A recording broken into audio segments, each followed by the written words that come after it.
sweeps this endgame, gets the liquidation on his help. It's so close to a move. It swaps out. So that's another KO here. And he's going to go ahead and scoop the game.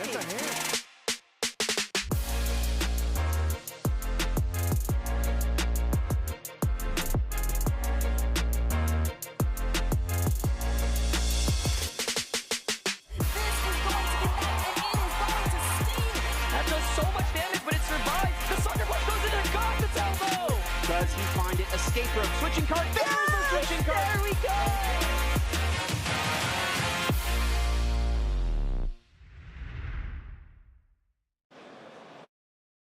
Welcome in, Pokemon trainers, for the first European Regional Championships of the 2024 season. We have a big weekend packed with fantastic battles ahead of us. My name is Leonard König, also known as Koning Lionheart, and I am, of course, joined by my fantastic co-casters. We have Count Xevious, Adelian, and Lundberger. Lundy, how are you feeling? You know, I'm feeling great. I have a small confession to make, guys. This is actually my first time in Lille. And I can't think of a better reason to be here than that first regional championship, like you were saying, Leo. Now, we did have the special event in Barcelona where Zweilous was crowned champion. And you know what? With the biggest tournament of this season so far, we're going to crown another champion here this weekend with a top cut of 16 competitors. Yes, exactly. You're saying it. But as you also said, this is only the first regional of the season. There is plenty more to come. Adelian, can you fill us in on the next events? Yes, of course. So in November, there will be Gdansk towards the back end of it. But let's not forget, LAIC is just 1 week before then. So I've got to give a shout out to the International Championship that's happening very, very soon. So after Gdansk, we will be moving to Stuttgart in December, and then followed up by Liverpool as the first regional of 2024 on the calendar year. After Liverpool, we will then have Dortmund in February, followed by Utrecht in March, and then we go to my home city of London for the European International Championships in April. And then, hot off the press, we of course have Stockholm, that is in May, and let's not forget New Orleans has NAIC, that is in June, and of course we all know where all these competitors want to get to. They want to get to the World Championships in August in Honolulu. Yes, Honolulu, Hawaii is the goal for most of these players, and those are plenty of tournaments to qualify for it. But now, talking about the qualification process, there is a new feature in this season for Pokemon Go. It has been integrated for TCG and VG for a long time already. We're talking about the championship points. Abi, can you tell us how these work? Great question, Leo. For championship points, the best and the easy ways to qualify is to win a regional championship. But there's another way that you can qualify, which rewards consistent performances across the championship circuit, and that is by earning championship points.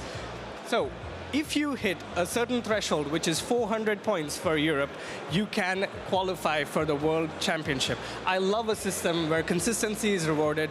What do you think, Leo? Yes, I absolutely love it. The two key factors, consistency and if you win it, you are in it. Now, we have already seen a tournament at the last weekend that has been won by Elite. It was the Sacramento Regionals, and I think that we can just go ahead and take a little look into the tournament. Hello trainers, this is Count Xevious. Another regional championship comes to a close and another champion crowned. The Sacramento Regional Championship lived up to the hype with entertaining battles, amazing catches and top-level gameplay. The core to beat yet again was the Medicham and Lickitung core. These two Pokemon as it stands seem to have no reliable checks. This speaks volumes on how versatile these two Pokemon are. Day 1 had some spicy Pokemon like Lurantis, Emolga and Guslod staking their claim to try and carve their niche into the meta. We got to see trainers like Ramberto, Dunebug, Elite and even the reigning world champion It's Axon battle it out for a chance to be crowned the Sacramento Regional Champion. As the dust settled, 8 trainers made it to Day 2. Elite began Day 2 in elite fashion with him reading Bopper's team perfectly and not giving any room for Bopper's Guslod to shine. Meanwhile, Dunebug emerged victorious in his battle against the C2U by leveraging his Lickitung vs Medicham matchup to secure the switch and the game. Bopper made an impressive losers bracket run with his Guzzlord to face Doonbug, who was sent to the losers final by Elite's absolutely impeccable team reads.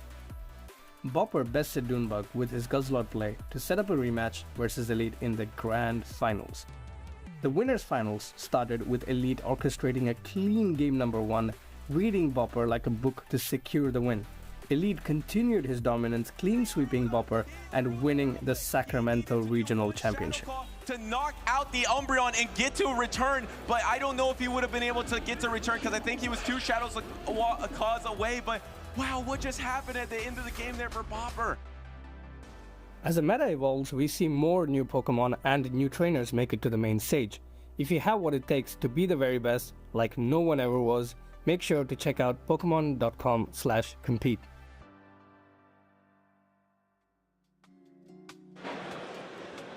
That was a really big Dragonite on the table there. I don't know if anyone else noticed.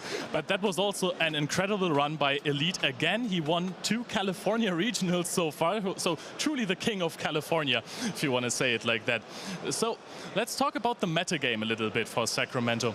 Amanda, what did you think about the Pokemon that were top played in the tournament? I think if you notice, we see that Medicham, we see that Lickitung. We're most likely going to see that for almost every regional while the meta is how it is. I think a lot of players are trying to figure out how to break this core.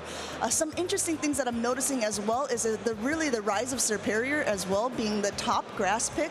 And I think all the players are kind of getting into spooky season here because I am seeing some ghost and dark types in this top 12, specifically looking at that Frostlass, the Sableye, and that Umbreon, even making top 6.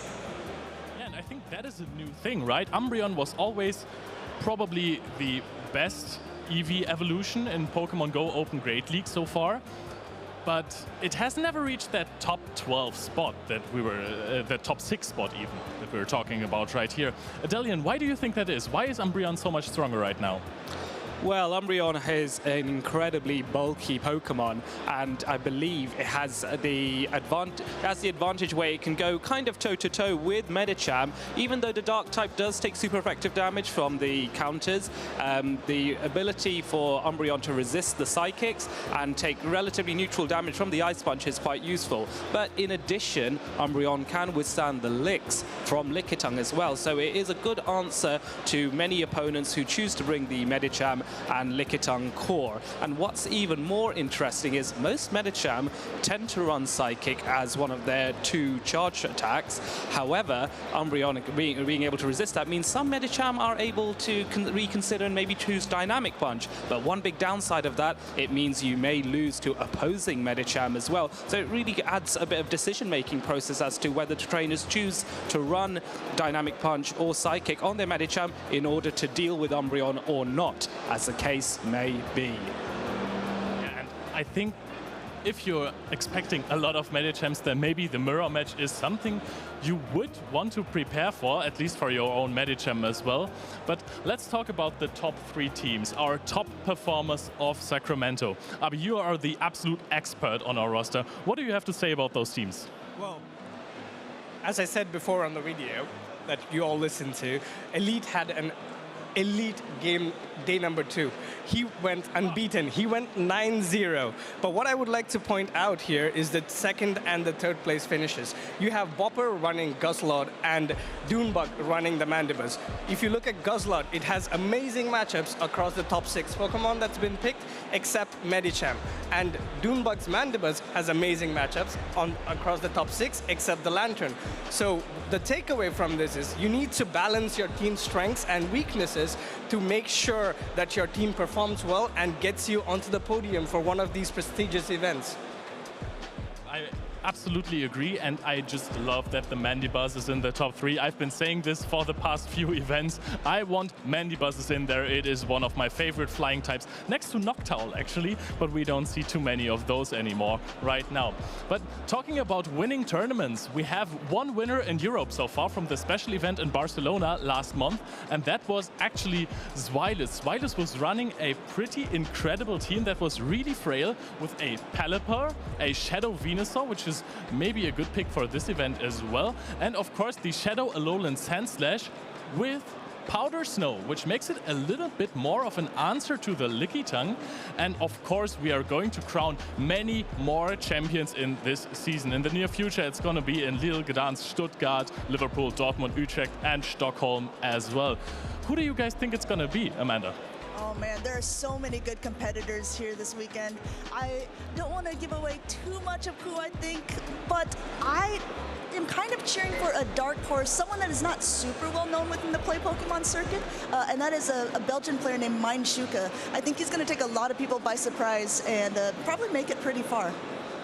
Well, we have some rogue players, of course, that haven't put their name up there yet, but we have also some players who put their name up the leaderboard. We are going to race to the tickets to World Championships in Honolulu, Hawaii, and there we are. Amanda, fill us in.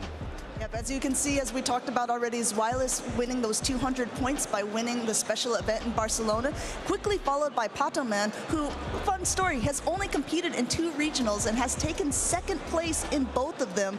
Then we have Maximilian P and Tomahawk rounding out the top 4 with 130 points.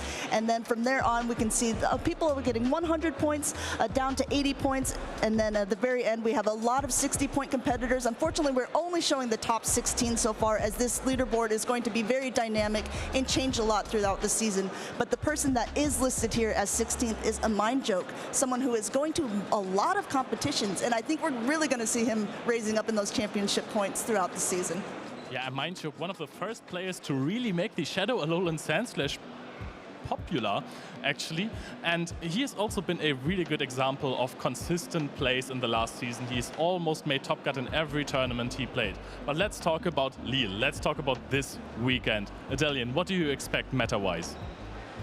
In terms of the meta, I do think there will be a little bit of adjustments made considering Sacramento and the success of certain Pokemon there. I do think Frostlass will make a bit of a comeback here, but also some of its counters as well. Frostlass was used very effectively in Sacramento in order to achieve success. So I think you'll either have to think, what do I go for? Do I pick my Frostlass? Do I put in more of an Umbreon? Do I put in more maybe a Sableye to deal with a Frostlass? Who knows? But I think those kinds of answers to those ghost types are going to be much more prominent in Lille, and that is my prediction. And indeed, there's some caster predictions to go with it as well, Leo. We are talking about answers to Frostless here, and we have all sat down in our chambers alone and thought about which Pokemon could crack the core, which Pokemon can be the spice that is nice and that wins against ice. And, well, let me just start. I want the Mandibuzz again. Mandibuzz is so incredibly bulky, it has nice coverage, it is just one of the best Pokemon out there. Serperior is now... okay, it is a little bit more of a meta pick. This Pokemon has proven to be really, really strong. You want a grass type because otherwise Lantern is just always so incredibly safe. And then we have Dunsparce again. I know that there is one player who made Dunsparce popular in Europe who is competing again, and I'm really hoping he is running it. I really like to play with Dunsparce as well. And for my last Pokemon, the Shadow Charizard. Just because it has been a while since it last dominated a tournament, and I think every time people start not ignoring it, but respecting it a little bit less, Blast Burn. So, Amanda, what about your picks? My picks, I think overall you're talking about the ice, how it's a big threat, and we've seen it a lot so far in this season, which is really new for this Alolan Sandslash, and that is running it with Powder Snow. Like we were talking about, being able to handle the Lickitungs a little bit better as well. I think we're going to see a rise of that for sure. I'm totally agreeing with you on the Serperior there. I think that that's going to be the new grass of choice. Umbreon, that Dark Horse being in that top 6, I think we'll probably, hopefully see it in the top 6 here in Lille as well. And of course, Sableye is my Sable guy. He's going to be able to be in the meta. I want to pick him, and I'm hopefully seeing a lot of that as well. Fantastic. Adelian, your picks. Well, I really was impressed by the flexibility of Pelipper. It's a Pokemon that I have enjoyed in GBL myself. I believe it has made top cut on some occasions. What I really like about Pelipper is its ability to get to Hurricane so quickly. And if your opponent does not shield against it or underestimates that, you will be able to win switch advantage quite often with Pelipper. So I think that is a shout. We have spoken about Frostlass already. Its flexibility with Avalanche and Shadow Ball being two incredibly incredibly powerful moves. And then, of course, Superior as well, having that ability to break many cores in the meta. We have spoken about that. And then I do agree with you that I think Charizard, particularly the Shadow Charizard, hasn't been dominant for quite a while, but we have seen how lethal it was at EUIC with Tonton Batuse and with Liverpool with Human Capture Bug in the past. So I think Charizard may be able to shine. So maybe the two of us can enjoy watching that later on. I mean, it has to happen at some point again, right? It will catch people off guard. So, Abi, what about your picks? Well, for the first time, I think I went with non-meta picks, which is very surprising for me. I'm surprised of myself as well.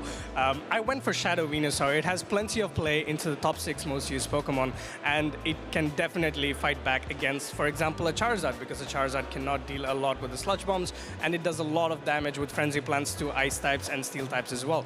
Then I go with Cresselia. Cresselia has a neutral matchup across the whole top 6, and Mandibuzz also the same thing. But the last but not the least, I know it's number 4, but I think it should have a little bit more play, is Noctowl. Noctowl is the absolute answer for the Medicham Lickitung core. Yes, of course it's been nerfed, but if you look at the most used Pokemon, Noctowl definitely has a lot of play. Yeah, we too are big fans of this owl. Noctowl is such a fantastic Pokemon. I think maybe my favorite Johto Pokemon, actually.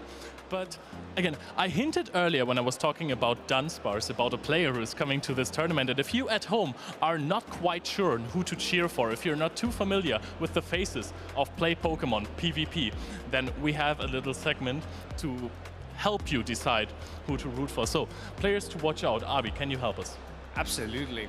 So we have an amazing championship circuit, and last season was just amazing. So from that season, we have picked out 3 players who we think will do well across this championship.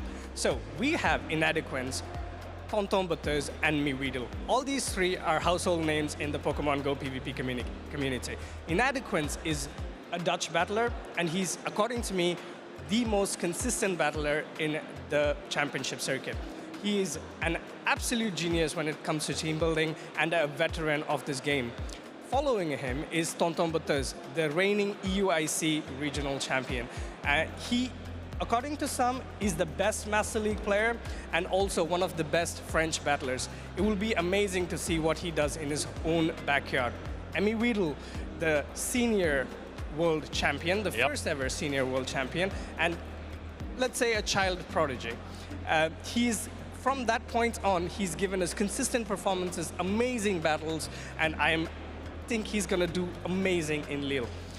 These are the players that we choose, and if you guys have someone you have to follow or you think are going to win, let us know.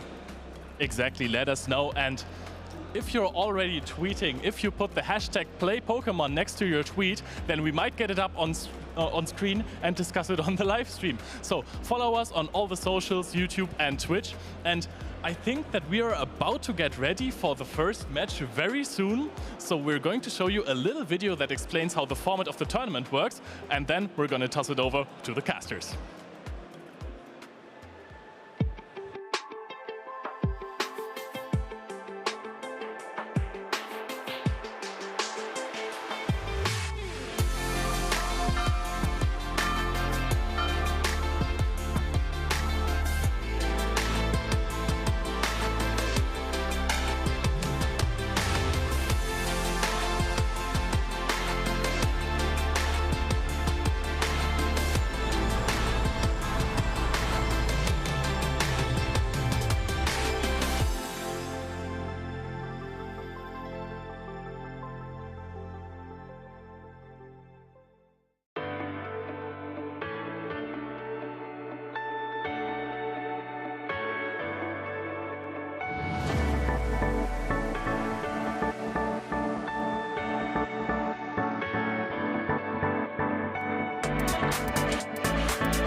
This 2024 Regional Championships event will be showcasing exciting Pokemon Go matches all weekend.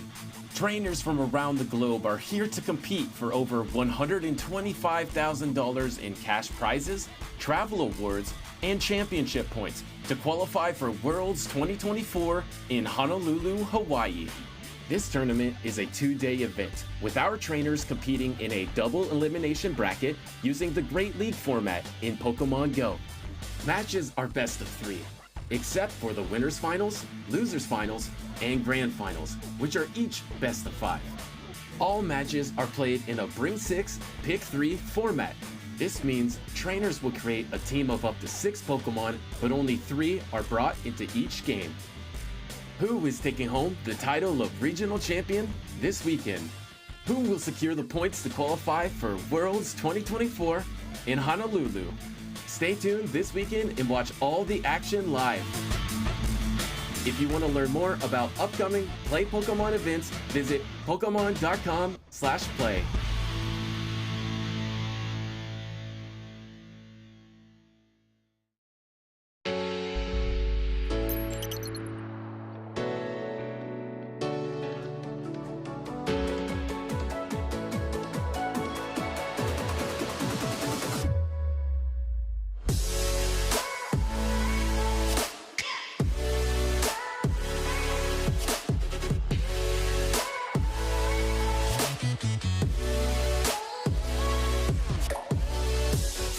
My name is Peyton Bingham, and I'm from Logan, Utah in the US.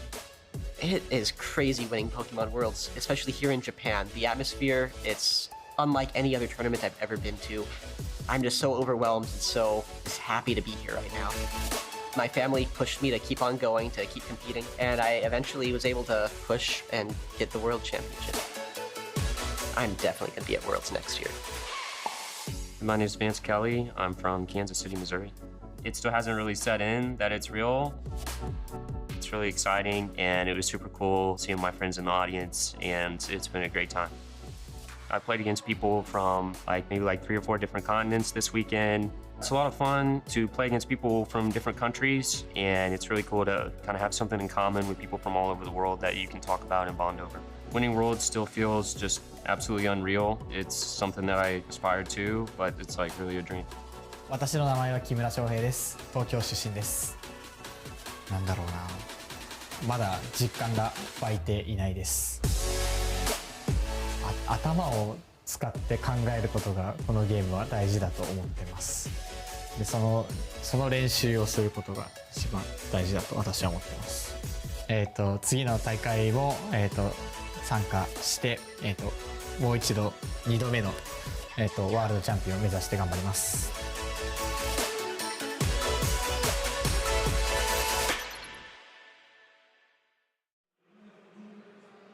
And we're back. We're here for the first time today, actually, at the casters table. Amanda, how are you feeling? It's crazy. I'm really excited about this, Leo. And I liked how you kicked it over to the casters, and here we are. Yes, exactly. We had some videos in between. Otherwise, I would have made a fantastic joke saying, thank you, Leo. And that would have been a complete crack up, right? Yes, I'm already cracking up inside, can't you tell? I can't tell, actually.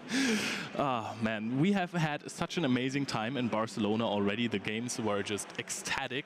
And I'm just really looking forward to this tournament as well, because it is stacked. We have seen the brackets already. We have seen the players that are registered for this tournament. Let me tell you, it won't be an easy breeze to win this thing. No, and like I said before, with over 170 competitors in this tournament, it makes it the largest Go tournament so far of the 2024 season. And it also means that our top cut, which is normally 8 competitors, is going to be 16 competitors on day 2.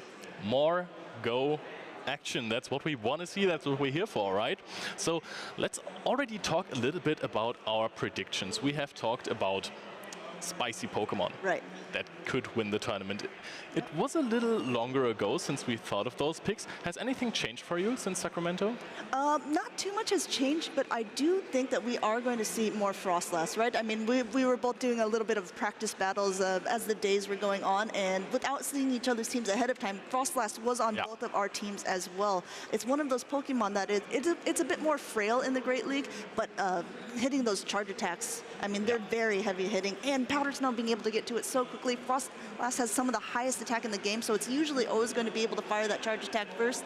Yep. It's a dangerous Pokemon to have, especially in that safe swap position. Yes, and that is also a reason why I think that Umbreon is going to be a little bit better, because yes, Lickitung does work against Frostless as well in every shielded scenario, but in the zero shield, you have to go down a shield, and if your opponent has another hard-hitting Pokemon, like a Shadow Swampert or a Shadow Charizard even, which would be a very frail team, I'm not gonna lie, then you might actually be in trouble, because you never want to be shields down against those Pokemon.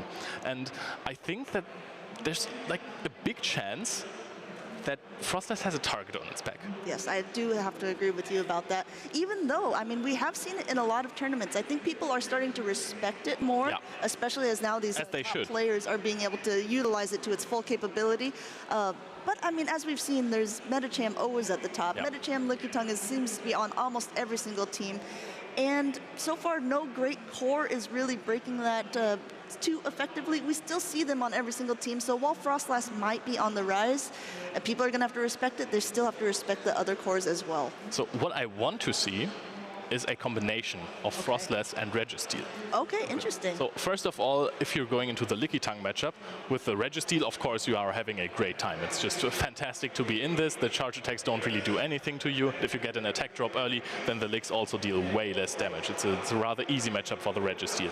If you're in with the Frostless against the Lickitung, which is going to happen if you run both of those Pokemon, then you might get shields up. And also Registeel, that's what makes Registeel so crazy strong, right? It is super bulky, it can take a lot, but it also dishes out really hard. If you're shields up with a Registeel, you have so much play against almost every single Pokemon. There are very few Pokemon in the game that can wall the fighting and electric type coverage. That is true. One thing that is Registeel's a bit of a downfall, though, is the fact that its fast attacks aren't doing very much damage at all. Lock-on only doing 1 damage. So, I mean, it's really solely relying on those charge attacks.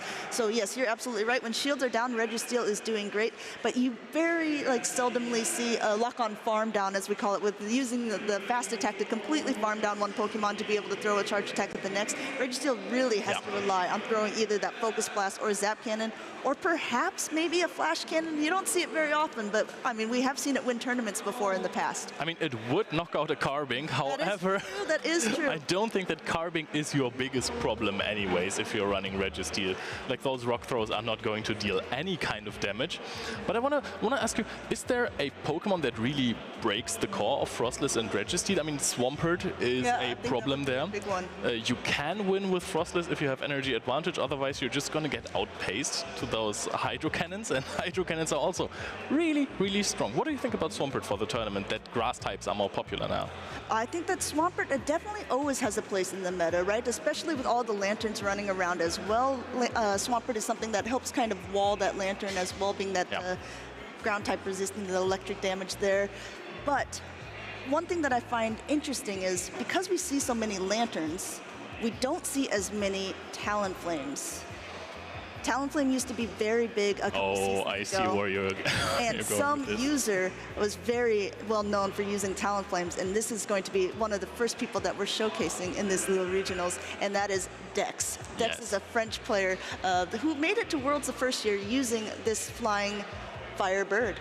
Yes, and Dex is absolutely fantastic. He has a presence on stage. Dex usually just sits there, laid back, 1 foot above the other knee, and he's just really chilled. And I think that's intimidating a lot of opponents because he just genuinely looks like he does not care. Yes, and being able to not care and maintain that cool, calm composure. And he will also be playing against someone, Alejandro, an Italian player who I believe he top cut in the tour in the last... Top 4 even. Yes, top 4, amazing. And it was his very first tournament that he participated in as well. So I think that this is going to be a very hype first matchup when we get to it. Yes, Alejandro was also flexing on stage. That was really cool. It was a nice showing of him. But we're first going to show you a little video before that, how to win a best of 3, so you can be filled in on how to approach a tournament like this. Alright trainers, I'm Will Dunphy, and today I'm going to teach you how to win your first match at a Pokemon Go Championship Series event. Let's get started! In the Championship Series, Pokemon Go trainers compete in a Show 6 Bring 3 format. Both trainers begin by analyzing their opponent's team of 6 Pokemon and selecting their 3 best Pokemon for battle. However, Pokemon selections and playstyle adjustments made between battles are equally as important. Let's uncover the mysteries behind the team selection screen and give you the tools to win at your next championship event. There are two sides to team reading in Pokemon Go PvP. First, understanding your team's strengths and weaknesses. Second, identifying your opponent's team's strengths and weaknesses. The key is to maximize your team's capabilities while preventing your opponent from doing the same. First, identify which of your Pokemon has the most positive matchups against your opponent's team of 6. Then, choose 2 other Pokemon that cover its weaknesses. Next, choose a macro strategy that fits your team. Finally, envision your win conditions. Will your opponent bring one key Pokemon to every game? Can one of your Pokemon defeat your opponent's team with a shield advantage? Typing matchups, shield scenarios, switch advantage, and energy management all play a role. To see these principles in action, let's review Tonton Batuz versus Nezabethan at the 2023 European International Championships. In Game 1, Nezabethan identifies that his Galarian Stunfisk can defeat Tonton Batuz's Shadow Alola Ninetales, Registeel, Shadow Dragonair, and Shadow Charizard. He also brings Swampert because Tonton Batuz doesn't have a Grass-type Pokemon. Nezabethan doesn't bring either of his Flying-type Pokemon because of his opponent's Shadow Alola Ninetales and Registeel. Nezabethan leads Medicham because it's his trio's best response to an opposing Medicham, and Ice Punch provides coverage for Shadow Dragonair. Tonton Batuz doesn't expect Nezabethan's Flying-type Pokemon, so he comfortably leads his own Medicham. Shadow Dragonair is his safe switch because it can defeat most Pokemon in the 2-shield scenario. Finally, Registeel is a great answer to Altaria, Noctowl, and Lantern. Tonton Batuz's ABC-style lineup prefers switch advantage, while Nezabethan is playing an ABB-style double ground team. Nezabethan wins Game 1 due to 3 key factors: weakening Tonton Batuz's Medicham, protecting his Galarian Stunfisk. It happened! Oh my goodness, what a swap! And I said it earlier, it could come down to a sacrificial swap. That was absolutely beautiful, saving all the energy on Galarian Stunfisk. And aligning his Galarian Stunfisk versus Tonton Batuz's Shadow Dragonair.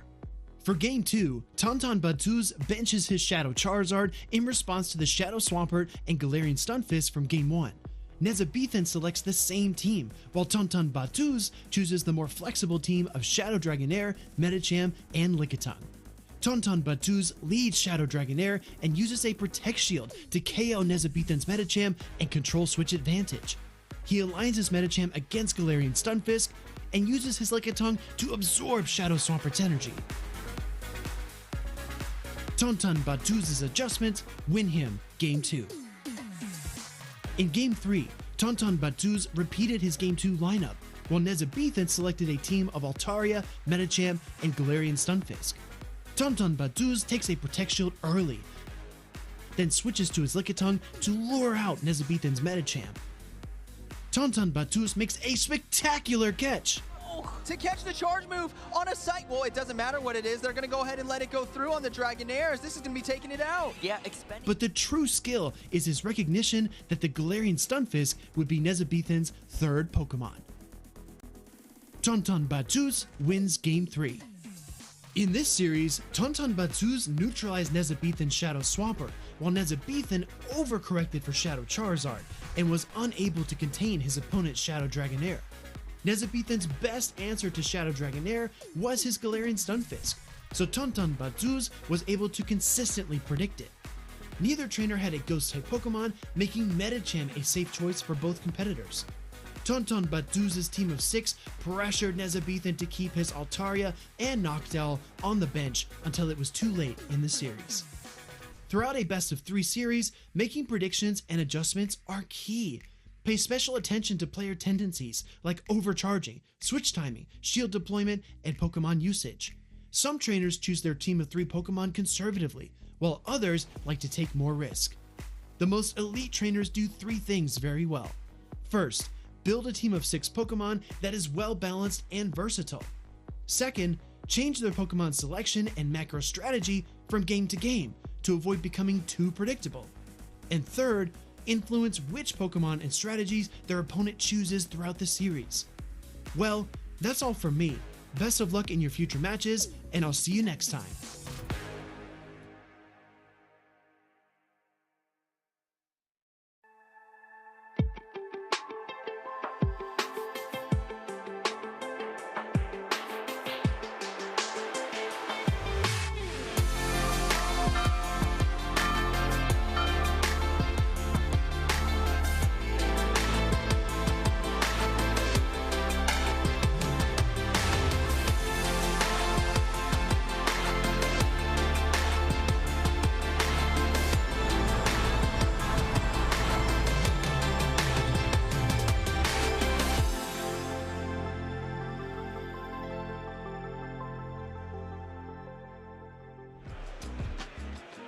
And there we are back. The players are getting prepared for the matchup. We have already taken a little look at the teams. We won't spoil you, but it's really exciting. And I have something to ask you first, Amanda. I'm already married, Leo. Oh, okay. Well, then we are going to skip that. I have another question prepared if you like. Okay. So, what is your favorite flying type Pokemon of all the Pokemon and why? Oh, that is a great question. Of all the Pokemon, I would probably have to say, I'm going to cop out and to use your answer, Mandibuzz, but only also because my name is Manda. Oh, fair. Sometimes they short Mandibuzz to Mandy, and so I see like, oh, Mandy's doing so great in this. Oh, Mandy, she's so bulky. And why did I not come up with a Mandibuzz yet? Yeah, well, I've been waiting to use it at a certain point. You can go ahead and steal it if you'd like. Oh, I will absolutely do that. One of my favorites next to Mandibuzz is Corviknight. Oh, okay. A Pokemon from the Galar region that we do not have in Pokemon Go, I think, yet. And I've used it in a VGC regional back in the day, 2019, and we do not talk about my score there. But it was a good Pokemon. Speaking of Galarian flying types, have you been able to catch any of the Galarian birds off of the daily incense? No, ever since I got a Master Ball, I did not encounter one yet. And also, I'm really picky about those. Once you only have one Master Ball. That's right. Well, some people have two by this point if they've completed the special research. Yes, I'm not quite there yet. I want to say that. But I want to wait for a Galarian Zapdos that I can use for Great League. I think that's a great idea. A lot of people are doing that very thing. I wonder what the chat is they're using their Master Balls for a lot of times too. Sometimes you see people joking around, memeing that they're using it on silly things, or maybe it's just you want to use it on your favorite Pokemon.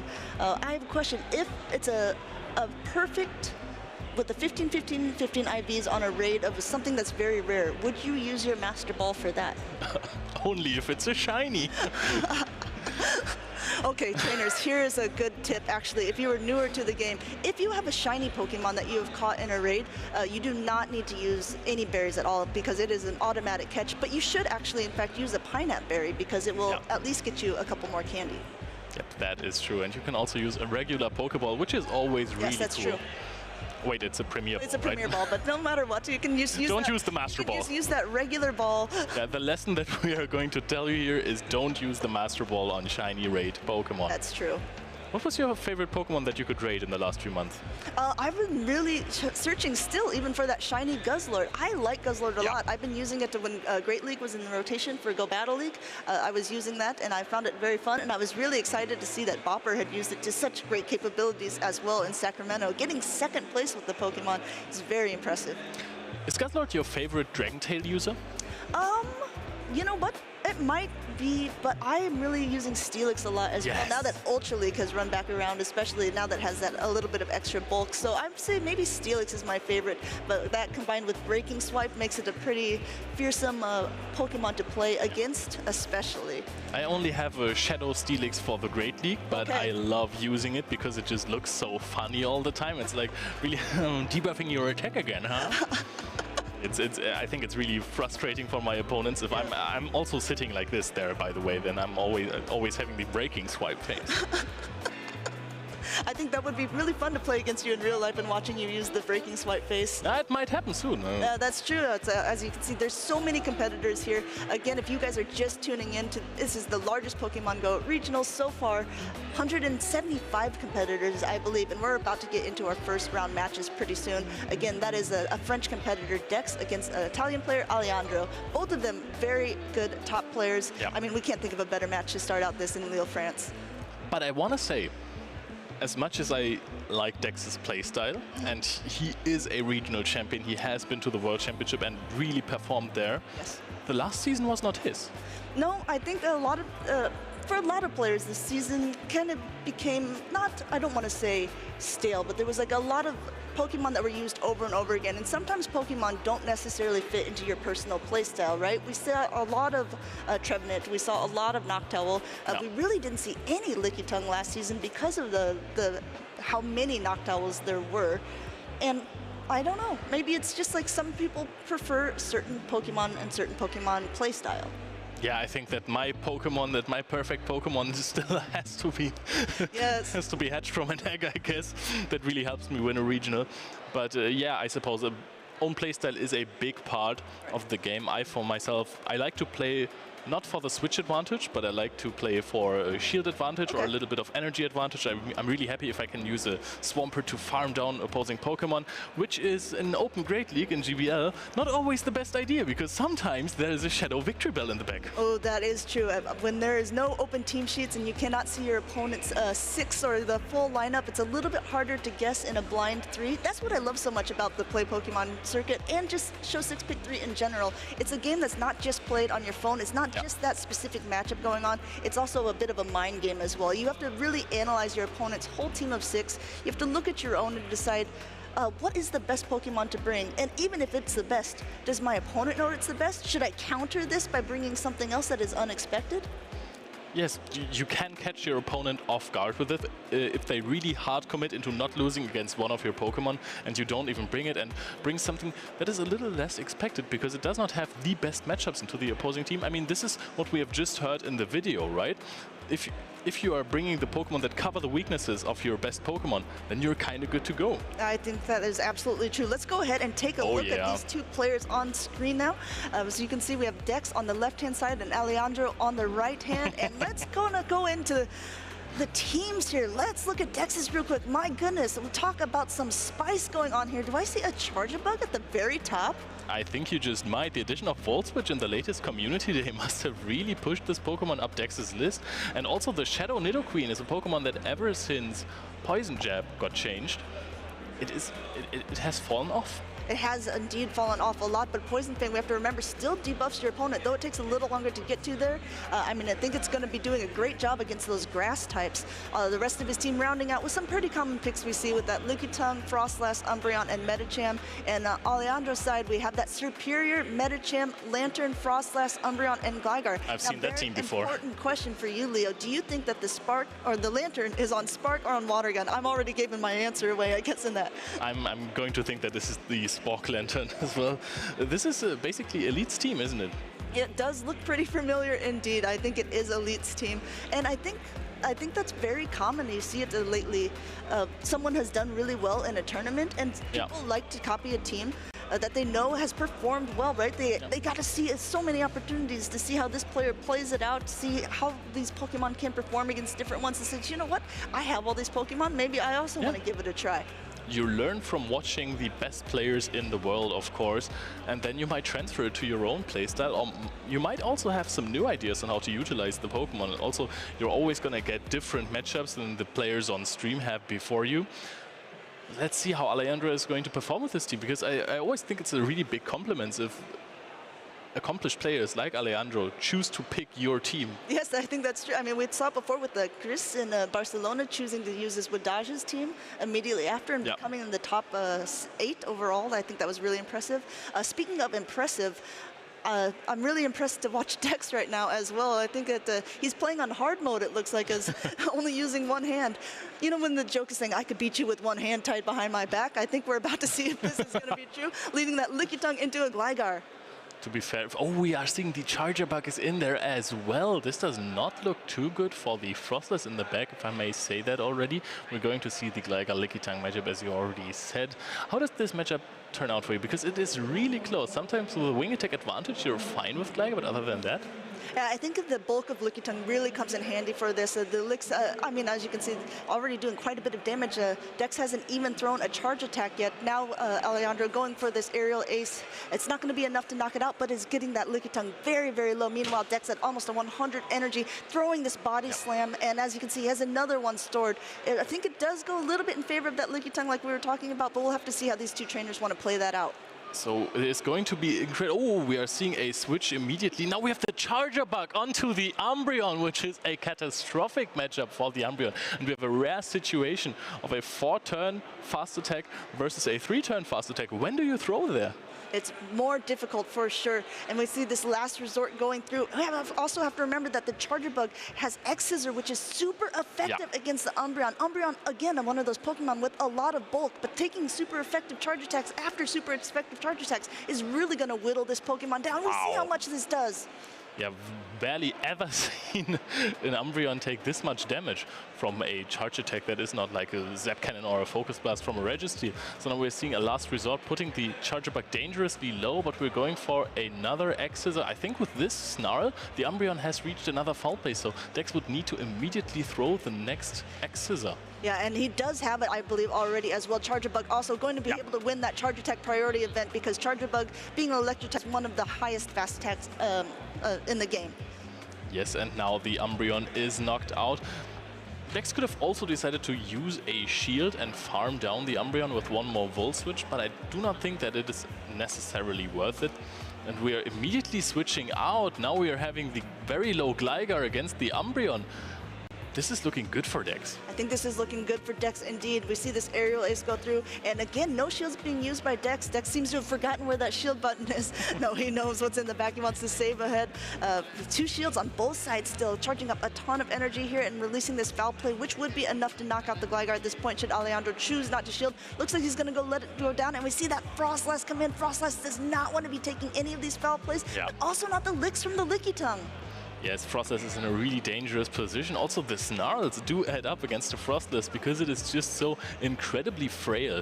And we are going to see a little race because now Alejandro is also down a shield. He's going to throw on very good misalignment there with the Avalanche, but now we are starting to shield up. An Avalanche wouldn't even KO at this point. Still deals a hefty chunk onto the Umbreon, but I don't know if he can even knock out if he connects one after a few more powders. And we'll have to see for sure. Alejandro has used both of his shields now.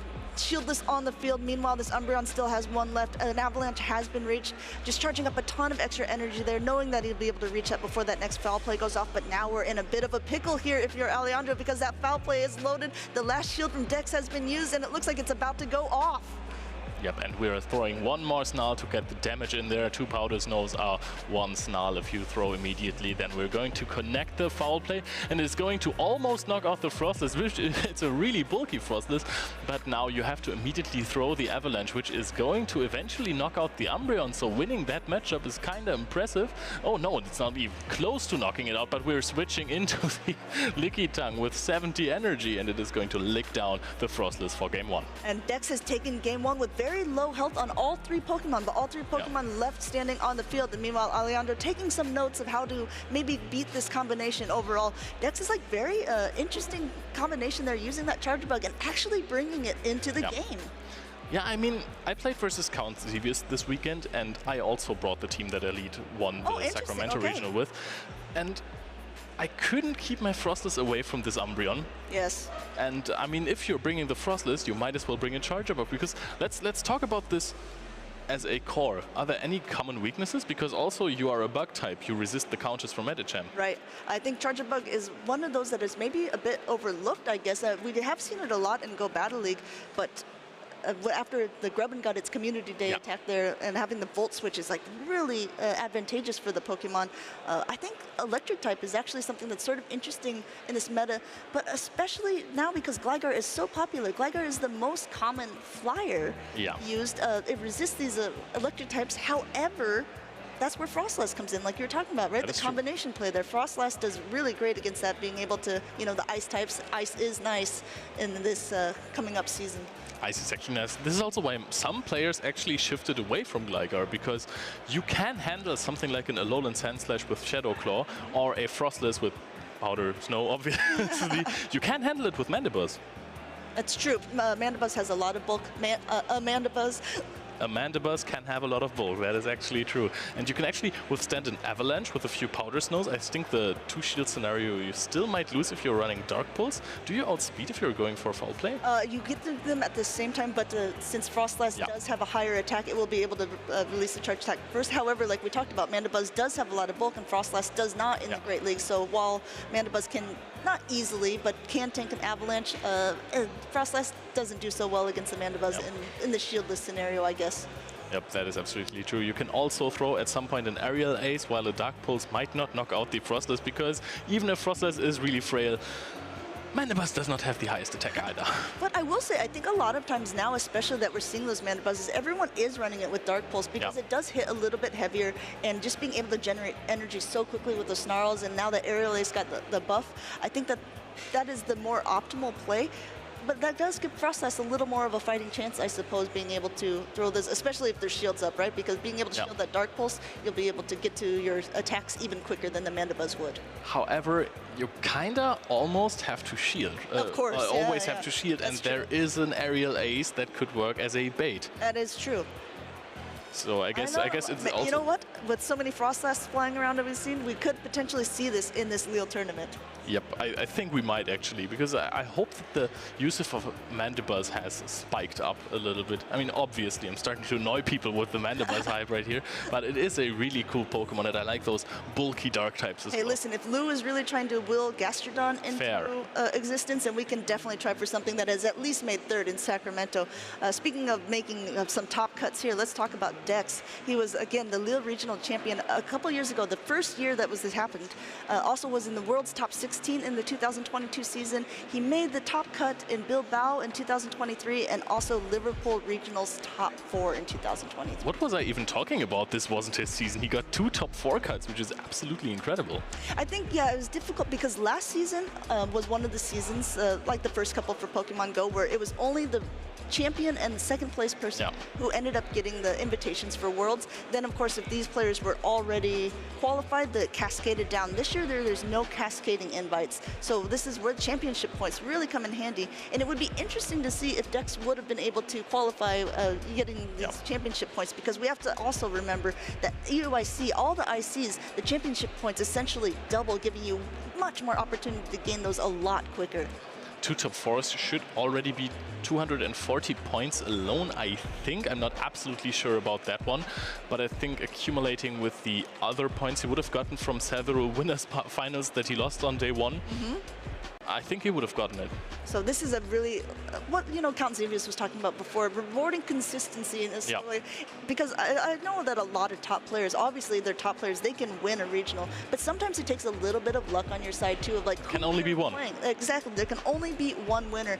And in a double elimination tournament like we play in Pokemon Go, it could be really difficult, especially if you lose round 1. We saw it also in Barcelona, speaking of, being able to, I think we had Maximilian P, and also one of the other players, Adrian Wildcat, who lost their round 2 and made it still to day 2 and made it far on. I think they had like 9 wins in a row. That's so many more wins than if you're in the winner's bracket side, and just being able to keep going. Oh, and now we're starting with the next game, and again we see a Frostless against an Umbreon, this time on the other side. So Alejandro reading Dex right now. We're going to charge up to the first Avalanche. Foul play is going to come out before that, and we are just going to shield this one up already. Yeah, we're going to go ahead and shield that because it is a super effective move there. Frostlass being able to just charge up a ton of energy, almost at 100% energy here, releasing this avalanche. And it's kind of interesting because it looks like Dex is staying in this. Alejandro choosing not to even bother using a shield of this. Oh, it looks like a last-second shield there coming up from Alejandro, protecting this Umbreon, keeping it nice and healthy. And now Dex responded with the Umbreon of his own.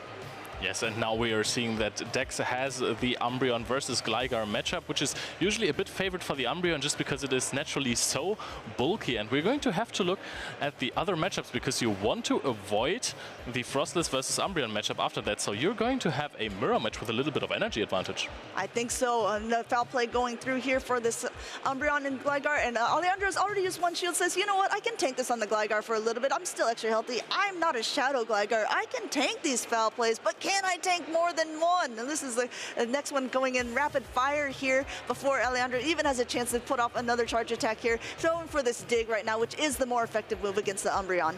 Yeah, but it is the far stronger attack. Needs 2 wing attacks more. After you throw on the first one, it only needs 6 wing attacks. And now we're charging up to a foul play. But does this knock out at this point? We're going to charge up to another foul play just yet. I thought maybe you could go for a last resort here, but foul play is going to eventually knock out this Gligar if there is no shield. And the alignment is flipped. We're going to dodge the Umbreon with the Frostless.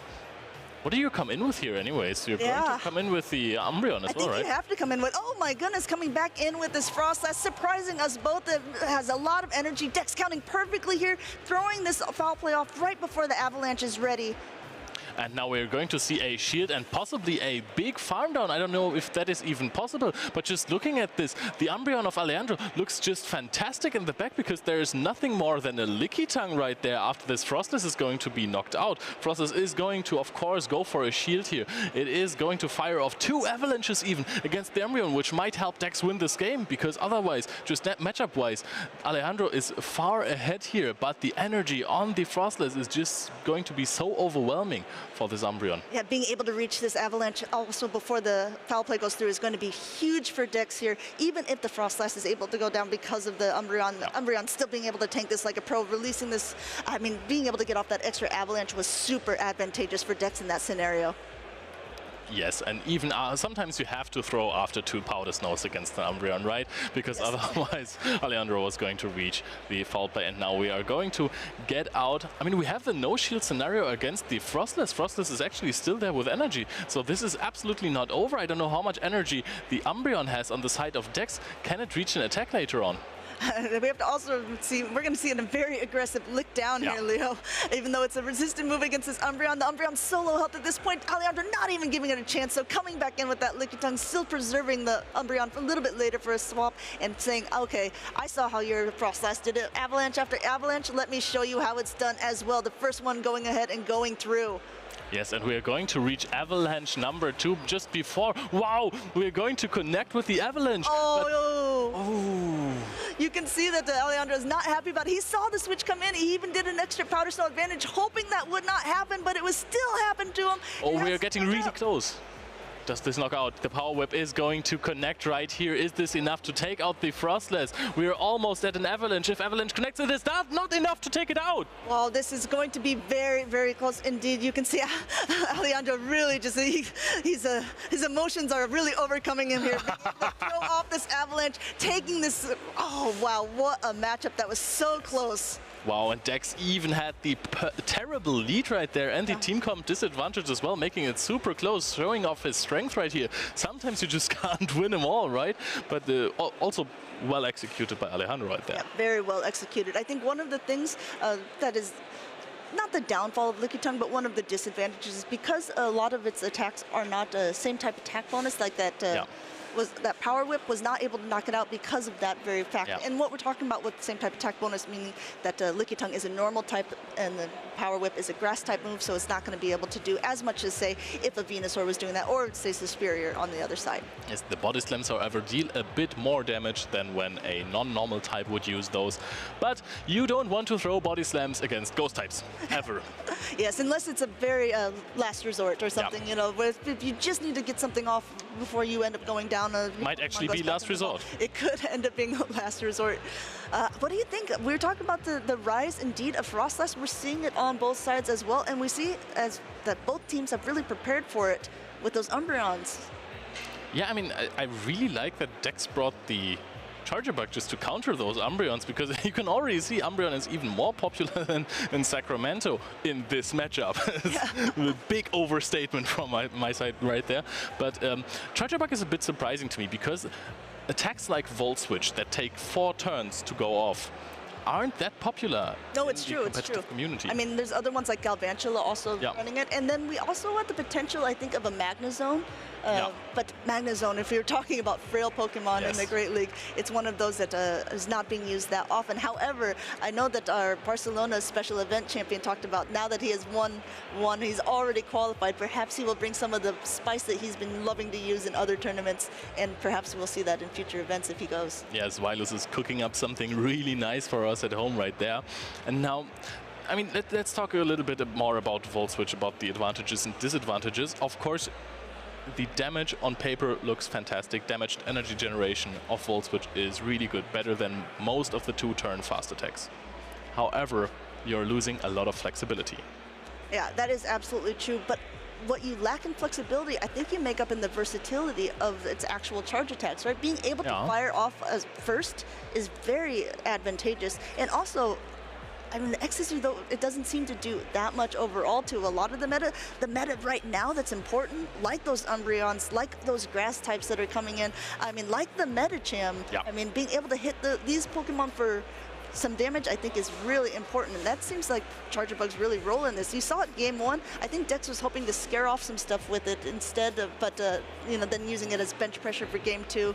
Unfortunately, losing that game for him, but great for us, because now we're in this best of 3 for our very first game of the Lille Regional. I mean, I couldn't ask for more. Honestly, Charger Bug core broke most of my teams that I've used in the past week. And I think some players at home are potentially taking notes of how this could be used for their own play. I like the team. I think it's a bit spicy. Do you think that we will see, because again, there is such a rise of Frostlass, there's so many Alolan Sandslash that are most likely running Powder Snow. Do you think we're ever going to see that Nidoqueen? I think that this Nidoqueen is going to be rather interesting. Of course, you're going to deal a lot of damage to those grass types, even though Power Whip or Frenzy Plants also deal a lot of damage. Oh, there is the Charger Bug again. Getting ready to go here, an immediate swap up by Alejandro to one of Charger Bug's harder counters in that Gligar, met with the Umbreon. Now this, like we said before, it's not a bad matchup for either side. It's rather neutral overall. It's just that Umbreon has the bulk behind it to be able to tank a lot of these charge attacks after charge attacks from Alejandro's side here. Honestly, when I played the matchup the first time, I was really impressed on how close it gets, because usually every neutral matchup that you play with the Umbreon is easily won by you. That's what makes it so incredibly great. But Gligar is really coming close to winning it. Yeah, and if you see on Alejandro's side, he's benched the Frostlass game 3, so even though this Umbreon has come in at this point, it's not like it's really missing its target necessarily, because I think the Medicham in the back, I think Dex probably would be pretty happy to see the Umbreon here in this spot where it's at. Yes, absolutely. This is looking good for Dex so far. Also, the Charger Bug is also well positioned against an Umbreon or against the Medicham. Resisting those counters must be nice. Going ahead and throwing, it looks like Dex got there a little bit first, going to this foul play. If Alejandro chooses not to shield this, I think that Gligar is going to go down. He knows it as well, forced to use the shield because he's at that charge attack as well, charging up a little bit of extra energy, saying an aerial ace should do. And now this is going to be really interesting, because how much does flipping the switch affect the game right here? We are going to get to another foul play. No, we are not. The wing attack down right here. And now this is going to become a little bit more difficult for Dex, because you now have the Lickitung onto the Umbreon. Yeah, Lickitung onto the Umbreon, but if you look, that Charger Bug is going to be doing a pretty decent damage against that whole back line overall. And knowing, I guess, Dex, wonderful at counting here, that it's not going to be at that dig yet, taking the aerial ace, and are we going to maybe see a Volt Switch down? We have to remember, again, not very effective moves. He's going to go ahead and have to use a shield at some point here. Being able to get to the second aerial ace is huge for Alejandro. Yes, and you don't even shield that up, putting it all on the Lickitung, knowing that there is an Umbreon in the back with one shield advantage. Can you actually win this matchup? It's going to be really difficult, but there is a lot of energy on the Charger Bug. Yeah, Charger Bug has a lot of energy indeed, almost 100 at 100 now. This Medicham coming in, which now Dex really knows it's just going to be the Umbreon against that Lickitung in the back, but this X-Scissor is going to be doing a decent chunk. And we have to remember, those counters aren't going to be doing much damage at all to the Charger Bug. Probably be able to get to even 3 X-Scissors by the time this is over. Yes, and we are starting to shield up the Medicham. Medicham going to be able to deal a lot of damage into the Lickitung as well. But I mean, Alejandro can just keep calm here, right? He has the Umbreon versus the Lickitung. And wow, what a wonderful bait by Alejandro. They're going for the Ice Punch instead of the heavier hitting Psychic and getting that first shield from Dex in this game. These Licks are doing super effective damage back to the Medicham, but in comes the Umbreon trying to catch on that, not quite able to. Dex just farming up a ton of extra energy here before releasing that Body Slam. Like we talked about before, that same type attack bonus, doing just a little bit more because of the normal typing.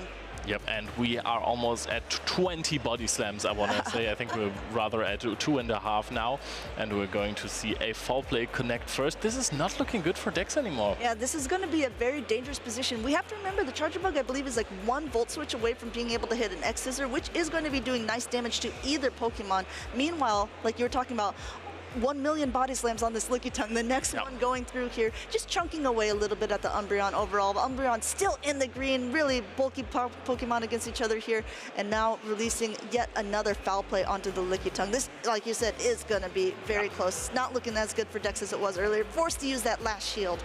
And now we are switching immediately into the Charger Bug. Can we get... No, the foul play is going to connect first, and this is going to take out the Charger Bug. Charger Bug cannot get to another X-Scissor right here to take out the Umbreon. And down goes the Charger Bug, and the body slams. Again, so many of them being able to charge up just a little bit more energy, but that foul play is also going off. Dex knows it at this point. I think that is just too much of an uphill climb, and I'm really loving Alejandro's expressions. He's so happy about it. You can see it on his face when he thinks that something good is happening. He knows that something's good happening, countering down that Lickitung and taking the decisive game 3. Yes, flexing right here as well. Both players hugging it out. Fantastic chaps, these two. And Alejandro winning that game. Deservedly. I mean, I was thinking maybe Dex should have shielded that last dig or even aerial ace that was thrown at the Umbreon. But then, can't Alejandro still just decide to also double shield foul plays and farm down the Umbreon? I think he was in a tough position, right? Because, I mean, it's like for us, we get to see the whole team composition. Yep. So we saw in the back that it was the meta champ. We saw how well that the Charger Bug would have done if it had so much health left on it as well, being able to throw the X Scissors at both the meta champ and the Umbreon. Yep. But if you're thinking that it's a Frostlass in the back, it's not as advantageous for you anymore, right? So you know that while you need a lot of energy, maybe you don't need a lot of health left on it. It's just a tough call. And I think when that meta champ came in, Dex realized he needed to change his idea a little bit, and unfortunately just a little bit too late. Yep, there was a little bit of energy missing. It was still a fantastic performance by both of these players. I'm still impressed by Dex's game 2, after he almost flipped that game with the horrible lead Frostlands against Umbreon. But also Alejandro, he did the same thing in the last game, right? Right. It was Charger Bug versus Umbreon. I think he's like, Alejandro is a very consistent player as well. He's very well known within the Go Battle League circuit as well. So, I mean, there's a lot of these trainers that are probably even used to playing against each other in different events as well. I don't think that these two have played each other in the play circuit, but that doesn't mean that their names are not well known in the community. I've played versus Dex on GBL a few weeks back. Yes, and I played the Dunsparce. Okay. So I always, if I go into the Dunsparce mirror against him, I always throw 2 drill runs and then a rock slide in case they switch into a flyer to catch the drill run. For some reason I did not do that, and he would have caught it with a Shadow Charizard. So I drill run the Shadow Charizard. That was my downfall. That was a downfall indeed, and that is a good note for players to take note of as well. I think this is something that more skilled battlers and people are doing. They're trying to read their opponents, right? So if an opponent is staying in a matchup where they think, oh, why is this person still staying in? You know what? They might be trying to catch my charge attack on their next Pokemon. So they do things like what Leo does is like, well, this one will still do damage, so I might as well throw something. Yeah, but then I just didn't and I lost, so please don't note that down. If you have a plan, follow through on your plan. Exactly. That's our big takeaway from this. We can agree on this one, absolutely. But Alejandro, do you think he can go for a big run and win the entire tournament after already going top 4 in Torino? Hey, you know what? I mean, I think Torino was also one of our largest events last year as well. It was the very last event of the 2023 circuit for Europe. I mean, top 4ing in that, and then this is the first tournament of this season. I don't doubt that he is going to go far. He's a very consistent player. He's very good. And like I said, very expressive. We love to see players on stream showing those emotions. Yeah. So, yeah, I'm here for it. Yes, absolutely. And now Dex is in a really tough position. He's not out yet. Of course, this is double elimination. We have explained that before. But it's going to be a long day for Dex because this is a long bracket now. Yes, and once you get knocked down to the lower bracket, it is indeed like pretty much twice the climb to be able to get back up. But we will have a lot of these players as well because, like we said, this is going to be a top 16. Since there are so many competitors here in Lille, that we will have so many more battles to showcase for you guys. And if you need to go ahead and follow along, I believe that in the Twitch chat, there's like a small like Pokeball in the corner that you can click on to get the bracket as well. So, I mean, that's something that if you're looking at home saying, hey, where's my favorite player? When is X going to play? Then you can go ahead and check that out and see how people are doing in the tournament that aren't even being showcased on stream. Yeah, tell us who you're rooting for as well. It's always nice to see that the players who we have featured so many times already, that we have seen grow in the tournament scene as well, that they have fans, that people at home are rooting for them. I talked a little bit about it in the pre-show. There's a Belgian player that I don't think is super well known. His name is Schuka, and he does pretty well. He's beat big names like Scaffold win tournaments. He's beat big names.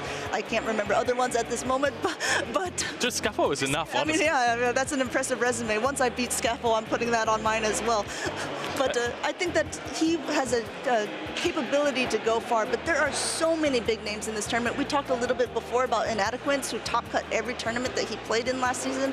Tonton, who is the EUIC champion, and Emmy Weedle, our first and only seniors division world champion. What are some of the picks that are on your list? Well, of course, all of those. We gotta, I mean, as a coverage team, we have to kind of root for Inadequates as well for a little bit. So I think, of course, I have my German guys up there. Ziffy Mastix and Stone Collection, Free Car as well. Very good players, very strategic players, as well as not competing on the German side as well. And yeah, I was rooting for Maxi. He could not make it, unfortunately. Would have also been a fantastic player, really consistent performances. Yeah, I think a lot of these players, too, they're really looking forward to gaining some more of those championship points that we saw before. I mean, we only got to see even one person that had 60 points, but there's a lot of people who have up to 60 points. I mean, there's a lot of people here that already have points on the board that are looking to gain more at this event. I mean, Tomahawk, I believe he is also here. He has 130 points already. Another really good top cut will put him, you know, probably over half the way if he's able to do so. That is true, and Tomahawk has shown before that he is absolutely a fantastic trainer. Talking about fantastic trainers, why don't we give it over to Abi and Alejandro? Thank you, Leo. What an amazing way to kick off the largest regional championships this season. I am Count Zevius, and I'm joined by the winner of this regional, of this round number one, Alejandro. Yes, I am. How are you feeling today, Alejandro? What time is it? It's 10 a.m. and my emotions are overcoming me. I'm so excited to be here, so it's a pleasure to be here. I understand that this is, let's say, something that you and Amanda have going on about these emotions are overcoming you. So that's okay. The game one was very, very, very against you. And you did everything you could to try and make it as close as possible. But game number two was nice. I hope so. You won the lead and the game went very good, but game number three, you had the charger bug against that Umbreon. That was the one lead.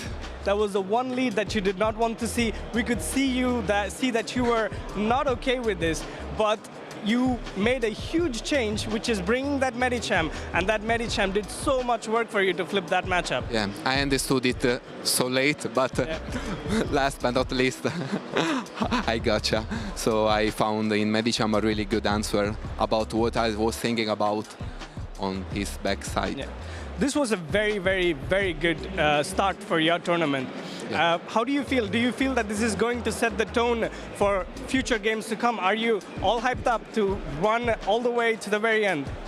So, you know, I'm in the Group B, and the Group B is full of great players. Also the senior champ, Me Weedle. We have Inadequate, Dex. We have other cool names I'm really excited of, and I'm really can't wait to try to battle against them and see how I will go.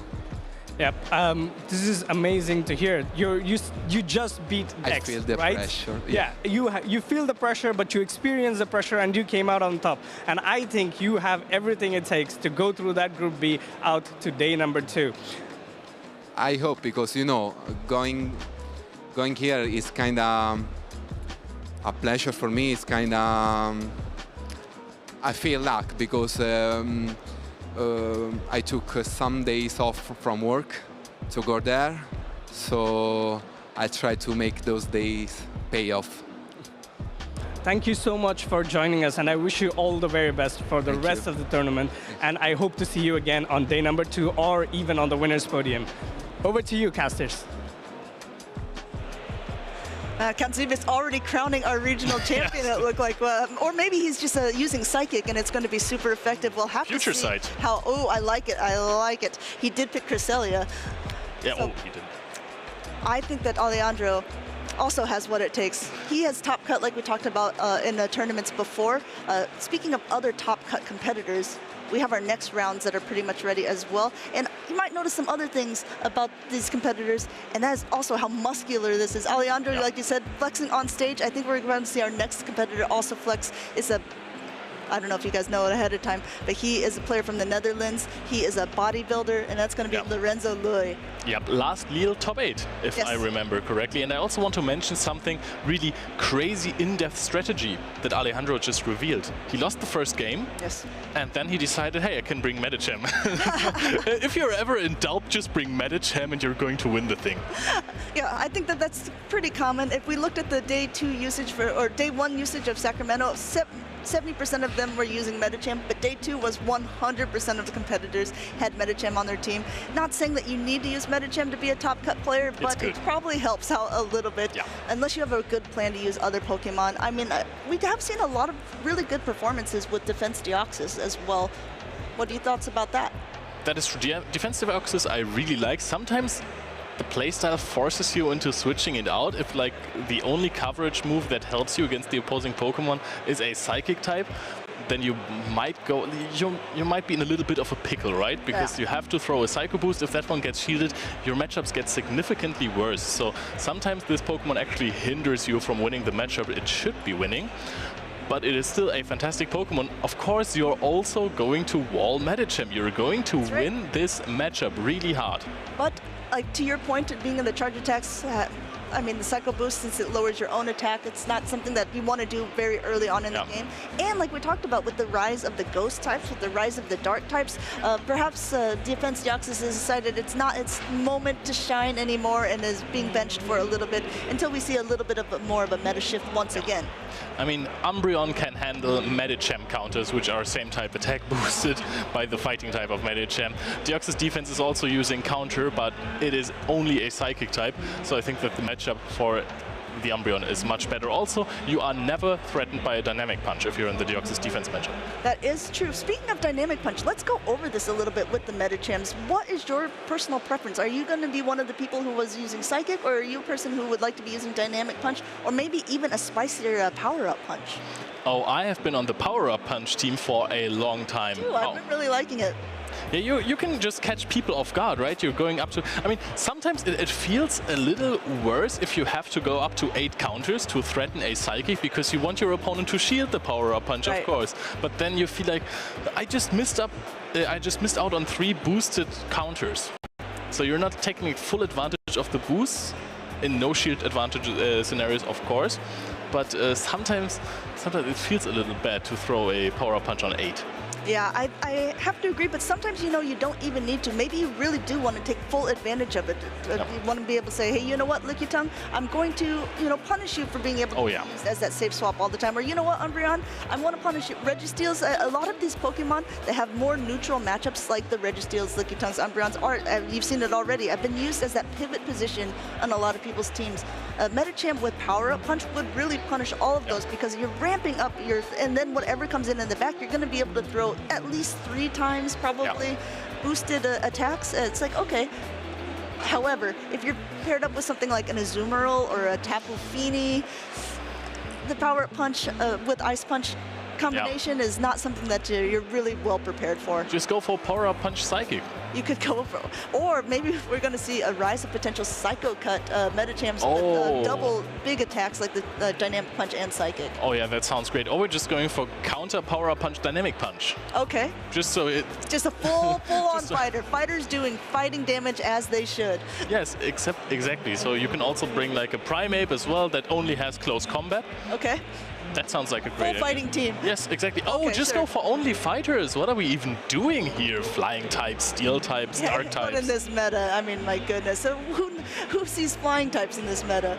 Exactly. I mean, we have all we have already seen some players drop flying types, not in this first round so far, but some people have decided to stop running those because there are just so many ice types around. We have seen teams with Frostless and Shadow Alolan Sandslash. It's true. I have to ask, I mean, I know that we talked about Pokemon that got a bit of a nerf, and Noctowl was one of the ones that really suffered from this. Trevenant also was another one. Do you think we'll see more of these as well, what now I was calling the spooky season? We're seeing more ghost types, we're seeing more dark types. Do you think that the Trevenant has a place in this meta? Because Lantern is still so prevalent. Yes. And also, there is a rise of other grass types. Yeah, but the other grass type, I want to say superior, Aerial Ace. Yes, it is a very cheap, super effective attack against the Trevenant, and Trevenant is basically made of paper. So I think that a few Vine Whips and 2 Aerial Aces will take the Trevenant out, and you are way slower to your Shadow Balls that are going to deal a lot of damage to the Superior. Also, there is a big rise of Umbreon. It's true, yes, and we've saw it in top 6.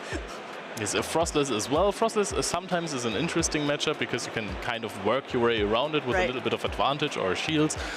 Sableye is coming back as well, because those returns hit those rather bad matchups really hard, so you can't really be walled except for by Carbink. Carbink is actually a Pokemon that has been now heavily disrespected by the community, or I don't want to say heavily disrespected, but players were really fearful of it, over-preparing their teams against Carbink, dropping out on Pokemon, maybe the Shadow Charizard, because they thought, hey, Carbink will be so good because it is such a strong and bulky Pokemon. Speaking of Carbink, Leo, look, I think you willed it into existence there as we see it on Damon Cash's side. As if I knew it. I actually didn't. Sure. Well, let's go over the rest of his team real quick. We see that Superior, like we talked about, really becoming that grass type of choice for almost every Pokemon player. And then we have that Carbink, the Gligar, Pelipper, Shadow, Alolan Sandslash, and a Medicham. Yes, and on the other side, we are seeing the same team that we have seen in the first round again. It is the team that Elite brought to win Sacramento, that Alejandro brought to beat Tex. It seems like a very popular team. And we'll have to see how it chooses to play out overall, right? I mean, is it, sometimes we joke around where we say, is it the driver or is it the car? It looks like this car is a very popular model that's being picked by a lot of players, but I'm seeing the versatility of it and really enjoying it. We talked about how there are so many flyers and how people aren't respecting the Carbink as much, but really, are there so many targets for it in this? Definitely the Frostlass doesn't want to see it, but I have to admit, I mean, the Umbreon doesn't want to see it. The Medicham doesn't want to be taking Moonblast either. Yeah, but then you have Superior, Gligar, and Lantern, and all of those can handle the Carbink exceptionally well. I mean, you're going to get chipped a little bit. I think that the Gligar versus Carbink matchup isn't even the best, because your digs, if you are not a Shadow Pokemon, don't even deal 40% of damage. Your wing attacks will deal nothing, basically. It's basically a tickle. You'd rather have lock-on in this situation. I'm gonna completely be honest with you. And Carbink's Moonblast still really do a lot of damage, even though you need basically 200 rock throws. Yeah, we haven't seen it really in the top cut, but perhaps this is the tournament to do it. Damon Cash is a French player defending this home turf, so maybe he's the person to bring Carbink to the top and making the Carbink be the Pokemon to be feared. Yeah, Carbink, I mean, players have been playing around Carbink for a long time. Maybe if they are dropped a little bit off guard, but even if you're playing against a team that doesn't have to fear Carbink because it has Superior, Gligar, and Lantern, you have 5 other Pokemon. It is good bench pressure. I like this team, though, overall. I think it's going to be pretty versatile.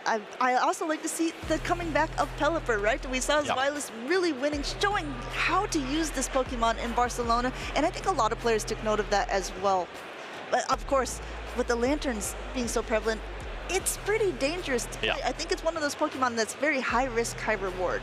It's not really a safe swap, is it? No. Well, I mean, unless you have a good plan for it. I think we did see a couple people use, like, I think we even saw, like, Tomahawk use, like, a Mantine once as his safe swap. I was like, wow, that is a move. Yep, and I mean, if you know that your opponent does not run Lantern, which you can in a show 6 pick 3 format, then you, of course, can swap the Mantine. It is a really annoying Pokemon to deal with, I gotta say. If you don't have a direct answer for it, if you don't have like an electric type, I mean, then it's really easy. But if you don't have a rock attack as well, then you're going to get bubbled so much. The big question, and we have to say it before they actually start, Leo, is the Alolan Sandslash on Powder Snow or is it on Shadow Claw? Let's check for Demon Cash's team. So are there any other answers to Lickitung, really? We have the Medicham, which is not really an answer. Carbink is not really an answer to Lickitung. Gligar also has problems against it. I mean, it would help. This could either be a Medicham with Dynamic Punch, or it should maybe be a Shadow Alolan Sandslash with Powder Snow, because otherwise Lickitung works so well as a safe swap. And if the second most picked Pokemon is a perfect safe swap into you that can flip every matchup, you're taking yourself away the ability of just winning with alignment, of having a good lead and then winning the game off of that momentum. If there's always going to be a Lickitung that has energy advantage on you because it was swapped in first, you're going to have a problem. That's a good point. I actually think that maybe you're right. It probably is a Powder Snow, but I'm just going to go ahead and say it's a Shadow Claw for some controversy here, so we can see if one of us is going to be right and one of us is going to be wrong. We can keep a tally throughout the day. The events have just started. If you guys are just tuning in, we are in winners round 1 of Group C, but there are a lot of groups. So even though it's C, this is a third group. I think there's 8 groups that will be participating in this tournament today. Again, largest regional so far in the 2024 season. And we have A, B, C, D, E, F, G, Nailed H. it. H. He's so good, ladies and gentlemen, Leo. I learned that in preschool. And we have Lorenzo Louis on screen right now. Again, like we talked about, he was in the Lille top 8, and he was also in Utrecht top 8, defending his home turf. But I think those were basically the only 2 tournaments that he was attending in the last season. That's right. I mean, it's a very, very good competitor. It looks like overall, I mean, I'm excited to see him making this comeback in Lille and excited to showcase him as our second round so far. Again, this team, if you guys haven't just seen it yet, the Frostlass, the Serperior, Medicham, Lantern, Gligar, and Umbreon. Yes, this team is going to be really popular for this event. I wonder how many times more we're going to see it, because it is just so incredibly well balanced. If you want to talk statistics so far, 100% of the matches shown on screen will be showing this team. Very good statistics. That is your math strength. Don't ask me later on in the day, though. Oh, looks like Lorenzo wants to battle. Let's do it, Damon says. And we have this Frostlass into the Gligar. Not a great matchup for Damon. We'll have to see an immediate swap out into that Carbink to throw these rock shells, met by the Lantern. Yep, and this looks a bit dangerous for Lorenzo here, because now we are going to see the Surf connect. Surf is going to be super effective. It is not going to deal the most damage against Carbink, but if you know Carbink well, this is a lot. Yes, exactly. Carbink is one of the bulkier Pokemon as well. It does take a long time because of these rock throws to be able to get to these charge attacks, but already at this Moonblast and a little bit of extra energy, Moonblast is going to be able to do a lot of damage to this Lantern, and Lorenzo Louis knows it. Go ahead and throws up that first shield. So we definitely want to keep the alignment here, of course, because you have Frostless versus Gligar. You can basically farm that thing down with 1 shield. I think maybe even without a shield. I'm not completely sure about that just yet. And we're going to see another Surf connect. We are already at another Surf, and we're going to throw the Surf before the Moonblast on the charge attack priority. Very well counted. Yeah, really well counted by Lorenzo there. And now it's Damon Cash's turn. Does he want to use that shield? Looks like he's going to go ahead and let that go down. Had a ton of energy. He has lost that safe swap as well. Coming back in with the Gligar because he knows against the Frostlass it's not going to be doing that great. I think he just wants to get as much energy as possible on this Pokemon to do some chip damage back, but he's going to have to take the Surf in the meantime. Yeah, that is the problem. Gligar is a flying type Pokemon that does well against Lantern because of the part ground typing and those super effective digs, but if you're at an energy disadvantage, it's not even that great, to be completely honest. Now you can overfarm by 2, I think, on the digs, and you're going to knock out the Lantern here, but the Frostlass is going to... Oh no, I didn't even see the last matchup. As soon as the Frostlass comes in, this is going to be a catastrophe for Damon Cash. Yes, we might not even get to see what it is on because of this Medicham is going to be leading this Pokemon so fast, but we do get some information here, and it looks like Lorenzo is running a Dynamic Punch Medicham. I think if you're Lorenzo in this situation, you don't reveal that information game 1. This drill run coming through, doing a nice chunk of damage overall, but his counter is going to be able to completely counter down, even though Damon Cash has 2 shields left. He does not have much energy or health left on this Gligar. Yep, and we have 2 shields that are really not going to help against those Powder Snows, but we're going to let the Ice Punch go through. Damon Cash knows this game is not to be won by me. I don't need to drag it out any longer. But really, what a read by Lorenzo as well, putting that Lantern and potential Medicham in the back for the safe swaps that a lot of people would end up using, right? So it's like, okay, what could he potentially be using as a pivot position if he loses the lead? Carbink was probably a decent one, and my Lantern is going to be doing well against that. Yes, I mean, also Superior would have worked right there if we get the teams up again soon. We can talk a little bit about the possible save swaps for Damon Cash that he could bring, or for Lorenzo rather, to counter most of the Pokemon there. Because, yes, we said it earlier, Gligar, it is good as a flying type against Lantern, but the serves deal half. Yeah, but the serves do half. No, it is true. We saw how much the did, and can you imagine also if that was going to be a Shadow Gligar, it would have been doing even more. This team, while I mean, like on paper, I think the Frostlass is definitely fearful of that Carbink, but the Frostlass is also doing so good against basically all 5 other Pokemon, especially now that we know that it's on Powder Snow, Alolan Sandslash, because even though everything is going to be able to hit back at it with the, I mean, definitely Frostlass is going to want to keep some of those shields. Frostlass has super effective either charge attacks on, I think, basically all of the Pokemon that were in the back.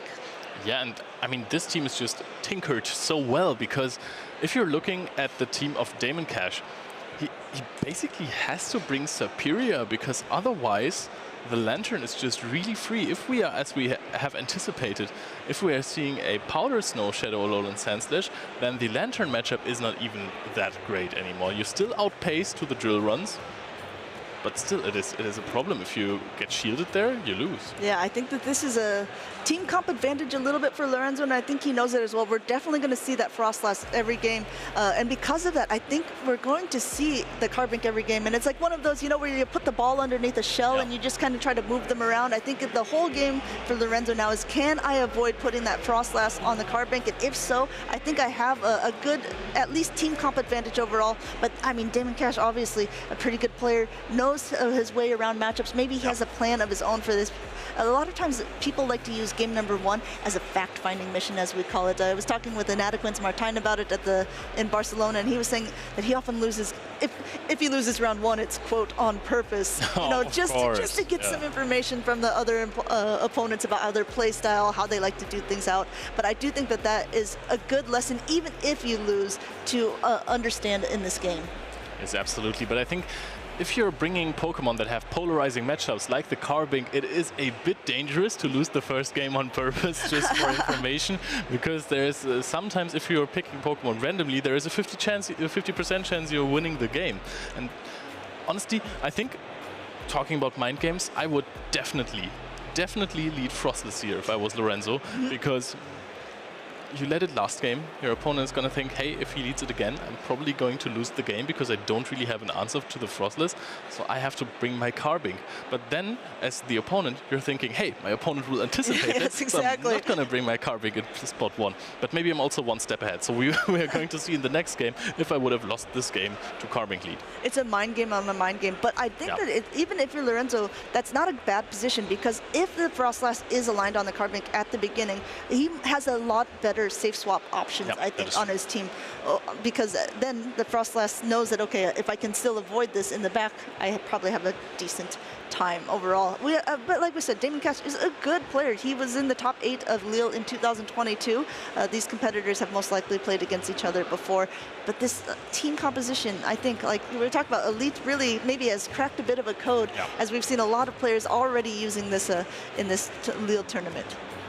To be fair, this team has a little bit of a problem with the Registeel. A little bit? A little puppet of a problem with the Registeel, because yes, you have the Gligar, but sometimes if you play it well, you can get the Gligar to like 50% HP and then swap in the Registeel, and then all of a sudden the matchup isn't really that bad anymore. But now we are seeing Lantern versus Gligar, and we're going to see how that one is going to turn out, because yeah, you still have this hard-hitting Surf Water type charge attack, and we don't even see the Frostless. Yeah, the Frostless looks like it has been benched by Lorenzo. We'll have to see how this turns out for these players. This is a pretty neutral matchup, to be honest. You would think that because Lantern does have these super effective water type damage, that it's going to be able to do so much better. But the Gligar is able to tank 1, and the Gligar is throwing super effective moves back at it with this dig. See how much damage that does to that Lantern? Yes, and I don't think that Lorenzo has Pelipper and Carbink in the back, because those are not on his team. And there we are seeing the, I think we are, okay, now we are back, we are seeing the Lantern going for the charge attack. I was a little bit confused right You were there. a little bit confused. Oh, come on, man. I'll be here all weekend. The Gligar is going in, and the dig looks like it's probably going through. Again, doing wonderful counting here, knowing that it's going to win charge attack priority, throwing when it would be able to get to that attack, and this dig going through on this half. I mean, the Garbink is more than half health. Super effective going through, now in the red, still charging up a ton of energy, releasing this Moonblast before the aerial ace is able to go off. Yes, and now let's see how much this does, because I'm genuinely interested in how this matchup goes if a Moonblast is connected. This is a little bit under half HP. For such a powerful attack, it's not too much, but we know that Carbink is stronger on the defensive side. Yeah, and wow, this move by Lorenzo going ahead and throwing the dig because it's super effective. Not sure if the aerial ace would be able to take out such a tanky Pokemon like Carbink. Going for the safer bet there to maintain a little bit of a switch advantage, being able to hit this aerial ace, which forcing that the first shield off of Damon Cash.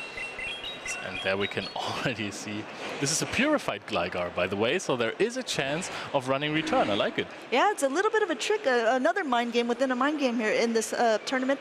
We'll have to see what he comes in with. We have that full health Umbreon in the back, but we also have that Pelipper on the Damon Cash's side, being able to get those spammy weather balls one after another. I like this, throwing one wing attack. We're seeing the typing up in the corner of what coming in, knowing it's that Umbreon and throwing that heavier hitting dig.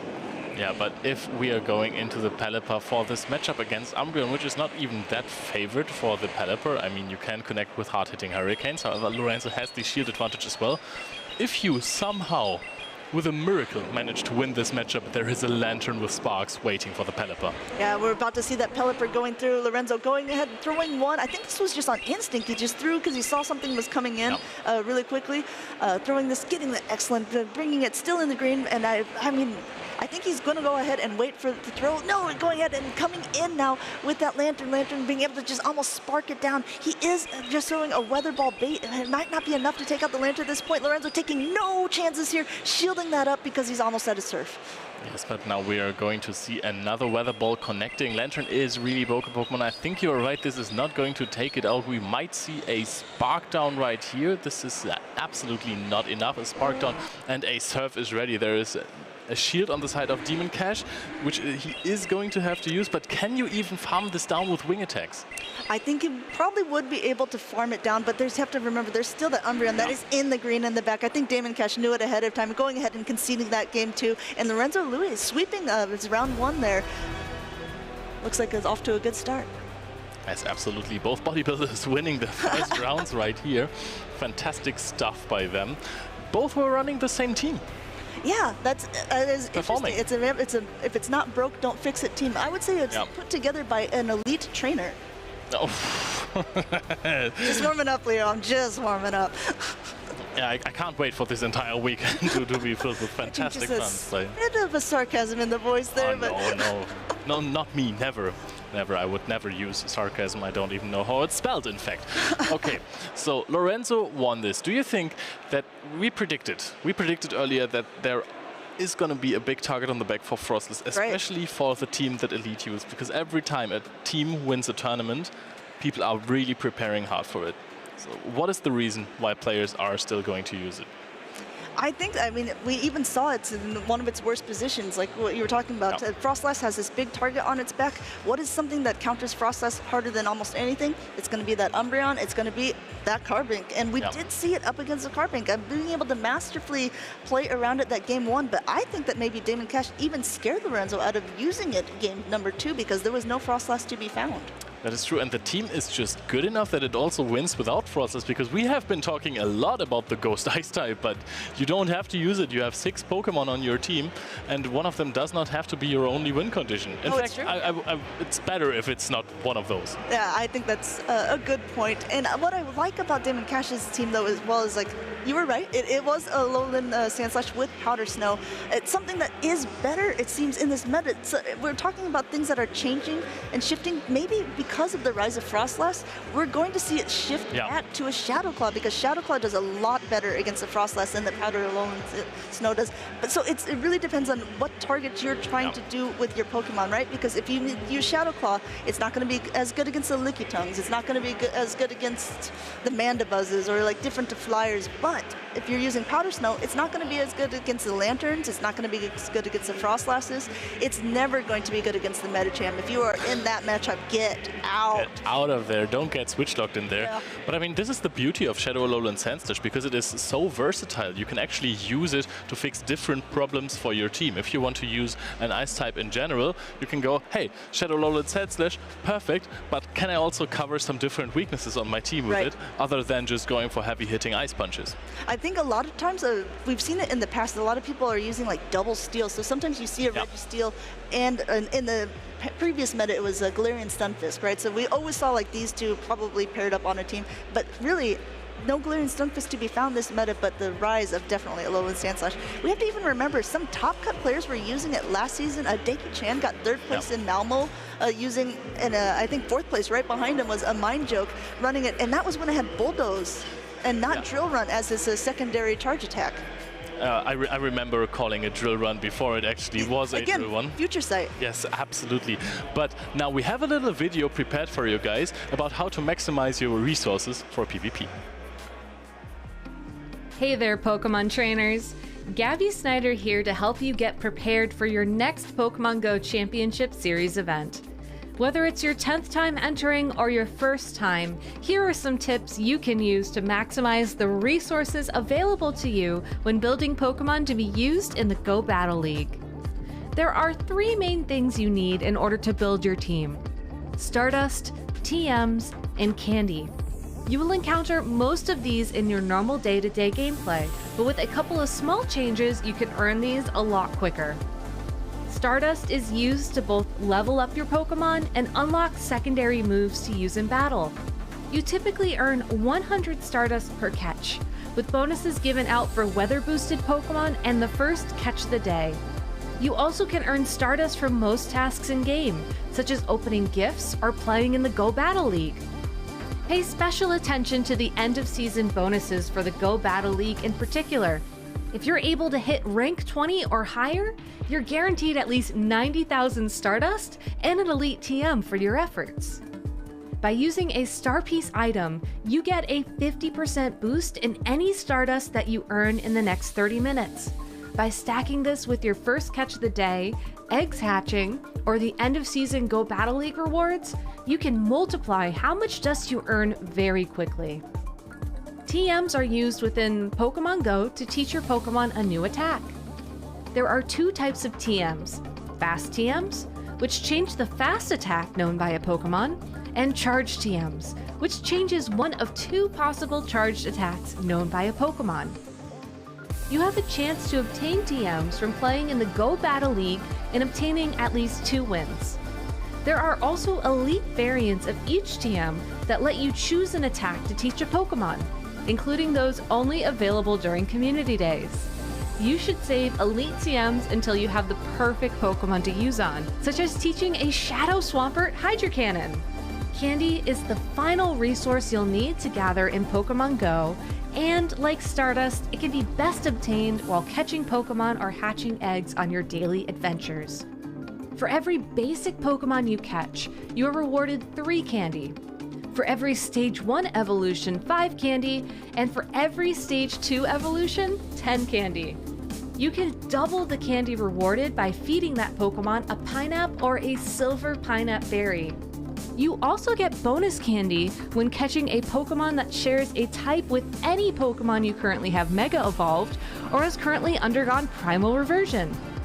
After you reach Trainer Level 31, when walking your buddy Pokemon, or occasionally when you catch a Pokemon, it'll drop a Candy XL, which can be used to level up that Pokemon beyond level 40. You can also earn 1 guaranteed Candy XL per trade when trading Pokemon with a distance of at least 100 kilometers between them. Rare Candy and Rare Candy XL are special variants of candy that can be transformed into candy of any Pokemon type. You can find these rare items as rewards from raids, field research tasks, or by playing in the Go Battle League. One thing to keep in mind as you're adventuring in Pokemon Go is to keep an eye out for any special in-game events that'll increase the amount of Stardust or candy rewarded. You can find out more info on these events either within the app under the Today tab or by checking out the Pokemon Go live blog. Let's look at the April 2023 Community Day Classic event for Swinub as an example. Under the Event Bonuses section, you'll see that there will be a 3x bonus in Stardust awarded for catching Pokemon. Stack this with a star piece, and you'll be seeing a 450% boost in Stardust earned per catch. Some in-person events also award special bonuses, like the double Stardust awarded when present at a Pokemon Go Championship Series event. Before you spend your resources leveling up a Pokemon, you should have a plan, especially if you plan on leveling up popular Great League format Pokemon such as Medicham, Lickitung, Azumarill, Bastiodon, or Sableye, as these Pokemon require extra Candy XL and Stardust to get close to the 1500 CP limit. Make sure you pick the Pokemon with ideal stats of low attack and high HP and defense if you can. Looking for inspiration on what Pokemon to put on your team? Check out past Pokemon Go Championship Series broadcasts or hit the Go Battle League ladder in-game to see what other trainers are running. That's all for now. Make sure to stay up to date on upcoming events by following Pokemon Go on your social media of choice, and best of luck adventuring out there, trainers.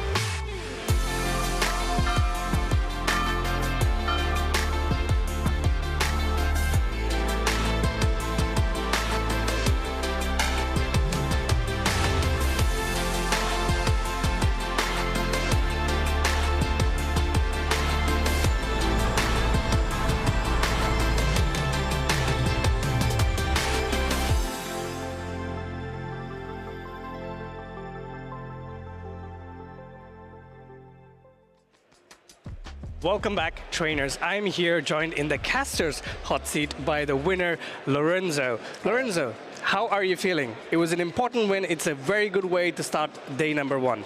Yeah, it's a good start to the day. I mean, you never want to lose the first round. I mean, it's a stacked tournament, though, so it could go either way, you know?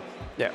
You went with a very, very conventional line of 6, and your first game you met against the Pelipper Carbink. How did you feel when you saw the team sheet for the first time? I gotta admit, a little bit nervous, because it wasn't what I was expecting.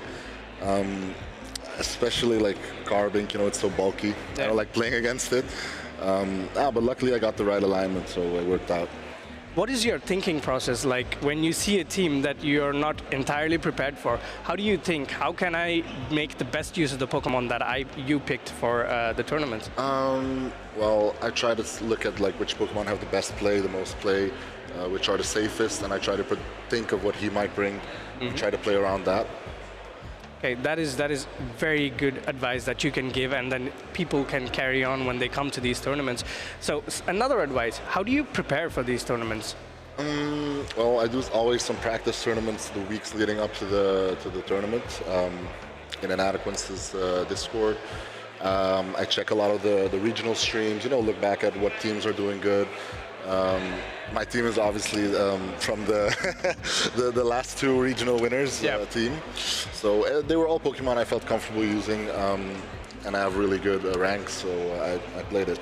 All right, last question before we go off to the next video. Yes, you know that these are the teams that other regional winners have used. Are you kind of afraid to see certain Pokemon that can potentially core break your team of 6? Oh yeah, for sure. That's what's so difficult about team building, because every team has like a certain core breaker, so you're like breaking your head trying to figure out the best team, but you're like going in between, and no team is perfectly safe, so you just have to go and hope you don't face too many of that core breaker. One more question before we go to a video is that, what do you think about Noxel in the meta? I've been trying to, you know, force Noxel in because it has a decent space still. Yeah. It still has some play. I mean, it's been nerfed, but it's not useless. It's still pretty strong with all the Lickitung around right now. So I could see it still having play.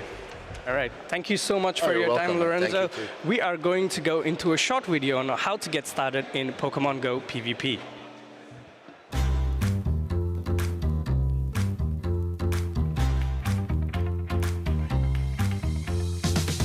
Welcome trainers, my name is Caleb Pang, and if you're a new player, I want to help you join in on the action of the Pokemon Go Championship Series. As you start to explore in Pokemon Go, you'll notice that your in-game trainer gains experience while doing most tasks in the game, such as catching Pokemon, spinning Pokestops, and evolving Pokemon. All of the experience you gather will help you eventually level up, allowing you to continue leveling until level 50. Corresponding with your own level are the levels of your Pokemon. You'll need regular candies to power up your Pokemon to level 40, and XL candies to power up your Pokemon past level 40. Regular Pokemon candies are mostly acquired through catching Pokemon, and XL Pokemon candies can be acquired through catching Pokemon once you reach level 31. Pokemon above this level 40 range are called XL Pokemon, and there are a number of them that are very powerful in the tournament circuit, such as Medicham and Lickitung. Lickitung, so bulky, able to handle this matchup even though it's a normal type into a fighting Pokemon. To quickly level up to level 40 so that you can start making XL Pokemon, increasing friendship levels with in-game friends is the fastest way to gain experience. Oh, and let's not forget, be sure to pop a lucky egg to double the experience gained. Not only is befriending trainers at events a great way to build relationships in person, but it is also a fantastic way to build friendship in the game too. Although XL Pokemon are strong, the majority of meta-relevant Pokemon in the Championship Series don't require XL candies. In addition, some Pokemon such as Phantom cause 0 candies to evolve to Trevenant, their next evolutionary stage, after you receive the Pokemon from a trade from another trainer. This is a great way to build an affordable team very quickly.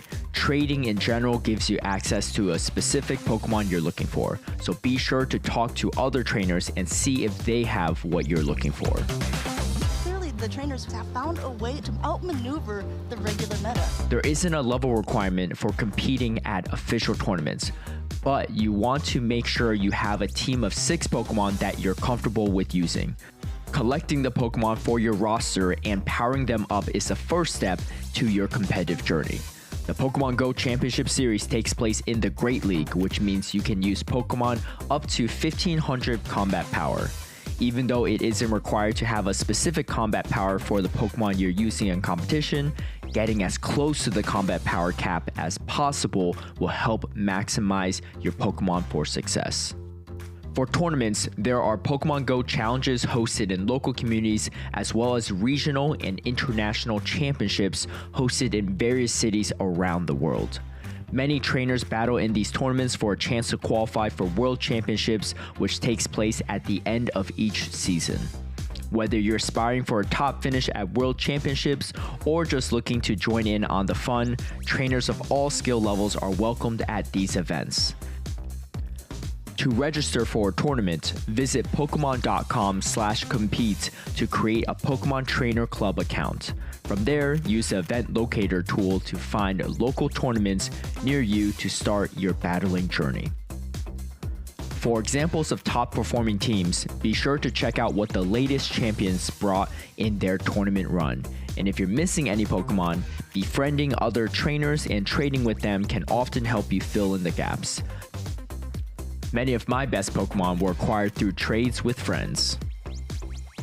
Even the best trainers in the world walk through these early steps to get to where they are now, so we hope to see you start your Pokemon Go adventure today. And soon, maybe you'll be the next champion crowned at a future event.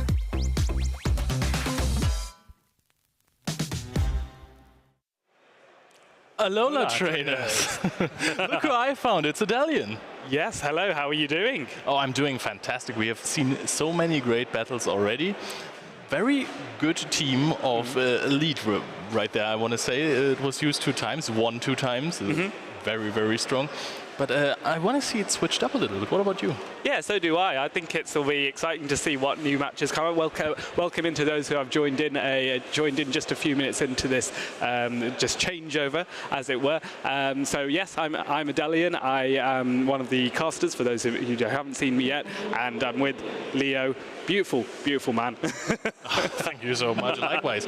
So we are going to see a crazy matchup next up.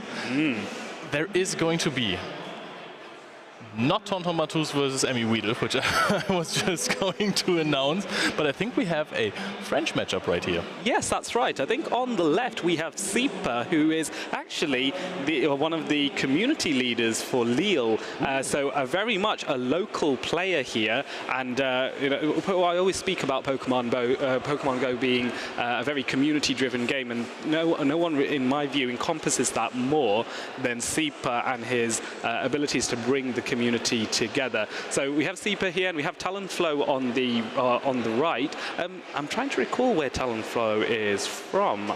I'm trying to think if she's French. So I'll have a check on that. But we can look at the teams, and we can see there's a Mandibuzz available on Sipa's side and a Shadow Alolan Sandslash, Pokemon that I'm always very excited to see in an Open Great League tournament.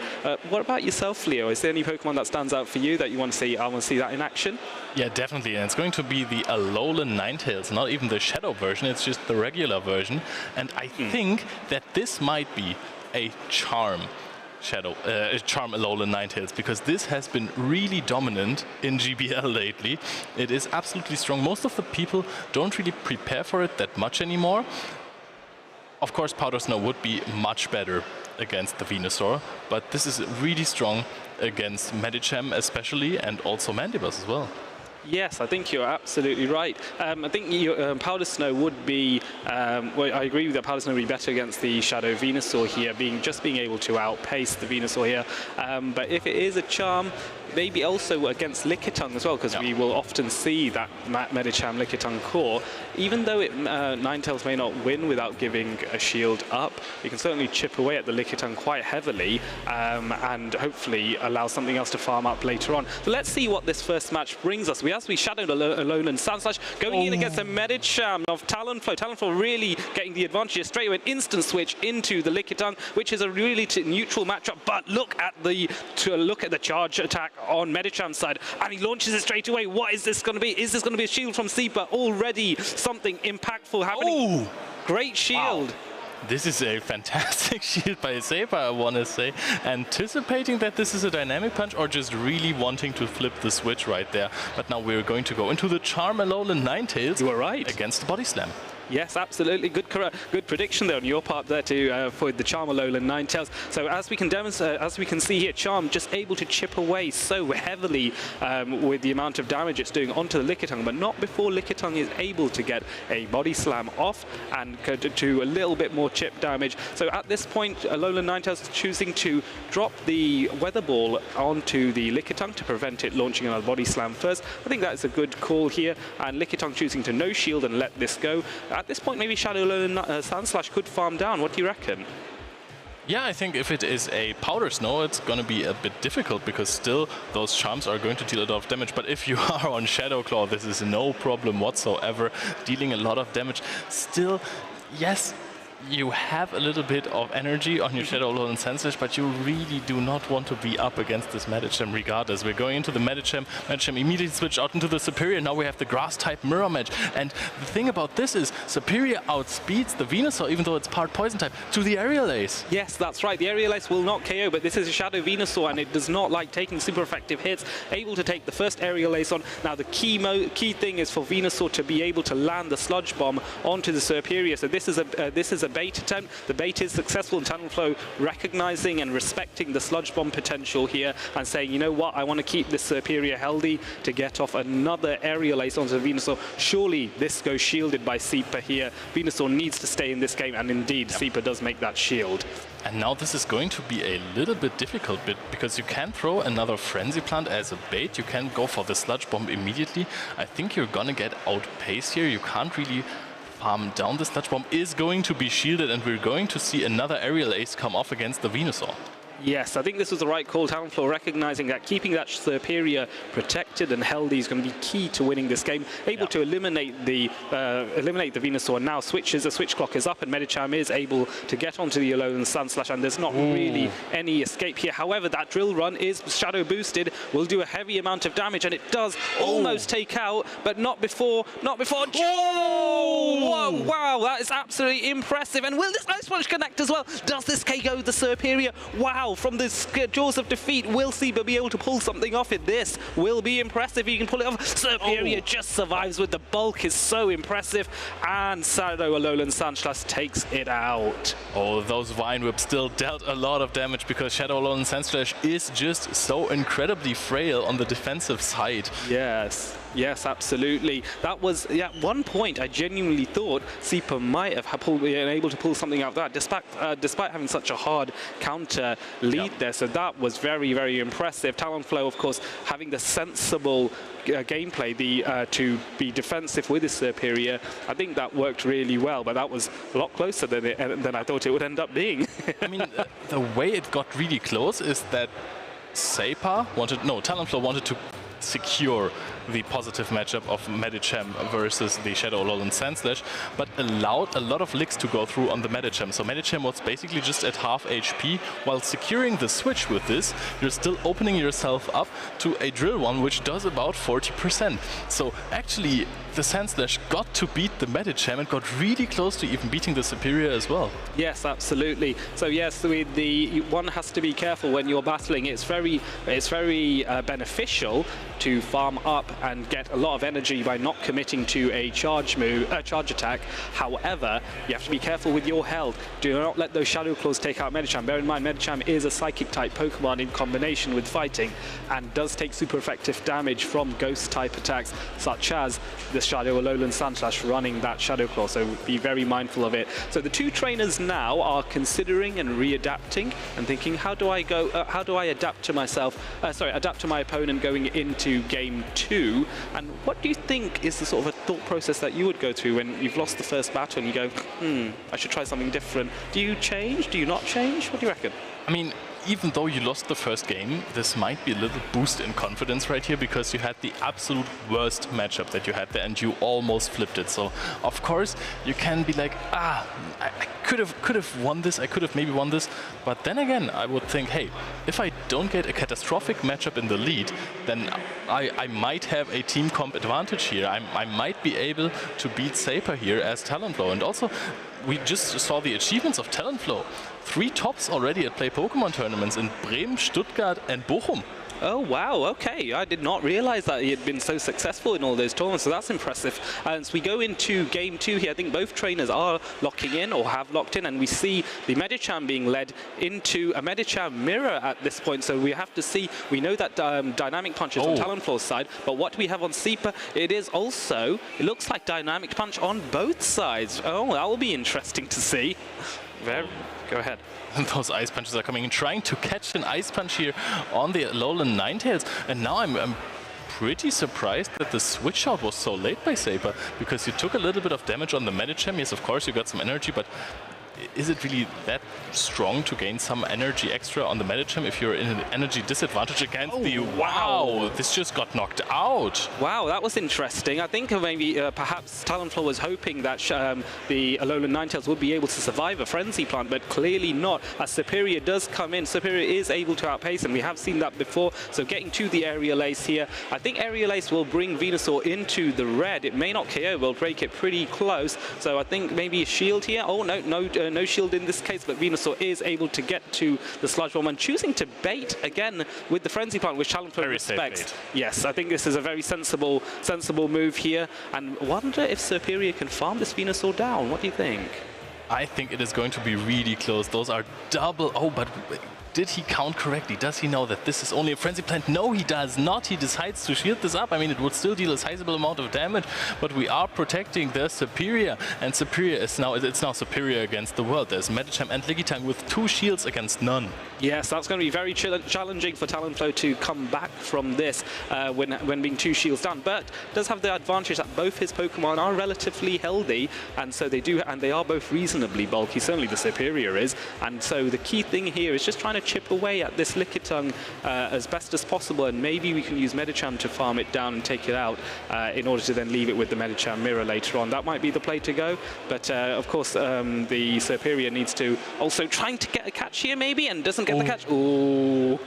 Wow. Dynamic punch. So that was a nice counter catch by Seeper to land the dynamic punch landed on his Medicham, and now Seeper is able to respond with that huge amount of energy and rain a barrage of ice punches onto the Medicham. The ice punches do not really add up too much, but together with the counters, they eventually do. We're going to get those two Medichams onto the same HP range, basically, but there are still two shields on Saper's side, but there are also two charge attacks on the Superior. Superior, however, is really low and can't take another body slam, so this is getting really, really close. Talonflow going for the next dynamic punch, which would eventually knock out the Medicham of Saper. Yes, I think this is the right call to go for the dynamic punches. They're able to do more damage, but instantly a body slam coming in onto Talonflow's Medicham. Seeper wasting no time at all in getting that charge attack launch. This may not KO, but it will certainly bring it so close that Lickitung is able to farm down. And this is good because now the Lickitung has got a decent amount of health. And this is where these two shields come in handy. Might be very, very close here. Very close indeed. This is a lot of energy on Talonflow. He just needs to connect one aerial ace maybe. So we are going to throw the aerial ace again. And I think we are actually outpacing to a triple aerial ace here. This might not be over. Talonflow might have this game. We're going to see another Vine Whip coming out, and we are going to get the aerial ace, but the body slam is connecting. We're trying to go for the frenzy plant right here. Yes, I think Lickitung was able to get to the charge attack just that half a second, maybe even half a second advantage, and that was allowed Seeper to pull that off. That was very, very close indeed. I was very impressed with both these players here. I was, by the way, really confused at first because I thought that Saper had the Medicham in the first game against the Shadow Alolan Sandslash of Talonflow's side, so I called it completely incorrect. I was really confused when I saw that Talonflow was leading the game. Yes, yeah. Oh, it's tied up now. It's 1-1. Yes, exactly, and this is what's one of the benefits of a best of 3 in these tournaments. You can take one loss and still take one loss in a best of 3 and use that use that knowledge to figure out what is my opponent doing, what are the trends in terms of tactics, and react accordingly. And Seeper has done that here in very, very close quarters. I think that was very, very how much HP was left on that Lickitung, but Seeper has been able to react, he has been able to recover, and now he has that momentum to go, let me try and make this 2-1. And now Talonflow has to think, how do I readapt to Seeper changing his tactics? Is Seeper going to bring that Shadow Alolan Sandslash again? Is he not? Debates in the mind for Talonflow to consider what is going on here. So, what do you think you would change if you are Talonflow? Do you think is the Sableye worth risking here, or maybe not? What do you reckon? I mean, we have seen Lickitung in every game so far. Yeah. There's also a Mandibuzz on the team of Saper, so there are many bad matchups for the Sableye. Also, you don't really necessarily want to play versus the Shadow Alolan Sandslash because it outpaces to Ice Punches, so in the 2-shield scenarios, very true. This might be dangerous for you because then a Drill Run in the end can finish it off. I mean, I would bring Sableye necessarily. It is an answer to Medicham, yes, but still I don't think it is necessary for you to bring it. You're a little bit afraid of the Shadow Venusaur as well with your 2 water types that you're bringing, especially with the Swampert. So I think you're kind of locked into almost Medicham, Superior, and the Alolan Ninetales. Yes, I think so. The Alolan Ninetales does have to fear the Shadow Alolan Sandslash, and also with it being a Charmed Ninetales, which you highlighted earlier. I think the Shadow Venusaur is also a bit problematic. I mean, we saw Talonflow did not shield the Frenzy Plant on his Alolan Ninetales, and despite it not being a Shadow, the sheer firepower of Shadow Venusaur. That was crazy. Yeah, I was very, very impressed with how much damage that did. I think Talonflow will now therefore be a bit more mindful of that matchup. Whether he considers whether to bring a better counter to the Venusaur might be a way to go here if he wants to be a little bit more safer against that particular Pokemon. Does he have one though? That is the other tricky question. Yeah, that's the challenge, because you have Ice Punch on the Medicham, but that doesn't KO. Yeah, resisted counters as well. Resisted counters aren't fantastic, so it'll end up being quite an even matchup. You also do not outpace Venusaur because it gets the Frenzy Plant at the same time, so you'll be having a lot of charge attack priority events instead. But yes, it is a little bit challenging there. Maybe the team is a little bit, as players would say, soft towards the Venusaur. Yes, and I mean, Abi said it in his caster prediction already. That was his #1 Pokemon that could break the top 4 Pokemon in the game, which are Lantern, Superior, Medicham, and Lickitung can also have problems with the Shadow Venusaur. So this might be a really good pick for the event, and it's showing. Yeah, absolutely. I think there is a debate to be had as to if you are going to bring a Brass type, do you bring in the Venusaur or the Superior here? Superior is being more popular. Seeper choosing to go with us Mandibuzz and punished. And the Sableye comes in from Talonflow, which I did say maybe would come in, but staying in. This what has popped into your head? The Talonflow is super weak to the Mandibuzz if you're looking closely. Yes, that's true, and that explains why Talonflow is staying in with the Sableye and trying to launch a return and soften up this Mandibuzz to make it a bit easier to take out in the future. I wonder if Seeper recognizes this and chooses to defend his Mandibuzz a bit more, but choosing to no shield. Here comes the Shadow Ball. We don't usually see Shadow Ball on a Mandibuzz, so that's a very interesting move set. Yeah, so Shadow Ball launches in onto the Sableye, doing a good half of its remaining health, and now following up with an Aerial Ace. Does this KO at this range, though? What do you reckon? I don't think. I think you want to bait out a shield here rather, but this is going to deal a sizable chunk. Actually, not too much. This is going to be a guaranteed return for the Sableye, or you will have to throw again. We're going for another Aerial Ace, so not exiting the matchup with that much energy. Now there is a shield coming out, and we're going for a return. Now, if your opponent shields this, do you want to keep your Mandibuzz around? Because I think from this point on, you might be able to farm down. No, Seeper choosing to let the Mandibuzz go here and take take shield advantage in this case, but this might be a sigh of relief from Talonflow, now able to align his Superior against that against the Venusaur. But Superior is Venusaur does have extra energy here, but is able to get a catch. But this, we know the Frenzy Plant does a huge amount of damage, so Medicham is going to take a big chunk of damage here. And does Venusaur stay in? Yeah, he wants to get a bit of extra farm. Is there going to be a counter catch? There is an attempt. It isn't successful, but now Medicham able to launch the Dynamic Punch onto Lickitung. Will Seeper remember that this is a Dynamic Punch? Medicham and shield? He does. Absolutely. I thought he might go for 2 shields on the Shadow Venusaur, but I mean, licking down this Medicham is also huge on the Lickitung. You can't disregard that Pokemon. And I mean, we talked about it earlier. Talonflow has no answer to the Shadow Venusaur, so being 1 shield up and 2 Vine Whips ahead of your opponent is just crucial. Yes, absolutely, and we have a challenge here as well. With the Venusaur having a Sludge Bomb ready to go, if memory serves, it means that the Talonflow needs to keep his shield to defend against that Sludge Bomb on his Superior. As a result, Lickitung is able to freely do damage with these body slams, and the aim is, from Seeper's side, that he wants to force Talonflow to use this shield so Venusaur can potentially sweep in the back. That would be the win condition that I would go for in Seeper's shoes. So it is a race to try and see if he can get to 2 Aerial Aces, and indeed, Talonflow is able actually to get to an Aerial Ace first, so this might be good. Does Seeper shield here? That's the key decision. He doesn't. Wow, okay.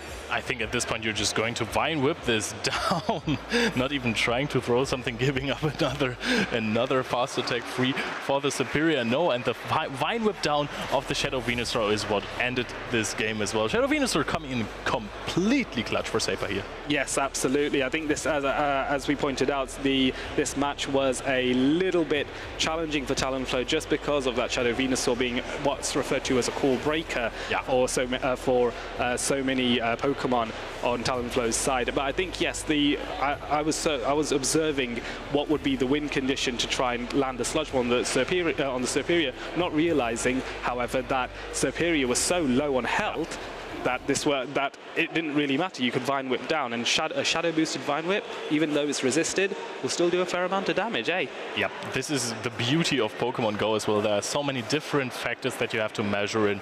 There is energy on your opponent's Pokemon, the turns that the opponent's Pokemon's fast attacks take, yes, the health that they have, the health that your Pokemon have, and if the switch timer is up on your opponent's side as well, and there are probably many more that I've just forgotten about. Yeah. I mean, basically, what is really important as well in Pokemon Go is the knowledge you have to acquire before the game. How do you play which matchup to draft a real strategy when you see your opponent's 6 Pokemon.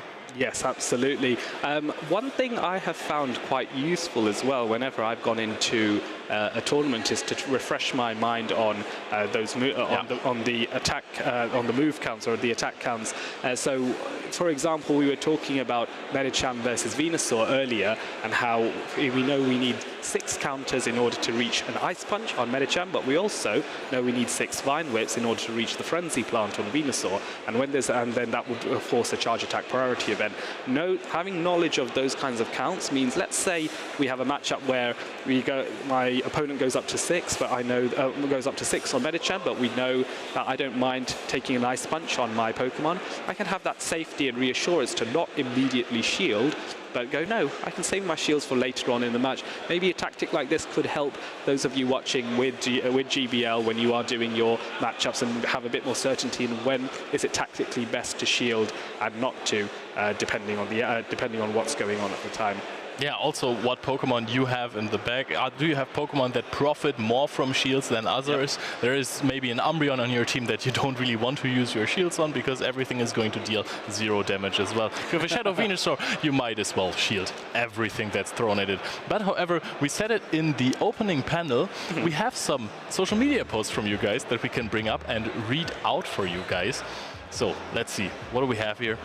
Had a great time doing my first cast in Sacramento from Softov. Feeling very lucky to have had these absolute pros around to show me the ropes. Special thanks to @Speediest Chief 2. Thanks everyone for the kind messages. Was truly overwhelming. Looking forward to the next one. I did enjoy Softov and her commentary in Sacramento. I think it was nice to see new commentators come in and really make an impact in giving a good show to the viewers watching globally at this Play Pokemon Regionals. It's amazing to see how much unity you can get from all these tournaments being played all over the world, and yet it still feels like one Pokemon Go PvP family, and nothing excites me more than seeing all this successful commentary, champions, and good battles, and also when you see on social media the socials that are happening after as well, and those community building events there as well. So lovely to see Softov commentating, and of course Speedy, Tua Butters, and Caleb Peng, who are regular commentators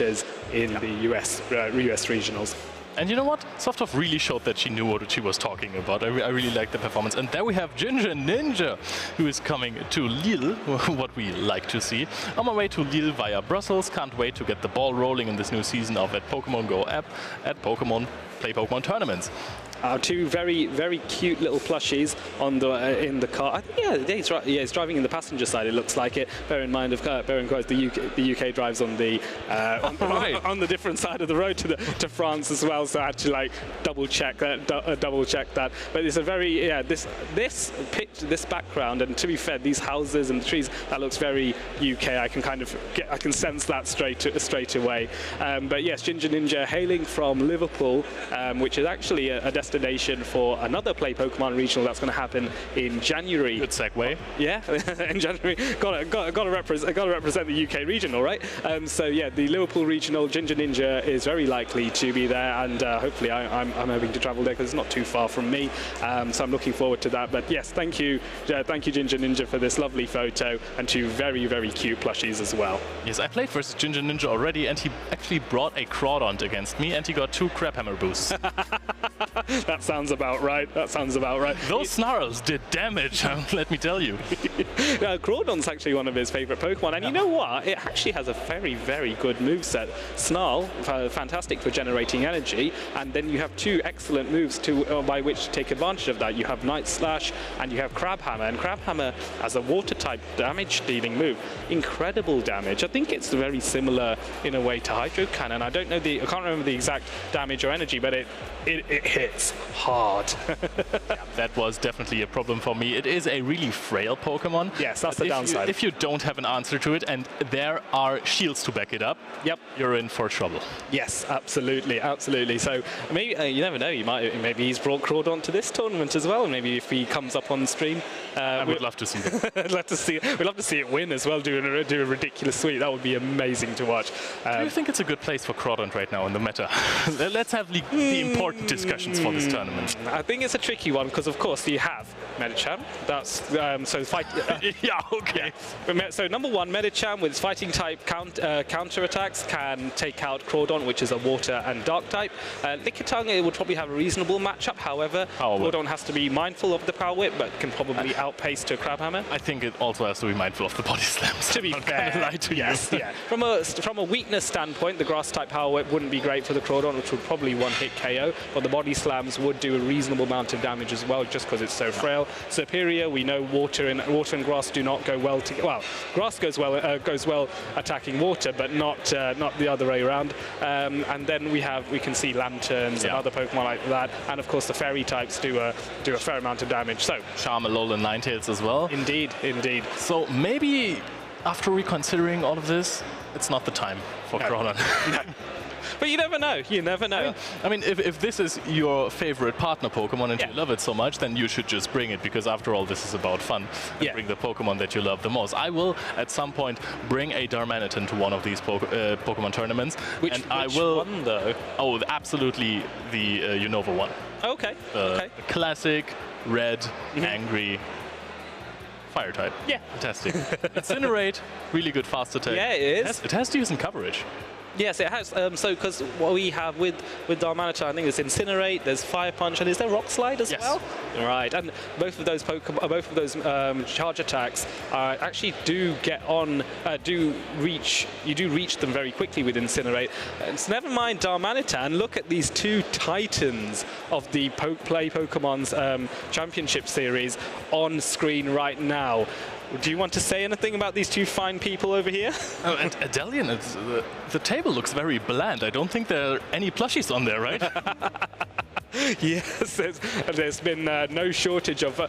I think, has Tonton Batuse got two different sized Dragonairs there? It's a gigantic Dragonair. Brilliant. Fair play. And this is one of the luxuries, I suppose, with Tonton being from France. He's probably driven over and he's able to just stuff the entire car with all the plushies and go, oh, which one do I fancy to put on stream today? So, let's tell you a little bit of a background on these two trainers. Some of you watching will already know these two famous faces, but for the benefit of those who would like to know more, Leo, do you want to say anything amazing about any of these two battlers? Of course, Tonton Batuse is the reigning EYC champion. Fantastic. With the signature Shadow Dragonair, he also used a Shadow Charizard, which I would have liked to see for this tournament, but that's not in the cards for today. And of course, on the other side, not less popular at all, not less famous at all, we have the senior world champion, M.E. Weedle. Yes, both of these trainers are absolutely brilliant, absolutely lethal, and have demonstrated it at the top in many tournaments. You can see Tonton Batuse here, Stuttgart Regionals top 4, managed to reach top 16 in Liverpool, and Liverpool was at the time one of the biggest Play Pokemon regionals, and I'm sure that will be matched in due course. Of course, we mentioned the EUIC reigning champion from 2023 as well, and he indeed running that Shadow Dragonair, and still has the Medicham and Licky core, and then you see a flash of excitement from you, Leo. What are you thinking? I was talking about this before with Amanda. I want to see Frostless paired with Registeel. Okay. I really like how those Pokemon go together, because they're kind of building a good core, covering each other's weaknesses, and of course you have the heavy hitting charge attacks, so your opponent can't have that many shields. And then on the other side, as we said, M.E. Weedle, also the EUIC champion of 2022. Oh, and then was he was a competitor that got quite high in it as well, didn't he? If I recall. And then the world champion you mentioned, Leo, quite correctly, and the seniors were world champion, and he has top cutted on many other tournaments as well. Again, running the Registeel, the Medicham, Licky Core. I do like the idea of the Shadow Alolan Ninetales, and I wondered if that will perhaps scare off the Shadow Dragonair from Tonton Batuse's side. But both of these trainers know how to play against counters for their signature Pokemon. I also do love that Emmy Weedle, not wanting to be outdone, has just chucked a pile of very cute and small plushies. And what we see here, we can see the Registeel and Medicham, which are featuring his team, and then a Alolan Vulpix, a very cute Wooloo as well. Is that right? Yeah, it is, and I think it's Kanto Vulpix actually. Yes, that's correct. Yes, that is correct. There is also one behind that. Might be it does look like the head of a Alolan Ninetales. I need to look a bit closer and double check. Yeah. But yeah, the Cantonian Vulpix there, and then of course the Wooloo, a Pokemon that I think that I actually am quite fond of, because I can just imagine if I were to hypothetically speaking pick one up, it would be very soft and woolly and very reassuring. Cloud. Yes, exactly, and I think that would be very emotionally reassuring for me. Yeah, Wooloo is absolutely cute, and Double is a strong Pokemon. Yes, we have seen it be very successful in certain restricted Ultra League metas in the Go Battle League. I think at one point Double was considered the premier safe swap for one of the cups. I'm trying to remember which one, but it's relatively recent in Ultra League, maybe a few weeks ago in the GBL season. So both trainers are now considering each other's teams of 6 and thinking, which 3 do I want to start off with, and in what order? They're debating. What do you reckon? My opponent will run? Both of these trainers have the luxury of having seen each other play on stream. So we get into the first battle. A beautiful pose from Emmy Weedle, the world champion pose, and the outfit from London. And we have Frostlass into Registeel. Leo, if you would like to take it away. Now with the lock-ons, the Frostlass quite literally has the targets on its back. Lock-on is going to not deal a lot of damage. Honestly, it's chunking the Frostlass. So there's a perfect pace on Tonton Batuse to try and launch the Shadow Ball on after 8 Powder Snows, which is in line with a charge attack priority event from Registeel if it were to happen. But Emmy Weedle recognizing that and just going to throw one more lock on before launching the Zap Cannon here. Zap Cannon is the preferred move, dealing neutral damage against Frostlass, and even though it's neutral, that's a huge amount of damage done and a debuff to go with it onto the Frostlass. So that is very, very impressive from the Registeel here, as a second Shadow Ball is now launched. Yeah, but I mean, the Frostlass still withstood the Zap Cannon right here, and now you can basically, we are switching out immediately on the Sableye. We have Lantern versus Sableye, another rather neutral matchup after Frostlass and Registeel both go down deep into the red. This is just a matter of seconds. Yes, and I think it was very sensible for Tonton Batuse to react so quickly to the Sableye switch in from Emmy Weedle. I think Emmy Weedle was trying to Shadow Claw the Frostlass down before Tonton could react, but of course this is the EUIC reigning champion. His reaction times are going to be pretty good. So here comes a Thunderbolt here onto the Sableye, which is no shielded, bringing the Sableye into the red, but Sableye is still able to farm up a lot of more extra energy and throwing on perfect timing just before Tonton Batuse's Lantern can get a surf off. So now it's a debate, do we shield or not? I was just gonna say, this is going to be a win condition for Emmy Weedle to have a few shields up, because now you have the Swampert in. Swampert with shields up is rather strong, because otherwise the final matchup of this game is going to... that was a shield that, I mean, preserved some health on the Swampert, but eventually it's going to be a matter of, will the Swampert be able to avoid the Power Whips? Yes, that's true. But of course, Emmy Weedle has not realized that Lickitung is there in the back from Tonton Batuse's side. It hasn't been revealed to him yet, but is able to achieve the farm down and get a respectful amount of health. So now Emmy Weedle is recognizing that, okay, the Lickitung has come out. I need to chip away as much damage as possible. The best move set for me is to use that Hydro Cannon and just start churning out that damage. And here comes the second Hydro Cannon. Immediately, Lickitung, such a bulky Pokemon, being dropped right into the sort of 30% mark of his health right from the get-go. Very impressive. Yep, and now at the range of HP that Swampert is at, I think Body Slams plus a few licks will be enough, so you would already have to start shielding that, and it's going to be really interesting to see if any of those two players can utilize their sacrificial swap. Yes, absolutely. So Hydro Cannon is now being launched to try and take away that final shield on Tonton Batuse's side. And now, as you say, there is the potential for catches on both sides. So it's going to be very much a timing-based action. Here we go. Is there a catch? Oh, was no attempt at a catch. Maybe Tonton Matus was hoping he would overfarm a little. Emmy Weedle going, no chance. I'm just going to throw this straight away. And this wipes out the Lickitung before it can get anywhere. And now an instant swap. And instantly the Focus Blast onto the Frostlass as well. Giving absolutely no time for Tonton Matus to react to that. And there goes a boom. And the Frostlass goes down.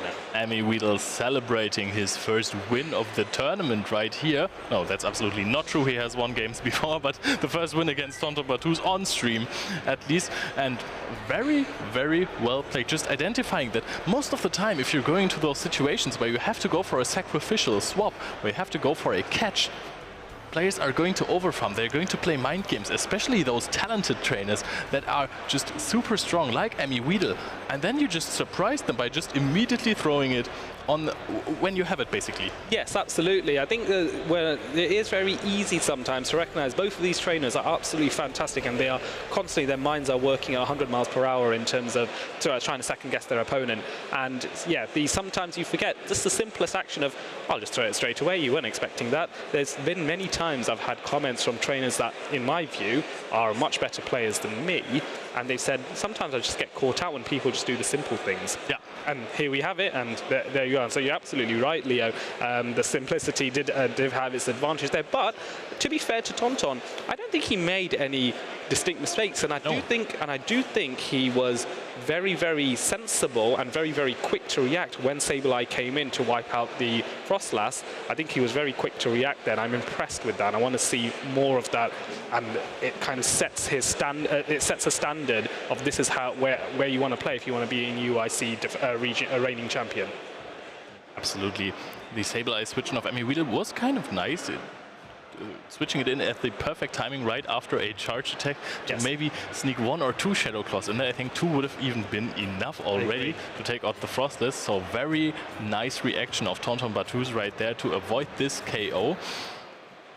Yes, absolutely. So now we're considering considering game 2. You can see both trainers are now. You can see like the thinking faces certainly on Emmy Weedle's side, and he's just focusing. He's like, look, I was eyeing up his opponent for a second, going, what are you thinking? I want to look into your mind. I want to mind read. Imagine if people could mind read each other here. How significant that would be. Oh, but that would be completely unfair. I know. At one point it would just be, oh God, he's reading me like a book. Quite literally. Emmy Weedle now, I think they're planning to lock in. They're going, acknowledging each other as we go into game 2. Again, love to see that beautiful pose on and the outfits on both sides. Lickitung going into Lantern here. Leo, what do you think of this matchup?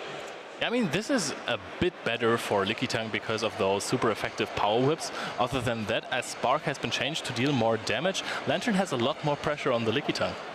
Yes, Lantern does indeed have a little bit more pressure. So going for the Surf here first and foremost to try and do a respectable amount of chip damage. I think Tonton Matus has to be a bit mindful of the catch here, and does indeed get the catch power whip onto his own Lickitung. This is an excellent play and an excellent catch here, avoiding that damage that would have done super effective damage onto the Lantern. So now they're both staying in, both doing resisted damage to each other with the licks, and then racing to body slams to soften each other up. So this is a very typical mirror match where this is where IVs can really matter in terms of which Lickitung comes out on top. Yes, and I mean, Emmy Weedle tried to just do it again, just throw when you have the power whip, and this time Tonton Matus could not be fooled by him. Now he's going for the body slam back against Lickitung. We're in this for a while. Yes, oh, absolutely. But both Lickitungs do have body slams available, and they're both getting really, really low. So this is where we're hoping for the bulk of Tonton Matus's Lickitung can withstand another body slam, and indeed it does. Might be able to withstand one more, actually, maybe not with the licks now. But now going for the power whip here, maybe hoping to ensure there is a knockout on Emmy Weedle's Lickitung. Emmy Weedle choosing not to shield this, and down goes his Lickitung. So now what do you bring in? You don't want to bring the Swampert in against the power whip, but maybe you might be able to outpace and farm down. Who knows? Or the Sableye is not a bad shout either, because it might be able to reach a foul play in time. Let's see, and indeed it does. Reaches the foul play just before the power whip, but that is still great for Tonton Matus because he flipped the switch, and He couldn't be farmed down with the Lickitung. It was really low, but both of these Pokemon would have taken so much damage if they tried to farm it down. Yes, absolutely. Tonton swapping in his Frostlass to deal with the Swampert here, but Swampert has got an energy lead here, and we know how damaging these Hydro Cannons are. Frostlass, though, is able to take one of these, so choosing to no shield and take the damage, and then what does Tonton Battus do? He launches his own attack, which Swampert does have to respect. That Avalanche does a huge amount of damage. Swampert not known for its bulk either, so can't really take the Avalanche. So now it's another race. How much more energy is he going to farm up? And going for a Hydro Cannon here. This is where maybe a shield comes out. Yeah, there we go. There it does. As to at this point, and we are so far ahead in advantage when looking at Emmy Weedle's Swampert. Now the Avalanche is going to come out. We are going to be at another Hydro Cannon once this comes out, so we can just farm up to one Powder Snow before the Frostless reaches the next Avalanche, and then throw with another Hydro Cannon loaded. Exactly what happened right here, even I think one before that. But you're also now ready to go for 2 Hydro Cannons, so if this was shielded, you could just throw the next one. Yes, indeed, and I think Tonton Battus recognizes that, which is why he hasn't bothered. But now we're trying to go for a bait attempt here, and Tonton Battus falls for it, and so this shield is now used against used to defend against a Hydro Cannon, but Lantern may be able to farm a bit more, choosing to throw the Surf immediately and wipe out the Swampert before it becomes too much of a threat. So now we have a reasonably healthy Lantern here, and then now it's just the Sableye left to deal with on Emmy Weedle's side. So now it's a race to see who gets to it first. I think Sableye has to go for the return here. What do you reckon? Yeah, I think the return is also going to deal a really big amount of damage. I'm not completely sure if we are at 2 Surfs yet for Tonton Battus. I think we might be, you know. Yeah. Win condition if this does not take out, and it connects and it takes out the Lantern. Emmy Weedle wins 2-0 versus Tonton Battus in a really close matchup. Yes, I think Tonton Battus recognizing that he needed 2 Surfs to connect in order to wipe out the Sableye, but Emmy Weedle recognizing, nope, I need to take this out with a return, clinically finish it off before he can even get even one of those Surfs off. So bear in mind, even if Lantern had reached the first Surf, the Sableye would have won a charge attack priority event and launched a return before the second Surf could have landed. So that was actually, that seemed very close, but I think Emmy Weedle did have at least one one attack advantage there in the fast attack. So very close. Still really close if everything comes down to one charge attack. Absolutely. And at this top level with 2 top trainers, that's how close it gets. So yeah, I was very impressed, and I think very sensible from Emmy Weedle to recognize, you know what, the foul play is not going to cut it. I need to go for the return, and otherwise I'm not going to win this matchup. So, yeah. That is to return such a powerful attack. If you purify your Shadow Pokemon, you are going to be able to get this attack. Otherwise, you really can't. You can't even use it with an Elite Charge TM. Yes, that is very true. I think I have seen some players choose to run Shadow Sableye in the past as well, and opt for Power Gem instead of return. But I think with Noctowl not being quite as common anymore, because that was the main driver for Power Gem to be used in an Open Great League tournament, with Noctowl no longer being there, it's not as much need for Power Gem. You're going to see more Gligar, and Power Gem isn't all that useful. So I think definitely if you're running Sableye, return is the way, purified one is the way to go, and it will cost you far less in terms of dust and XL candy as well, so don't forget that. That is true. Also, talking about candy, we have a video prepared for you guys about the benefits of trading. Yes.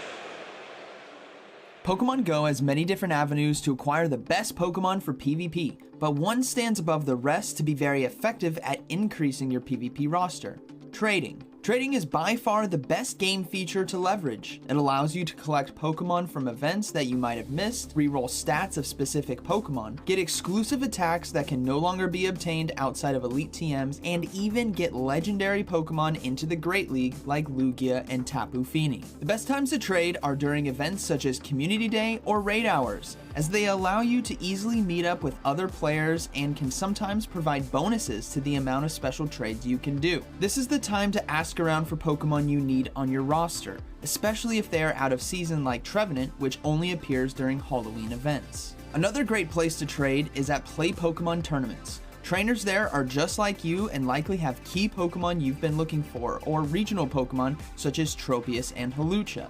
Now trading is a two-way street, so it's always best practice to keep Community Day Pokemon and special event Pokemon for future trades, as other trainers might need them from you. Here's a list of some of the top Pokemon used in the Great League for Play Pokemon tournaments. While this meta is ever evolving, it's important to add these Pokemon to your roster as they are consistently performing at the highest level in both Go Battle League and Play Pokemon. The friendship gifting system can also help you lower the costs of trades. For example, someone that you are good friends with will cost you 20,000 Stardust for a new Pokedex entry, while someone you are ultra friends with will only cost 1,600 Stardust. This is fantastic for trainers that can trade with their local community, as you can easily work towards higher friendship levels, while also preparing you for potential costs of trades when you go to special events.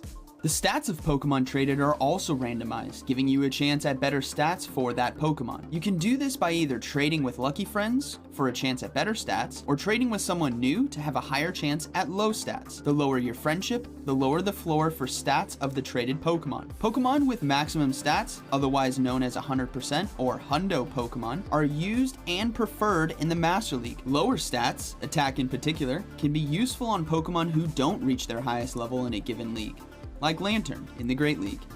So be sure to always leverage the trading feature in Pokemon Go. It's a great way to meet new friends and build your Pokemon Go PvP roster. See ya!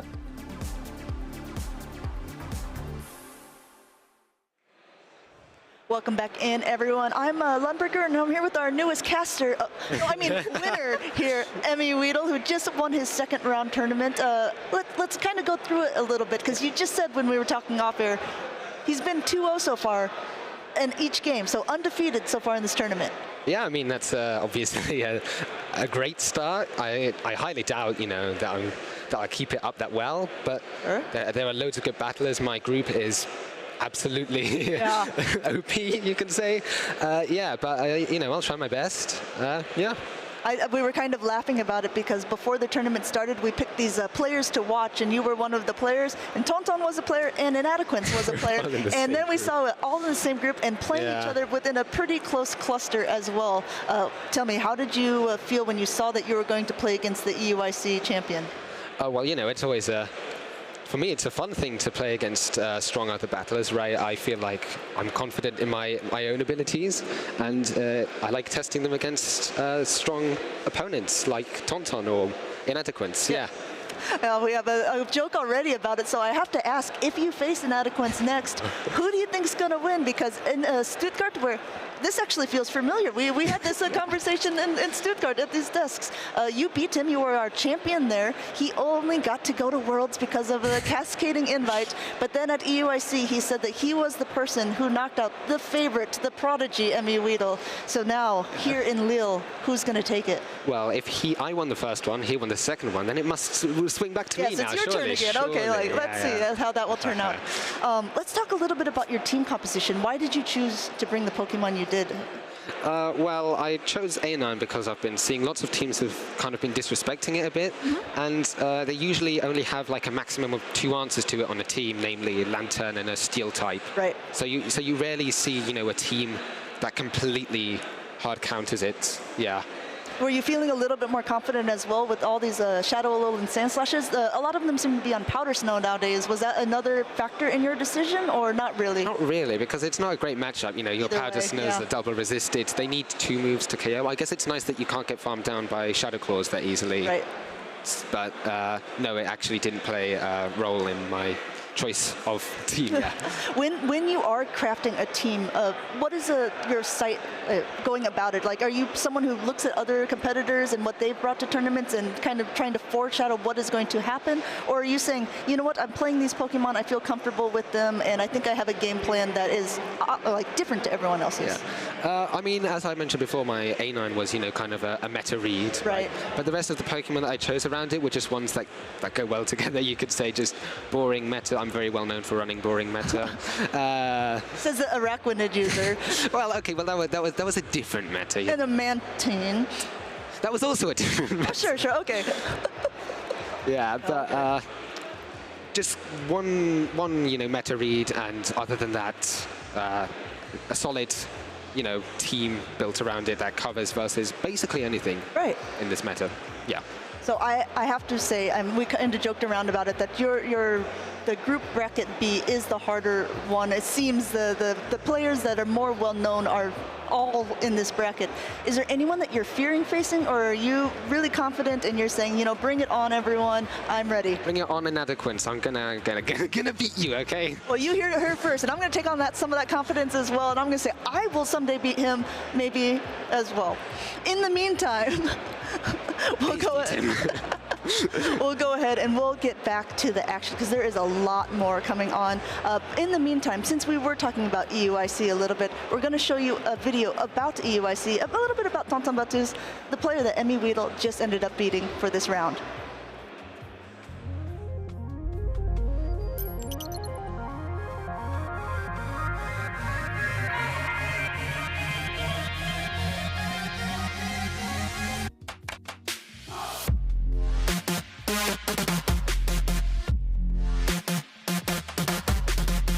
I'm from France and my name is Thomas.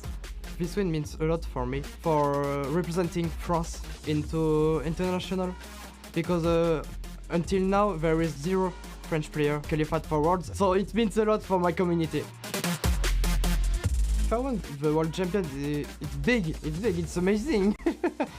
So yeah, that will mean a lot, and I know that for every player will be really proud of him because he had such a difficult tournament from the beginning to the end. I'm Alex Transky from the United States. It feels amazing to win UIC. It's really hard to articulate what this win means to me. Since I've gotten second so many times, I've never really felt the win, and all of a sudden I finally have won after a lot of years playing Pokemon. It's surreal. I never really doubted my strategy this weekend. I just expected things to happen that happened, and it worked out for me. Winning Worlds would be incredible. I spent a lot of time playing Pokemon, and for that to pay off at a World Championship would be amazing.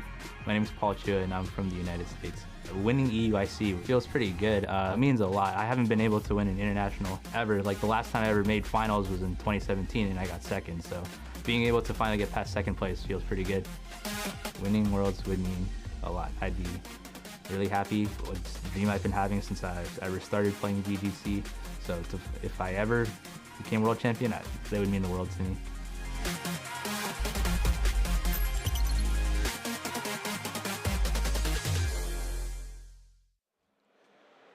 Welcome in, trainers, and look, we have another caster on the caster booth.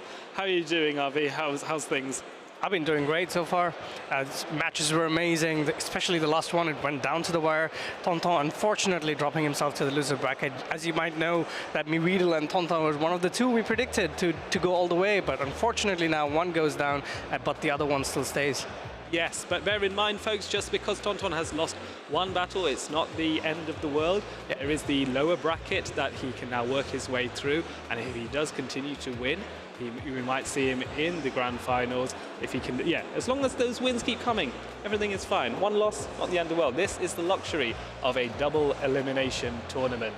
Speaking of great matches, we have one that's coming right in. Maybe you could walk us through who's playing, because I guess you know them more than I do. Yeah, so we have 2 British players that are going to be next on stream. We're having Tomahawk UK and Nessa Beathan very, very imminently. So both of these trainers are very close to my heart. As Kanzevius has elaborated, I'm quite fond of my British players from where I hail from. Nessa Beathan has some fantastic accolades to his name, coming second in EUIC, losing only to Tonton Batuz in the grand finals, and Tomahawk was quite successful, reaching, I believe he was 3rd in Barcelona, only in the previous European special event in September. So both of these trainers are fantastic. Also, Tomahawk did very well too. I think he was 2nd in Warsaw in previous seasons as well. So that was also quite impressive to behold. Both lovely, lovely players, lovely to speak to, and I'm looking forward to their battles imminently. But yeah. Thank you for the introduction, Aurelian, but I'm going to still put you on the hot seat one more time. Go on then. Which one do you pick? Ooh, that's a dangerous question to ask. For me, I think, so I was speaking to Tomahawk just a few minutes ago, and he was saying, I'm very nervous about this matchup. There is a Pokemon on Nessa's side that I'm a little bit concerned about. I won't go into too much details because I want to keep the surprise for everybody and indeed for the competitors, but I think Nessa might have an advantage here, but that doesn't necessarily mean that Tomahawk can't pull it off, because he has done magical things before, and I'm confident he can do magical things again. So I'm leaning towards Nessa, but I'm not. It's not too heavy a lean just because Tomahawk is that good. All right, you heard it here, folks. Adelian wants to support Nessa Beaton, and we are going to shortly find out which Pokemon that they are worried about. And I can tell you, there is one Pokemon that we talked about already throughout when we started the introduction that's going to make an appearance. I'm not going to say which one, it's up to you guys to guess, but I am really looking forward to how that Pokemon performs. So we've had very, very good games so far, right? Yeah. And some of them have been super close, but which one would you think is the closest that you've seen so far? I personally really liked the very first matchup with Dex. It bounced quite a bit, and there were many periods where I thought, ooh, they might win. Oh no, they might not win. And I was taken by surprise, and that adds to the sheer excitement of Pokemon Go battles, where you don't really know right until the very end. Sometimes you might know in advance that, okay, this looks like it's going to be a win for a particular trainer, but sometimes that doesn't happen, and you go, oh, there's been an amazing catch, and the excitement it builds, honestly, it gives me the jitters. Yep. For me, it was the same as well. Game number 3 for Dex was very, very close there. Yeah. I think if he went for the switch, he probably would have been able to win that game, but unfortunately, making that 50-50 call cost him. But these things happen. Dex is now in the lower brackets, and he has an opportunity to make that run to reclaim his title for being the Lille Regional Champion as well. And we now saw 2 French battlers, Tonton Botteuse and Dex, who have gone to the lower brackets. But maybe they can still make a huge lower bracket run to try and win the regionals. I'm really looking forward to matches to come. I've seen the bracket. There's been so many great matches that's happened, and more to come. Are you as excited as me to shoutcast this next game as well? Yeah, I'm absolutely delighted. Another thing I'd point out, that poor Dex, so last time he had full function of both of his hands when he won the Lille Regionals, and this time he's poor guy's operating in a cast. I think he had a nasty fall, I'm afraid, but it just highlights how much he loves coming to these tournaments, the dedication that, okay, yeah, I'm slightly injured, it's no big deal. I still want to come to this tournament, I still want to represent my country in my home regional, and so I really admire, I don't know about you, but I really admire the dedication. There's many trainers that travel from all over for this kind of dedication. Is there any trainers that you think are that they've shown their dedication in a really exotic and impressive way as well? There's been a lot, to be honest. You have Inadequate, who's traveled to the US to compete in a bunch of tournaments. Yeah, very true. So I think, and he's also done really, really well in the US. So he's somebody who you have to admire, and he doesn't always go just for competing in the tournament. It was also to, meet the community, make new friends. That's what the game is about. Yes. So that is something, and also coming back to the Dex bit. I was very surprised. So when he walks in with a cask, I never thought he would go back to his,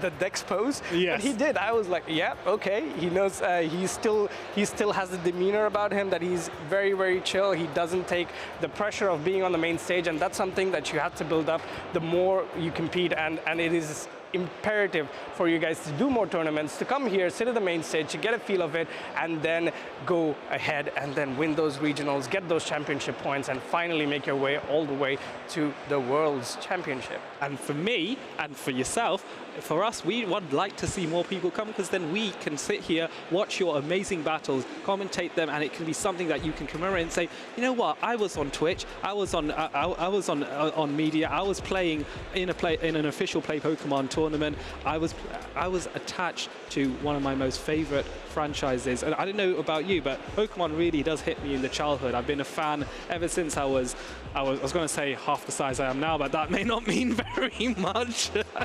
So for yourselves watching, if you have been passionate about Pokemon from a very young age, you've grown up with the game and with the franchise, it really does not get better than this to compete on the main stage at Pokemon Regional Championship, I say. You are absolutely right, but let's take a short moment to introduce our competitor here. We have on the left Nessa Beaton, and on the right Tomahawk. Both are friends, I would assume, and both are having a laugh. And again, this is where it comes down to, like, both have been competing in the highest level for the longest longest time, and both, they may be friends, they may love each other, but they know that one of them has to go down for the other to go all the way to pick that title up. And as you said already, Nessa is your pick, so I'm going to pick Tomahawk to do really, really well in this game. Both Pokemon trainers scanning this QR code, and Nessa is having a laugh with his phone as well, so that is always amazing to see. He's still having fun, even though he's in the stage. It is not nervous at all. Good, no, I'm glad, and it's good to not have that nervousness, because that can take away from the game. Bear in mind, there are predictions on Twitch for those of you that are watching via Twitch, so you can now also make your predictions as to whether you think Nessa or Tomahawk have an advantage here, so similar to what Count Xevious and I have done. So if we look at Nessa's team, Tomahawk did say there was a Pokemon that he was a little bit worried about. Looking at it, you're very good with Pokemon battles. I dare say I think you're a better trainer than me in many ways. What really stands out to you from Nessa's team that makes you think, if you're defending Tomahawk, what are you worried about? I'm not worried about anything. I'm so good, I'm not worried about anything. Is that the rationale? I'm just joking. The Carbink really, really does stand out. But Tomahawk, on the other hand, does have like really decent answers to Carbink as well. He has the Lantern, which does well against the Carbink, the Lickitung, also the Cresselia. Cresselia can hit the Carbink for super effective damage with that Grass Knot. So Carbink is not really a huge threat, but it's all going to come down to alignment in the sense that if the Carbink ever goes and meets that Gustlot, it's going to be huge uphill climb for Tomahawk to beat that Pokemon. But that said, as I predicted as well in the caster prediction, Cresselia makes an appearance. Cresselia looks really, really good into Nessa's team. It can have a good matchup against Serperior, can hit the Umbreon for super effective with Moonblast, can absolutely wall that Medicham. Good matchup against Carbink, good matchup against Gliscor, and Frostlass, of course, you need to land that Shadow Ball to take out the Cresselia. So the Cresselia is going to maybe be a pivotal Pokemon for Tomahawk. And just like that, I think there's so much play that these both players have against each other that we can expect a really, really good match here.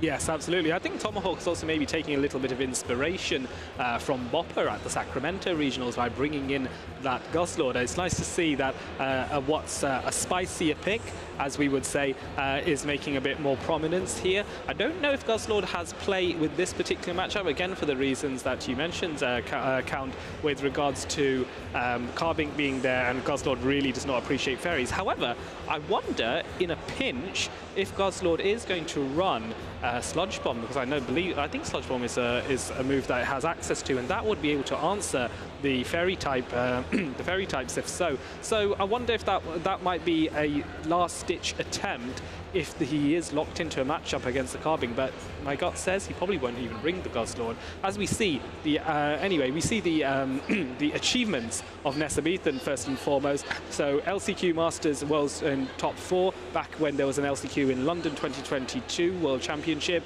Did manage to reach a top 8 in Liverpool, which was a huge regionals with a large number of competitors there. I think it was the biggest at the time as far when compared with other regionals.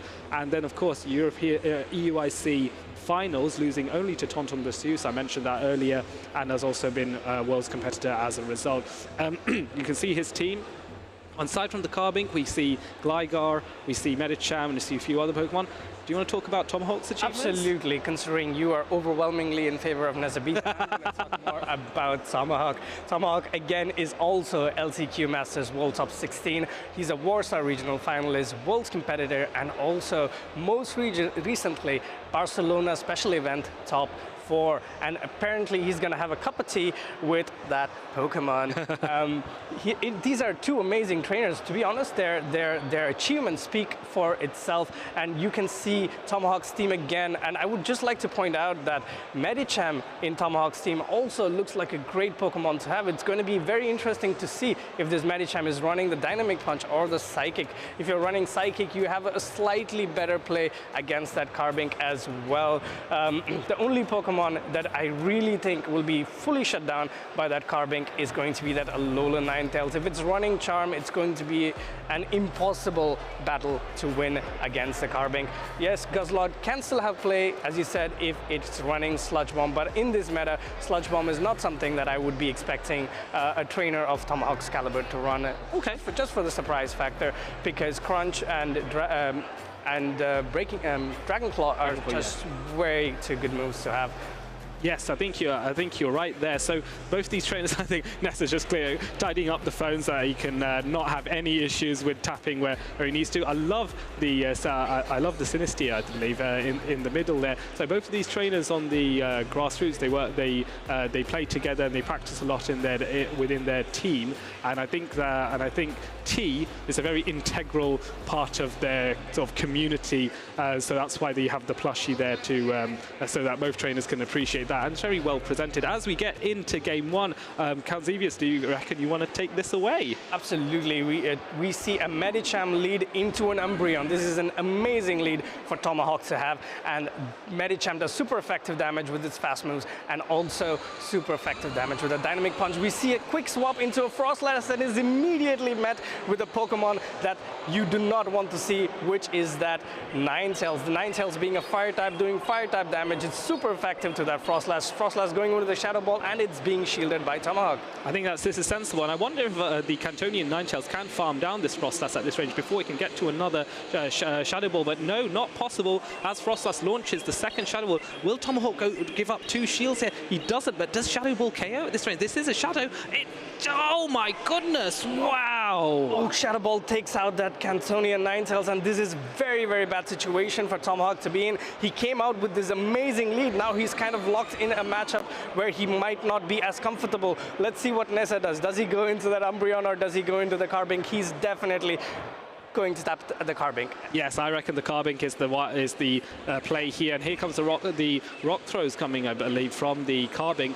These are doing resisted damage, but the fearful thing is that Moonblast that will do a huge amount of damage onto Medicham. However, Medicham does have Dynamic Punch, and this will do neutral damage onto Carbink. The Fairy type resistance to fighting being countered by the Rock type weakness that Carbink has. So here we now see, is he going for the moves? And there's a beautiful catch by Tomahawk. What a catch by Tomahawk, predicting when Nessa wants to throw the move, catching that Moonblast. Moonblast, however, is still neutral and will do quite a bit of damage. That's about 30% of Lantern's health knocked off. Let's see if Tomahawk goes for the catch on the Surf as well. The Surf is charged. He goes for the catch, but Tomahawk knows not to throw that move. And here comes that Umbreon. Umbreon has a lot of HP. Tomahawk going for the Thunderbolt, which is going to do a lot more damage to that Umbreon than that Surf. I think the key thing here, if you are Lantern, is you want to soften up this Umbreon a little bit, put it into Dynamic Punch range, and then hope, or potentially Medicham can even farm down if Lantern is allowed to do even more damage.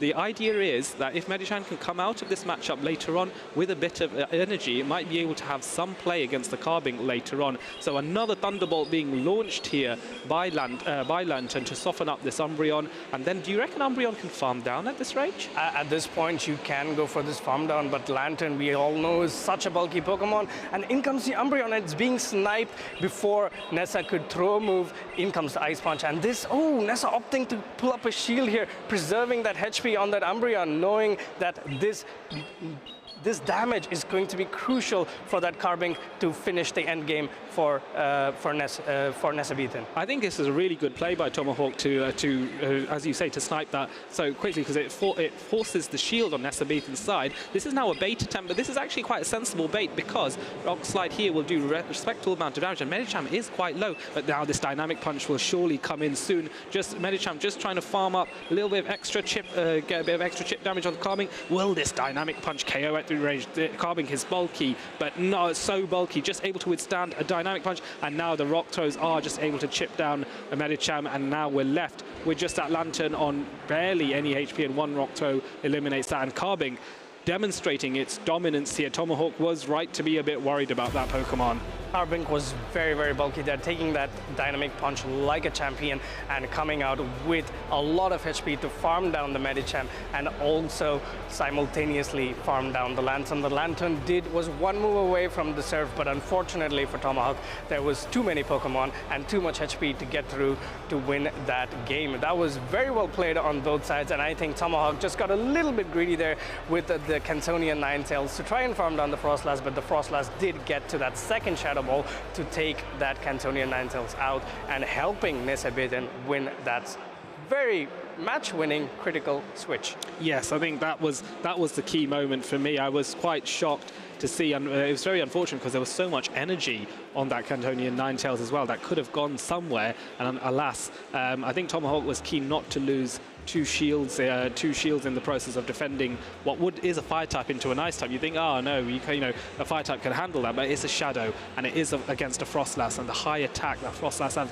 We've talked about how dangerous Frostlass can be with its high attack stat, and now the Shadow Balls are still a real threat. So, what do you do if you're Tomahawk? Tactically, to be fair, tactically in game one, you had it right. And I think it was a misplay that cost you. Do you run the same idea again, do you reckon? Well, it depends, but before we go into the same idea, let's just reel the viewers a bit back. It is a Cantonian Ninetales. We were talking about the Alolan Ninetales throughout the introduction, but it is a Cantonian Ninetales that we have here. Yes, you are absolutely right. Potentially you could go for that, but with a different variation.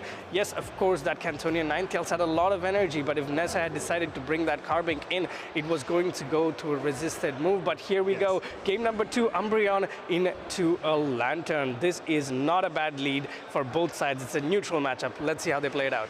Yes, so we're seeing the sparks being launched in there. Now, timing is critical here when you have a two-turn fast attack against a 3-turn fast attack, and so Umbreon choosing to draw first blood, as it were, with a foul play onto the Lantern. This is going to be a respectable amount of damage, but nothing worth shielding here. Lantern is reasonably bulky and is able to withstand that first foul play, and now choosing to launch. I think that was... Is it me, or was that Thunder rather than Thunderbolt? It does look like it's Thunder as well. I was contemplating what's happening, but it is a Thunder, potentially to do a lot more damage. And a catch. And what a catch! What a catch, making that foul play from Umbreon, go into this very bulky Lickitung and conserving that Lantern. Tomahawk potentially making a call that there is a Carbink at the back, and I really need my Lantern for it. Nezabeathan opting to stay in with an Umbreon, but as we know, Umbreon has such a dominant matchup against a Lickitung, so he can take a lot of energy and still stay in this matchup and be fine with it. Yes, absolutely. And now a third foul play being launched. This one going on to Lickitung. Oh, that's really going to soften up the Lickitung. And now I wonder if after this, if Nessa chooses to switch or not. But no, choosing to stay in even further. 2 body slams now available on Lickitung side, well thrown just before Umbreon is able to launch another foul play. And so this will chip away. I reckon at this range, 2 body slams will KO. Yep, the first body slam comes in, takes about 12% of Umbreon's HP. And here comes another. At this point, the Lickitung is energy dry. Nezabeathan letting go the Umbreon, knowing that energy on that Gligar could be very crucial for winning the game. And here comes Gligar. Gligar will outpace this Lickitung to the Power Whip, but not before the Lickitung gets to that body slam. Lickitung throwing the body slam, but it's at a range where it is in a threat of being wing attack down, but Tomahawk knows this and goes immediately to the Lantern. Unfortunately, not immediately enough before the Gligar gets to the dig. I think Tomahawk has been sensible here to shield this and recognizing that this is likely to be a dig.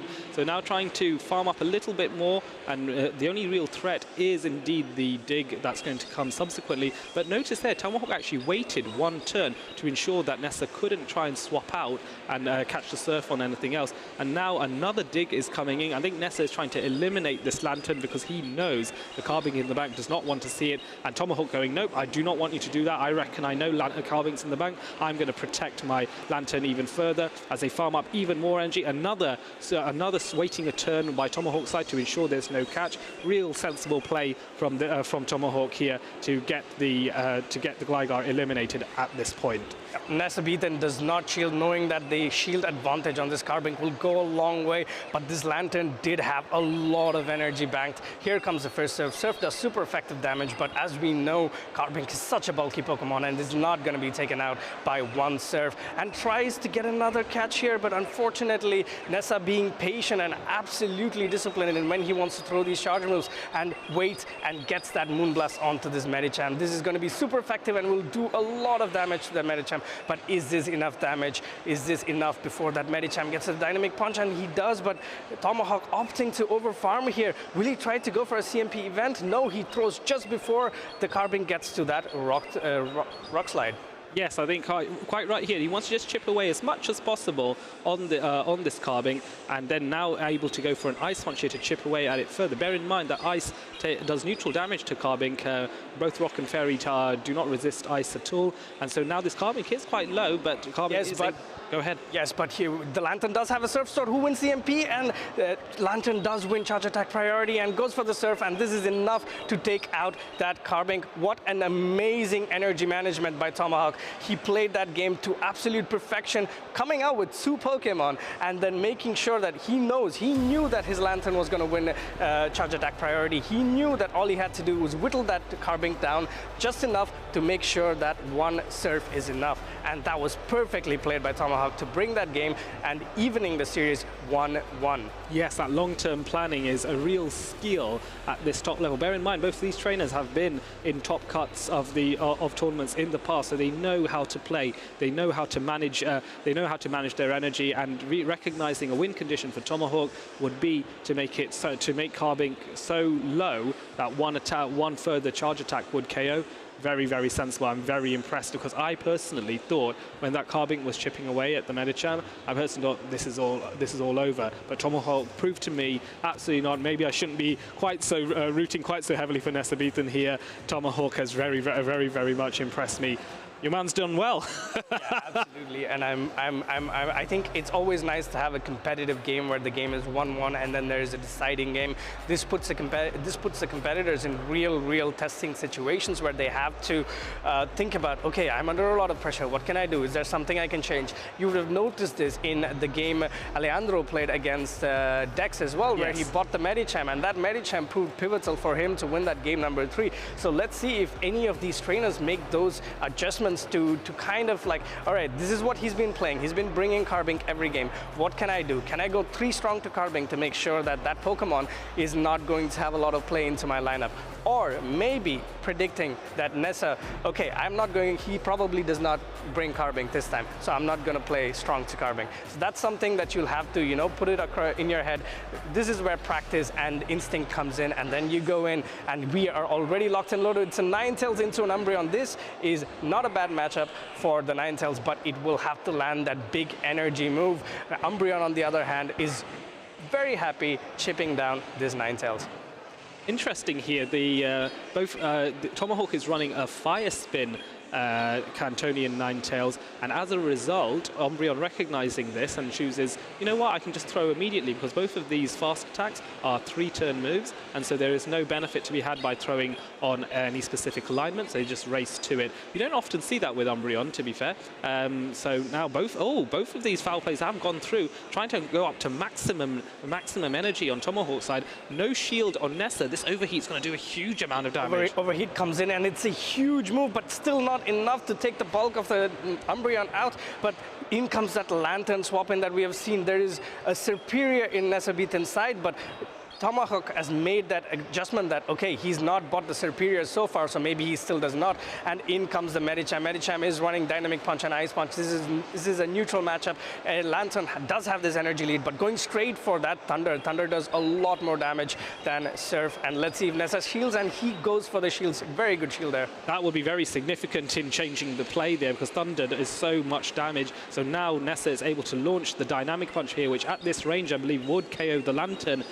Do correct me if I'm wrong on that one, but it doesn't matter because we get a shield on Tomahawk's side this time, and now the gameplay continues as he races to another Thunder and throws it at the perfect time just before Medicham is able to launch another Dynamic Punch. Does this go shielded by Nessa, I wonder? I guess it does, and another Thunder is launched, and that goes to waste, and now Nessa can farm up a lot of extra energy. Can he counter down? Tries to catch and isn't able to catch, and all that energy. That is very costly, swapping into that fast attack. Oh, Tomahawk's Weather Ball was stored and ready to go, and that would have been enough to put that Medicham deep down in the red, but due to that, it's that costly mistake proves that Nessa Beaton's Medicham now has a lot of energy, and it's going to be going straight into Tomahawk's Medicham. Yes, and I think going for the dynamic punch here, maybe the Ice Punch may have done more neutral damage here. So now Nessa's choosing to throw the Ice Punches and chip away at Tomahawk's Medicham here. Bear in mind that he still has a full health Gligar ready to go as well. So another Ice Punch on Nessa Beaton's side to chip away at this Medicham even further. At this point, you probably don't. The Medicham's done its job. You probably don't need to shield it anymore against Tomahawk, do you? Yep. The best or the only win con here was a potential counter down for Tomahawk's Medicham on Nessa Beaton's Medicham, but as you can see, Tomahawk's Medicham has lower amount of HP, so this is not going very well for Tomahawk. Nessa Beaton can opt to bring in with the Gligar, and 2 wing attacks is on the catch as well. Catches for the show.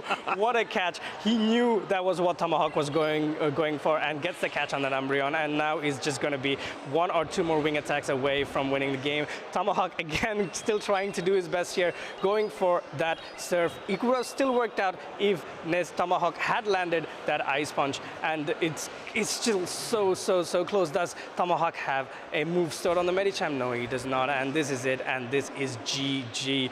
Very well played by Nessa Beaton there, winning the game at 2-1 in the Battle of the Brits.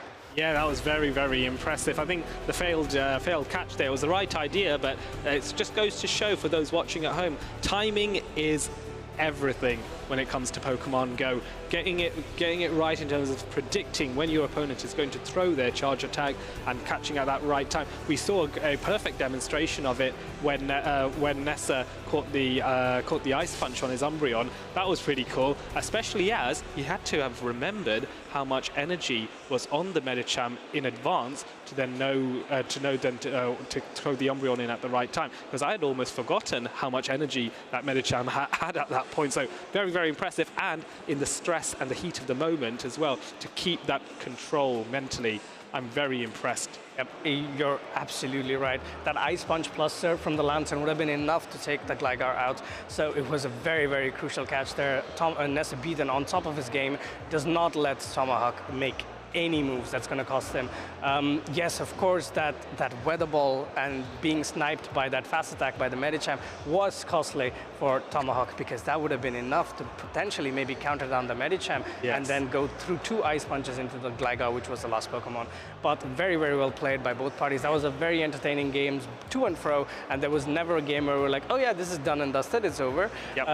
And even in game number 1, where that Ninetales lost so much energy, it was still a close game. Yes, absolutely. And that shows how much practice and homework that these battlers do towards coming here. They know, okay, if this mistake is made, then this is what I probably might have to do to try and make the best of the 2 Pokemon I have left. And also energy management. Tomahawk made an amazing energy management masterclass, I think, in game number 2, making sure that he had 2 Surfs stored.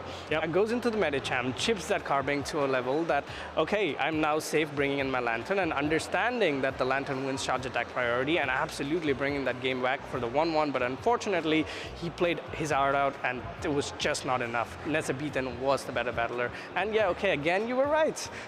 I do have a tendency to do this. Very rarely, yes. But so, to be fair, now for those of you watching at home, you might now be thinking, oh, I'd want to get into this. I've enjoyed what Count Xevious has said about all this tactical play, and he is a master of these kinds of things, so there's no surprise he will be able to tell you all of this. But if there are other trainers local to you that might be into battling, it might be worth considering contacting a local gaming store that supplies Pokemon TCG cards and whatnot, and they might be registered with the Pokemon Company to host local Pokemon Go challenges. So all you need is to have a word with them, have a suitable member of Pokemon staff, otherwise known as a Pokemon professor, and get them together. And you can too host these local Pokemon Go challenges. They currently are providing, I think, championship points in North America, with the rest of the world, I'm sure, coming out at some point in due course. So very exciting times. I'm very excited to host a local Pokemon Go challenge in the future. I don't know where, somewhere in the UK. We'll figure it out. London, Manchester, I don't know. And there might be some trainers, I'm sure there'll be professors in Europe as well that we can tap into for elsewhere. Yes, absolutely. And as the old adage goes, practice makes perfect. Yep. You have to practice, practice, practice, till practice becomes a sixth sense, as what you would say. Yes. An instinct that you can instill into yourself to know when to potentially catch against certain trainers, when to throw what move, and that is very critical as the days go on. As the rounds progresses, you will be more and more relying on your instinct and your muscle memory, as some would like to call it, to make sure you make those plays that will put you just a little bit over the edge of the other trainer, because skill-wise you are probably going to be really, really close, and these are the things that will make the difference in competitive gameplay. Adelian, have you competed before? Because I am not sure. Not this season, although this season has only had 2 European events, one in Barcelona and of course this one. But in previous seasons, yeah, I competed at EUIC. I think that was the most recent thing I competed in 2022. Less said about my performance, the better, but nonetheless, it was a fun experience. I think if I recall, I think I was 2 wins and 2 losses. I do not know. That's something you should remember and not me. It's been quite a while. let's take his word for it. 2 wins and 2 losses. Yeah. Nothing to brag about, but he still got 2 wins. Yeah, exactly. And to be fair, I do enjoy. I come to these tournaments not just to win, but I do come to enjoy the company of great trainers and great people. So that's my driver for it. Speaking of great trainers and great people, you have one great people, Amanda, taking the interview of another great trainer. Let's go straight to them and see what they have to say. An incredible catch in game number 3 to secure a victory, and I caught the winner for the couch as well. Nezabethan, welcome in, and let's go over that game 3, because that was a very decisive moment, right? Right. Yeah, so I knew he would get to the Ice Punch plus the Surf and the Lantern that would kill the Gligar. I figured the catch on the Meta Gem was safer, because I mean, it looked to me like it was 2 wing attacks from death, so I figured he wouldn't want to risk pausing on the Meta Gem. But it was actually 3 wing attacks from death, so I got a little bit lucky. But yeah, I figured the Ice Punch catch from the Meta Gem was the safest catch. So I have to ask, because you were one of the fewer candidates who brought in this Carbink. What was your thought process of bringing it to this Play Pokemon tournament? So one of the reasons was Lanterns really RPS into grass types, and grass types are on like maybe 70% of teams, right, between Superior and Venusaur. Whereas Registeel usage has been falling, it's been overtaken by Lone Sandslash, and some teams don't have a Steel at all. And that's the really RPS matchup for Carbink, so I felt like I was less likely to run into an RPS team with Carbink. Right. So far in my run, I have run into 2 Registeel teams, which was a bit unfortunate. But yeah, so against Tomahawk's team, for example, Carbink could do neutral damage to everything on the team, and I had a few favorable matchups as well. And also, I needed some sort of anti-flyer coverage against things like Charizard and Pelipper. Right. And I was just too reluctant to use Lantern. So that was one reason why I had Carbink on my team. Yeah, I think we were talking a little bit earlier on the cast about how there's been a rise of Frostlass as well, right? And I think Carbink is one of the bigger counters to it. But that sounds like it wasn't even on your mind necessarily, even though there is a Frostlass on your team. Right. I mean, Frostlass usage being a bit higher at the beginning of the season and Umbreon usage being a bit higher at the beginning of the season, that's obviously also good for Carbink. So it did have some good matchups. And then even some of the matchups that are super effective against it, like Lickitung with the Power Whip and Lantern with the Spark into Surf, they're not necessarily bad matchups for Carbink. Right. So yeah, it felt like it gave me useful coverage, and against some teams it wouldn't be that rock, paper, scissors. And you are no newcomer here to the Play Pokemon circuit, because last year you came second at EUIC. Yeah. How are you feeling about this season starting out so far? This is the first tournament I think you've competed in, and already you're doing pretty darn good. It's definitely weird. I mean, last season I was able to run the same team for 3 tournaments, for London and Worlds. So I could just brainlessly go into it without doing much practice, but this time I'm using a completely new team. All 6 of the Pokemon I had weren't registered on Arcanine before, so it's definitely a lot of uncertainty in what to expect. Are you liking this new meta so far? Yeah, I think so. I feel like it's maybe a little less RPS than the previous one. Sure. Altaria in particular was quite an RPS Pokemon. Yes. Whereas there's some more soft counter relationships between sort of Meta Champions and Lickitung, and Lantern's a pretty RPS Pokemon, but I don't have Lantern, so. So I have to ask, you're doing so well, and obviously most competitors know your name. You just battled another well-known battler. Is there anyone that you're fearing facing against or really looking forward to facing against in this tournament? I mean, there's a lot of good players in the tournament. I don't really want to name anyone. Well, I might name Emmy Weedle's on my factions team. Yep. So, we have multiple people from the factions team. Right. Tom Hawk, Stan, Emmy Weedle, Richie. I've probably forgotten someone and offended them. But Emmy Weedle's been consistently very strong. He's done well in Play Pokemon. He's done well in GBL. Yes. So I'll give a shout out to him. And you're in bracket A, which is the very first one that started out the brackets today, correct? Yes, yeah.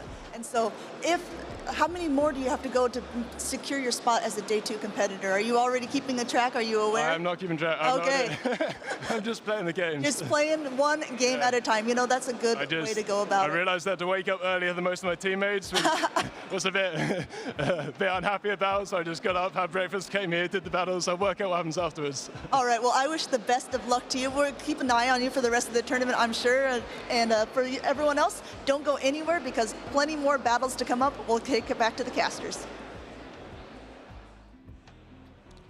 Thank you, Amanda, for that. It was lovely to hear from Nessa Beaton there. As I will say this again, I'm a big fan of him. I've known him before the Play Pokemon circuit even started in our grassroots formats. He did also have a reputation there.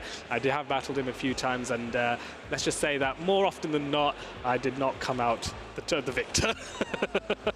I mean, I understand that, but how many battlers have you actually come out as a victor of?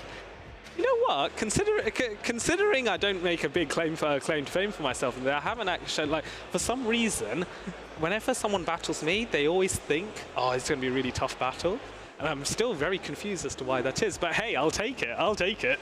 Yeah, that's already something. You're already in their heads, and that gives you quite a bit of advantage. Oh, yeah. I would definitely love to have that feeling as well, but unfortunately not as much as you. I would get that feeling battling you. I'd be like, oh God, it's Cancevius, so I'm going to lose. It's making me blush. But yes, I think, to be honest, it's all about the name you make and the let's say, the reputation you build as you come to more and more of these tournaments. And it's even more important now because of the championship point system. Yes. You do well, you finish well, you slowly build up to those 400 points that you need to finally qualify for the World Championship. And it's not like it's one and done anymore. You can compete for more championship points. It's not just that, okay, I need to finish first or second or come third. It's more like, yes, I just need to do well. I just need to be there among all the top battlers consistently throughout the year and throughout the season, and then I will be there representing myself and whatever the community that you're from in the World Championship, and that is an amazing thing that's been implemented this season. What are your opinions on the championship point system? Did you prefer the previous one, or do you like this better? I do like having more motivation to play in these tournaments. I personally don't, when I go into one of these tournaments to compete, I don't have it in my mind that I stand a high chance of winning. I do, like I've said in the past, I do come for the community and to meet up with my friends. There are many great people and battlers here that I enjoy playing with, even if they are a lot better than me. But to be told, you know what, even if you don't get first, second or third, maybe you're in the top 32, for example, you still get something out of it, and then I consistently do top 32 across 8 or 9 regionals, for example, in Europe.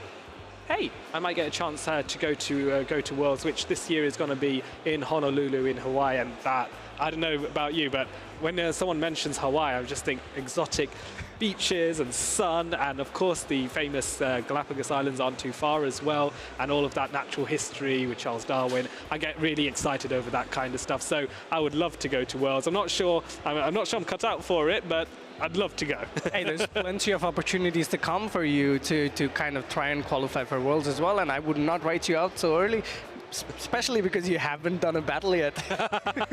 You never know, surprise factor, right? Yeah, no one knows what to expect. Yeah, and we did go a bit about surprise factor as well with the sludge bomb. So you are definitely going to be bringing certain surprise factors. Are you like more like a person who just runs meta? Oh no, I like a bit of spice. For me, I know, I just like something to throw people off guard. For example, a few days ago, we were, Count Zevis and I and a few others, we were sitting down and we were doing our Go Battle League sets. And Count was doing Open Great League and I was playing around in Sunshine Cup. And I was telling him, do you know what I'm running? I'm running a Lopunny.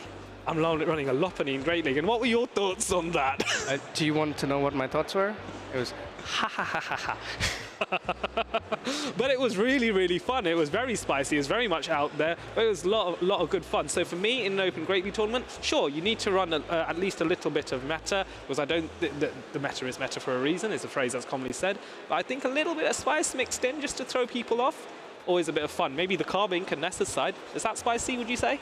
Well, it is a top-rated Pokemon. I would still not quantify it as spice, to be honest. You really need to pick Pokemon that's like not top-rated.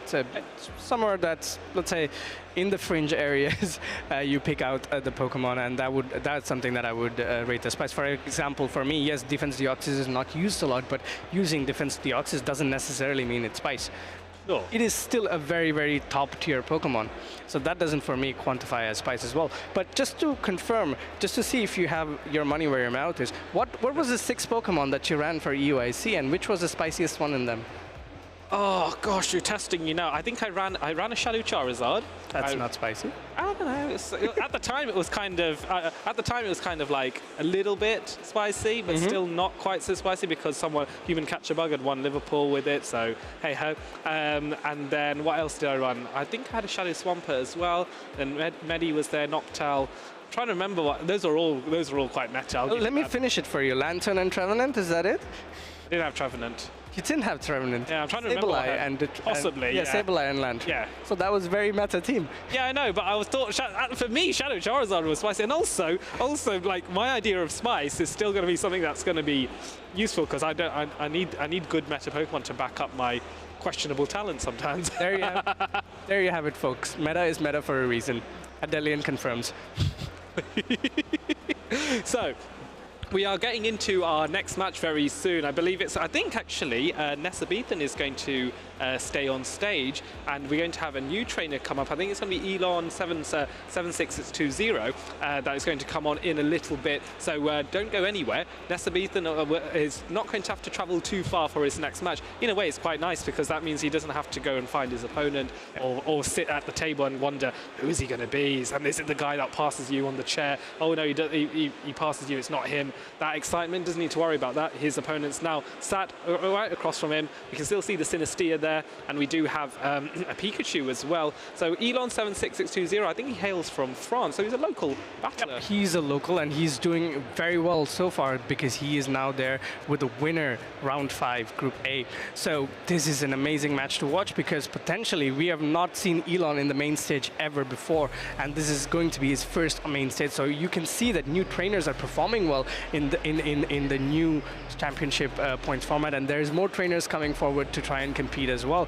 You see the teams there. We have already gone through Nessa's team and how Carbink is going to be a really, really good Pokemon to use, but on Elon's side, you do see that Shadow Sandslash. It's going to be interesting to see what it's running. Will it be running the Powder Snow variant? And if it does, just looking at Nessa's team, it's going to be such a huge Pokemon to try and deal with because your only hard answer to it is that Medicham. And pairing that with Mandibus, again a prediction that I made, but all the Pokemon that I've been predicting so far have not won, so it doesn't bode well for Elon, but I'm glad that people are bringing in these Pokemon to bring a bit more diversity, and he's been doing well so far, so maybe this is the time for Mandibus to shine, but looking at that Carbink, it's going to be very, very difficult.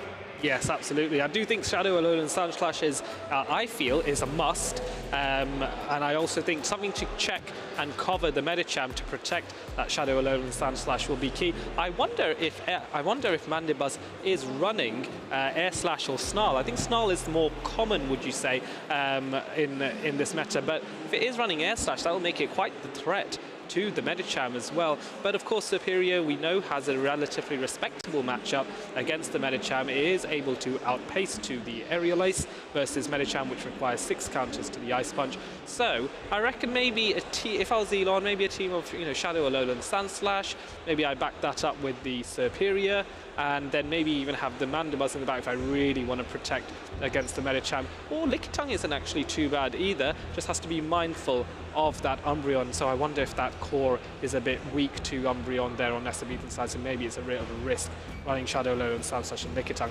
What do you reckon? I think on Elon's side, the Superior is pretty free. Yes, the main check is Gligar and Frostlass. Superior can still do a lot of damage back to the Frostlass with those Frenzy Plants. Frenzy Plants is an amazing Community Day move. So if you don't have it, please come to these events, meet other PvP players, and get that traded to you, because these are Pokemon that will always have play in Pokemon Championships.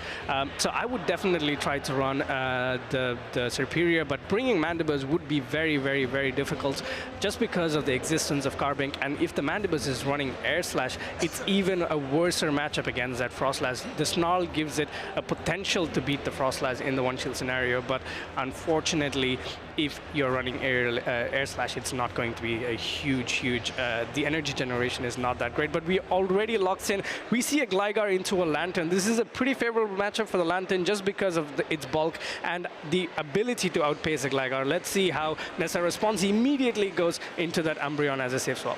Yes, I think this is sensible here to disengage from the Gligar, especially when there are shields involved, where the digs from Gligar can't be as threatening to the Lantern. Lantern launching its electric type attack onto the Umbreon here. Was that a Thunder or a Thunderbolt? I think it is a Thunderbolt in this case, and now Nessa has farmed up to 2 foul plays here and choosing to launch the first one to get a bit of respectable chip damage onto Elon's Lantern here. So they're both staying in. I think this is sensible, considering if you look at the back lines of Elon, there's not really a hard answer to the Umbreon here, so I think it makes sense for him to stay with Lantern. What do you reckon? Yep, this gives like a pretty good idea to both team, to Nazamith, and what he can be expecting at the back, and he's potentially going to try and adjust his gameplay to suit that end game outcome that he wants. He's now trying to weave an elaborate web and to see if Elon falls into it.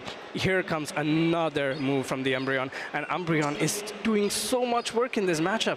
Yes, it is in the red, but this Lantern is so deep into the red. Will it get to another move? It gets to the Surf, and if unshielded, this will be enough to knock out the Umbreon. Let's see what Nessa does. Will he click on the shield? No, he does not. Okay, that makes a lot of sense then. So Umbreon goes down, and Gligar get very sensible here, gets these wing attacks, and he's able to get some additional farm onto his Gligar. So this will help with the Lickitung matchup here. Here, launching for the dig at this point, which does a lot more damage, and we're hoping that Elon, relying on the bulk of his Lickitung, means he does not shield this at this point. So yeah, this is the right call here, and now Gligar is just going to work a bit harder on this Lickitung to chip away at it a little bit more, and now Lickitung responds with the Body Slam here. That is going to bring Gligar into what I'd say about 30% of its health, or maybe less. Yeah, you're almost right this time around. But both trainers understanding the bulk of the Pokemon that they're working with, and at this point, the Lickitung is in the driver's seat. Yes, it does not have the next Body Slam, but it does get to it immediately as that Medicham switches in. Now it's going to all come down to the end game. Does the Medicham has enough in its tank to get through the Superior? Elon immediately swapping into the Superior. Superior does have access to Frenzy Plant, which does a lot of neutral damage, and also the Aerial Ace, which does super effective damage to the Medicham. Medicham going in for the Ice Punch, and Elon pulling up a shield. This Ice Punch would have been super effective, but he knows HP on this Superior is going to be very, very critical for winning this matchup. So another Ice Punch is being launched, and Medicham is able to win that Charge Attack priority event. Elon recognizing the Ice Punch are the biggest threats here, so I'm going to double shield my Superior because my Superior is so strong. And now you can see 2 Aerial Aces are banked. The first one is being launched, and at this range, I think this would KO the Medicham. So Nesabithan opting to shield and keep his Medicham in the game for a little bit longer.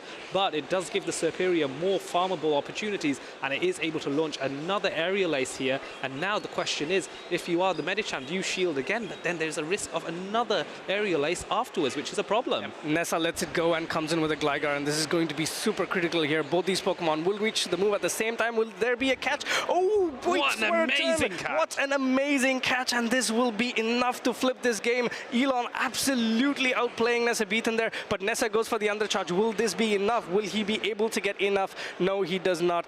The Serperior has 2 moves already, and 2 aerial aces will be enough to knock out that Gligar and send it back to the Pokeball, giving Elon a 1-0 lead into this matchup. And here comes the second aerial ace. He's actually going for the Frenzy Plant for show. He knows the counts. He knows that I'm not going to give you even a remote amount of chance to win this game. Yes, absolutely. Frenzy Plant, of course, is the Community Day move on Serperior and an absolutely lethal move in itself. So, very, very impressive there. Elon demonstrating that, hey, I'm an unknown player as far as play Pokemon is concerned. He might be very well known to his local French players. I'm going to come in here and I'm going to make an immediate impact, taking a game, the first game, off an EUIC finalist in Nessa Beaten. Very, very impressive, and we saw how dominant Nessa Beaten was in the previous matchup. Suddenly, he is in a disadvantage now, having taken the first game loss. So now he's in the back foot of, I need to adapt, I need to get 2 wins out of this, and Elon's been playing an absolutely fantastic game. One thing I didn't expect, one thing I expected to come and didn't happen, I didn't see the Shadow Alone in Sunslash. I mean, it could be because maybe it's running Shadow Claw.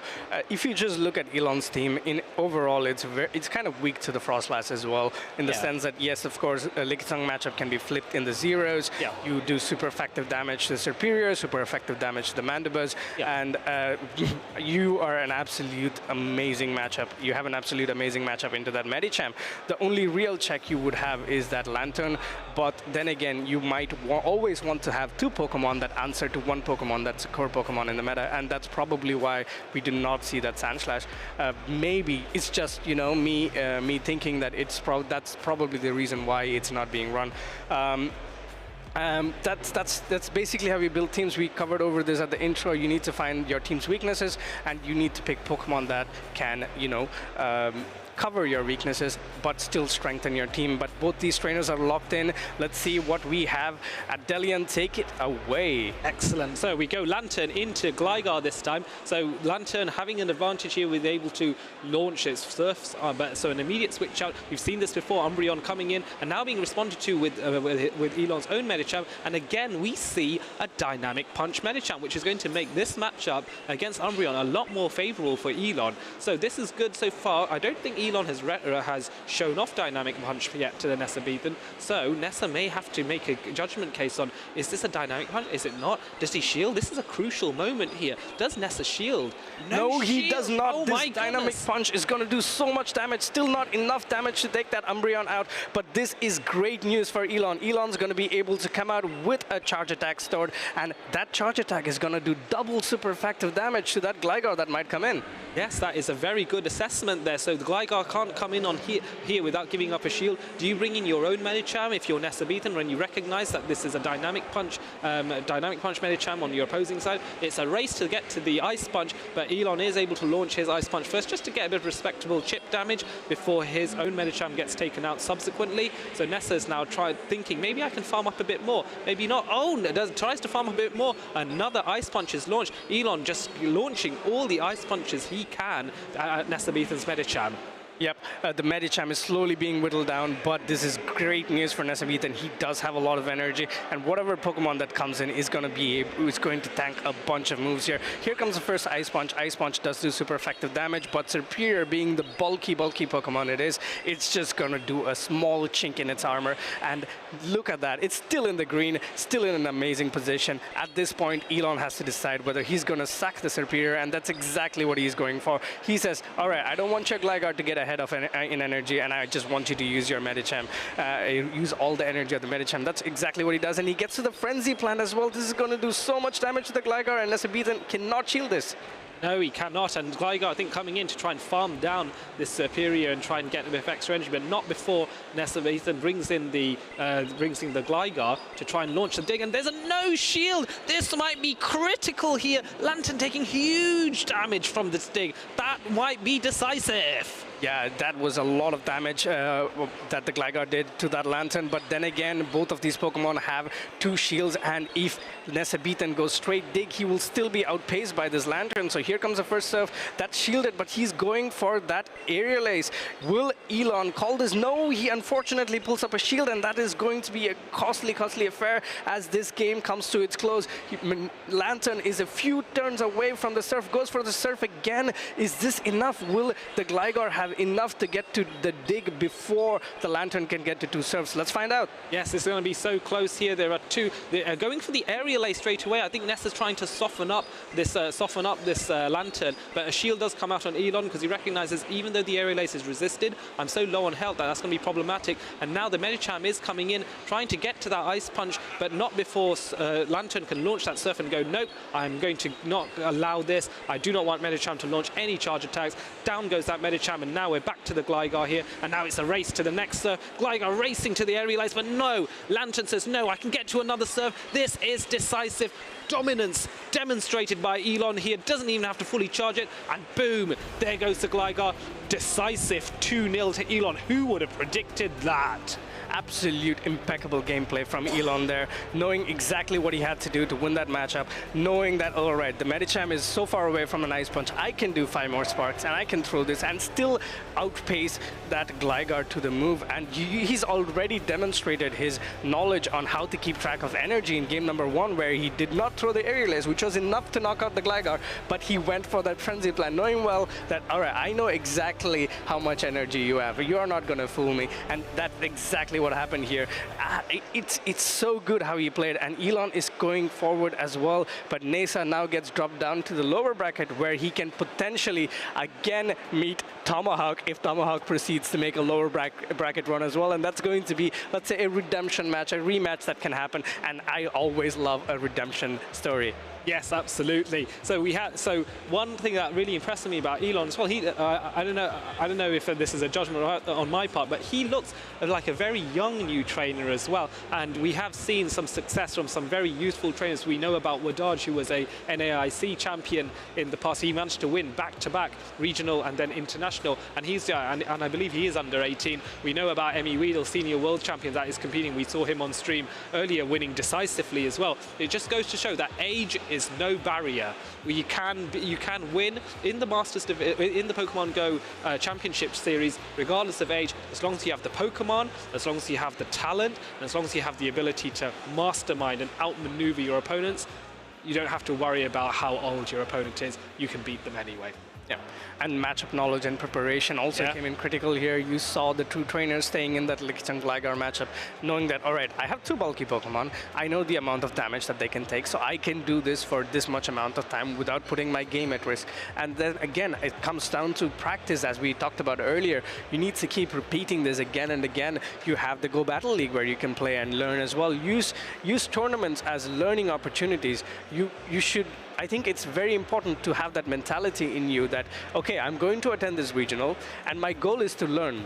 Your goal is never to win. Your goal is to learn and get better, and at some point, the winning will come automatically. As you constantly keep improving yourself, you will get there at some stage of the tournament or of the championship series.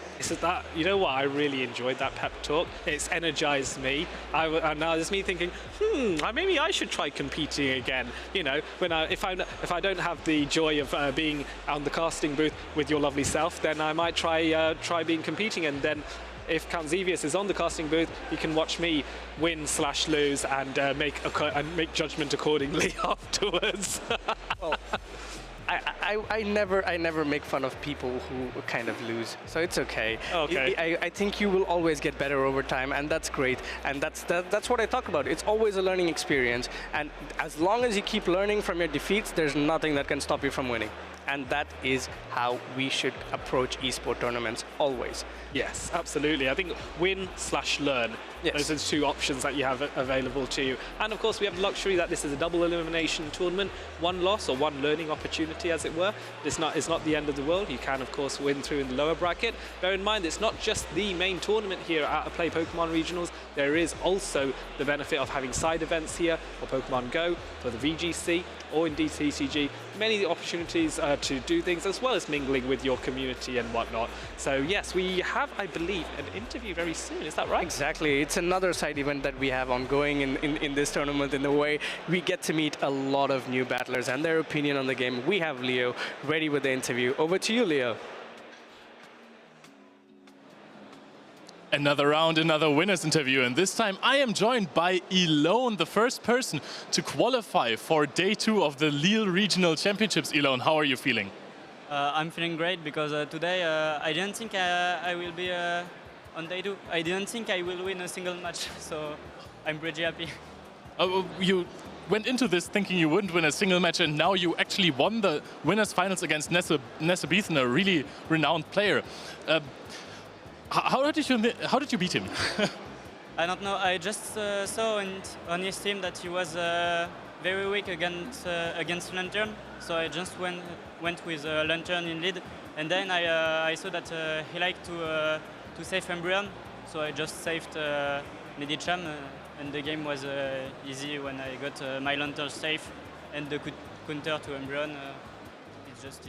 Yeah, you both had the dynamic punch on the Medicham against the Umbreon. I think that was the deciding factor in Game 2, that your opponent did not shield the dynamic punch. In Game 1, you made a very important catch later on the Licky Tongue. How did you feel when you caught the move? I was pretty happy because it was... Microphone to your... Yeah, I was pretty happy because it was my only win con, and I didn't think he was throwing on 5. So when I saw that my catch was good, I was happy because it win me the game. Yes, and in Game 2 as well, you started out with a lead of Gligar against the Lantern, and you immediately switched out. This is a bit more unfavorable. Later on, you went into that matchup. How do you play this if you see a Lantern against your Gligar? Lantern against Gligar? I can tank 2 Jig with my Lantern, and Surf is quicker to get than Jig. So with straight Surf, I can beat Gligar in the 0s and in the 1. So you're always staying that one. And in Game 1, you had the same matchup, and then you forfeited that matchup. Basically, you stayed in against the Umbreon, just I suppose to keep your Licky Tongue around. Is Licky Tongue a key component to winning in this matchup? I stayed with Lantern because if the Umbreon is dead, then my Licky Tongue is pretty safe because he just have to face Medicham. But Licky Tongue against Medicham, even with a dynamic punch, is a fine matchup. Yeah, if you have the shields to play against the Medicham, it's definitely a fine matchup. Okay, so Elone, now that you're in the home crowd, that you are a Frenchman, do you think you can take it all the way tomorrow? No, I don't think so, no. I'm already pretty happy, and I feel pretty lucky to win this final of Group A. But I think tomorrow it will not be the same. I don't know, but today I feel very lucky to be here. And for tomorrow we'll see, but I don't think I will go very long. I mean, you have beaten very high caliber players already, so I think you might have what it takes. So thank you very much for the interview. It was an absolute pleasure, and we're going back to the casters. Well, missing the tie, but just as classy, taking the place of Adelian for now. Sorry, Abby, you're going to be stuck with me for a couple of rounds. It's all right, I can deal with it. All right, I appreciate it. It's the camaraderie and this team spirit going on right now. These are incredible matches. Yeah, these are absolutely incredible matches, and especially the last two ones where we saw Nessa take on Tomahawk and win, and then Nessa dropping against Elon. You see the how do you call it? How the tournament changes so fast. Like you're on a huge win streak, and then suddenly you get met by a competitor who's slightly better than you, and then you have to again restart with the lower brackets. But again, that's another important and good thing about the tournament is that you can still make a lower bracket run, and it's proved by Dancing Rob already, who was our first ever world champion. That's absolutely true. It's also been proven as well in the Barcelona with the Maximilian P and Adrian Wildcat going on a 9-streak run from the losers bracket to be in the top, I think they both made top 6 of Barcelona. So incredible, incredible battlers there. I also like with Nezabethan how he did that swap, you notice in the game, and was able to catch I think the ice punch onto the, and then he got caught on as well in the last game as well. So these players using the tricks and tips against each other. It's going to be close. We are now in the finals, right? I mean, whoever wins these battles from now on, at least what we're going to show you for a bit, because we have another pod starting soon. These are going to be contenders for day number 2, top 16 cut for. Speaking of top 16 and top level contenders, our next battler is going to be the one we all know, one who's shared stages with us. It's going to be Inadequans going up against Amon, and these two are absolutely amazing battlers. And Inadequans is also one of our battlers to watch pick, and finally we're getting something right? That's right. It was actually kind of funny. Our battlers to watch were Tonton, who played against Emmy Weedle. Emmy Weedle beat Tonton, and then Inadequans ended up beating Emmy Weedle. So it was like a whole knockout system, it seemed. I had a chance to talk with both him and Amon, and they were both saying, with our bracket, I'm so impressed that I even won one game. Well, in a way, let's call this a win for the Caster's Curse, because we picked 3, we won 1. So that's good. That's a 33% win rate, right? Take those odds. Yeah, we absolutely take those odds every single day. So Inadequans is a competitor that I think I really admire, because he does bring new Pokemon that can potentially break the meta. He came in earlier, I think in last season with the Dunsparce that did a lot of work, and also with the Dunsparce he ran a Jumpluff as well, and that was an amazing thing. It was also a Pokemon that I was really diving into before they buffed the Sky Attack on Noctowl, but then which made it a bit moot, but he still played it, and he still did amazing. You can see him chilling in the chair, in absolute control of this game, no nerves whatsoever, and then now he shows some nerves. What he was saying before as well is just like, the Dunsparce, you're absolutely right. He brought that in, but not only did he bring it in, it helped to kind of redefine the meta, at least for Europe after that, because after he brought the Dunsparce in, I think it was the same tournament that 23 EJB also brought the Dunsparce in, and then other players started to use it as well, recognizing that being able to resist those Shadow Claws and also its diverse move attacks of the Drill Run and also the Rock Slide, it was just a impressive Pokemon to be. No Dunsparce looks like to be found on the team so far, but I have a little surprise for you, Avi. There is something that looks pretty darn interesting. Yeah, we might have a surprise that can put you all in the zone, and get ready to watch this game with all eyes on the screen. The zone, Magna Zone. Oh, we just revealed it a bit too fast. I know, we can talk about it a little bit though. I think that's fine, because like you said, he's a player who is often bringing what we call spicier Pokemon that people aren't as familiar with using. Leo and I talked about it a little bit earlier when we saw that Dex had brought a Charger Bug, but Pokemon using Volt Switch as a fast attack are very interesting in this meta, and it's going to be a very interesting pick overall. We look at the Frostlass, Medicham, Superior, Magnezone, Umbreon, and Pelipper on Inadequans' side. I would like to touch upon Amon's team, and I think this is a team that Inadequans does not want to see, because there is the biggest antithesis of a Magnezone, which is a fire-type Pokemon, and in the skies we have Talonflame. Talonflame is known to bring big damage and absolute terror to the players that face it. I think it was Dex who piloted it for the very first regionals we had in Lille, and now it's Amon's turn, and looking at Inadequans' lineup, he needs to do whatever it takes to get that Pelipper onto that Talonflame.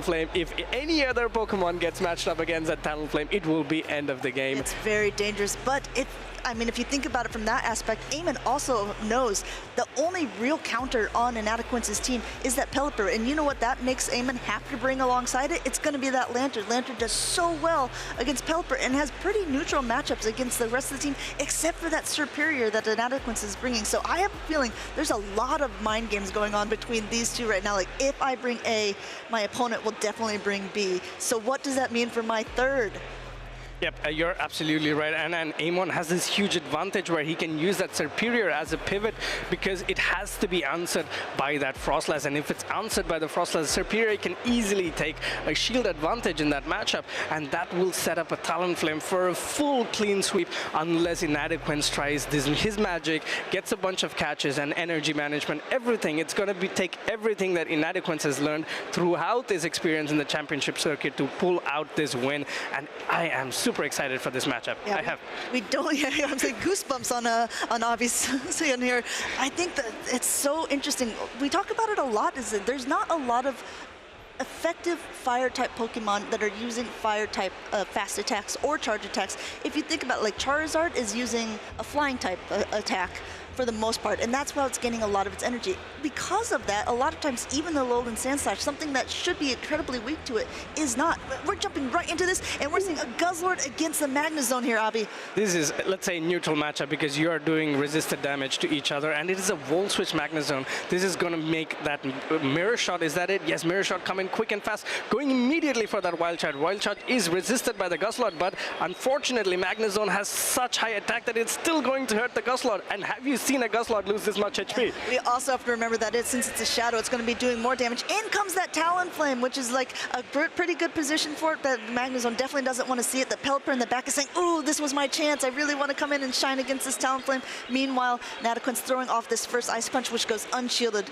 by Amon's side. Yeah, let's see what Amon decides to do. Does he go for this Brave Bird immediately, or will he go for a Flame Charge? He goes for the Brave Bird, and he gets it. Does Inadequence call this? This was going to be a pivotal moment in this game. If he makes this call, it can change the outcome of this game, and yes, he does! Wow, an incredible last-second shield by Inadequence, and the defense has fallen, and now we see the second Ice Punch go through. This was a brave bird there, going for that charge attack, and now forcing the second shield because he wants to be able to get at least another attack off before it goes down. He's going to go for another Brave Bird. This will be enough again to knock out the Metachamp, should Inadequence choose to... Nope, he's going to go double shields. Shields down here on Inadequence's side. Shields down, and this is an amazing situation to be in because you have to bring that Guzzlord into this Medicham because the Guzzlord does have an energy store and move store. Will you bring in the Guzzlord or do you go to your Lantern? Both of which are very good matchups for Amon because if the Lantern gets some energy lead, it's going to be absolutely a nuisance to deal with in the backline. The Dynamic Punch comes in straight from Inadequence. Will Amon shield? Does he up to? Yes, he does, and this is an amazing play. I think he's recognizing that, of course, because of that Talonflame pressure, there has to be that Pelipper in the back. The Lantern is going to be doing well against it, but overall, this Dynamic Punch is going through. We know that it's not enough to knock it out at this stage. Maybe we see an aggressive Spark down, like you were saying before, coming in with a ton of energy. No, an aggressive swap out by Inadequence, forcing energy to be thrown onto this Magnezone. Yeah, this is going to be critical. Is this Surf enough to take out the Magnezone? In comes the Surf. He's charged all the bubbles down. Will it be enough? Yes, it does take out the Magnezone. Oh, this is not a position where you want to be as Inadequence. Will he bring in the Medicham? Because that would mean you're definitely telling your opponent, this is all I have. This is all I have for you. Please do enough damage. And that is not enough damage. Here comes a Thunderbolt to that Pelipper. Pelipper is that flying bird in the sky, but I think it's going to be taken straight down into its Pokeball. And that is game number 1 for Amon. We'll have to see. This is super effective. Down it goes indeed. Wow, what an incredible matchup. What an incredible read by Amon as well, being able to calmly and collectively realize, okay, I know that this Lantern with energy is going to be the most hard thing to deal with here, and we saw it at the end, being able to completely spark down that Medicham to throw the super effective move at the Pelipper. That was a full health Pelipper. Yeah. We barely got to see it. Did we see a Pelipper? Was there a Pelipper? I mean, he did finish top 8 in Warsaw, and he is bringing that experience in. He's one game ahead on Inadequence, and in Inadequence's defense, he did everything he could do to try and flip that matchup. He went for that shields down, farm down, but unfortunately, that was just not enough to bring that win. Having a matchup like Lantern against the Pelipper at the back is never a matchup that you can win, even if you have a 2-shield advantage in that scenario, because the Lantern potentially can spark you down and surf you down. That is not great. But Amon reading Inadequence's play, he knew Inadequence had to bring that Magnezone. He knew it had to be matched up against the Talonflame. And the moment that Talonflame was locked onto that Medicham, that game was over. I tell you what, I think Inadequence struggles a little bit against the Czech Republic teams, because before he lost to Dan V when he ran a Shadow Swanna, and now it looks like there's some potentially spicy Guzzlord Talonflame core that no one was really preparing for. And I think that is also probably, it's not just inadequates. That's why Eamon's been able to sweep this bracket so far, is because he's doing an incredible job picking interesting things that, I mean, I'm trying to think, what are the things that hardest counter Guzzlord? It's probably going to be like that. A Sand Slash, a Medicham, a Talonflame is doing well against both of these things. But even a Medicham, the matchup is pretty close as well, because of the bulk that the Guzzlord brings, if you can shield that Ice Punch, you get to 2 moves, and that was enough to put the Medicham so deep into the red. And you know what this does? It gives that Talonflame that 1 Incinerate advantage that it can bring nightmares to your team.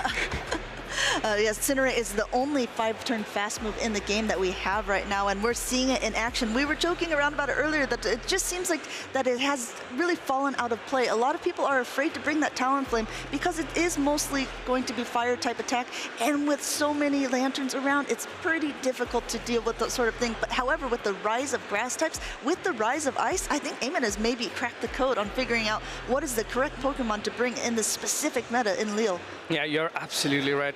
If I see a Talonflame, suddenly my Registeel is moot, my Alolan Sandslash is moot, my Frostlass is moot, my Medicham is in trouble, my Serperior is in trouble, and even my Umbreon can be put into trouble with those boosted flame charges that come at one after another. And it looks like Inadequance has his back up against the wall, but all of you just saw Inadequance's achievements, and with such achievements comes the grit that you build, and this is what I think it's going to be. I think Inadequance is going to pull off this game. What do you think? I always, he was joking around in Barcelona that when he loses the first round, he, quote, loses it on purpose, you know, because it's a fact-finding game. So, I mean, I think that if he's in this position, he's maybe not happy to have lost the first, but he knows how to play around a lot of different things. Like you said, he has been in this chair many times. He is a veteran at this pretty much at this point, and so I would definitely not count him down and out just by losing that first game.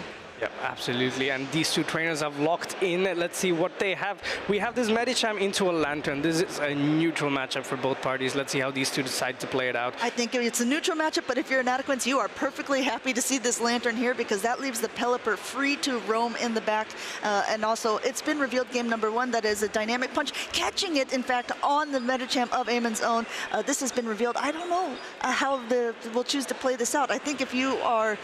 Oh my goodness, you're wanting to bring in that Pelipper. Yep, this is amazing because you are afraid of the Pelipper as an aim, and just looking at the backline, his Talonflame is looming there, and this is the best case scenario because you have a Lantern with a Thunderbolt loaded, and he's going to whittle down the Pelipper, and the Lantern can even potentially fully farm down. But let's see how they play it out. Goes for the first Ice Punch. Let's see if Inadequance lets Eamon get another Ice Punch. No, he does not. Goes for that charge attack priority, and this Weather Ball will be enough to send this Medicham packing.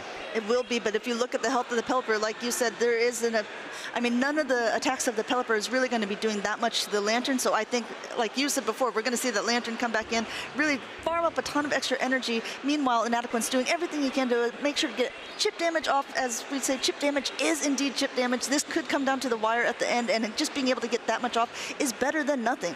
Yep, you are absolutely right there. Goes for another Weather Ball again. This is resisted, and with the bulk of Lantern, it really does not do too much. It finally manages to put the Lantern in the yellow, and this is great news. Coming in with the Umbreon, yes, of course, Umbreon does well in this matchup, especially because the Lantern is whittled down, but these Thunderbolts do hurt, but this also can put you in a situation where you're stuck against a Talonflame with 2 shields, and there's not a lot of Pokemon that can come out of the matchup. Yes, because those Talonflames, those flame charges are just going to keep building up and building up. Meanwhile, this Thunderbolt is going through. The Umbreon is already into the yellow. Has a lot of energy, though. Still 2 shields on the board for both of the players here. Eamon still letting that, deciding to let it go through. Like you said, I think it's going to be really relying on that Talonflame on the end to really seal the deal for him. Will he go for an aggressive swap? No, he does not. Gives that Umbreon a little bit more energy, and here comes that Talonflame. Talonflame is gonna go ramp up all this energy, and we know Inadequance is running Ice Punch and Dynamic Punch on that Medicham. Neither of these moves do very well against Talonflame. Ice Punch does do neutral damage, but it is still a Talonflame, and he's going for a full farm down, is he?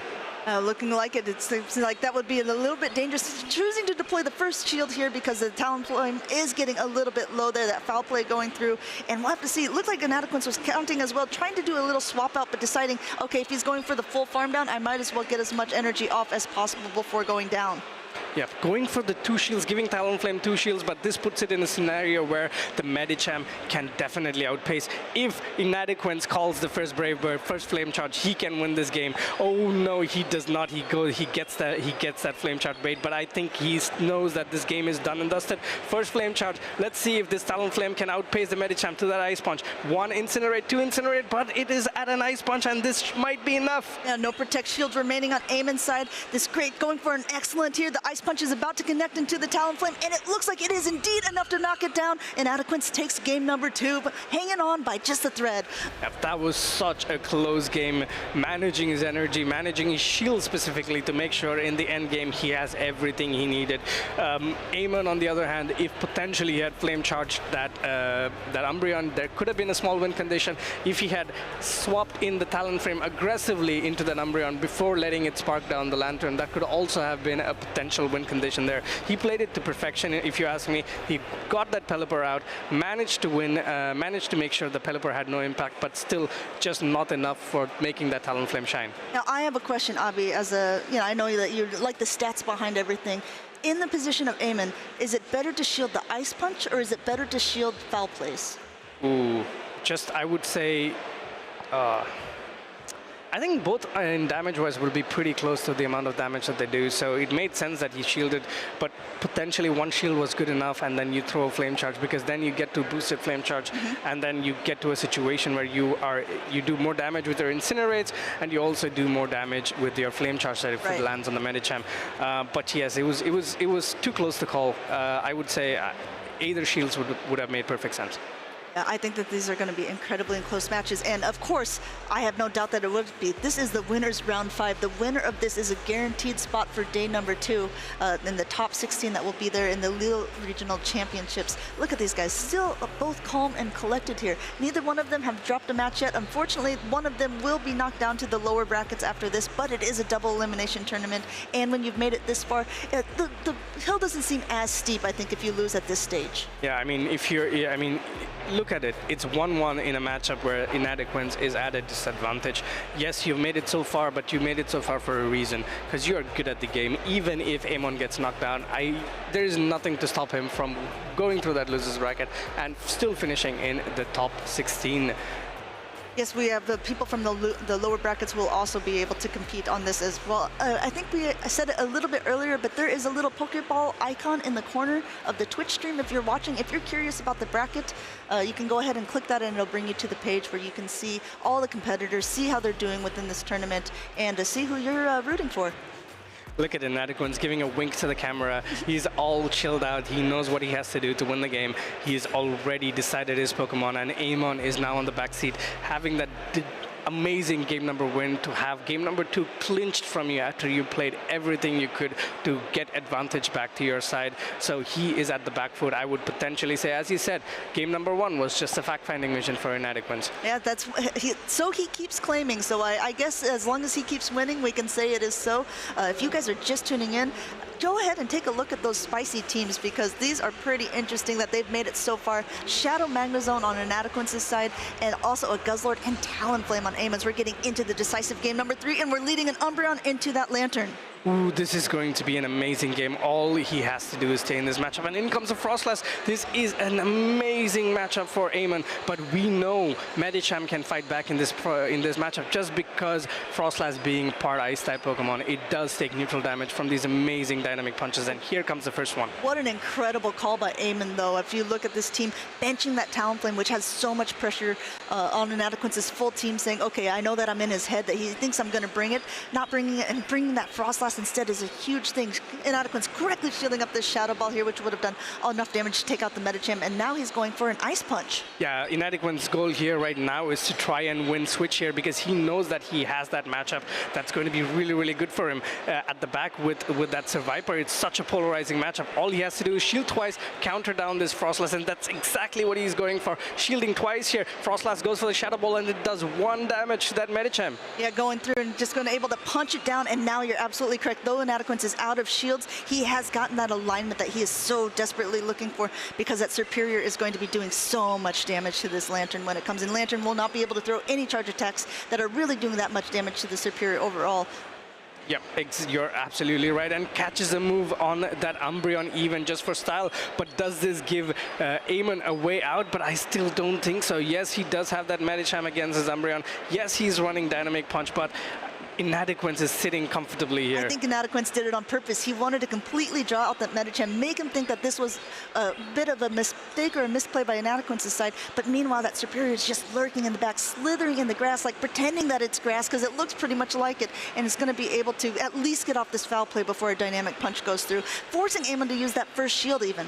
Yeah, exactly. Eamon does pull up that first shield, but this gives him an opportunity to farm up a lot more energy. Let's see if he's on top of his counts. 1, 2, 3, and that's where you throw. He goes, does not. He goes for an Ice Punch. Is this enough? This will be interesting. It could end up being costly if it is not enough, because it's not going to be doing that much. We have to remember, Umbreon is so bulky. Taking it like a champion and being able to throw this foul play off, this may have been a mistake on Eamon's side. That would be a very, very costly mistake here, because now your Medicham is in lower HP than Inadequence's Medicham. You have 2 Pokemon to go through, and that is not something that you can do as Eamon right now. 2 shields down. Here comes the Ice Punch. Is this enough? He does have a ton of energy, Abby, so we have to remember that 2 Ice Punches would definitely be enough. Maybe being able to counter, catching this Ice Punch onto the Serperior, not really what you're looking to do. I think Inadequence was hoping that there was going to be an immediate swap out, but now if you're Eamon, you're like, okay, nope, I will stay in this for as long as possible.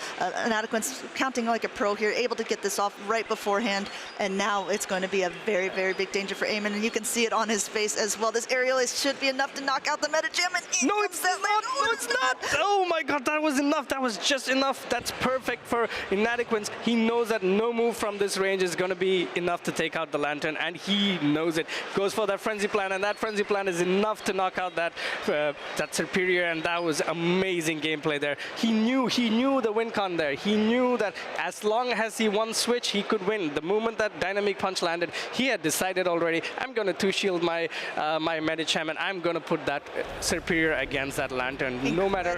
Incredible plays. And these 2 competitors, if you were a fan of Eamon like I was in these matches, don't worry. He's down, but he is not out. This was the winner's finals in the winner's side of the bracket as well. Meanwhile, in Inadequence, we have found our second day 2 competitor so far. And look at him, all smiles on this side. And even Eamon is kind of grinning at this point. Yeah, I mean, Eamon knows, but he also knows he was really, really close, and he did everything he could. But Inadequence absolutely demonstrating that matchup knowledge that he's built across these championship circuit, knowing that if you land a Dynamic Punch or a Psychic against that Frostlass, and if that Frostlass goes straight Shadow Ball, you can counter it down. The only way you can stop it is by going straight Avalanche. But if a Medicham calls that Avalanche, again, you're put in a position where you'll have to pull up another shield. Amazing game knowledge there. Knowing that Frostlass against my Medi, maybe not a bad matchup. I completely agree. One thing I want to bring up that you mentioned, Abby, that I think was such a good point is that you said Inadequence knew that if he took that switch advantage, he would have the game. And I think this is some higher level knowledge that the more you begin to play PvP, the more you recognize this sort of thing. Sometimes even if you looked at it, he had 0 shields and Eamon had 2 shields, but being able to secure that part of it secured the end victory for him as well. Yeah, it was just amazing game knowledge. He knew that Serperior has no play. The Lantern had no play against Serperior. It's a Pokemon that is, you know, Serperior versus Lantern, you throw a Frenzy Plant, charge it to Nice, and you can farm down the whole Lantern and still come out with enough HP to throw out 2 moves. I hope you guys are taking notes. And that's the amount of advantage a Lantern, the Serperior has against a Lantern. So he knew. And you saw him celebrating midway. The moment he got that switch, he knew the game was over. He knew it was done. And that's amazing game knowledge there. I think Eamon felt a little bit defeated in himself at a certain point too when he threw the Ice Punch, thinking that it could have been enough to take out the Umbreon, and then when you recognize that it's not, that you've given your opponent just a little bit more, forcing that last shield off of Eamon as well was, I think, a little bit of a demotivator for him at that point. Then seeing the Serperior come in, it was just like, okay, yeah, at that point you saw it even. He was like, I'm not even going to tap anymore. I recognized that I have no win condition at this point. Yeah, that was amazing gameplay, and we will love to hear more from Inadequence and his thought process in this game. So over to Leo for the interview. Well, seems that I'm finding myself in a familiar situation because I'm not sitting next to my co-caster Martijn. No, in fact, I am sitting next to the second player who qualified for day 2 of the Lille Regional Championships, Inadequence. How are you feeling? I'm cannot express my feelings right now. That was a matchup I thought I would never win, but I did. So yeah, I feel great. Thank you. So there's of course a lot we have to discuss there, because we saw Talonflame, we saw Guzzlord of course, and Shadow Magnezone. Martijn, what were you thinking? I thought it was pretty cool. I just wanted a different electric type, right? Lantern is everywhere. Why not run a little bit harder? And it was so good in some previous matchups against Alejandro. I knocked out a Medicham at like 65% health, which was crazy. And Miwido, my good friend, who knocked me out at Stuttgart and I knocked out at EYC, it was great to play him the third time. He wasn't prepared either. His Registeel and Alolan Ninetales did not do well against my Magnezone. So it has been incredible so far, not so much in this matchup, but obviously Guzzlord and Talonflame were just so difficult. It also protected his Lantern so well, right? I knew it too, but it's so risky to bring Superior into that.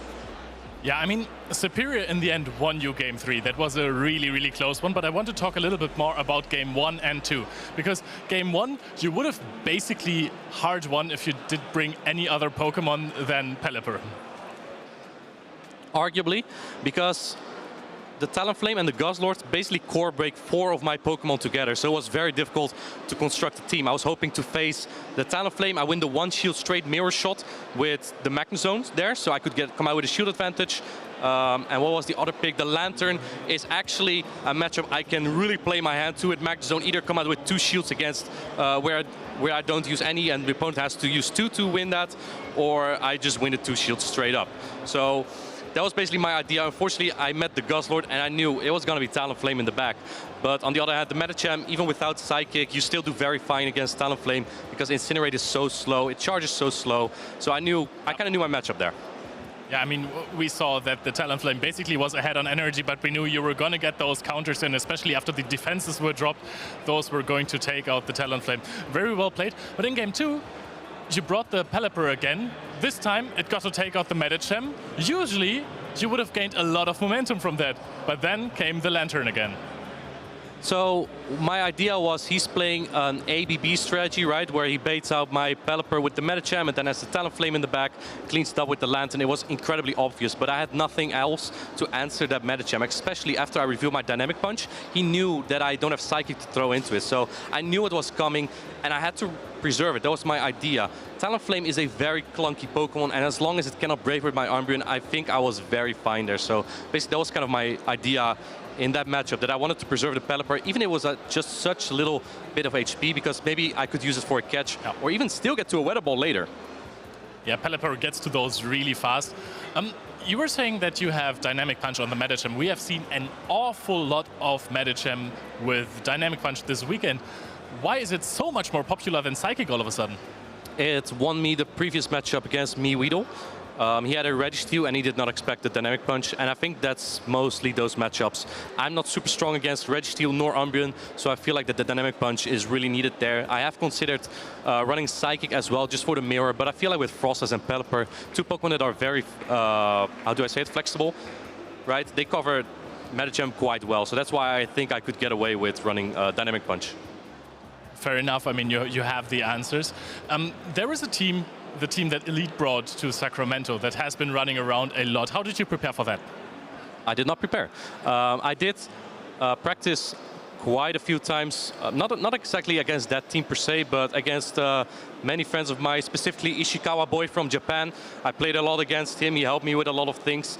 And yeah, I just tried to learn my matchups like Pokemon by Pokemon, battle per battle. But it's difficult to memorize everything as soon as you're in that battle. So I just try mostly to go with the main things that I already know, the lineups that I already know how to play, that work consistently, that I can use in the Go Battle League, right? So I can practice there as well. Basically, that's how I kind of prepared, I guess. I mean, you said it's hard to learn every single matchup. How much time did you invest to learning the Magnezone matchups before this event?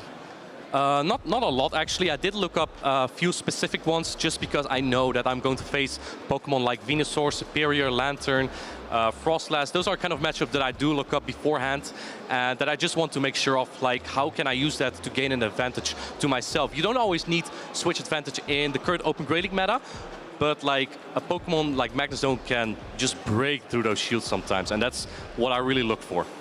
Yeah, it's a fantastic closer for sure. The damage output is completely insane. So thank you very much, Martijn. I'm going to let you enjoy the rest of the day without any battles. You can prepare, you can watch the other winners' finals as well. And we're going to kick it right back to the casters.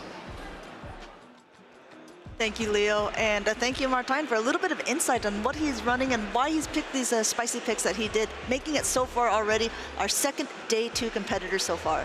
Yep, that was also like a masterclass, because he went through his matchup, and as we talked before as well, just before we went to the interview, is this knowledge that he gained over the past tournaments that come in clutch to win these kind of tournaments and win these kind of difficult matches. As he said before, he did not think that he could win, but he managed to pull it off, and that's where experience comes in. Eamon was unfortunately not as prepared, or maybe he was, but at some time or the other, it's like a fraction of a second where you get your opportunity to make these decisions, and a split-second decision that can cost you the game. And I think, as Martijn always says, and also I always say, it's the person who makes the least amount of mistakes win the match, and in the end, the championship. I mean, I think a lot of times team composition has a big part of the thing. Obviously, that gives you a little bit of a better handicap, you would say, like in golfing terms. But that doesn't necessarily mean you're going to win the game. You see a lot of times, too, people saying like, oh, well, I had a bad lead, so I lost the game. I love it when we see opponents, the way that they masterfully can switch out of a bad lead and still end up winning matches. A lot of the game comes down to these, turns are half a second. They come down to literally split-second decisions. And sometimes your reaction time can cost you. Swapping in the wrong Pokemon can cost you. Again, like you said, it's all about who can make the least amount of mistakes and who can really optimize their play as well. Yep, and it's just as you said, it's not always about winning the lead, because you did see you did see Alejandro flipping that game against Dex. Game number 3, his Umbreon was met by that Charger Bug, and he managed to flip that matchup just to win by a whisker, and that was an amazing game to watch as well. And it's always exciting. There's so many games that get flipped even though you lose a lead. For example, game 3 by Inadequate. Yeah, we just saw it. Yeah. And one more thing I want to bring up about Inadequate before we let him officially rest for the day. He did top cut every single tournament that he performed in the 2023 tournament. This is his first tournament so far in the 2024, and it looks like he is already on his way as well to his journey towards Worlds. And speaking of a journey towards Worlds, we have a little bit of a video for you to talk about the road to Worlds this year in Honolulu. So let's take a look. Go.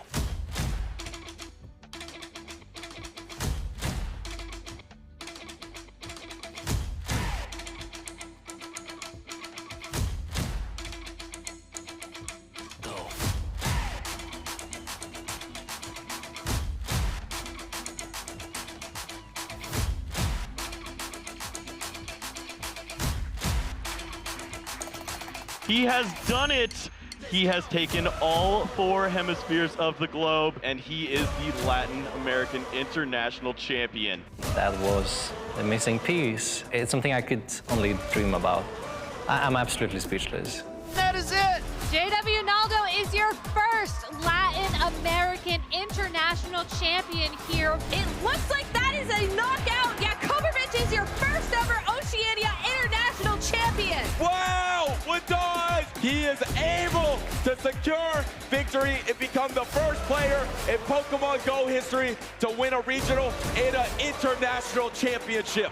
This win, I've always wanted to show that I'm one of the best, if not the best, player in North America. Like, honestly, no words to describe it. Like, this experience has just been absolutely amazing. Ainda estou sentindo a sensação de ter vencido. Então, estou muito feliz. Ainda não caiu a ficha.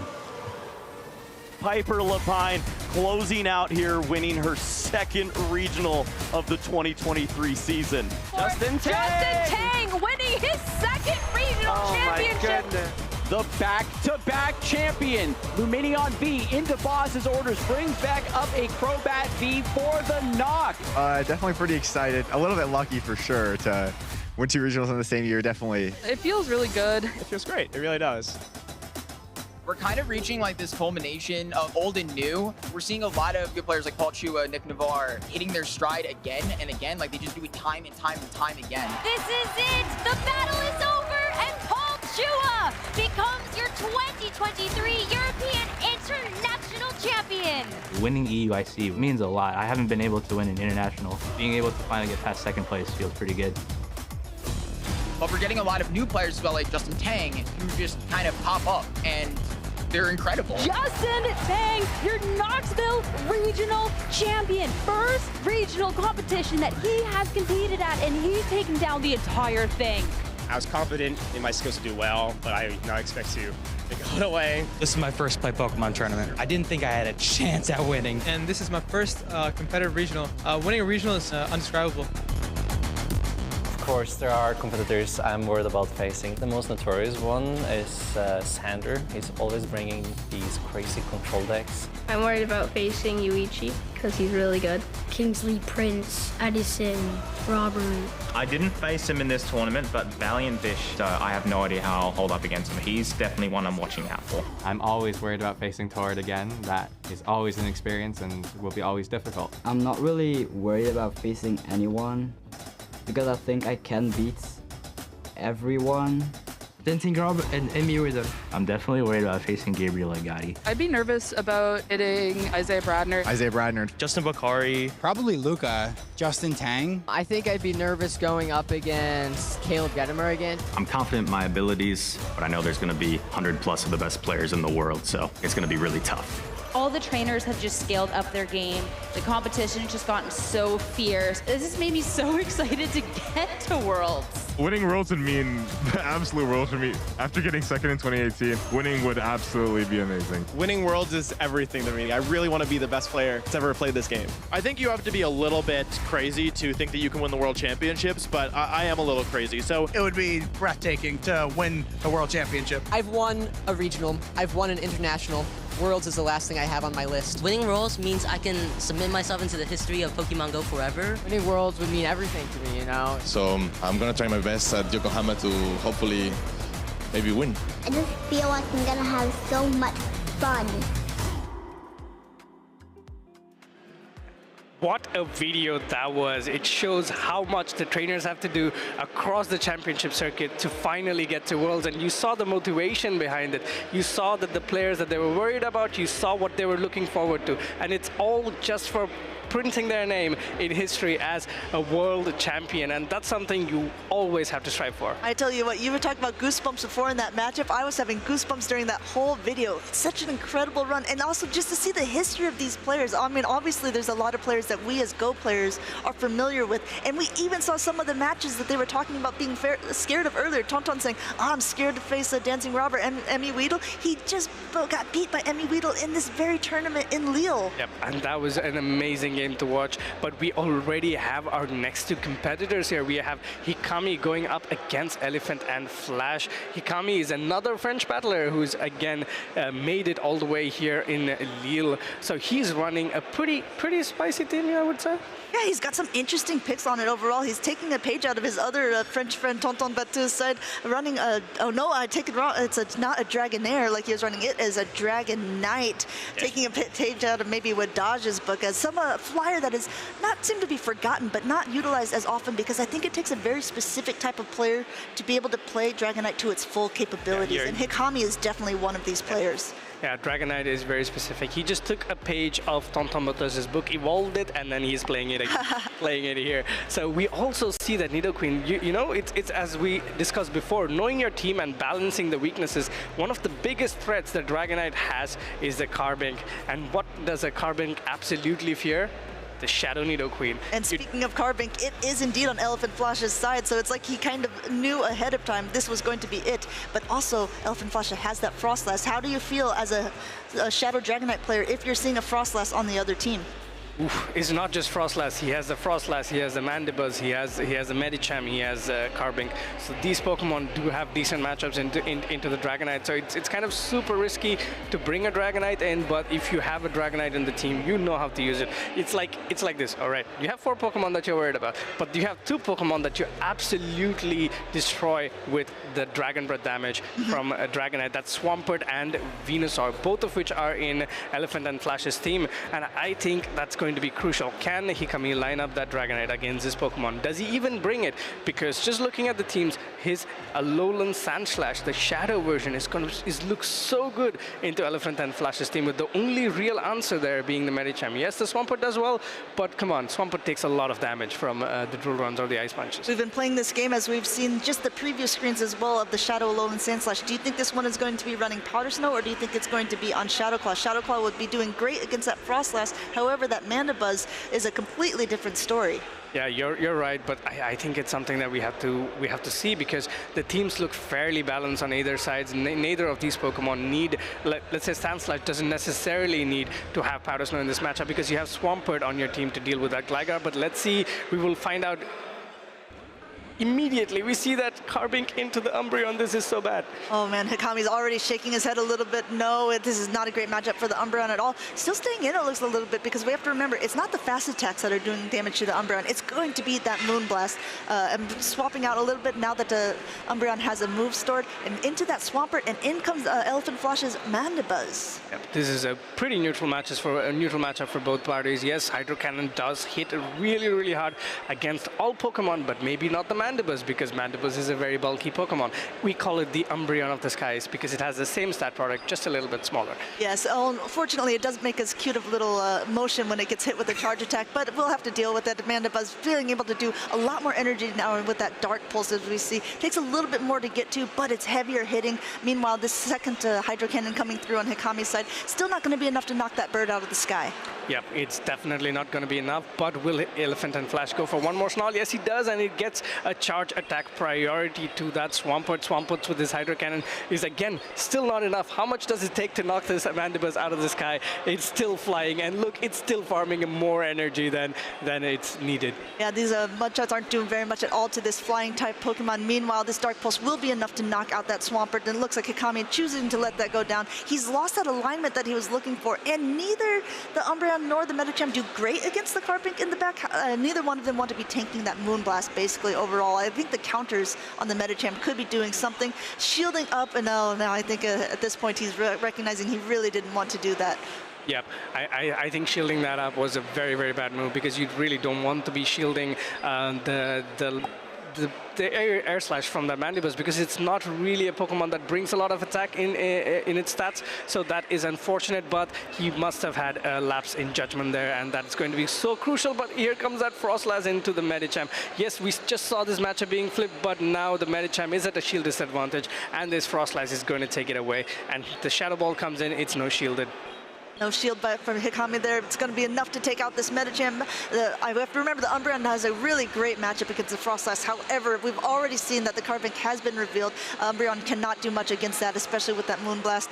Going ahead and just charging up 100 energy. I don't know if Hikami's even going to bother throwing at this point. It looks like he's already planning how he's going to play around this for game number 2. Yeah, we see this a lot in competitive esports play. When you know that you have no way into the game, you try to take a breath and then be like, all right, I'm still in it, but I'm not going to do anything to extend this even further. But let me plan for what's going to happen next. And this way, he's already ready. So this gives him maybe, let's say, 20, 30 seconds to plan out game number 2 to see how to beat Elephant and Flash. But just to give credit to Hikami, he did face one of the worst leads possible and into a safe swap that was not really going to give him any advantage as well. So all it will take is one right alignment or one correct decision, in the sense that if he can bring another Pokemon that can get this lead for him, he can change the match. Yeah, but these players have a lot on the line. This is the winners finals for them. So whoever wins this matchup will be our third day 2 competitor. I know if you guys are watching at home, you're thinking, wait, we're already in the winners finals? It's only like 1 o'clock in the afternoon, but don't worry. We have a ton of more battles coming your way.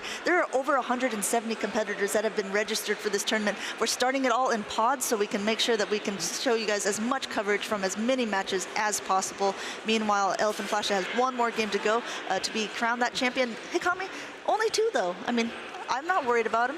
Yeah, you're right. I mean, it's not that far away. You saw Inadequance just recently dropping game number 1 and winning game number 2 and 3, and I don't hold it against Hikami to not be able to do that, because I think he's still a very good competitor. He's made it all the way here to the winners final of day number 1. So why he has all the credentials needed to win.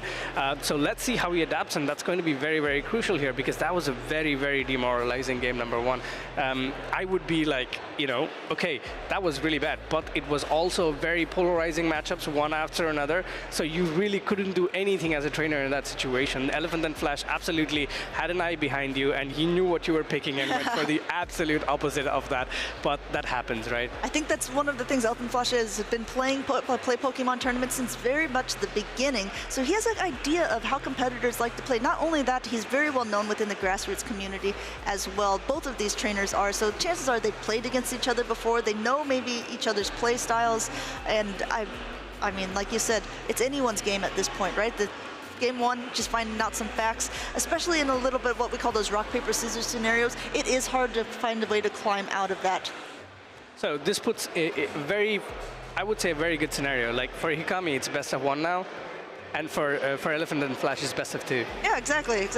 And all he needs to do is win 1. So it puts him in a bit more comfortable situation. But Hikami, you can already see he's razor focused. He's locked his Pokemon in, and let's lead right into this battle. It's that Alolan Sandslash going into the Medicham. That is not what you want to see. This is absolutely horrible. Let's see what he does. 2 very bad leads for Hikami, swapping into that regular Swampert. For both of these, using it as that pivot Pokemon already at the Hydro Cannon. Maybe we know now he will play it a little bit different, but we recognize that it takes at least 3 Hydro Cannons to knock it out. The Mud Shots just aren't doing that much at all to Mandibuzz. Mandibuzz having so much bulk and also being a flying type Pokemon. Yep, this is going to be another huge uphill climb for Hikami here. Going for an Aerial Ace this time around, not going for the Dark Pulse, maybe trying to understand that Hikami might decide to shield this matchup, so going for the safer move, but Aerial Ace is still going to be enough. Here comes another Hydro Cannon. Hydro Cannon still is not enough to take out the Mandibuzz. I think you need 2 more Hydro Cannons to take that Mandibuzz out of the sky. Here comes a Dark Pulse. Dark Pulse will put that Swampert very deep into the red. Yeah, we have to remember that this is not a Shadow type Pokemon. We sometimes have to weigh the benefits and the not to the benefits of using a Shadow, taking 20% more, but also hitting 20% more, almost up to those 2 Hydro Cannons here, throwing right before Elephant Flash is able to get to another move and getting that shield off of him too. I think they're both recognizing how important this mid-game performance is going to be. Yep. Oh, going for the charge attack priority, and Swampert gets it, but is this Hydro Cannon enough? I don't think so. Is this enough? Oh, goes for the shield. He wants that switch. He knows this is very important for me, and this is the way I lose the game, is by losing the switch, and that is amazing play. They're going for that Aerial Ace because he knows if that's shielded, he will get to another one. Yeah, and I think Hikami realizes as well, it is indeed not quite enough. Oh my goodness, to being able to hang on by a thread but going down, this is very good for Elephant Flash's side there. He has a Mandibuzz loaded with energy, and even it looks like it is a Shadow Claw, so it's not going to, Powder Snow's not going to be doing that much damage overall. This Dark Pulse, however, will be doing a lot to an unshielded Alolan Sandslash. Yep, at this point, you have to kind of understand that that shield advantage is going to be pivotal for you to win this matchup. Here comes another Dark Pulse. Is this enough? Because at this point, you will want to get enough energy to be able to throw 1 move at the Medicham to put you in a position to win, but oh my god, that's unfortunate. That is not enough HP. He has to throw this Ice Punch. Yeah, he's not going to be able to Shadow Claw down, unfortunately for Hikami. Forced to throw this Ice Punch now, but at least the Medicham is only going to be given 1 counter. In the meantime, wow, I don't know if you even saw that.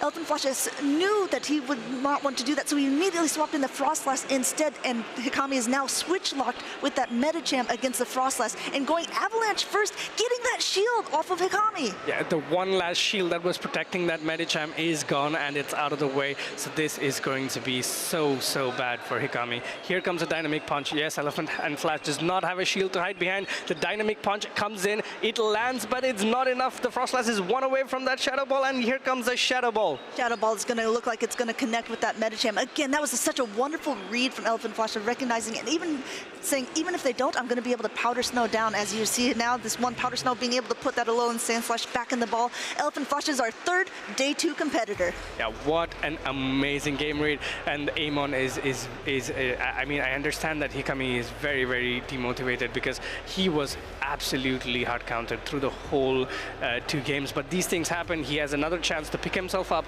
go down to the lower bracket, win 2 more games. I think, no, it's 1 more game that he has to win. And if he does, he still makes it to day 2. And that should be his goal. Forget about this, focus on the next one, learn from this, and then go on. Yeah, I mean, so far, both of these competitors had not lost a game yet. It's probably bound to happen at some point in your Pokemon career. There's not many that can go through completely undefeated. However, it looks like all these competitors so far are well on their way. It looks like a pretty good matchup for Elephant Flush. He was in the first year, I think he was a day 2 competitor a couple of times. 2023 was not his season, maybe not his meta. And then look into this camera and said, hey, babies, I'm back. That is great, and I think that's what happens. Like as you keep doing more and more tournaments, you learn more and more, you adapt to the meta, you become better battlers, and that's exactly what we see. We also see that the number of Pokemon trainers that are coming for these tournaments have also slowly increasing as well. So that is a good sign for the game and what we are doing to the game. And more people improve, more people come in, more new names. We saw Elon, his first ever time on the main stage, doing well in day 2, and I'm absolutely looking forward to how he performs, because so far what I saw, he was, I would say, impeccable. He knew exactly the amount of energy. He was keeping perfect track of everything, knew what his opponent was going to do, and he played his game to perfection. And that's new trainers, what we call it, you know, coming in to trounce the old guard. Is that the word? Yeah. I feel a bit of the old guard in me as well. I think at the beginning when PvP was just coming out, a lot of players found interest in it, and then some of them dropped it. I think Play Pokemon has really, you know, boosted a lot of players' interest. And if you guys are interested in competing at home, check out on the Play Pokemon website. See if there is a regional or a special event near you, because these are so much fun. And a lot of people are coming just to hang out at the events as well. There's special research tasks that are going on. There's the lures are just constantly being lured up. You're able to catch a lot of Pokemon. And something that's really fun and interesting that they've just started here in Lille is they're taking a snapshot of the Pokemon gyms at the top of every hour. And the players who have their Pokemon in the gym are collecting points, and at the end of the day, I think there's some sort of like special leaderboard thing for the people who have collected the most points, which I think is a really fun component. Something added, something extra for the people who are right here competing in Lille. It always promotes, it's always good to promote the social aspect of the game, because you have to work together with your own team members as well. So the social aspect of this game is actually really, really important, in the sense that me and Amanda, we met through playing a grassroots PvP event. That was the first interaction we had. Look at us here now. How many years has it been? 6 years, is it? Yeah, I mean, the time just flies when I'm hanging out with you, Count. Well, speaking of flying, we're going to fly on over to the interview desk, because I know that as much as you guys like to hear from us, you probably want to hear from our latest winner. So we're going to go ahead and let him take it away. Thank you very much, Amanda. And I'm here with yet another very familiar face to the Play Pokemon circuit. Elephant Flusher, you qualified for the top 16 of the regional in Lille. How are you feeling, man? Yeah, I'm feeling really great.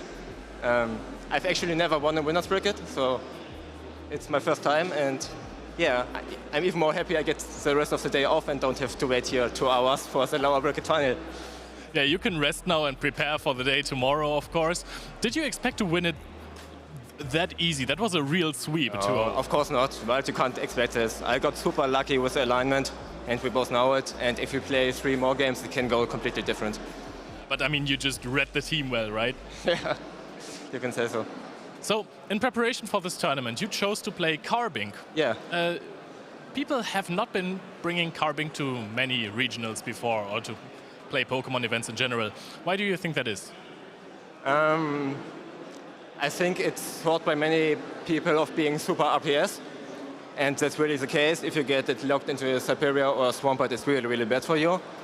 But at the same time, most people are not really respecting it. There are a lot of teams that are 4 times weak, 5 times weak to it, and it's so bulky, it can really turn around a lot of matchups you won't expect it to. Yeah, Carbink really can turn games around, that is true. And you brought another Pokemon that I really love. I've been talking about this on the broadcast a lot, the Mandibuzz. Now, when I advertise Mandibuzz, people don't really care about it too much, but why don't you explain the viewers why they should run Mandy? Oh, Mandibuzz was on my mind for a really long time. And I'm not really sure why I got to use it now. I guess the AS buff really helped because now you're able to run Dark Pulse with it. And the basic idea of my team was to run a Shadow Venusaur Mandibuzz core. And yeah, that's what I stuck with and built the team around. Well, fair enough. It seems to work just perfectly for you. How did you prepare for the tournament in general? What was the matchups you were trying to? I have to say, this is the first tournament I actually really prepared for. And usually I build my teams like the night before. I changed some things. But yeah, this time it was really different. I built this team like 2 or 3 weeks ago, and I kept it and practiced actually quite a bit with it. And yeah, apparently it really paid off. What was the best Pokemon for you so far? Was it the Mandibuzz or maybe Shadow Venusaur? I think the Frostlass was super good in most of my matchups. I've actually killed quite a few Lanterns with it. If you give it a shield advantage, it can really carry through a lot of things. Well, there you have it. The best offensive Pokemon in here is Frostlass so far. It has won the last regional. Might as well win this one as well. So let's see. Elefantflasche, thank you very much for the interview. You can now have the rest of the day off and prepare a little bit for tomorrow. And we're going to kick it back to the casters. Thank you. Thanks, Leo. Yeah, and congratulations once again to Elefantflasche, our third person to be able to make it on to day 2. Aurelian, what have you been thinking about these matches so far? Every single time a player wins one of these winners, well, not winners finals, but goes on to day 2, I'm thinking, gosh, maybe he has a chance, and then, or she has a chance, and then another person gets that in. I'm like, no, actually, maybe he has a chance. And at this point, I'm just like, I really don't know who to pick. There's so many good players. We also have the luxury of it being a top 16 for tomorrow. There's 16 people that I can not vote for, but like kind of root for, and I just don't know who to pick. They're so good. And we've only had 3 so far. There's another 13? My maths failed me for a second. So many more people. You can see the calculations running across the 13. Yeah. I can get what you say completely, and I agree. My time when I really feel that way is when I listen to them speak, when I hear their stories, especially day 2, I'm like, I'm rooting for this person. Then I hear them say something, and I was like, nope, never mind, I'm rooting for that person. So I think everyone is in for a treat because, like you said, 13 more competitors to go for day number 2. Again, we're just showing the winners bracket so far. There's a lot of people in the lower bracket who are still competing, still duking it out to see who will be the rest of those. And we have some tournament people who have not even been featured on stream yet because their brackets haven't even started yet. Yeah, that's very true as well. Just because of the sheer size of this tournament, Lille traditionally has been quite a big showing for Pokemon Go, but the sheer size of it means it's a bit of a challenge to get so many trainers battling at the same time. So we have to give a big shout out to the staff here, the Pokemon professors, who are doing their utmost to organize all the trainers so they can have an enjoyable session, stagger the brackets so that as soon as one set of players is done, another set of players can take their place and get their battles done and keep the train rolling, as it were. So a big shout out to the Pokemon professors for all the hard work they do to make sure these events go smoothly. That's absolutely true. We could not do it without them. I think one thing that we've been noticing, it's been in every single tournament so far, right, is that there's so many Medicham and Lickitung cores together. We've sort of discussed why they make a good core. We've talked to, to the ends of the earth about how good Medicham is, but now we have a little video for you guys spotlighting just how good Lickitung is and why it is so good. Trainers, let's take a moment to spotlight a competitive favorite. My name is Martijn, also known as Inadequence, and I'm going to tell you about one of the most common threats in the current metagame, Lickitung. We've seen Lickitung on so many teams the past play Pokemon tournaments. Usually it's paired with a Medicham, but why is it so common? A normal type doesn't have a lot of resistances, nor does the normal type hit super effective on anything. There are 3 reasons why. First off, the attack, defense and HP stat. Second, the offensive and defensive typing. And third, its place in the meta. First off, Lickitung is a defensive weighted Pokemon with a lot of HP. Because attack doesn't weigh as much in the combat power formula, Lickitung really emphasizes on its bulk. This means it can take fast attacks and charge attacks quite comfortably. Second, the offensive and defensive typing of Lickitung is excellent. Lickitung generally uses the Ghost type fast attack Lick. Ghost is only resisted by other normal types and dark types. The primary charge attack of Lickitung is the normal type Body Slam. This is a cheap and very efficient charge attack, and it also benefits from the same type attack bonus. This means it hits even harder. The second charge attack Lickitung usually has is Power Whip. This is an efficient grass type charge attack and is incredibly useful to fight against rock, water and ground types. This means that Lickitung outputs damage in 3 different typings, making it very versatile. Its normal defensive typing has only one weakness: fighting. The most common fighter in the meta is Medicham, and because you deal super effective damage back with the Lick Fast attack, this is not even that bad of a fight for Lickitung. On the other hand, the defensive typing only has one resistance: Ghost. This does make Lickitung an effective counter, however, against Pokemon like Sableye and Trevenant. Finally, the place of Lickitung in the meta. From the typing analysis, you might already have figured out why Lickitung often is paired with Medicham. It's because it covers those ghost typings that threaten Medicham so well. But how come Lickitung has only become more popular again since the start of this season? That is because the nemesis of the Lickitung and Medicham core, Noctowl, has had a nerf in its performance. Noctowl with its normal typing resists the Lick Fast attack from Lickitung, making it a very effective counter to it. On top of that, the offensive flying type coverage also makes it an effective counter to Medicham. However, Noctowl doesn't dominate the skies anymore. Gligar has taken its place and this opens the door for Lickitung again.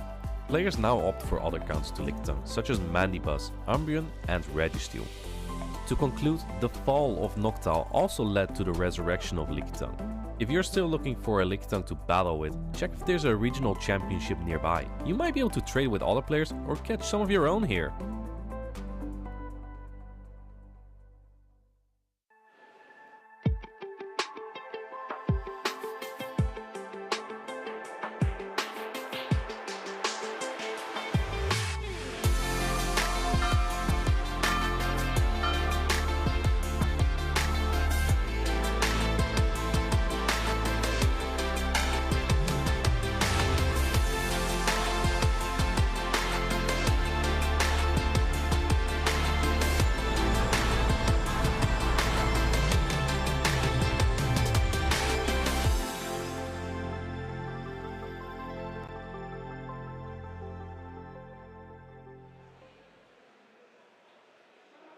I don't know about you, but I think I found Inadequence's videos, I just find them rather therapeutic. I might start listening to them on repeat as I try to rest and really soak in the information. He's very informative, you tell me he has a good voice for radio? Oh, yeah. Oh, not just radio. He's a beautiful man as well. I'm not going to deny that. But yeah, definitely a voice that I could listen to on end. So if he's watching this, he's probably laughing at me at this point.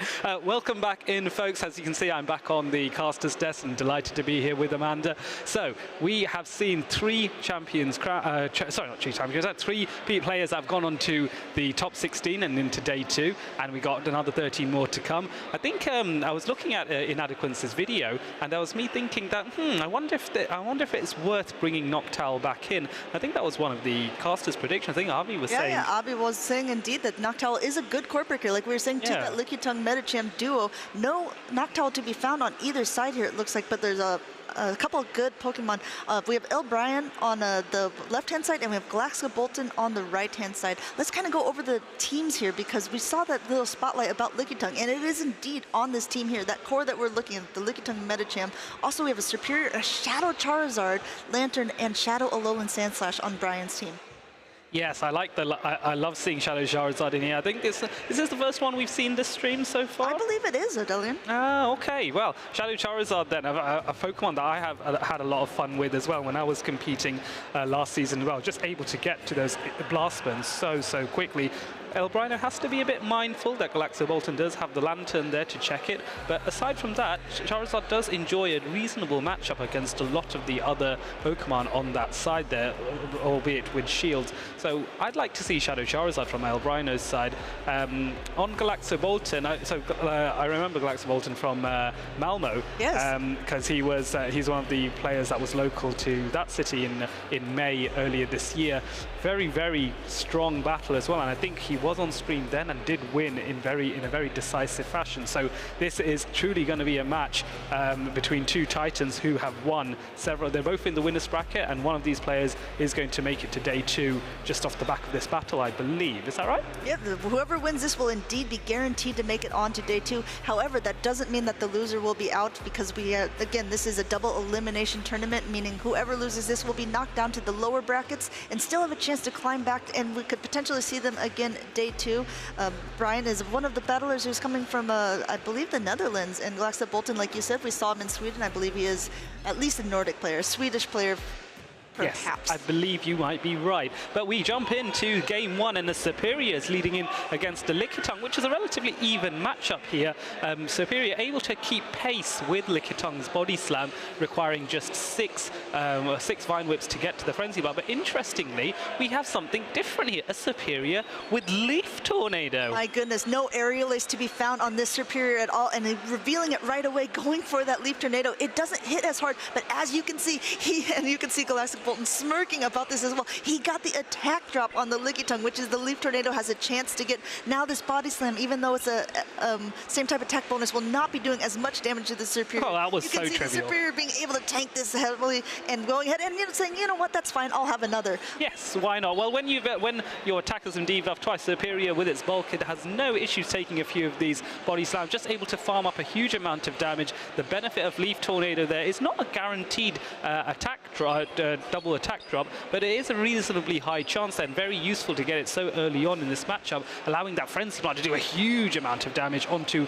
Lickitung. That usually this bulk can handle that, but here it's struggling a little now, I reckon. Yeah, the third body slam going through it. I'm still not sure if it'll be enough to take this out. Meanwhile, Galaxy Bolton looks like he's swapped. He's going to go ahead and Shadow Claw, tried to Shadow Claw on that Lickitung, not able to do so. Meanwhile, El Brian has put in that Lowland Sand Slash about to shield up this foul play coming through. I think it was a bit tricky for El Brino because he did react, but didn't react exceedingly quickly, and the Sableye with these 2 Shadow Claws has a much better matchup against the Shadow Alolan Sand Slash, although Alolan Sand Slash can make some of those fast attacks back up by going for the Ice Sponge and is able to outpace. But here we can see a charge attack priority event, which Sableye is able to win, so that was pretty close, and this would either take out or put it very close, but El Rhino goes, you know what, I want to protect that Shadow Alolan Sand Slash, I want to make sure I get some more damage off. So here comes another Ice Punch. Galaxy Bolton goes, I'm not going to allow you to do damage to my Sableye, I'm going to shield as well. And it looks like these switch timers are about to be up as well. We do see that as a Powder Snow Alolan Sand Slash, so it's not going to be doing as much damage overall to that Sableye. Sableye, again, like you were saying, winning charge attack priority, being able to hit this foul play, which will be enough to take out the Alolan Sand Slash.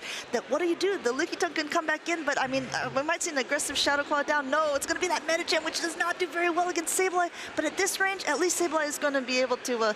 Oh, here we go. That's what we like to see. I was thinking, is El Brino going to try and catch? And he does indeed make a beautiful catch there, really preserving that Medicham a little bit more. And now the Lantern comes in. It is a no-shield scenario, and Lantern does have the bulk, but Medicham has a huge amount of additional energy available and is able to launch those dynamic punches. And I reckon 2 of these dynamic punches will bring Lantern very close to being KO'd. Yes, there we are. So there's one. Close. There's one, and almost up to the 2. Thunderbolt instead going to be able to reach first. This is going to be the heavier hitting move from the Lantern. Will it be enough to knock out the Medicham at this range? That is the real question. It's so close, but the Medicham just about survives. It's able to launch another dynamic punch. This is so intense. Lantern will not be able to survive this. It has taken additional counter damage in the process, and that dynamic punch annihilates the Lantern. And now you have 2 really low Pokemon, but the Superior has the Leaf Tornado there and is just able to get that in there. Oh, that's a very squiggly way of popping those bubbles, but a Leaf Tornado is enough, and that takes out the Medicham, and there it goes. And round 1 of this battle goes to Galaxo Bolton. 1-0 so far, still all to play for, but wow, that was very, very impressive there. Incredible plays and an incredible catch by Brian as well, but recognizing the good counting and being able to use that Lickitung as what we call a sacrificial swap at that point, to just taking all the damage on something that was about to faint anyway. Wonderful plays there. Still not quite enough to be able to claw him out of the back foot that he was on, but now there's a lot of information that's on the field for Brian's side, because Galaxy Bolton is running a Superior, which we've seen so often in this tournament, right? You see it, you automatically think, I know what this is going to be carrying, but indeed, it is carrying Leaf Tornado, which is something that is going to be a bit of a surprise, and I bet it surprised a lot of Galactic Bolton's opponents throughout the day. Yes, absolutely. So if I'm Elbrino, I'm going to be thinking, well, this my opponent's Superior does not have a flying coverage move, does not have Aerial Ace. That means my Superior is pretty safe. It means that my Charizard is even safer. It means that my Lantern is less safe, and my Medicham is also safer as a result because it doesn't fear Leaf Tornado in the same vein. The problem is, however, that Leaf Tornado, even if it's resisted, the main benefit of that move does not really come from the damage it does, but from the potential to double debuff on the opponent's attack, and we saw that demonstrated so well against Lickitung early on in this game 1. So I wonder if Galactic Bolton is just looking to really weaken a Pokemon early on with Leaf Tornado, regardless of the resistance, and then take advantage of that. In order to get some momentum going and do that again. So I wonder if he leads with Superior again. That is the question that I have on my mind. That is a good question. Also, maybe he doesn't even bring it. Maybe he's revealed something game 1, trying to pressure his opponent into playing a specific way. You see that a lot in best of 3 tournaments where you say, I know that if I lead very strong, or if I have 3 Pokemon super strong to a specific Pokemon, that might scare my opponent out of bringing it game 2 where I can play super soft to it. So potentially he's thinking, what can I bring now that's going to be very dangerous against that Charizard? All these mind games. We love playing mind games here at Pokemon Go PvP. It's about second-guessing your opponent, and yes, a perfect demonstration. That's exactly the thought process I have when I'm in a best of 3. I'm thinking, how can I flummox my opponent a little bit more? And if you see some very talented trainers, if they are unfortunately have their mind read and you have a perfect counter to their team, it's very hard to wiggle out of it. But of course, the best players can recognize that and try and react to it in the best possible way to ensure they never get into that situation. But Lantern going into Shadow Alolan Sandslash, it's a reasonably even matchup, but Shadow Alolan Sandslash does have that drill run, which is very threatening to Lantern here. So Amando, if you want to take it away. I think that we also need to note that there's another Powder Snow Alolan Sandslash. This seems to become new meta here, and since it's Shadow doing 20% more damage, this is a super effective drill run against this Lantern here. Look how much damage that does. Meanwhile, the Surf is not going to be enough to take it out. If the player is as good a player as Brian is, he knows he needs to go for that Thunderbolt. Yes, and it's an immediate no shield from Galactic Bolton, so I think he's either happy to lose it or hoping that there was a Surf bait there. But the Spark is able to take out the Shadow Alolan Sandslash, so a respectable amount of energy, and Medicham is now able to farm up, but not before Lantern can maybe get to a Thunderbolt. Just about manages it in the nick of time. Excellent discipline from Elbrino there to launch that just before Lantern goes down. He'll be very happy to see that, won't he? The Medicham, again, not so happy to see that, though, as the Charizard comes in, and this Medicham is already down to about half health, it looks like. This Ice Punch going through, and no Protect Shields from Brian because he was counting, and he recognizes that, well, it was not going to be enough to take me out no matter what, even though Shadow Charizard is one of the squishier Pokemon we see in the Great League. Yes, absolutely. I am surprised that an Ice Punch did not go shielded here, but that being said, this Gligar is going to have to wing attack this Charizard down because I think Elbrino will want to keep as many shields as possible. Tries to get a catch, actually, doesn't manage it, and now Gligar is able to launch the Aerial Ace here, and that will do super effective damage to the Medicham, but it won't KO. Was this the right decision, I wonder? This is pretty going to be close. The Aerial Ace, the second one already coming through here. Brian has 2 shields left on his side, but does he want to save them for the Charizard? That is an interesting thing. Charizard has a lot of energy, but not a lot of health left. Meanwhile, this Ice Punch is going to be doing super effective damage to the Gligar. Galactic Bolton has to choose whether he wants to shield this or a Blast Burn that's going to be coming in later. Brian is in a very advantageous position right now. Yes, absolutely, and choosing to no shield and keep his shield for that Blast Burn, and the Gligar is just desperately trying to throw. Well, he's making a sensible decision here, Galactic Bolton, to throw just before his Gligar gets KO'd, and the tactic behind that is then when Charizard comes in, it cannot farm down the Gligar for as much energy. So the Charizard is pretty low. Now it's a race to get to double Dragon Claw, and whether Charizard can get there in time, I think he might need another wing attack potentially, but this Charizard is really low on health. This will be really, really close. Yeah. I'm excited to see what happens here. He's not going to throw it all. You know for sure he's just going to try to counter it down. Well, is he able to? My goodness, able to counter it down before that Dragon Claw goes through. This is going to be very interesting, and it looks like Brian has conceded that matchup. What a smart play by Galactic Bolton there, because what happens is when you throw a charge attack and your opponent does not, their fast attack still goes through. So that energy and that damage still goes through. Because he saw that there was still a shield, because Galactic Bolton saw that there was still a shield up on Brian's side, he recognized his only win condition would be to completely just counter down the Charizard, which he ended up being able to do.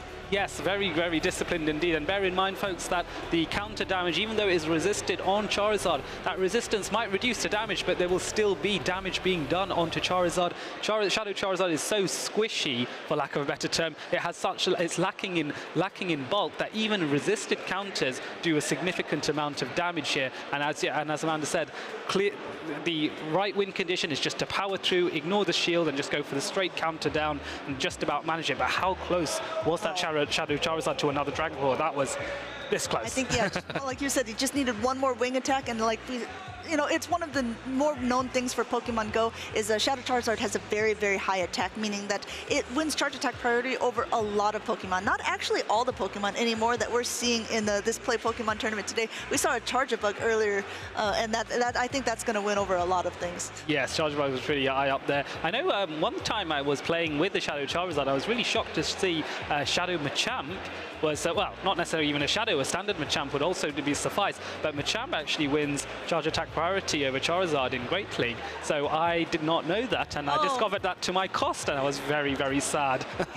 You'll see that a lot in these tournaments, not Shadow Machamps. No, you won't. You will see a lot of players recognizing where their opponent is at on energy, how many more fast attacks it needs to get to that count, to get to that charge attack, and then being able to throw at the exact same time because they know that they win charge attack priority. These are some of the more high-level plays that I really get excited about when we see it in these tournaments. Yes, and we're going to see even more of that as we get into more of these winners finals, and in day two it goes up a notch, because I think when you get into day two, bear in mind a lot of these trainers that have made it to day two, they've had a day, so they've had an evening and a night to rest, they've had an evening and night to recuperate, and more to the point, to practice and sort of hone their skills, and they know that they are not playing against as much of a variety of opponents. All of their opponents are going to be as similarly skilled to them.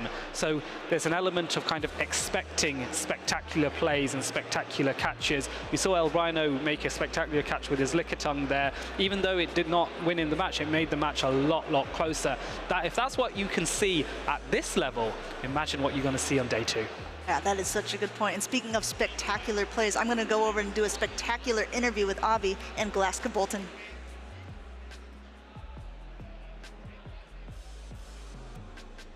Mike's not on. What I would like to introduce you, but it's kind of difficult. Could you please help me pronounce your name? My name is Galax Kobolten, or just Galax for short. Galax, that's a lot easier. Thank you so much. So, I saw that you bought a double grass move Superior. What was your reasoning behind it?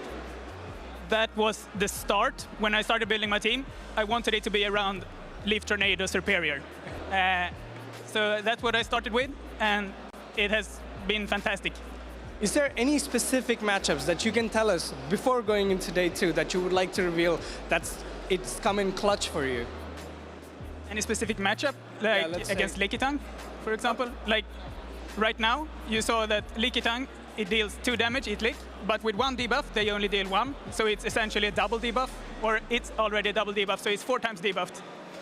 So that Lickitung matchup, I've been eyeing it for a while, because I know that it's a very common Pokemon, and I want to have something that's more consistent. So I'm going for the debuff. You said that you wanted to build your team around this double grass move Superior. Why did you have that want? What was it? Just because of Lickitung or nothing else? Oh, I love the luck-based thing. I just went for it. I've been using it a ton in GBL for like 4 months, and I've been high on the leaderboard several times with it. So you've been practicing with it, and then you really built on it. That is, and it can flip some. It can save games that you didn't think were able to. Yeah, it's happened with us as well a lot of times. Registeel with that Zap Cannon debuff can also flip games. We've seen a Registeel double debuffing a Gligar to flip that matchup as well. So these are things that are, let's say, random number generated versions of it. But there is a luck factor, but you have to play for that luck factor. And you've been doing amazing. You're into day two. Do you have anything for the rest of the competitors? Do you have other trainers that you're kind of looking out for that you don't want to face? No, I want to play as much as possible. I want to face everyone. That is an absolutely amazing answer, and I hope you go all the way. Thank you so much for watching, guys. Thank you to the casters. Thank you, Abby, and congratulations again, Glaxbolton. A fellow Swede just like me, Lundberger. Yeah, so Glaxbolton, fantastic player. I'm not surprised to see him do well and make it to day 2. Very, very talented. And I have actually come across him in GBL, and that did not go very well for me, sadly. But, was he running the Superior? He was not. I don't remember what he was running, but I know that I just remember the end result, and that's probably the most scarring bit, I must admit. But anywho, we have another little video for you on a sort of a recap of Worlds, and we'd love for you to check in and see that. So that will come up imminently. Hey there, Pokemon trainers. Gabby Snyder here with your recap of all the electrifying action that took place at the 2023 Pokemon World Championships in Yokohama, Japan. The second ever World Championships in Pokemon Go brought trainers from around the globe to fight for the title, the prizes, and the glory.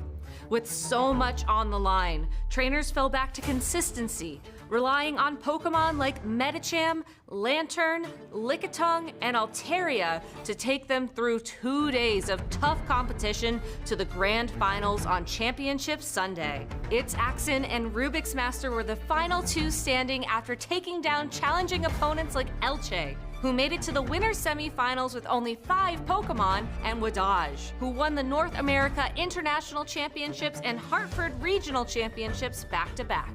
While its Axin relied on Medicham as his counter-fast attack user, Rubik's Master chose Deoxys defense form instead. The two had faced off already, not just in the winner's semifinals, but also in the Portland Regionals Grand Finals. With the stage set and trainers ready to go, it was time for the World's Grand Finals to begin. In the final game of the weekend, its Axin made an incredible prediction. Seeing that Rubik's Master left his Shadow Quagsire on the bench for 3 games, he led with his Shadow Alolan Sandslash against Altaria, putting Rubik's Master on the back foot. Switching in his Medicham to counter down Rubik's Master's Umbreon, it was Sableye who knocked out Azumarill to make its Axin not only the 2023 World Champion, but also the first Pokemon Go trainer to win the Triple Crown, a regional, international, and world championship title. With the sun setting on the 2023 season, now is your chance to vie for the opportunity to compete at the next year's World Championships. Make sure to check out Pokemon.com/compete for all the information you need, and who knows, maybe next year we'll see you on stage with the trophy and the title of World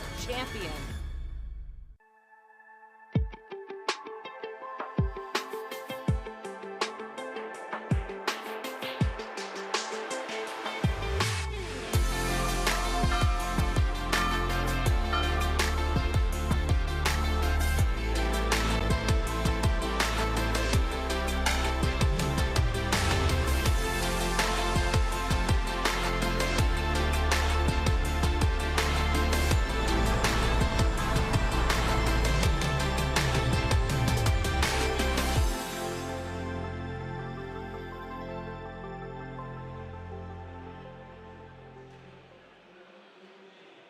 I don't know about you, but when I can see the city of Lille there, it just really hits me just how beautiful a city it is. We have been wandering within the city over the last few days, getting ready for this tournament, in breaks and whatnot. And honestly, the city is really, really beautiful. So I highly encourage players to come and attend this regional in the future. Honestly, totally worth it for the city alone, not to mention all the Pokemon fans that are here. Yeah, speaking of Pokemon fans, like we said, over 170 participants in this Lille tournament, making our top cut just a little bit bigger overall. We are going for a top 16 rather than our typical top 8, and I think that means there's a lot more championship points on the line as well. Yes, absolutely. The amazing thing as well is when I was watching just before seeing the city, we had a recap of what happened at Worlds. Honestly, the energy there must be spectacular. I was unfortunately not there at Worlds, but you were, Amanda. I was the first subject matter expert for Go, helping running graphics and the replay machine behind the scenes. It was incredible, and also just to see the action live, to see these competitors and see competitors from around the globe. Yes. When you said action, then in my head, do you mean it's accent? Yeah, action with its accent. Hey! They don't call us the A team for nothing. Oh yeah. They call it because both of our names start with A. That is the actual reason, but we'll just go with that sense of humor instead. So yeah, It's Axon is the current world champion, a fantastic player.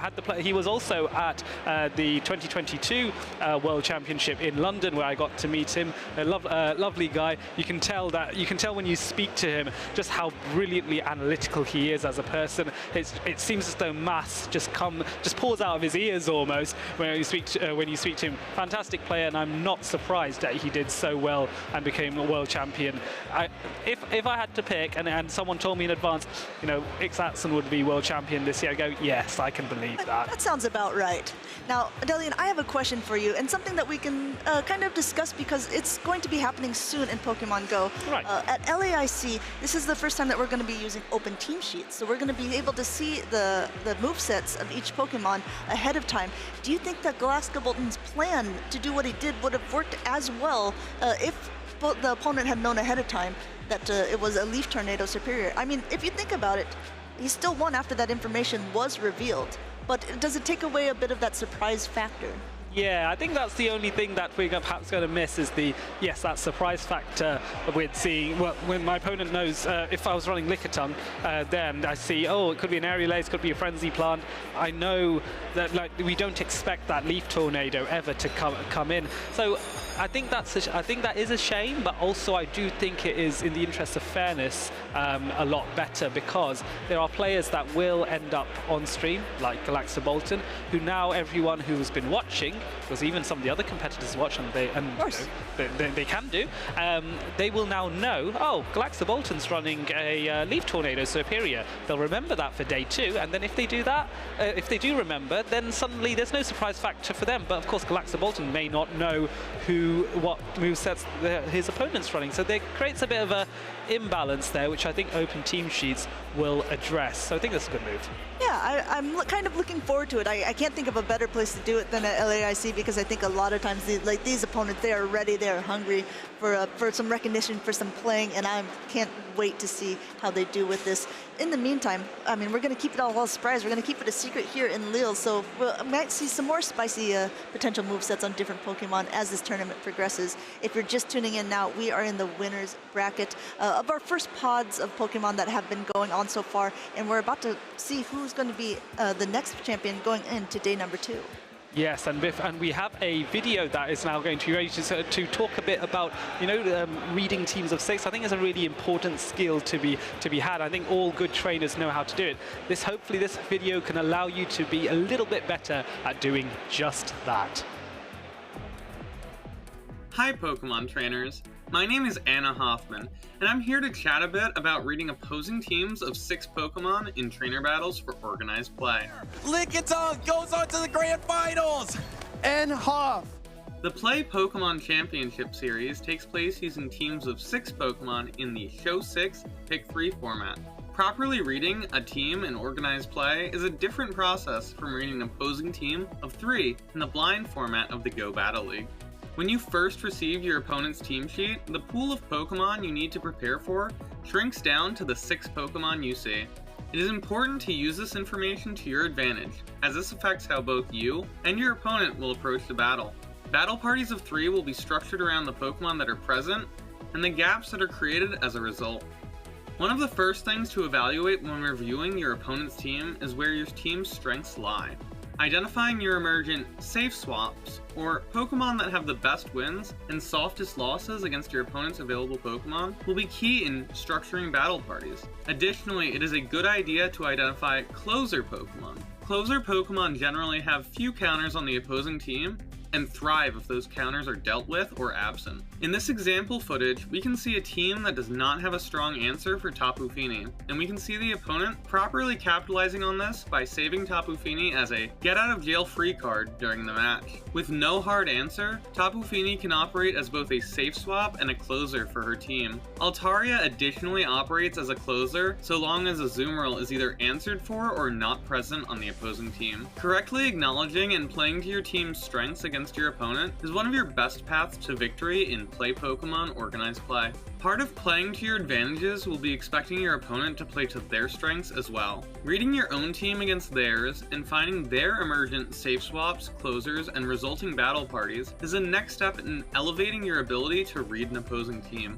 Identifying the right Pokemon that your opponent is likely to bring repeatedly, or likely to keep in the back of their team, allows you to more easily create expectations going into a battle. With a proper eye for team reading, you can reduce your expectations from Pokemon down to 5 or even 4 that your opponent is likely to bring. From there, you can better prepare in battle, expecting certain Pokemon and saving charge attacks, energy, or shields for that target. In this example, Alphaphoebe does just that, recognizing that his opponent's switch-in of Lickitung against his Umbreon likely means that the Trevenant is in the back. Alphaphoebe uses this to his advantage to save a Dark Pulse on his Umbreon and secure the victory. A strategy that veteran players will employ is expecting certain strategies from specific opponents. Perhaps you've watched an opponent in a previous regional tournament and can gauge their tendencies in team composition. Properly expecting an opponent to either lead a battle party with their strongest Pokemon, use it as a safe swap, or keep it hidden as a closer can be extremely valuable information when crafting your own team.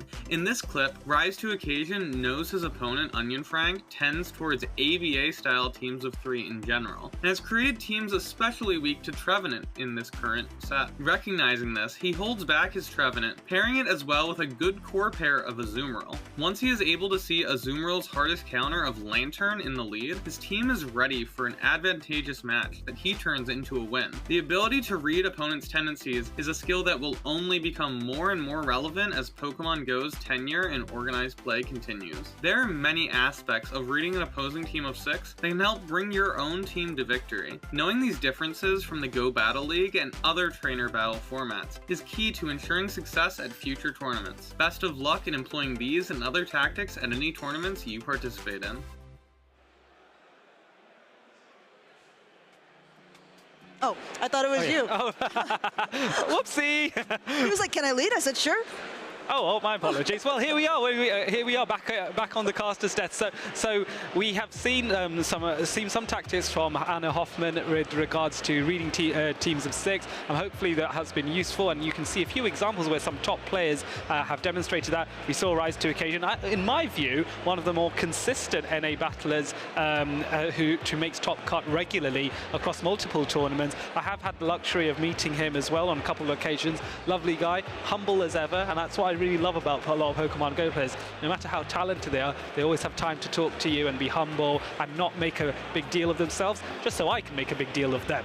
Rise to Occasion, I believe, was our first person who was a 2-time regional champion as well. So he was qualified for Worlds for both of the years that we had this competition. I'm sure we'll see him qualify this year as well. We've seen him already competing in a couple tournaments, earning those championship points, and perhaps maybe taking a first place in an upcoming. We'll have to see. Speaking of people who are going to potentially be winning the tournament, if you're following so far, we have already crowned 3, is it? Yeah. I think maybe, yeah. Maybe perhaps even 4? Yeah, there was Sacramento, there's been Barcelona at the special event, and there's been a couple of others. I think Peoria as well. Oh, sorry, Adelian, I was talking about today. The people that we were already... Apologies, I thought we were talking about previous champions. My apologies, but yes, you are right. We have had 3-4 people that have moved on to day 2, and here is another option. This is a winners round 3 against the Mega Junko and Arsenio. Arsenio, a local French player, I believe. They're both French players. Oh, they both are they? And I am really excited for this. Mega Junko is a player who is pretty well known in the Go Battle League. He said more recently that he is not super familiar with the Show 6 Pick 3 format, but judging by how he's doing in this tournament so far, it looks like he's kind of getting the hang of it here as he has made it into the winners round 3 number here, running a team of Medicham, Serperior, Frostlass, Umbreon, Lantern, and Gligar. It's looking like a pretty familiar team at this point. Yes, indeed it is. And Arsenio running the Shadow Charizard, well, the Umbreon, and then the Shadow Charizard, a favorite of mine. A Shadow Venusaur as well, which I also rate. It has a lovely core breaking potential. And then you have the Lantern, Medicham, and the Frostlass, another Pokemon that is very dynamic in many of its matchups, even against counters. So I think a matter to consider here is what Pokemon you're going to pick if you are the Mega Junko, because the Lantern is needed to deal with the Charizard, because I don't think there's all that much more that can deal with the Charizard. There may be the Umbreon to an extent, but then you have to be really scared of the Shadow Venusaur as well. So I wonder if a Charizard and Shadow Venusaur core from Arsenio, maybe with something to check the Gligar, such as the Frostlass maybe, would that work in your opinion? I think that's not a bad core. One of the, we talked a lot about Medicham, Lickitung core, but one that we haven't talked about too much in this tournament is something that I see in Arsenio's team, and that's actually the Umbreon and Charizard core overall. Since Charizard is quite frail in the Great League, Umbreon is maybe even used as a third or fourth shield often, but right now we're going to go ahead and see a Frostlass mirror match. It's really interesting to see how people play this out, because it really often comes down to either whether an opponent baits or who wins charge attack priority, and it looks like this is something we might find out in this very first matchup. Yeah, so they're both choosing to overfarm a little bit and not potentially throw on a charge attack priority event. So a bait attempt here by Arsenio, which is successful, and the Mega Junko is therefore shielding that. I wonder if there's a response, and there's an immediate catch. Wow, onto the from the Avalanche onto the Umbreon here. I think this is excellent work. This immediately gets out, takes an advantage in the mirror match, and then avoids losing that advantage by getting that catch in. Really good play here, and Frostlass looking to farm up a bit more. And is there going to be a counter catch? Maybe there is an attempt, but it didn't happen, and now the Medicham comes in with its phenomenal counter damage that will be doing a huge amount of damage onto the Umbreon, but Umbreon can bite back with this foul play. That foul play going through, connecting with the Mega Junkos here. Medicham, we can see, is running Dynamic Punch, but Arsenio has a ton of energy already loaded onto this low health Umbreon, able to deploy the second foul play here before Mega Junko's even able to get to a charge attack of his own. Yeah, so now it's a debate as how much more can I farm if I'm the Medicham before I launch that Dynamic Punch. Going for the Ice Punch here, which I think is very sensible, recognizing that Arsenio's Umbreon is so low on health, you don't need to bother with a Dynamic Punch. You can expend less energy, go for the Ice Punch here, but this does give a potential maybe for Arsenio to farm with Frostlass, bearing in mind that both charge moves from the Mega Junko's Medicham are resisted by the Frostlass, but even so, the Dynamic Punch is still going to do a fair amount of damage just because Frostlass is so frail. I like this play by Mega Junko, not revealing that Dynamic Punch is the secondary moveset, going for the Ice Punch, which looks like a bait no matter what. Meanwhile, Arsenio just going up and charging 100 energy, but we also have to remember there is 100 energy on Mega Junko's Frostlass as well. He charged up so much before he ended up swapping out to this Medicham of his own. Yes, and I think as well, the Frostlass here on Arsenio's side is actually going to be KO'd by this Avalanche, or it might be very close, so it might be worth shielding, but no shield here, choosing to bank on the bulk of his Frostlass. It maybe just about survives and is able to launch a Shadow Ball. This is incredible knowledge by Arsenio, knowing his Pokemon so intimately, knowing he can withstand that Avalanche there and takes out the opponent's Frostlass with a Shadow Ball. Wow, that is so impressive. We have mirror upon mirror here. Unfortunately for Mega Junko, it's going a little bit in favor of Arsenio, as he was able to save that Frostlass with just 1 HP left, 2 shields as well, and meanwhile Mega Junko is back to his very last Pokemon, the Lantern here, and meanwhile that first shield goes up from Arsenio's side. Yes, I think it was a successful bait attempt from the Mega Junko, maybe able to tease a shield away from Arsenio's Lantern while using Surf. Now Arsenio going for the Thunderbolt, which does get shielded, another advantage to Mega Junko here, but still there is 1 shield in play on Arsenio's side, so another Surf attempt here, trying to get that second bait, and it is successful. Arsenio shielding twice on the move that he doesn't want to shield, and is now going for, now it's a race to get to those Thunderbolts and see who will land first. But don't forget, I think Arsenio still has a second Pokemon. He has his Frostlass, which he could use as a third shield if the switch timer is up, and it is getting dangerously close, actually. It is, and if a Mega Junko is counting as well, he knows that this Thunderbolt might not be enough to take it out, and it's going to be a race, like just like you were saying, Adelian. A Surf should be low enough to take out the Mega Junko, should Arsenio be able to get to it as first, but it's going to be able to, oh yes, immediately in time. This Surf connecting, and it looks like Arsenio is going ahead and taking game number 1. Yes, so I think there was no need for the catch on the Frostlass or anything like that. Straight and simple, I think he didn't have to worry too much, despite two successful baits on the Mega Junko's side, just able to power through and get the Lantern to finish off the match. I think the decisive moment was Arsenio's control and trust and bond in his Pokemon to know my Frostlass can take an Avalanche, because I personally had doubts, but I am not that Frostlass's trainer. I had doubts, I had no faith in Arsenio on that particular matter, and I made the wrong call, he made the right one. I think if you're Arsenio, you probably played this out quite often, right? You see how many frost losses are. We know that people are really trying to counter how they want to play these types of matchups. Looks like he had a plan in mind, and it was well executed on his part. Being able to catch that avalanche onto the Umbreon, put him in a good position, getting all that energy, taken onto another Pokemon. Arsenio, fun fact about him, he has never gone 0-2 in any of the Play Pokemon tournaments so far. So even if he has lost, he's managed to take at least one game off of his opponent. Well, he definitely is not going to be going 0-2 here, already ensuring at the very worst that that streak continues. But of course, Arsenio is not going to be happy maintaining that streak. He wants to win. We all want him to win, or we all want. Well, certainly a winner is going to come out of this. But yes, Arsenio is very backed up. He's got a lot of love from the French community as well. They say he's very well connected there. And the Mega Junko has also got from France, if I recall what you said. But I wouldn't rule him out though, because that was very close. It required a catch and a trust exercise almost on Arsenio's side with the Frostlass to overcome Mega Junko. So I reckon Mega Junko still can pull something out of the bag and make sure that he doesn't go 0-2 either at a minimum. You know what I'm really liking right now, Adeline, is that there are actually 3 Umbreons on the screen here. We have the Umbreon on Mega Junko's side, we have an Umbreon on Arsenio's side, and we also have the Umbreon on the shoulder of our stream judge. Yes, so that's Vampirist or Emil who has the Umbreon there. I think that's the standard plushie that he always carries with him whenever he's judging. Again, an example of one of the many Pokemon professors supporting the event and ensuring it runs smoothly. These players are all volunteers, so they don't get paid as such. This is a kindness that they do for the benefit of all the competitors and those of you watching at home to ensure that the event, the stream, and everything runs smoothly. So again, a big shout out to them. It's also quite fun to travel and support these events and explore new cities.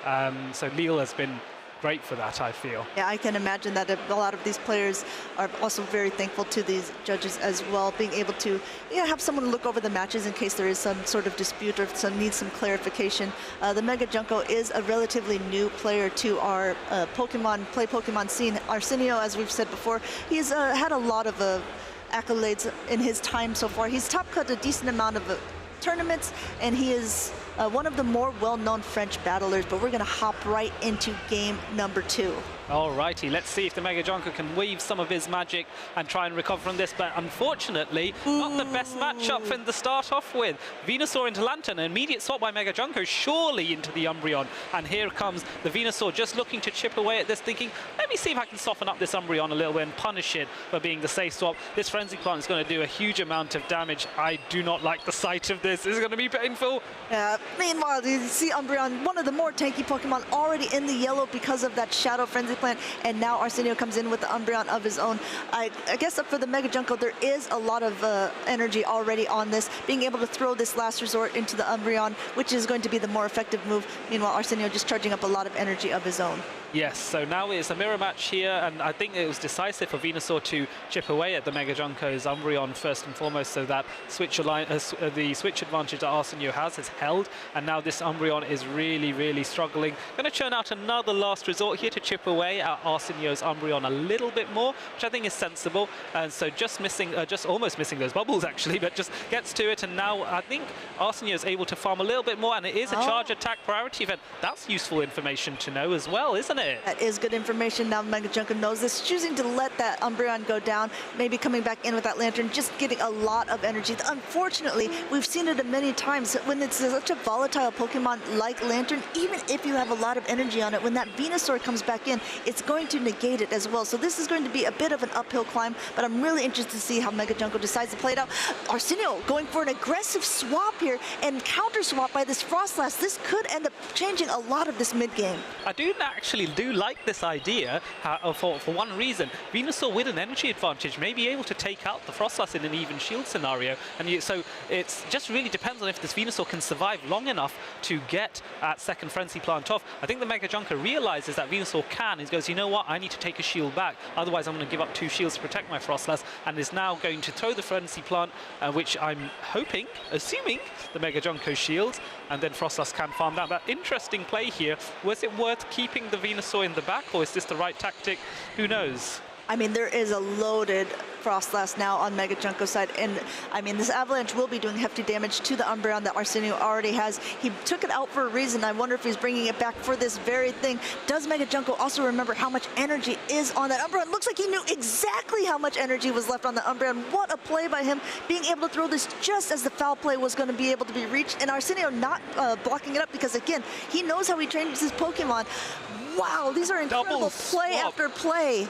This is incredible, double swap, and so both players reading each other so well, recognizing, oh, he's going to try and farm me down. No, I'm not going to let that happen. I'm going to react very quickly. And here comes the Surfs coming in from the Lantern. So this is a bit of a struggle for Frostlass, but there is a shield on Frostlass's side, so Arsenio can shield this up and then go farm up a little bit more and go for the Shadow Ball potentially. But it's just whether that Shadow Ball will be enough damage. So we need to chip away more and more. He needs to be perfect with his timing, and just now at the perfect time launches the Shadow Ball. But will this be enough? This is going to be very, very close. Lantern is very bulky, but Frostlass does a lot of damage. No, not quite, and there comes the Surf. This is going to be an incredibly close, like you said. This Surf will be enough to knock out the Frostlass. That Umbreon is just hanging on with just a sliver in the back. He has to throw. No, he has going to go down, and Mega Junko has secured this game. This is a 1-1. Now we're going into decisive best-of-3 matchup. Yes, absolutely. This is becoming riveting stuff to watch. I was impressed that Arsenio decided to use Snarl to try and take out the Lantern, because he recognized that if he threw the foul play immediately, sure, he'd take out the Lantern, but then he wouldn't have anything for the final Pokemon in the back, so he had to farm down. So even though the win condition was not successful, it was a sensible thing, even in that high-pressure situation when he's so low on health, to realize that it's a chance of winning versus no chance of winning at all if he throws. We're now seeing some of the achievements from Arsenio's side, who has been on the Play Pokemon circuit for quite a while, reaching top 16 in Lille in the past, in the Bochum Regionals top 8, and also Malmo, which was only in May, which you and I were there for, That's Amanda, right. and top 8 as well. So he's used to being good. I think that's a very, very nice way to put it. Mega Junko, though, I'm so impressed with his gameplay. And we were talking about it a little bit before with, like, just because you lose the lead doesn't mean that you're going to lose the game. And I think that this last matchup was an incredible showcase of that, because when you lead a Lantern into a Shadow Venusaur, there's a there's a sinking pit, I think, in your stomach, saying, okay, now I have to do plan B. Yes, absolutely. It just goes to show as well, if he's wanted to recover from a really bad lead against a very, very good player in Arsenio, who has top cutted so many times, it just goes to show with GBL, for example, it's not the end of the world if you have a hard lead disadvantage at the start. You can still recover if you use the right tactics and the right safe swap. Almost many matches are winnable. This just goes to show that with GBL, you can have maybe win rates are not quite 50%. You can have 60 or maybe 65% win rates, depending on how good you are. And that is the difference sometimes between hitting Ace and hitting GBL Legend, and that fantastic pose that you can get as well. Speaking of Go Battle League Legends, the Mega Junko's the accomplishment that he's most proud of in his Pokemon career is that he has reached number 11 on the Go Battle League leaderboard. So like we said, this is someone who's very familiar with the Blind 3 format, and just someone who's more recently getting into the Show 6 Pick 3, but I'm loving that. We saw that last year with Pato Man in Liverpool. The first tournament he's ever been on, a lot of players knew his name, but only the players who saw him and battled against him in Go Battle League. Grassroots players were not as familiar with that name, but I tell you what, it's a household name now. Oh yes, absolutely. Another player I can think of that made a name for himself on the GBL leaderboards was Danky Chan as well, in Malmo. A lovely, fantastic player as well, really sweet, really friendly, and first ever tournament in Malmo, and I think he came 4th overall, is that right? Third overall. Oh, 3rd overall, okay, I stand corrected, my apologies, Danky Chan. Fantastic player though, and it just goes to show, if you can hone your skills on GBL in the comfort of your own home, playing Pokemon Go and battling and getting better, you can make an impact here. And even if you're like me, who sometimes hits Legend, if I'm very fortunate, but I don't necessarily consider myself the toppest of the top, shall we say, it's still a very fun occasion to come, check it out, and as I was speaking with Arby beforehand, you can either win or you can learn in these matches. Exactly, I think that's 100% the case. And even if you lose, you're gleaning some new information, and you're having fun. You're meeting people in the community. You're getting to partake in these events. You're going to get to spin the stops. You're going to be able to collect Pokemon that you might not have gotten in other places. There are so many good reasons to come to these Play Pokemon events, and I'm really glad to see it. One thing I want to talk about with Arsenio's accomplishments is that he was top 16 in Lille. He's basically one game away from securing that once again. Do you think that he's going to be able to do that? Yeah, I think he's got all that energy and pent up sort of fire in his belly that I want to do this again. I want to go even further. I know he was. I know it would be both Arsenio and he has his brother Traginomics. Both of them are very keen to be able to travel a bit more, maybe with their family as well. And so this would be a great occasion if they are regional champions to be able to travel to Honolulu. That would be amazing. I'm sure that is in their thoughts. But one obstacle at a time. The Mega Junko reaching 11 on the GBL leaderboards is not to be sniffed at, as we have an Umbreon mirror, both players playing very defensively here to start off with, trying to send them to each other out. An immediate swap though from Arsenio into the Mega Venusaur, which is an interesting play to do that so early on. So that's quite an aggressive move, don't you think? I think it is aggressive. Let's see how it plays off for him. I don't know if you're the Mega Junko, you think maybe I need to stay in this because the Lantern definitely does not want to see this. But switching in at this point when the Venusaur has so much energy, he might have to even double shield to ensure that he keeps his switch advantage, or at least keeps his Frostlass a little bit healthy. I think the Mega Junko also realizes at this point that maybe this was Arsenio's plan all along. No, being able to Powder Snow completely down. That's going to be problematic for Arsenio. I think he was hoping to get another Frenzy Plant off there and wasn't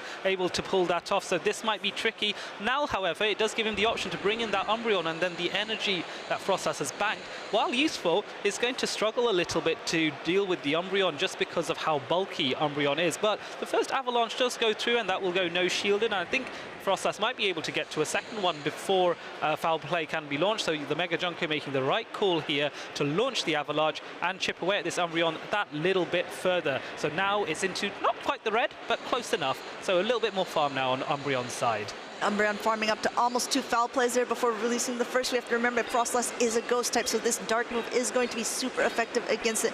The question is, will it be enough to knock out that Frostlass? It is indeed. And now, what do you come in with at this point? You see Arsenio desperately tapping. He does not want to give any extra fast attacks through to the Mega Junko here. Now switching into that Medicham, only to be met with the Mega Junko's Lantern. Yes, and so now this will be an interesting matchup here. The Medicham is doing a little bit more damage with those counters, but the Spark has been buffed recently with the latest move update, so it will do a little bit more damage as well. Going for the Dynamic Punch straight away, which does a respectable amount of damage, but now the Mega Junko had, Arsenio has to overcome a shield that Mega Junko has, and here Mega Junko going for more additional baits. This time the bait is not called correctly, is called correctly by Arsenio, so this is an advantage to him. But still, all that damage being done is still problematic, and at this point Arsenio has no choice but to shield the Surf, because otherwise Medicham will just be too low. Yeah, but I mean, speaking of too low, is he going to be able to counter down before getting to that Surf? Yes, he is. This Medicham is loaded with energy, and even though this Umbreon is very healthy, this Dynamic Punch is going to be doing so much. If you're the Mega Junko, he doesn't think, he thinks Arsenio's baiting. This is going to connect. Wow, down to the yellow already with this Umbreon. That is so impressive as well. With Umbreon's bulk, I didn't think anything could do 50% to an Umbreon in terms of damage, but now the shield, and this is a successful bait call. The shield is pulled on the Umbreon here. Now Umbreon trying to get a catch in onto his own, last resort here, so this is going to soften up the Umbreon even further. So this is going to be very nice now for Arsenio, chipping away at this Umbreon to the point where Umbreon is almost, the Mega Junko's Umbreon is forced to almost double, power up 2 moves, and then now throw the first one. The last resort is now going to wipe out this Umbreon, but now maybe the Medicham's got a clear path to counter down at this point. Yeah, what do you reckon? I reckon that you are absolutely right. Arsenio knows it as well. With a shield left on his side that looks like it played exactly how he wanted it to play out. The main thing being at that point was the Mega Junko not calling that Dynamic Punch. But when you have 1 shield and that much health, it's such a hard call, right? At this point, how does my opponent like to play this? And then it's sometimes just a coin flip of whether I should shield this or not. Unfortunately for Mega Junko, it didn't fall into his favor, but fortunately for Arsenio, we now have another competitor in our day 2.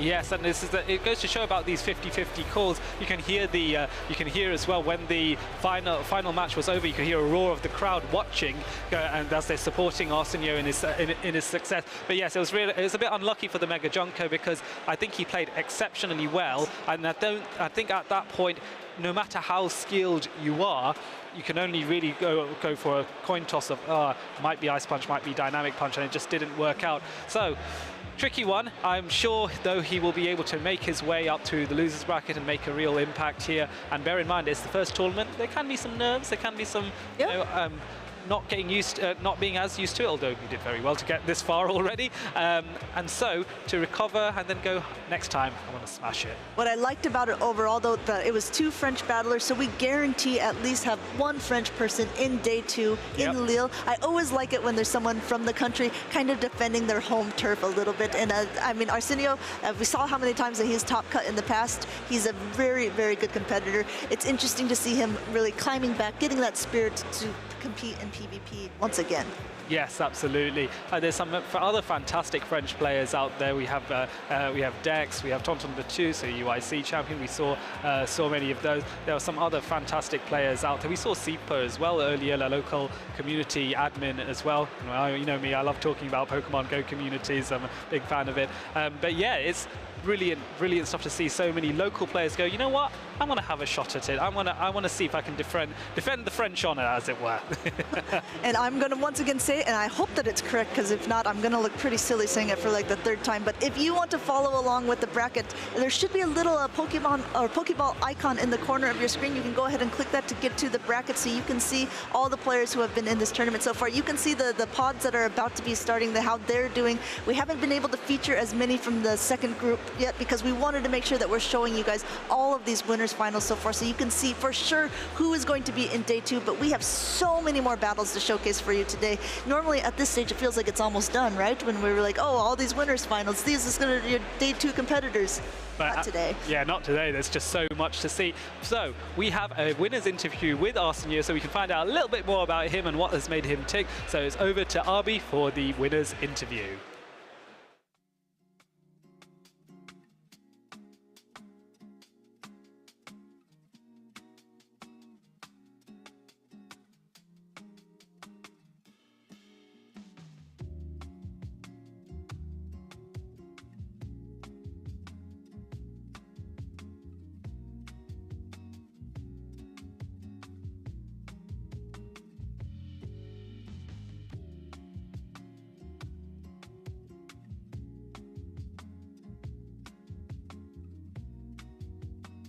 Folks, there was just a few, as Lou would like to say, a little Pikachu causing a bit of carnage with the audio, but I'm sure we'll have the interview up and running very soon. But yes, in the meantime, while we sort that out, Amanda was actually thinking, you know what, I am kind of a bit tired of Adelia, and I fancied...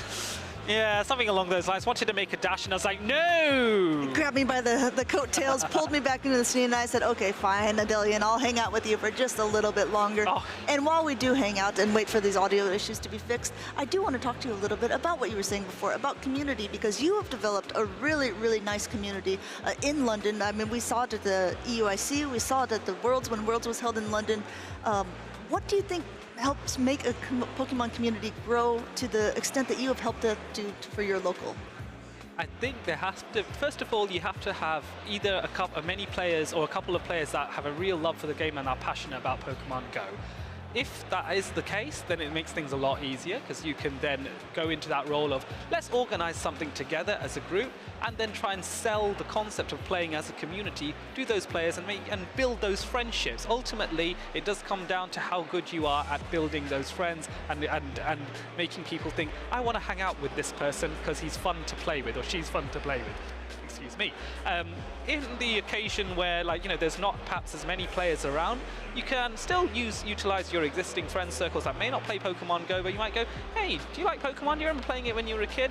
Yeah, tell you what, why don't you, let's go for walks together and get some exercise and play Pokemon Go and motivate ourselves to do that further. You can try and sort of convert people to the world of Pokemon, and hopefully that grows a community over time. I do want to give a shout as well to Niantic's Campfire app as well, which highlights communities that are already set up and ready to go. Many of them will be run by community leaders and in some cases community ambassadors who can give you some nice rewards for coming to their in-person meetups directly from Niantic themselves. So have a look on Campfire, check that out. Might offer you some new avenues for new friends that you might have not realized.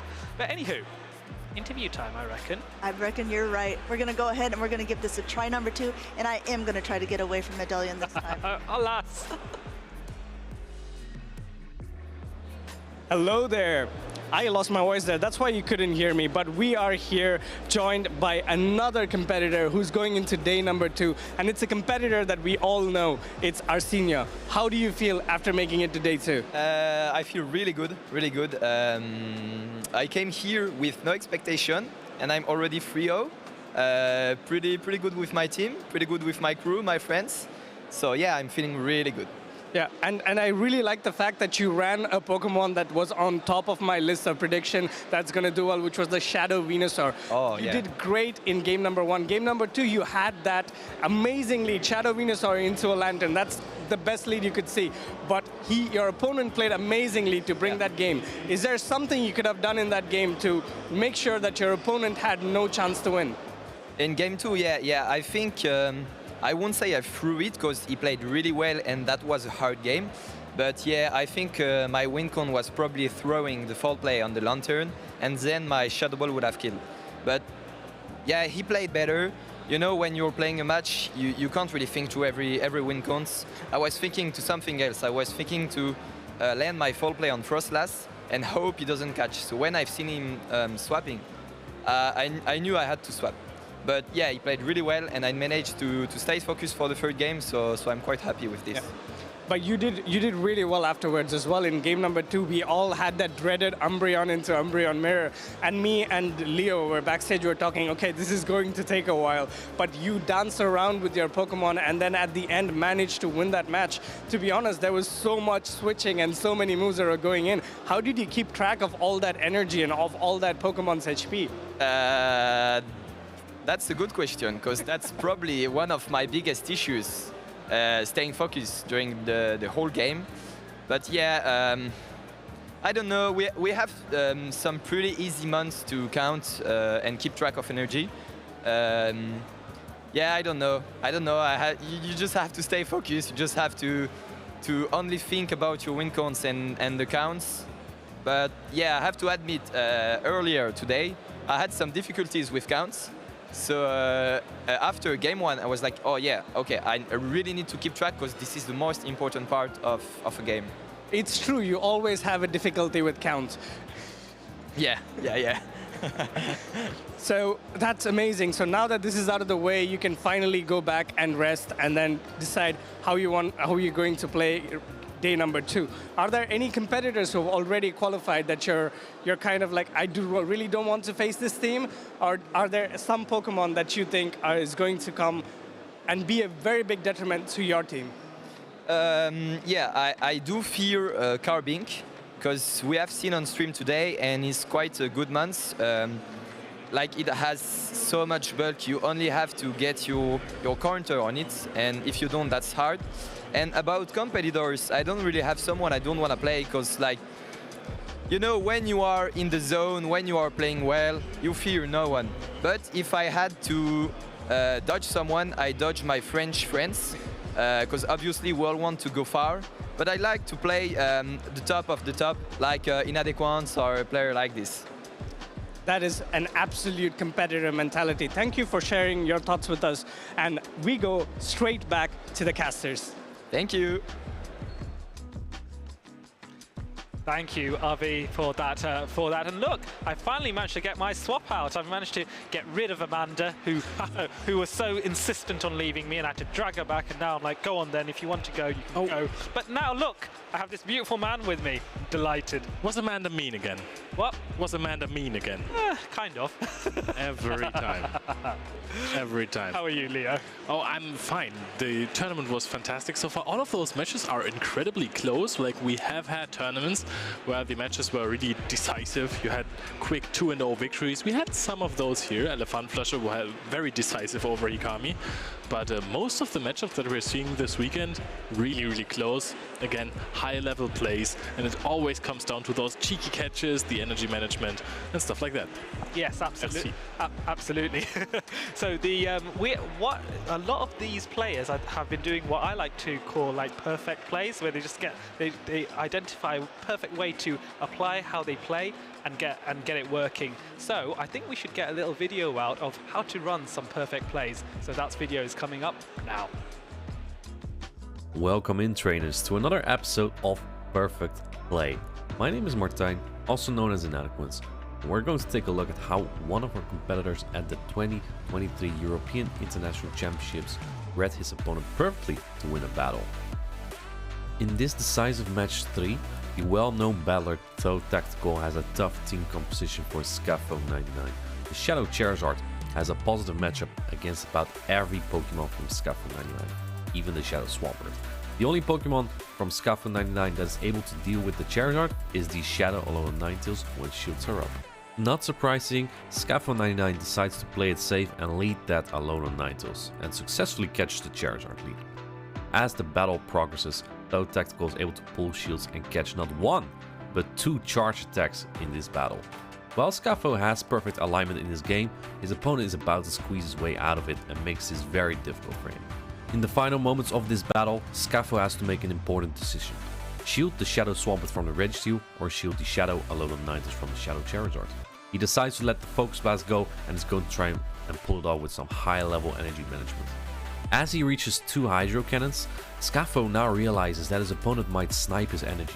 Sniping the energy in this case means that Toe Tactical could switch into the Charizard immediately to catch Scafo off guard and to knock out the Swampert with a single wing attack, because it does more damage than those lock-ons, and by doing so he would deny all the energy that Scafo built. However, Scafo, being a very clever battler, is being very careful of this.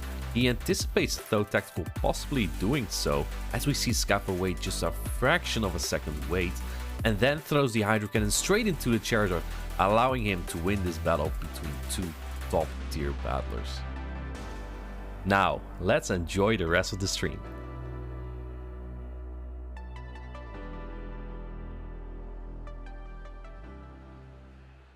Top tier plays by Scafo. I think the most successful European player at this World Championships. Oh, was he? I think it was top 8, right? Martijn was second with top 10. Oh, right. I will take your word for it. I remember his accent and Rubik's Master because I remember being riveted in watching that final. Yeah. That was something. But yeah, I probably should refresh my memory on the rest of the leaderboard there. I remember, funnily enough, I remember more about London. And anything else because of a bias compared to Yokohama. So I remember, oh yeah, who was 3rd and who was 4th and all of that. But it's just all these World Championships have a very distinct memory, and they stick with people in different ways, don't they? Yeah, absolutely. Also because I had to stay up until like 4 a.m. to watch Martijn. that might also be a reason why you remember more. I may have fallen asleep. It's a memory I really cherish because I got to see my friend on stream, and I got like snuggled up in my blanket. I put on the stream, had a hot beverage. It was beautiful. Oh, that sounds really cute. Where was my invite? Oh, well, if you wanted to come to Germany, you could have just told me. Oh, yeah, I'll just pop over. That's no challenge at all, eh? Anywho, we have 2 lovely battlers that have come back on stage. I think this is the first time this tournament, actually. So on the left, we have Colin6, who I recognize, and then I think a player that you know fairly well as well. On the right, JBG Winston should I say even the full name? JBG Winston AHSV. He's a fantastic player from Germany, bringing some of the spice in here, as I want to say. And Colin is, of course, the defending champion of Lille 2023 season. Yes, that's absolutely right. So both of these trainers are on winners round 3. Bear in mind, there were 2. You can see JBG giving the love heart as well. He should look at my camera as he does that. I think. I think he should look at his phone and try to find the perfect strategy. In the meantime, Colin's just already winning, tapping away. So Colin6, he's a player that I think he's based in the Netherlands, if memory serves. I may be wrong. Okay, I'm glad I'm not. And yes, he's the reigning champion from Lille, looking to defend his title a little bit more, doing well so far. Winners round 3 and looking to move into round 4 as leading with a Medicham into the Cantonian Shadow Ninetales of JBG Winston. Leo, what do you reckon? The Shadow Ninetales is a really strong Pokemon, especially in this format. It is something that nobody really expects right now. There are few fire type attack users, and now we are building up to an overheat and immediately switching out, so not taking use of this Scorching Sand. Now JBG Winston finds himself in a very difficult matchup. Yes, that's not ideal because the Shadow Ball is quite the threat and Frostlass can tank a Moonblast here, but maybe looking to get a debuff here and doesn't get it. Moonblast does have a 30% chance, or is it maybe a bit less of getting a debuff on the attack? But Frostlass able to farm up a little bit more, and Colin wisely choosing to throw his Shadow Ball just before the Grass Knot is reached by the Cresselia. But Cresselia just about survives and is able to get another Moonblast off, so a shield does have to come out. So Cresselia has actually been able to win something here. That is true. So it was not a catastrophe already, but I mean, it just barely survives the Shadow Ball, but enough that the Frostlass can get like 3 or 4 more powder snows in, and that is going to be crucial because, oh, we're bringing in the Umbreon. This is actually pretty strong for Colin because this Frostlass almost had nowhere to go. It had just a good matchup against the Cresselia, but against the rest, it's Umbreon and Ninetales. Maybe he could have also not shielded the second Moonblast. Yes, that would have been made sense here. But Frostlass actually has done respectable, managed to get an Avalanche off, and now JVG has decided to eliminate the Frostlass before he can get another move off. Notice that there is Scorching Sands. Yes, Scorching Sands is being used as the move. So this is a new move that was added in the latest GBL update, taking moves from Pokemon Scarlet and Violet on the video games. So Ninetales is in the shielding and now looking to go for the Scorching Sands. This is a ground type move that has a chance of reducing your opponent's attack as well, which might be very useful against this Lickitung, which is so bulky. Otherwise, no debuff on this occasion, though. Nope, and we are racing towards the next charge attack. Weather Ball is going to be hit earlier than the Body Slam. It is really close, and now we're going to see if the Weather Ball knocks out, if it connects. It's not the most powerful attack. However, Alolan Ninetales is really, really strong, and now we're going to counter down the Shadow Alolan Ninetales. We're in this last matchup. Yes, and now we have the dynamic. Now we have Dynamic Punch being thrown onto Umbreon. I think every Medicham I've seen so far has had Dynamic Punch here. This is wild, but this is good for all these Umbreon matchups. Suddenly Umbreon is no longer quite so safe against a lot of these Medichams. So the Dynamic Punch, first one does go shield, but the second one does a huge amount of damage. But Umbreon is bulky enough to withstand and is just going to let this go a bit further. Down goes that Umbreon. I think JVG recognizing that even if he did throw the foul play, it would just get shielded anyway, and it would just delay the inevitable. So wisely chooses to, you know what, this match is done, let me rest and recuperate a bit quick, and let me think about what is my next matchup going to be like. No win condition to be found there anymore. Wise decision by JVG to just focus on the next game indeed. And Umbreon, we've talked about Sacramento already. Yeah. Was in the top 6 Pokemon, and I think that might also be due to the fact that it deals well with the Psychic Medicham. It is rather safe. It does not loosen the matchup too hard. Yes. However, if all of those people are running Dynamic Punch on the Medicham, then Umbreon has basically nowhere to go. Yes, it's not, especially with Medicham being so popular in the meta. It is the dominant Pokemon in Open Great League tournaments, and so we can see Colin's achievements here with the Lille defending champion, and of course he has competed in the World's as a World's competitor as a result of that in Yokohama this season gone. As we switch over to JVG, JVG's done a shed load of tournaments himself in previous seasons, reaching reaching top 16 in EUIC in 2022. He was also a Lille regional finalist in 2022 as well, and then of course in his home country in Bremen he managed to reach top 8 and was also able to compete in Worlds off the back of being second place in Lille in the 2022 season as well. Losing 2 decks in the finals, of course, with the mighty Talonflame. What a match. But now we need to focus on the next game. You already lost the first one with the Scorching Sands and Weather Ball Alolan Ninetales. Do you still bring that Pokemon? Because Colin looked like he didn't have any problems with it. No, he didn't. I'm thinking this team that Colin has, in theory, doesn't have a Cantonian Ninetales isn't too bad, as long as the Lantern isn't in the picture, but it's just so squishy. I think even like Pokemon like Lickitung and Medicham can have an okay time dealing with it. And of course, if the Gligar does have an energy lead on it, it's in a no-shield scenario, that Dig is going to one-hit KO Shadow Cantonian Ninetales. So it makes sense to bring it, but we do have to have something to deal with the Lickitung, and I don't know what from JVG's side would be best to use. Maybe the Registeel? So let's see, would a Cantonian Ninetales and Registeel line work? I wonder. I really like the Kanto Shadow Ninetales. However, I am more of an overheat person. I think that it is a much better Pokemon if you're using this crazy ratio of damage to energy from overheat with the debuff to use it and then switch out to clear the debuffs again. I think this can flip so many matchups and put your opponent in big trouble.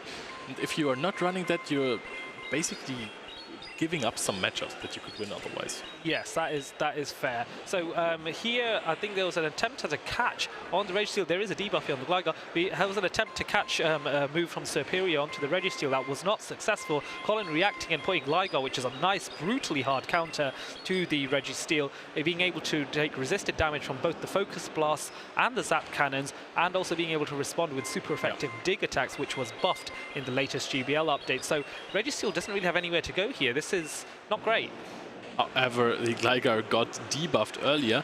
This wasn't undercharge. This was just a nice of the dig to get some farm in. So I suppose that Colin is trying to farm down this Registeel after taking that Zap Cannon with a lot of energy on there. It is going to work. Oh, we are switching into the Kanto Ninetales then. I think what JBG was trying to do was try and beat this Kanto Ninetales, but this is the wrong call and there's no shield and the dig does a huge amount of damage, but because of the debuffs it didn't do as much as you would think. But now the Lantern comes in and this is problematic because it's a race to get to the move, and I think Ninetales was able to reach Scorching Sands first, so this is going to do a huge amount of damage on the Lantern, but I don't think even with the Shadow Boost this will KO, but it does a fair amount. The Surf now coming in onto the Lantern, and Colin can just underpower this completely and maybe even farm down a little bit more, but I think Surf KOs even at this rate. Oh no, it's still on HP! One more spark that might make the difference in the late game. Yes, and now JBG is putting this all on the back of Cresselia, and Cresselia will not reach... Oh, it is already at 1.5 Grass Knots, and we are going to knock out the Lantern here quite easily. Do you reckon JBG had a bit more time to farm up a little bit more before throwing, I wonder? A little bit, but I can also understand that he really wants to preserve some HP. Yes, that does make sense. Lantern Sparks do a bit more damage. So now shielding the Frenzy Plant, which I think is a sensible play here, because that Frenzy Plant will do a shed load of damage. And now racing to try and get that Moonblast off. Maybe see if we can get a debuff on here, but now it's a shield from Serperior. Serperior is bulky enough to withstand this, but when you know you are coming into the end game, you want to start using some of those shields so it doesn't go to waste. But was there a debuff there? Nope, there was no debuff at all there. That was maybe one of the win conditions that JBG had. However, he could also then just switch out into the Gligar before the next charge tech, trying to catch something, but definitely clearing off that debuff. That did not happen. And now we're trying attempted catch. And that did not work out, I'm afraid. So it was the right idea, but it's all about timing, where you're thinking this is when he's going to launch a Frenzy Plant. Isn't able to do it, and now these Frenzy Plants do come out, and Serperior can just go wild and just throw them all out, winning CM as a charge attack priority over Cresselia as well. With Cresselia, a very bulky Pokemon, so is Serperior, but Serperior's got a little bit more attack, and it makes all the difference here. And Colin exerts his dominance here to go 2-0 against a very experienced player in JBG, moving on to the next round and hopefully one step closer defending his regional championship that he won in Lille last year. Congratulations to Colin as he moves forward. That would be really cool. Maybe we can get back-to-back defending of regionals. We had Elite winning 2 California regionals in a row, and now maybe we could have Colin to go for the second Lille in a row. Yes, that would be very, very cool, because yes, I think we had with the previous California regional wasn't in Sacramento, if memory serves. I'm trying to remember whereabouts it was now, because it was quite a while away. But yes, to defend in the same state, and for us here to defend in the same city as well, that would be really cool. Imagine that as an accolade, saying, "Oh yeah, I won the French regionals twice."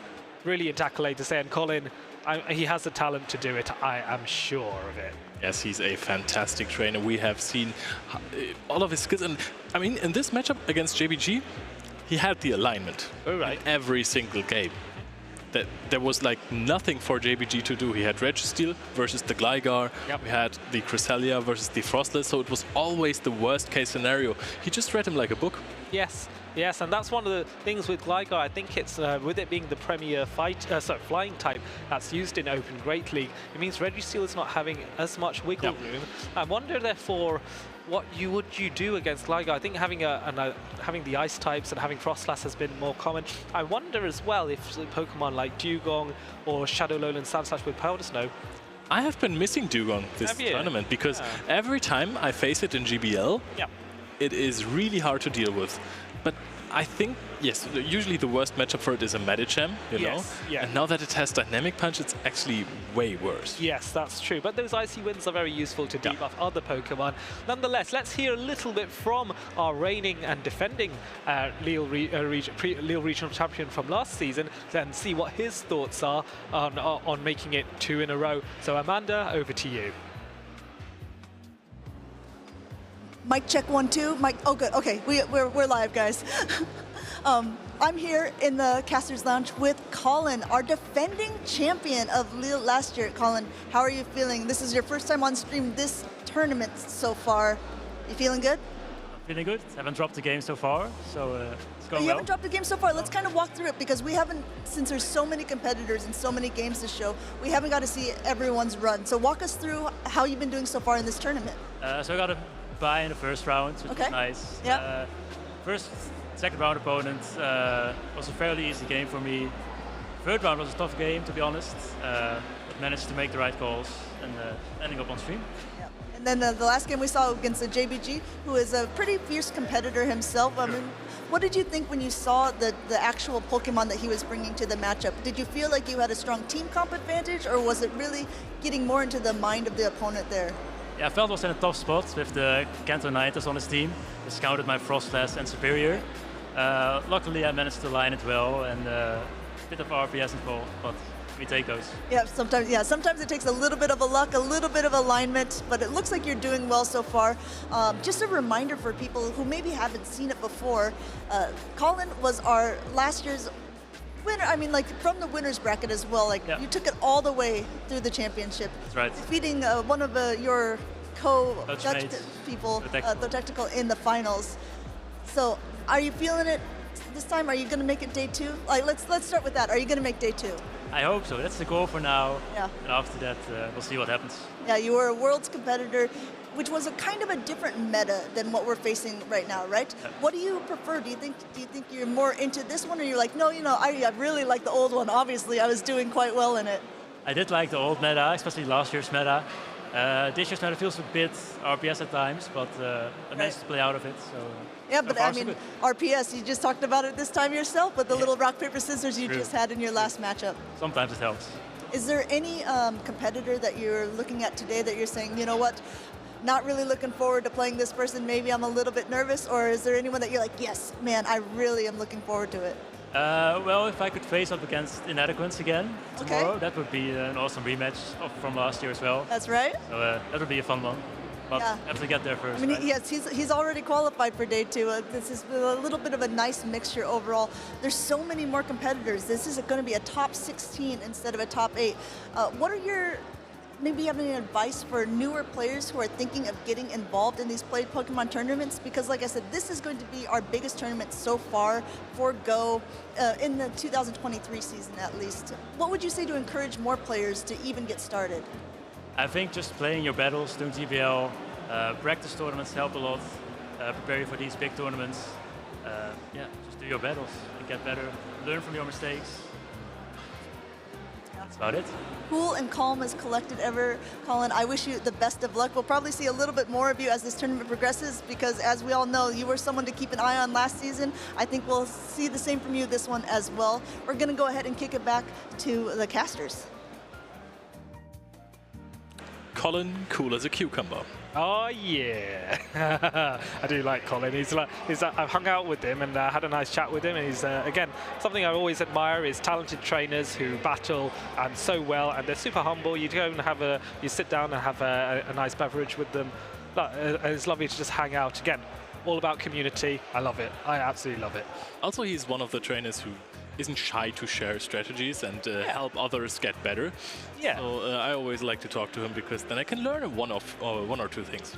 Yes, absolutely, absolutely. So we've spoken about Colin, defending champion, and all of that. But there are many other champions that have been around in previous regionals. But there is one that has an even more coveted title than regional champion, or indeed international champion. So check out this new video about one very special trainer that made magic happen in Yokohama.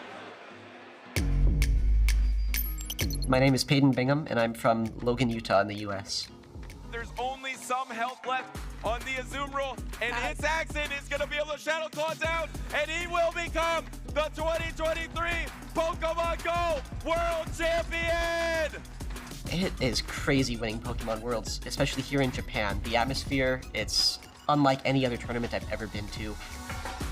Last season, I came top 8. This season, I finally was able to break through the grand finals, and then to finally win it today, it's just unbelievable. I'm just so overwhelmed and so just happy to be here right now. My favorite Pokemon to play with is probably Medicham. Obviously, it's one of the most used Pokemon out there, but that's for a reason. You know, it's so flexible. Basically, as long as you don't see like a Sableye, you got play.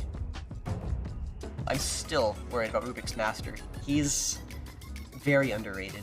Deoxys defense is probably one of the things I really didn't want to see. I think that was a great call by Rubik's to bring the Deoxys. I think he has a bright future ahead of him. My advice to other trainers is to just put yourself out there, to go to these tournaments and just try. When you're here at these events, you know, you just have all these people around you who are just so supportive, so happy to be there, and it's just such an amazing experience. My family pushed me to keep on going, to keep competing, and I eventually was able to push and get the World Championships. I'm definitely going to be at Worlds next year.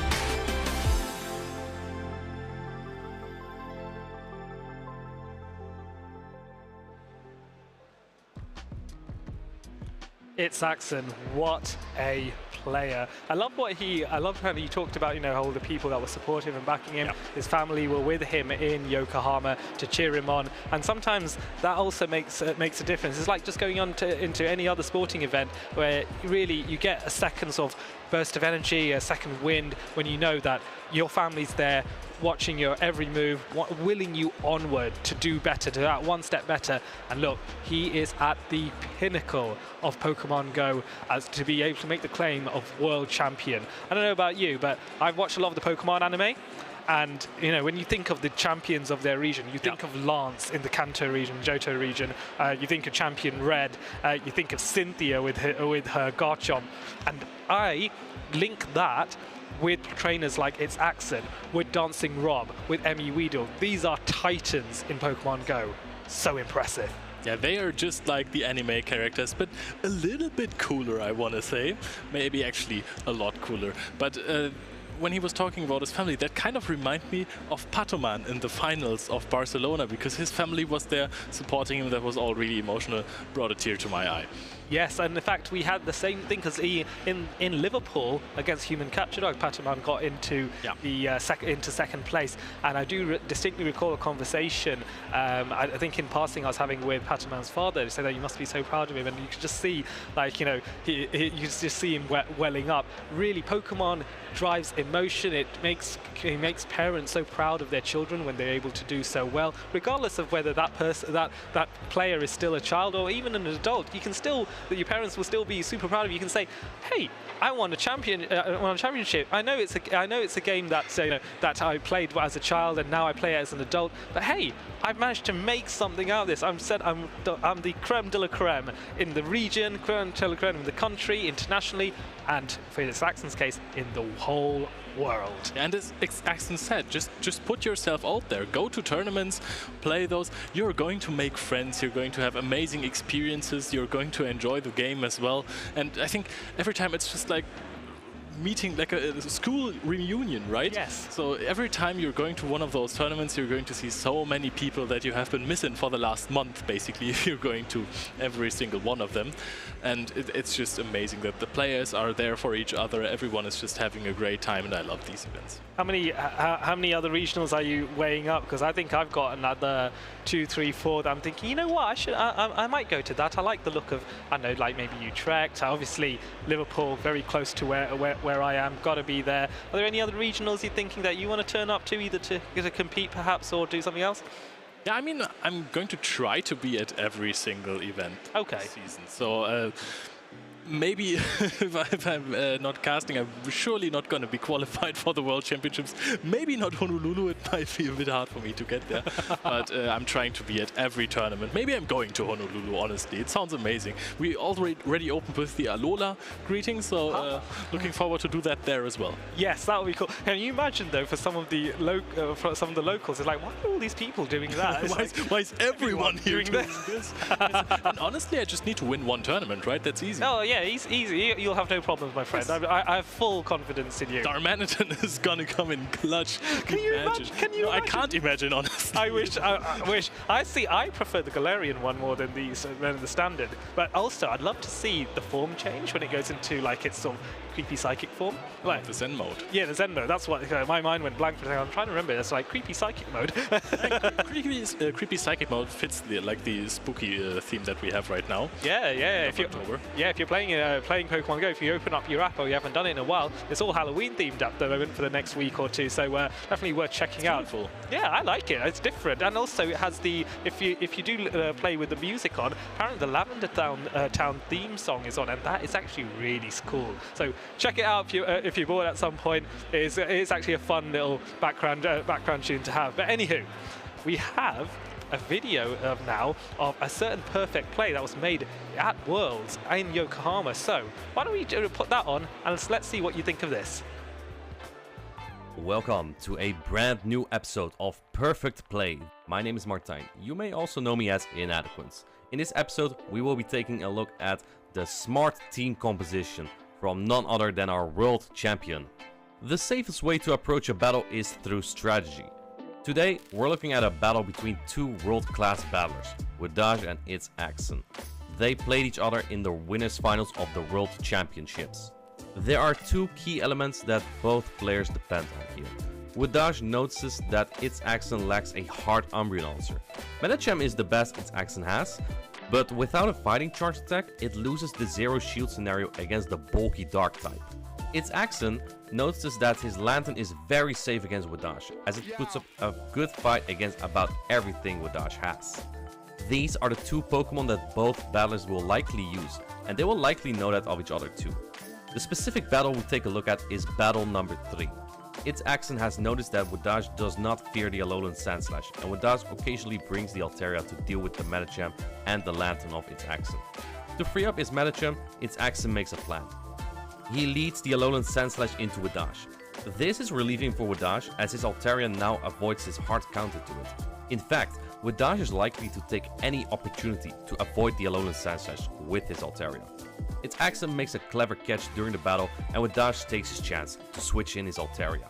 This frees up the Medicham from It's Axon, and with his shield in play, it will clean out the battle for It's Axon. This smart strategy allows It's Axon to win this valuable point in his best out of 5, which he won in the end by 3-2.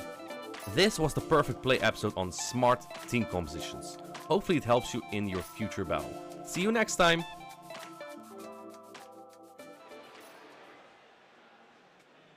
If you just now said to yourself, hey, I remember that voice. Yes, we had this guy in the interview so far. That was Inadequate, who's already qualified for the top 16. Yes, he has. I'm not surprised at all. Inadequate's a fantastic battler and also a caster to boot as well. So a man with a multifaceted man with many skills. Yes, and what I was surprised about was one of the Pokemon he was running. He was running the Shadow Magnezone. Yeah, okay, yes, so that I haven't seen quite a while. It has actually, there's been, there's always some murmurs now of, oh, I wonder what Pokemon we can bring that's a little bit more different, a little bit more spicy, and I think Shadow Magnezone has got a shout out, especially as it has had a new move added to it. It now has access to Volt Switch and just able to churn out that additional bit of damage. But anywho, we'll talk more about Shadow Magnezone in due course. What are we seeing here, Leo? As we are seeing Richie Beckett versus Sandoudou. Sandoudou, one of the more prominent French players. He's a really good trainer, and he's running a more standard team. Both of these trainers are not running anything too fancy. Richie Beckett is going with the Carbink that has been rising in popularity because people are not respecting its presence in the meta game. But Sandoudou is also running the Mandibuzz, which I love. Really not good against Carbink, though. No, but just generally a good bulky Pokemon to have. So they both have good access to bulk. I like that Richie Beckett's having the Superior, which will be quite good against even against the Venusaur, just being able to outpace and threaten the Venusaur, especially with it being a Shadow, and also shut out the Lantern as well.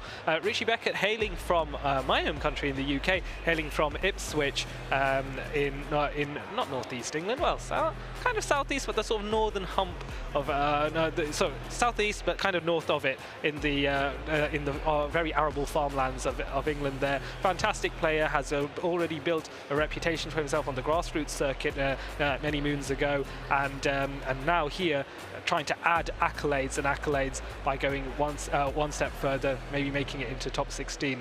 Any other Pokemon that really stand out to you from either side, do you reckon? I mean, again, both players brought the Frostless. Yes. It is a offensive powerhouse right now. There is the Shadow Venusaur on Sandoudou's side, which has proven to be a fantastic core breaker in this tournament so far. So we're going to see if he brings it. And there is a good lead for Sandoudou already. The Frostless into the Medicham, also bringing the Shadow Venusaur.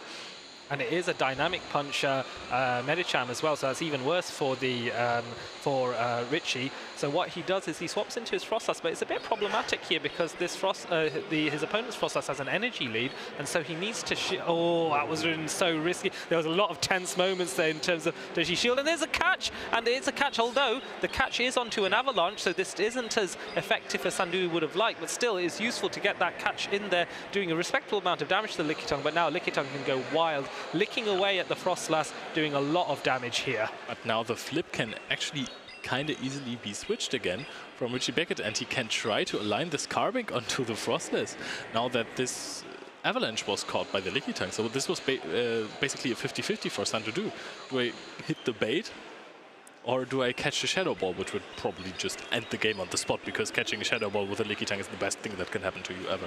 Oh, absolutely. So now you can see a shield does go out as Frostless is looking to farm up that extra energy from the Lickitung here, but now you have the choice. Do you bring in your own Frostless? Do you bring in the Venusaur? I think most likely you go with your own Frostless and just shield up, and so Richie Beckett here looking to bait here with the Avalanche, and Sandoudou goes, you know what, I've got 2 shields, I can afford to not take the risk, I'm just going to shield away. And then now it's another race to the next charge move. So here we go. Another Avalanche here is what's needed. Actually, there's no need to go for the Shadow Ball. Richie Beckett's Frostless is so low, an Avalanche will do.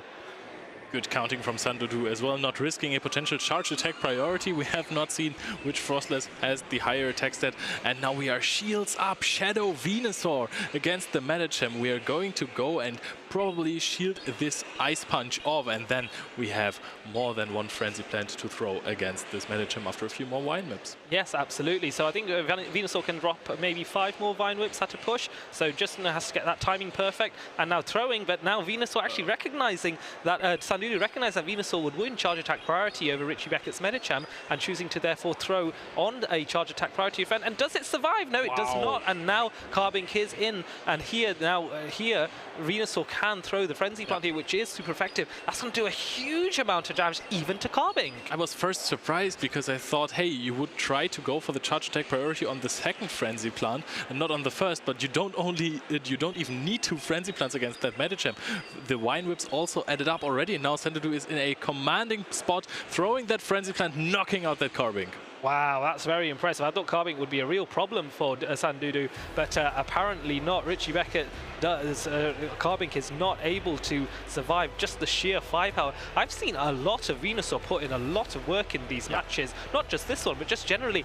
I'm starting to get quite intimidated by Shadow Venusaur, you know? Yeah, we gotta give it to Abi. That was a fantastic call for this event. His caster prediction #1 was the Shadow Venusaur. He said, hey, there are the top 4 Pokemon of Sacramento, which are Medicham, Lickitung, Lantern, and the Superior, of course. Yes. And it has really good play against all of those. Yes, I was surprised because I would have thought Superior outpacing the Venusaur, I would have thought, maybe that means people will opt for Superior over Venusaur, but apparently not, because you're not going to run 2 grass types, because that'll leave you far too open to maybe a flyer or an ice type. So yeah, it's an interesting one, and it's impressive to see the Shadow Venusaur do so well. You can see an accolade here from Richie Beckett, who was able to reach top 16 in the European Internationals in London in the previous season. So that was quite an impressive accolade, considering we hit, I think, good 256 players. I think we did very close. It went very, very high. And then on Sandudu's side, he's been competing in quite a few tournaments, reaching out in the last chance qualifiers. He got to top 16 in London, and then he performed in the Turin regionals and reached top 8 in the last season, the very final special event of the season, as we go into Game 2. And we're immediately in there. There is Frostless versus Lickitung. Lickitung can control this matchup because Lickitung only loses the 0 shield scenario, so if you want to shield one up, you can control the switch. And now we're switching in the Medicham with Dynamic Punch into the Lickitung. And I don't even know if Dynamic Punch was revealed already. No, it may not have been, and so Richie Beckett is having to throw a body slam here. Maybe he will try and swap out straight after this to avoid... Oh no, you cannot, because he's already swapped out. But yeah, no, Dynamic Punch hasn't been revealed, and I think Sandudu, recognizing that Lickitung is getting close to another move, and goes, you know what, I want to make Richie Beckett sweat a little for it. I want to make sure he has to shield. That Dynamic Punch does a huge amount of damage, though, and down goes the Lickitung before it can even get another body slam off. Very impressive. Yes, and now Richie Beckett, who's running a team with Carbink in it, gives up the switch.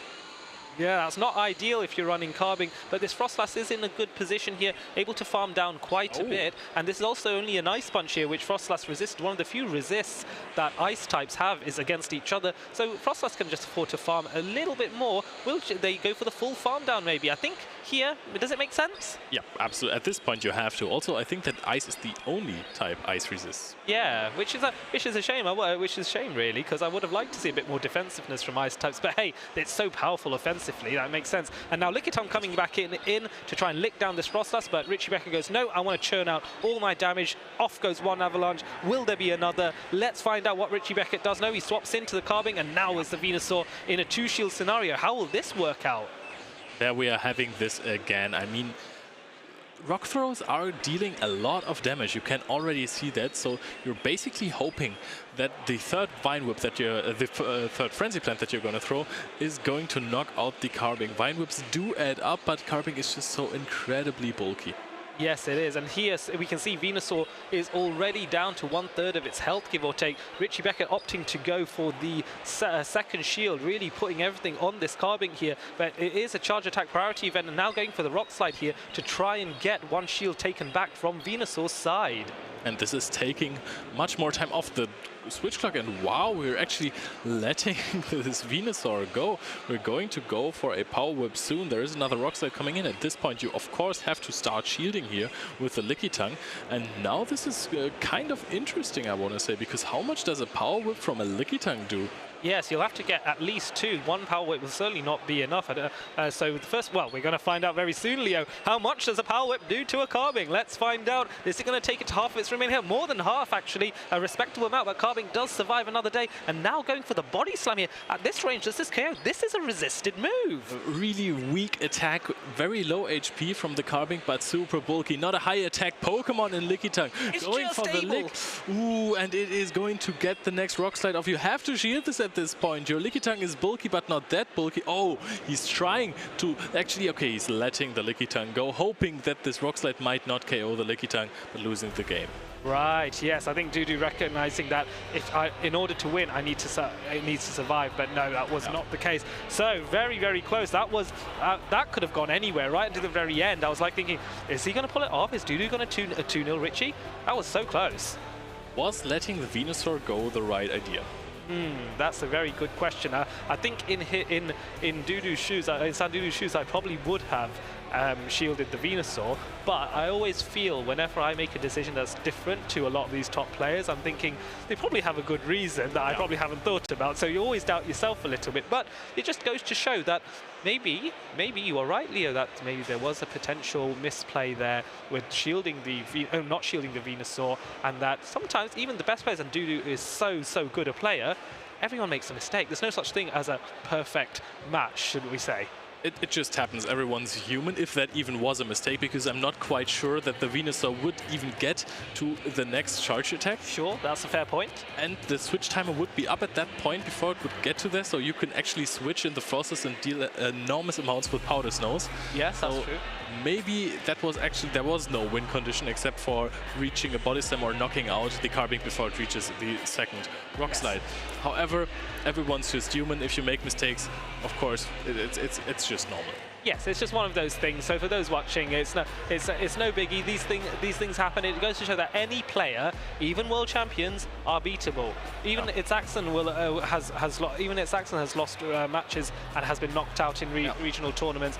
And also Dancing Rob, our previous Masters world champion in London.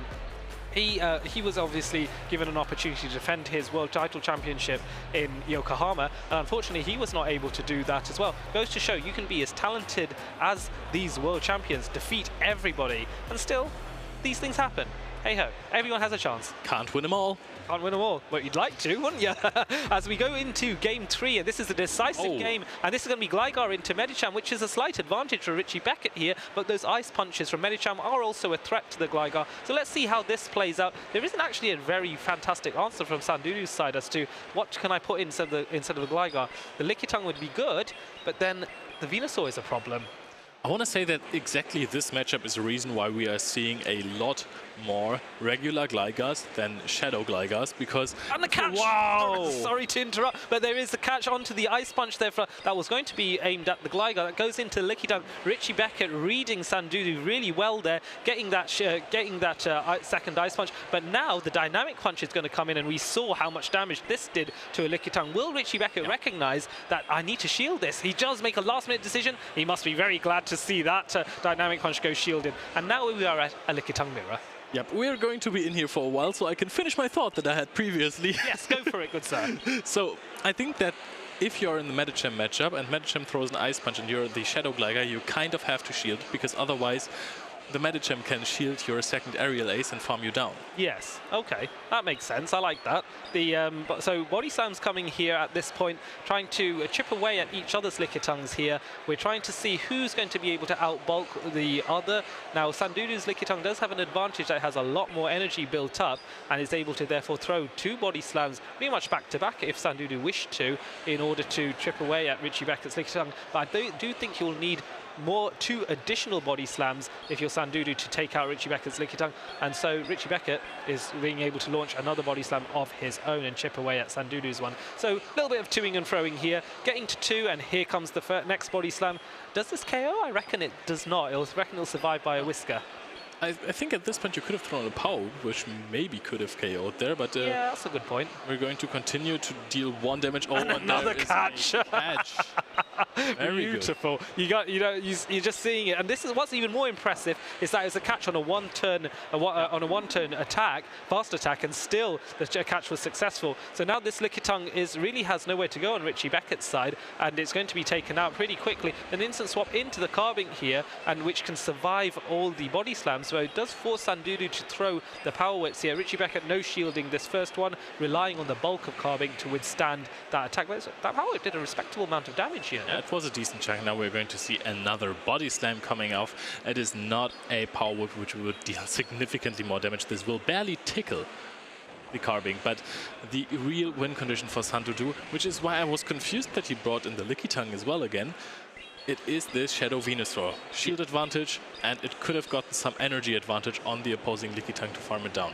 Yes, that's fair. So now we are at this point where Venusaur is able to farm up to 2 Frenzy Plants, and that's what the race is all about. Throwing just before the Rock Slide is launched, which I think is very sensible here. This forces Richie Beckett to go, I need to shield this in order to launch the Rock Slide. Decides, you know what, it's not worth it, I'm not going to. Saving his shield perhaps for the Gligar. So let's see if the Gligar comes in here to try and wing attack and cause a few problems for this Venusaur here. So they're both 1 turn away, and Gligar is able to get the aerial ace off first. So Sandudu, not too happy about that, is forced to shield the Shadow Venusaur at this point. I think this might come down to a catch if I'm not completely mistaken. I think both players, well, okay, so the first one is going to connect onto the Gligar, and as soon as he reaches the second Frenzy Plant, there is a chance that he knocks out the Gligar with a powerful Shadow boosted Frenzy Plant right here. Where, oh, he's expecting the catch. That is absolutely fantastic by Sandudu. He's now going to be able to go for the Charge Attack priority event. He's going to connect it, but Gligar is really bulky. The bubbles are flying. This is impressive. This is so impressive because what was really cool, he does KO. That was so wild. That was so impressive. What was really impressive as well was Sandudu recognizing that Richie would try to catch it. Goes, I'm just going to do the normal, simple thing and just keep attacking. He didn't keep tapping. He just didn't fall for it. Brilliant, brilliant stuff. And he knew, shaking his head, thinking, how on earth have I pulled that off? That was so cool. And the amount of damage Frenzy Blast does, even to Gligar, which is a neutral hit. Wow, wow, I am so impressed with that. That was Richie Beckett's win condition, to just catch it, and Sandudu identified that, and while we were yapping, he was tapping. Yeah. So he did not fall for the catch, he just went for Vine Whips, Vine Whip down the Lickitung, and then dealt tremendous amounts of damage with that Frenzy Plant. What a play! And I think Richie Beckett's going to be sat there now going, I should have just thrown the aerial ace straight away, like just do it simply. Like, you know what, a lot of normal players playing in GBL, they'll just go, oh, I've got the move, boom, throw it. And it works. A lot of the time, that's all. Could have just won it. Yeah, it just goes to show, if you're thinking that your opponent's going to make a high level play in that sense, or a very complicated play, where sometimes Sweet and Simple can pull that off. So Richie Beckett nonetheless is still in the game, because this is still a winner's round, so he can work his way up through the lower bracket and fight his way to the top 16. It will take a few more battles, but it will happen. But hopefully it will happen for him, and indeed many other trainers that are already in the lower bracket. So, exciting times. So many things to see. I'm obviously a little bit sad for Richie Beckett, because of course he's a lovely guy. But Dudu, I have also met, hung out with, chatted with. Really fun guy, very funny as well. Amazing player. Yeah, amazing player, goes without saying. Clearly, he won this match and against good competition. But yeah, he's fun. I like him. I can sit and have a chat with him for several hours, and I reckon he will have a very engaging, fun conversation, reaching back to the whole community vibe of things. Yeah.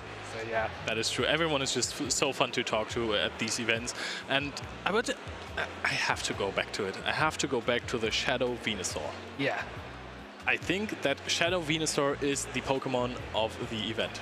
Yes, I think that is a bold thing to say, but I think you've got a lot of merit, certainly after seeing that matchup, to go, yes, absolutely. I think Count Xavius, with his prediction there, he might be onto a real winner. I'm not surprised that he made that prediction, though. He knows his stuff. That is true, but to be fair, it also won the first tournament of the season in Europe. It also won Barcelona for Swilus, so it is not a complete off-meta rogue pick, but we have seen Superior rise in popularity. Yes. So now it was basically considered as the second best grass type we have involved. Funnily enough, both are first partner Pokemon, the one for Kanto and the other one for Unova. Yes. But I mean, fantastic performance by all the Shadow Venusaurs today. It was the win condition in so many matchups. It broke so many cores. I know. I want to now get my own and start playing around with it. Yeah. But anywho, let's hear from the person who made magic happen with Shadow Venusaur. Let's hear from Sandudu, as Amanda is now at the in the interview room with Dudu there. It doesn't get more fun than this, watching a Frenchman win a match in a French country with just the closest of margins. I'm here with Sandudu, who just won that last matchup. Let's go through it a little bit, because game one, I think you won rather convincingly, right? Yeah. Yeah, well, game one was pretty fine. I had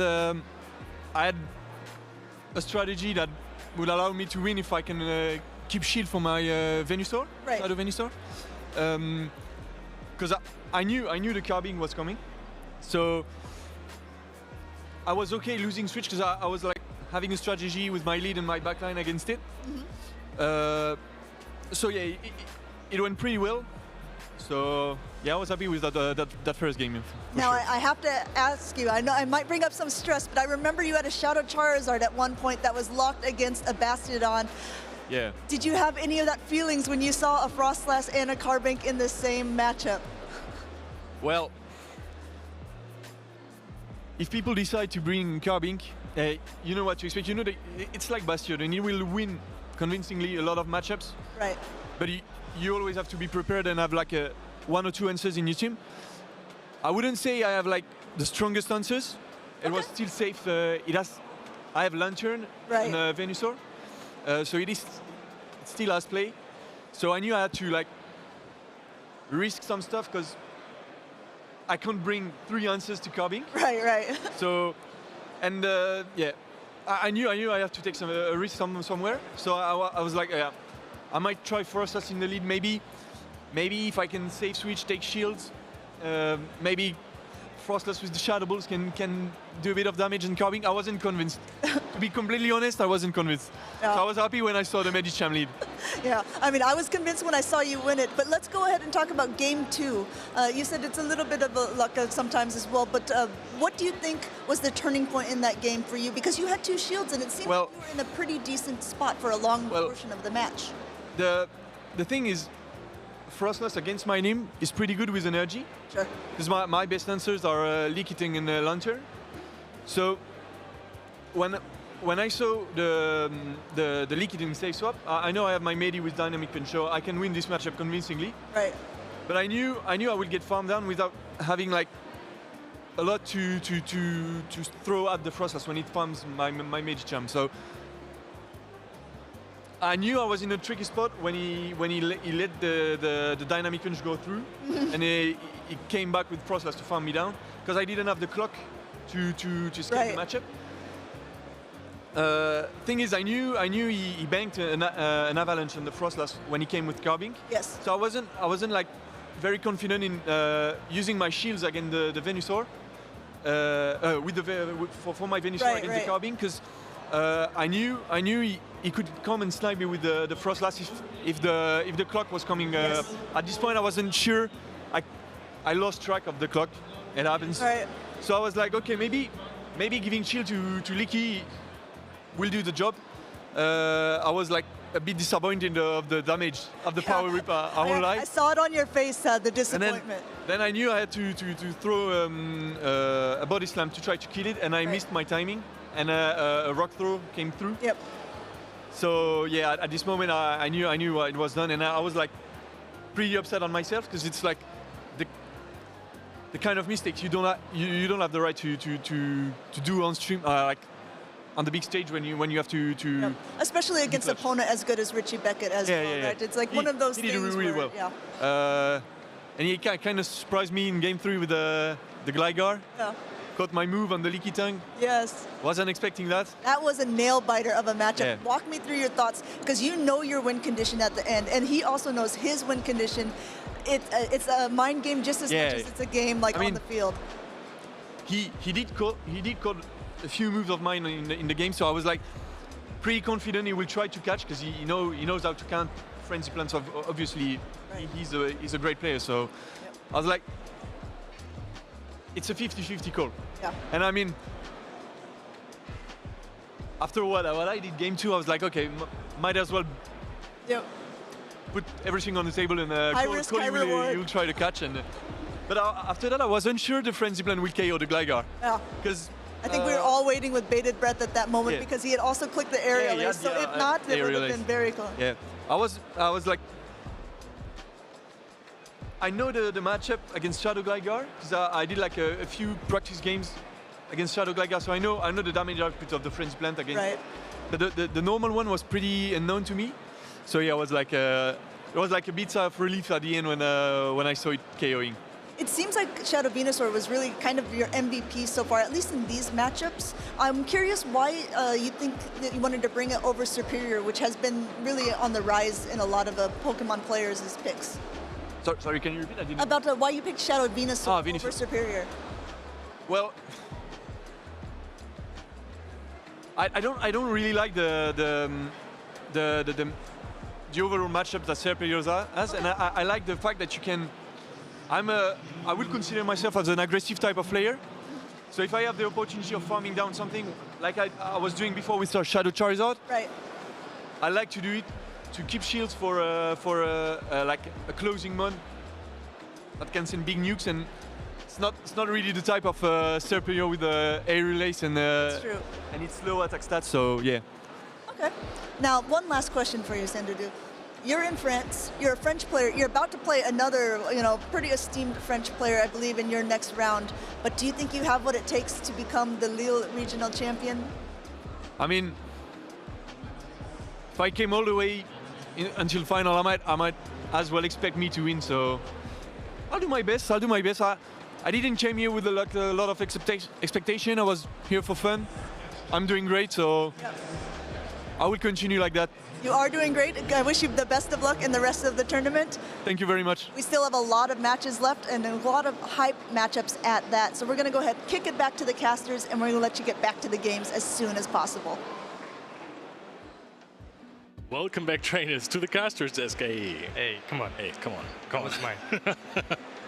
All right, guys. So we have had top battles so far. We have had amazing trainers so far. Now, there's one Pokemon that stood out to me in Sacramento, which is the Frostless, and we have prepared a little discussion video for you guys about this Pokemon. And it is going to show. Welcome back, folks. We're here to discuss Frostlass and its new place in the Open Great League meta. Quite a few teams over the last few Play Pokemon regionals have utilized Frostlass to the best of its abilities, getting into the top cut on a couple of occasions, but we want to hear from these two wise gentlemen as to where you think Frostlass fits. So Leo, I'll come to you first. What do you think about Frostlass? So Frostlass, first of all, Ice and Ghost typing is already amazing offensive coverage. It is one of the few Pokemon that has play versus Lickitung and Medicham, the top two Pokemon at the moment. You win the no shields versus the Lickitung because those avalanches are really powerful. Versus Medicham, of course, just connect a Shadow Ball and you win the entire thing. However, both of these Pokemon also have play versus Frostless, so those are not at all 100% matchups. And also, another Pokemon that was slithering up to the top spots was Superior, and we all know how that's gonna go. Just connect an Avalanche and you're done. So Abi, what do you think about Frostlass? As Leo said, Medicham Lickitung core is something that we talked about as well a lot throughout the season, and Frostlass does very good into this core. And it's not just that, you have Pokemon like Gligar and Serperior that's coming into the meta, which Frostlass does good against. We also see a meta shift here where Sandslash is also running a Powder Snow, and that again is going to be something that Frostlass doesn't take any damage from, and it does so well into that matchup as well. Shadow Ball, on the other hand, is a very hard-hitting move, and it's also coming from a very attack-based Pokemon like Frostlass. So even a Shadow Ball into a Lantern does a lot of damage. A Shadow Ball into the Registeel does a lot of damage, and in a lot of scenarios, it potentially puts you in a place where you can maybe shield farm down or decide what you want to do. And that flexibility is something that is pulling Frostlass into the meta, and that's the flexibility that made Frostlass win the Sacramento Regional Championship as well. That's very, very impressive, and you make a very good point. I know we talk about Frostlass as an offensive Pokemon, but also I feel there's a lot of defensive advantage with it being a Ghost type. It can compensate for a lot of the Ice type weaknesses that it has, and I think that is quite useful and often not as well noticed, shall we say, as the attack. So yeah, a very good point there. That is all we have time for at the moment, so we'll get back to the action. But I hope this has allowed you to see whether Frostlass would make it into one of your teams, and maybe we'll see you at a championship soon. Thank you, Adelian from the past. So I have another topic that I wanted to bring up with Kongzivius, because Lickitung and Medicham have been super dominant. I know, we have talked about those. But now that everyone is running Dynamic Punch on Medicham, do you think that Lickitung might move a little bit more to the side? Well, I think it's even with Dynamic Punch, Lickitung still has a very good matchup against Medicham, so I don't think it's moving to the side anytime now, but what we could potentially see and what we also see is a shift away from the Steel-type Pokemon, which is Registeel. You don't see a lot of Galarian Stunfisks anymore, and that's something that the Dynamic Punch Medicham has kind of brought to the meta. So Lickitung is going to be a staple. It's been a staple from, I don't know, time immemorial. In PvP, Medicham, Lickitung are both two Pokemon that are always going to be there. It's just the flexibility of these two Pokemon are just out of the world. And now we have the next matchup set up already. So we're going to see if we are seeing some Lickitungs there, but it is Mini Benoit versus Arkleinchen. Yep, both amazing trainers. If you tell me, Mini Benoit has made a name for himself over the course of the season as well. This is the first time he's, I think, on the main stage. So he is another new trainer who's coming in and then, you know, going up and getting those championship points so that he can collect them on his way to get into the World Championships. So we see already, we have not seen a single Azumarill throughout the whole course of today. Yes. And we at one time see two Azumarills and a Trevenant as well, and that is going to be an amazing pick to see because you don't see the Noctowl anymore, so maybe there's play for the Trevenant, but looking at Mini Benoit's team, it's going to be very difficult to play it. You have the Lickitung, you have the Alolan Sandslash, you have Azumarill, which can also potentially flip the Trevenant matchup in the one shield, and also the Dragonair looming. So it's going to be super difficult for him to enable that Pokemon. That is true, even though the Shadow Claws do add up against the Dragonair, so it's not completely helpless against it. And it's a Dragonair, the Seed Bombs are going to deal some damage as well. Yes. But you said Azumarill was really not popular this tournament, and it is true, there were very few players with it. But I think I've seen so many teams that have been that would have been completely core broken by this Pokemon. I'm quite confused, to be honest. I mean, I think, yes, of course, there are teams that can be core broken by this Pokemon, but you almost see the three staple Pokemon that every team has, which is going to be your Serperior, your Lantern, and then your Lickitung. All of these three Pokemon have very dominant matchups against Azumarill. So well, to be honest, the best matchup that Azumarill has from Arkleinchen is into Mini Benoit because he does not have a Grass-type Pokemon. And also, he does not have that Lantern. So an easy safe swap. I would potentially expect him to safe swap Azumarill every game, and then you can also, with that, enable an energy lead into that Trevenant. And Trevenant with a lot of energy is always going to be dangerous. That is true. Shadow Ball, truly one of the most hard-hitting charged attacks there are in the game. And I mean, as for a grass type, you can say that Lickitung has Power Whip. Yes, yeah, but you know, it adds up, right? Yeah. Yes, of course, you have to land a Power Whip, but that's still not enough. But we have both these trainers locked in. It's a Medicham into an Alolan Sandslash. This is not where you want to be as a Mini Benoit. We'll see him frantically tapping his screen, and he goes into his own Medicham, and this is not looking good for Mini Benoit. Nope, he is in there against the first Psychic Medicham of the day. And of course, you're not going to shield this one, because why would you? Everyone is running Dynamic Punch. Yes, and this is going to confuse Mini Benoit a little bit. That Psychic type attack doing a bunch of damage, and Arkleinchen going into that Lickitung. Of course, this Medicham has stored in so much energy, but shielding the Dynamic Punch is going to put that Lickitung absolutely in the driver's seat.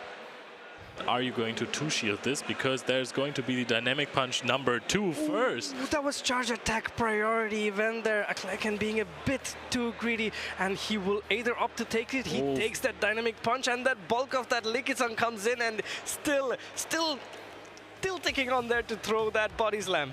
Yeah, I love that I for once see a German screen right there. The Wuchtschlag is connecting. That is absolutely fantastic. Oh, and now we're going in for the Powder Snow Shadow Alolan Sandslash, which is even worse against the Medicham. Yep, that is unfortunate for him, but we also see that the backline matchup, it could be something that is playable in this scenario. And here comes the Medicham, and Arkleinchen knows he really does not need a lot of shield advantage to flip this matchup, and he lets this Drill Run go. It's going to do a comfortable 35-40% to the Medicham, but these counters do so much damage to those Sandslash. But here comes the Lickitung, and it is met with that Carbink, but at a shield disadvantage. Yep, so this is actually still playable for Mini Benoit with this shield disadvantage. Immediate shield right here. You have to win this matchup. You want the Medicham onto the Shadow Alolan Sandslash, or you want to go out with one Rock Slide stored against the Alolan Sandslash, which is highly unlikely. You're absolutely right here, and waiting to throw the move, going for the rock slide here. Mini Benoit does have 2 shields left. The Lickitung is already in the yellow, whereas Carbink is very, very healthy here. But this power whip from that Lickitung is going to connect, and here it comes. The power whip being loaded by Mini Benoit, charging all the way up to the next land, and here it goes. Yep, and this is just going to put it to 50%, so we need probably half an hour more until this is going to be licked down and then connected with another power whip. Yes, but I presume that Lickitung will be able to outpace, but here it comes the slow swap is potentially going to be punished here. And what an amazing catch. That is great for Akleiken, but unfortunately I think this is still going to be a huge uphill climb here, because this Alolan Sandslash is taking neutral damage, and this Carbuncle will be forced to throw this move. Yep, I was going to say, isn't it maybe the play to just let the Carbink go and then farm down the Shadow Alolan Sandslash with the Medicham and then try to throw an attack against the Lickitung? It could have been the play, but unfortunately that is not what we saw. You know what they say, if my grandmother had wheels. It would have been a bike. It's a very good saying. Okay, so the power whip connects, and Mini Benoit actually flipping the Shadow Alolan Sandslash versus Medicham matchup. Honestly, it was also the Shadow Alolan Sandslash that took out the Medicham with 2 drill runs. So again, confirmed, Sandslash is a Medicham counter. Yeah, that's again a masterclass in how energy management works, and also keeping count of when did I switch? How much time do I have to potentially use this Pokemon in my end game to keep it as far away from the Medicham as possible? Very, very good heads-up play by Mini Benoit there. And what a game that we thought was over from the very beginning just flipped. And that is amazing to see. Yep, it's really exciting every time something like this happens. Just proves that players can handle those sticky situations where everyone in the beginning says, hey, okay, this game is already over, this is the worst matchup that you can have. But no, if you are outwitting your opponent a bit on stage, then you might actually pull this off. Yes, and that's exactly what Mini Benoit did. He was on top of his game, and that was beautiful to see. Of course, again, comes to reinforce the fact that this is not always RPS. There are, of course, polarizing matchups. We just saw an Alolan Sandslash lead into a Medicham, which is the worst possible matchup that you could say. Flipped, and Mini Benoit coming out on top. Matchup knowledge, using your shields, timing knowledge, everything being put and showcased by Mini Benoit right here. Yep, that is, I mean, again, polarizing matchups with Carbink and Bastion and Pokemon like these. For Bastion, it's a little bit tougher, I gotta say, but this is why Medicham and Lickitung are the most played Pokemon, because both of those have plays against almost everything. A Bastion is just getting destroyed by a Medicham, counters double super effective damage. You can't really do anything against it. Imagine Dynamic Punch even. I mean, okay, it is a bit stronger against the Lickitung. Bastion has really good play against it. It resists those power whip, but Carbink wasn't even too strong against the Lickitung. You're really safe against this Pokemon sometimes. Yeah, but also again, Carbink is in a way super bulky Pokemon as well in its own right, and you saw that it took the power whip, but it was still so much healthier. If it did not have that shield advantage, if it didn't have that shield disadvantage, I think that matchup would be pretty favorable to the Carbink. But that's exactly what Mini Benoit did. He played to his win con, forced his opponents to use that shield, and then he is now leading 1-0. Both trainers now thinking what they want to lock into game number 2, and this is a best of 1, as I say, for Mini Benoit for now to go into day number 2, and a best of 2, actually best of 2 for Mini Benoit and a best of 1 for Akleiken. Yeah, that is true. So we are going to immediately go into the next game. Fantastic. We are going to see Shadow Alolan Sandslash against the Trevenant, which is much better for Mini Benoit now. Yes, this is a very, very good lead for Mini Benoit, and we also see that double fairy line there with Azumarill and Carbink at the back. Let's see what Mini Benoit does. He's staying into the Azumarill, potentially wanting to throw a drill run or catch a play rough, but he goes for the drill run just before the Azumarill can get to that play rough. Honestly, if you have Shadow Claw, I really like to stay in this matchup against the Azumarill. Of course, you also want to have an answer for the Trevenant in the back as well. But I also like to take a play rough. Okay, that one is shielded. I like it when I can use my frail Pokemon to soak up some energy as well without them getting knocked out. Yes, that's very good heads-up play there by you. But here we go. Here comes another drill run. And this drill run is going to put this poor Azumarill, even though it's one of the bulkiest Pokemon, into the red. 30% HP left. Let's see what he does. And he lets him throw another drill run, sacrificing that Azumarill. He's like, all right, you got me a shield. Let's see what my other Pokemon can do. Let's see what he comes in with. Will it be the Trevenant? I don't think so. Can it be? Oh, yes, it is. And it's, oh my God, this is going to be very painful. Mini Benoit knows that switch is not important for him because he has that Lickitung lined up to deal with this Trevenant. Yep, and that is going to be really interesting now, because what are you trying to do? Are you trying to farm down? No, we're actually just sacrificing a shield, sacrificing 30% of our HP due to Powder Snows, just to throw a Seed Bomb here. Yes, and that is not great, because here comes the Carbink. Will he get to a drill run? And yes, he does. Man. This will prompt the shield. No, he does not shield here. Maybe he's lost his count. Maybe he does not know that this drill run is coming in. Oh, and that hurts. That is so much work that the Shadow Alolan Sandslash put in right here. And now, of course, we're going into the Medicham instead of the Lickitung, because you don't want to have your Medicham onto the Trevenant. Or we're going for an Ice Punch instead of the Dynamic Punch, trying to bait out the last shield here. It's not going to happen. No, Mini Benoit goes for a very risky move, but he knows that this Moonblast is not enough to take out the Medicham. So the Medicham has another opportunity to throw another move, and that can be another Ice Punch, and that will definitely get another shield, because that is one of his last Pokemon, and you do not want that Pokemon to go away. That is true, and now you can actually get really, really low with the Lickitung so that the Trevenant can't farm up on a lot of energy. I don't think that it is going to reach the second Ice Punch against the Shadow Claws. Nope, absolutely not, but we have the Lickitung with the shield advantage in a favorable matchup.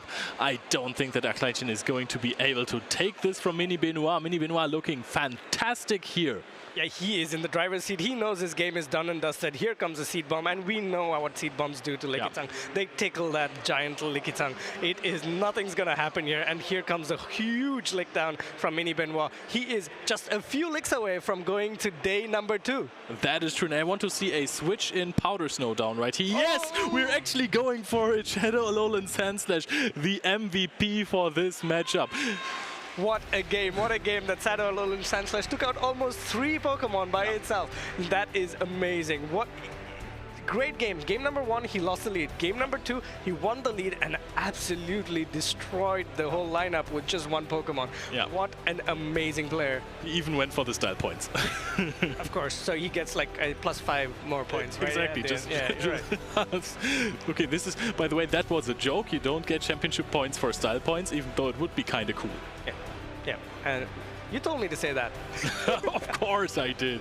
No, but this is actually masterclass on how to use a Pokemon like Shadow Alolan Sandslash, which also has polarizing matchups. To be fair, this is one of the Pokemon that has fewer polarizing matchups. It is genuinely more good against almost everything. It has very many good positive matchups, but then there is just Medicham, which is everywhere, and that is just a pain. It's a Pokemon that recently came into the limelight as well, into the play Pokemon circuit. So it has a lot of good play, but of course it has to be worried about that Medicham. One of the good things about running a Powder Snow Alolan Sandslash is that the Lickitung matchup in the Zero Shields, if you land the Drill Run, you can go for an Ice Punch and then potentially farm it all the way down before you faint and still have an Ice Punch loaded to throw at the next Pokemon that comes in. So that is a huge advantage you can have if you're running that Powder Snow Sandslash. No, that is absolutely strong. Zweilous managed to win an entire tournament with it, so why not try it for this event as well? Mini Benoit rightfully qualifying for day 2, top 16 right now. Yes, top 16, and also the first Azu in top 16 as well. But we also know, and something that we've been following throughout today, is that there's been a lot of Venusaurs as well in the top 16. So we will have to see how Mini Benoit will handle that when he gets to face these Venusaur, Shadow Venusaur teams, which are very, very scary. Yeah, and especially for him, because there is the Azumarill that doesn't really do too much. But talking about the metagame right now, we have a graph of the top 12 Pokemon of this day 1 right here. All right. Are you surprised with the 85% usage of Medicham? Yeah, absolutely. I did not think this would go above 20, but I'm hyped that we are having Mandibuzz on there. Oh, yes. That was also one of our caster predictions. Yes. And so is the Venusaur, and we're doing pretty well. Yep, that is true. I also had Superior, which is not like the craziest pick. I would not call that a prediction. I'm sorry. No, that is true. If you pick a top 4 Pokemon, that's not a prediction. That's like, look, obvious. Could have gone for Medicham as well. But yes, and these are tried and tested Pokemon, and the reason why they're here is just because of the fact that they're so good among themselves. They have so much coverage and they have so much play into each other. For example, Superior still has play against negative matchups with that Air Slash, Aerial Ace, and also Frenzy Plant is such a good move that it does so much damage even if it's being thrown at a Shadow Alolan Sandslash.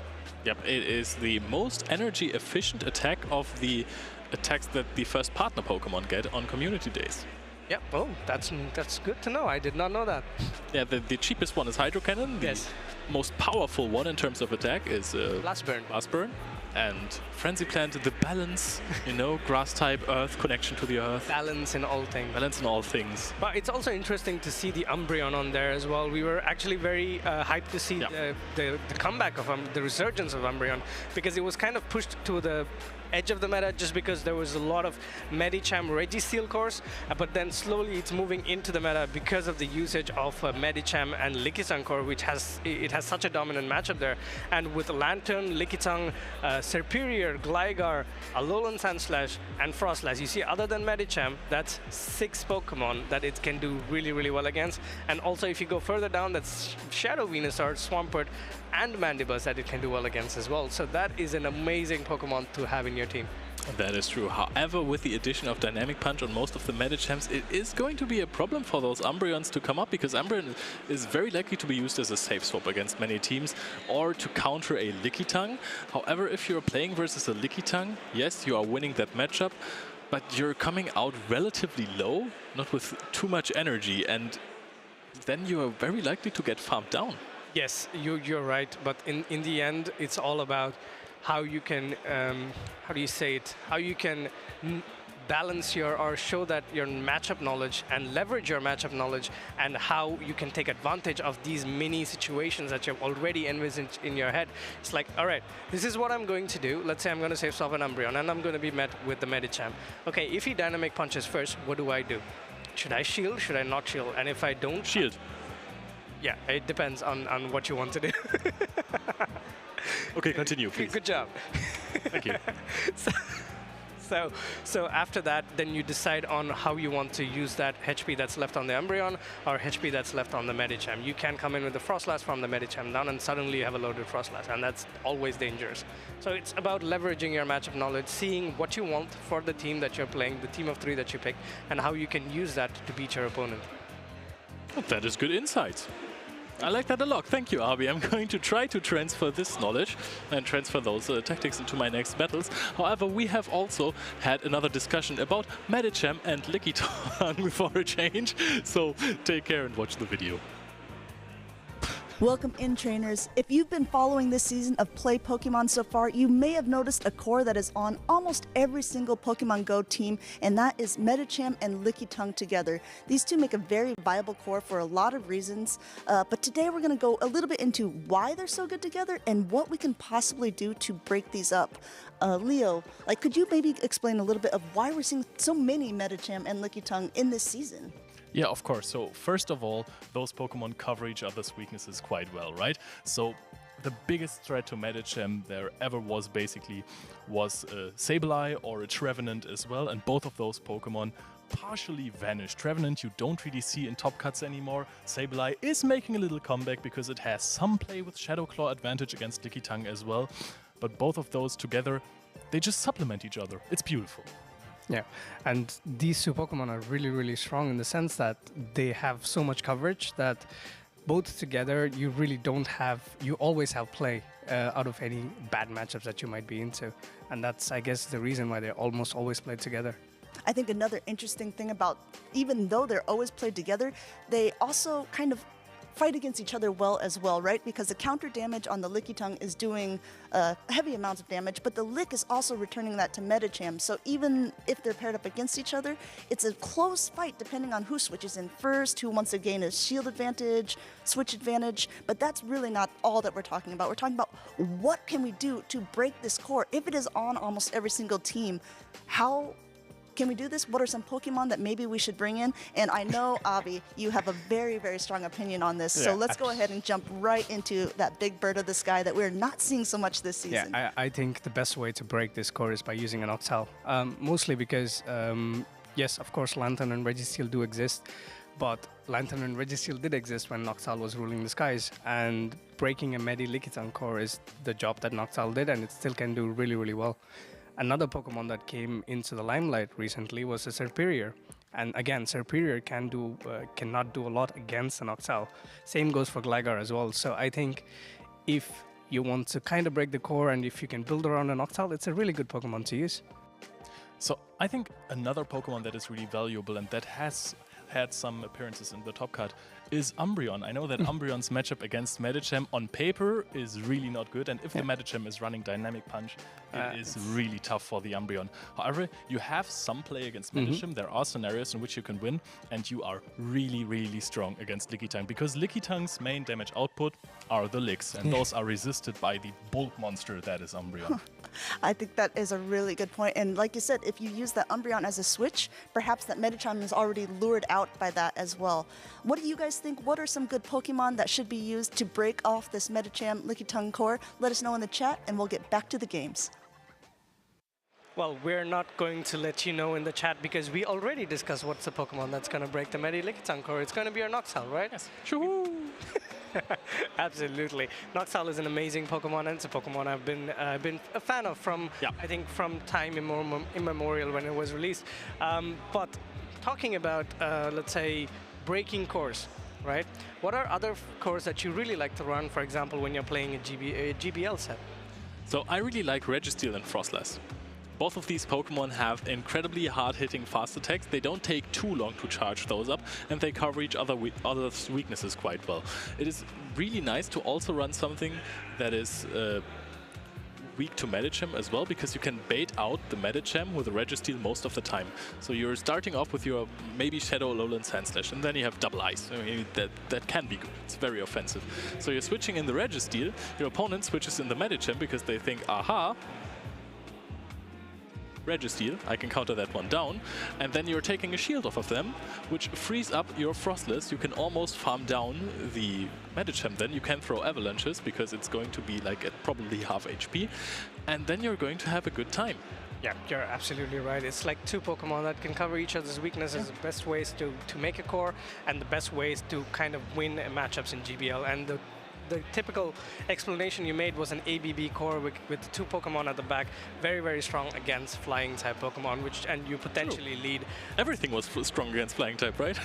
Yes, true, but the lead could be weak against flyers. So, you know, you try to, you know what I mean, right? Yeah. So that's something that's super interesting. And one more thing that we need to understand when we're playing these things is leveraging your matchup knowledge. And that is something that I've been talking a lot about through the whole day, is that good players know exactly what they're doing, and they already have a plan set out to how to win the game. So that's my problem. Yes, of course that can happen, but we'll get there, right? Right. Practice makes perfect. Fair enough. Were you saying something? No, I was going to wait for you to go. Okay. But okay, we can look at each other and then maintain a second of awkward silence, and then you go. Is that good? Right. All right. So the matchups today were absolutely fine as well. So we have seen many Pokemon, especially your caster prediction, Shadow Venusaur, which was coming in completely clutch. There were so many qualified for day 2 already. Yeah, I think Shadow Venusaur is going to do a great job. But what we're going to see now is that first Azumarill team, the trainer who made it, the trainer who's doing well with it, and he is with us. And off to the interview we go. Hello trainers, I'm here with Mini Benoit of all people, another player joining the top 16 for tomorrow. How are you feeling? How's life? I'm a bit stressed, to be honest, because I didn't expect to be that far in the tournament. Did you but not? I'm very happy to be qualified on day 2, I think. I'm very delighted to see you as well going to day 2. So you said you weren't expecting to reach day 2. Yeah. Why? I thought you were a very good player. Well, clearly you've proven it now. Because I think the meta is quite complicated to navigate in. Sure. Like I didn't have a team before 7 a.m. this morning.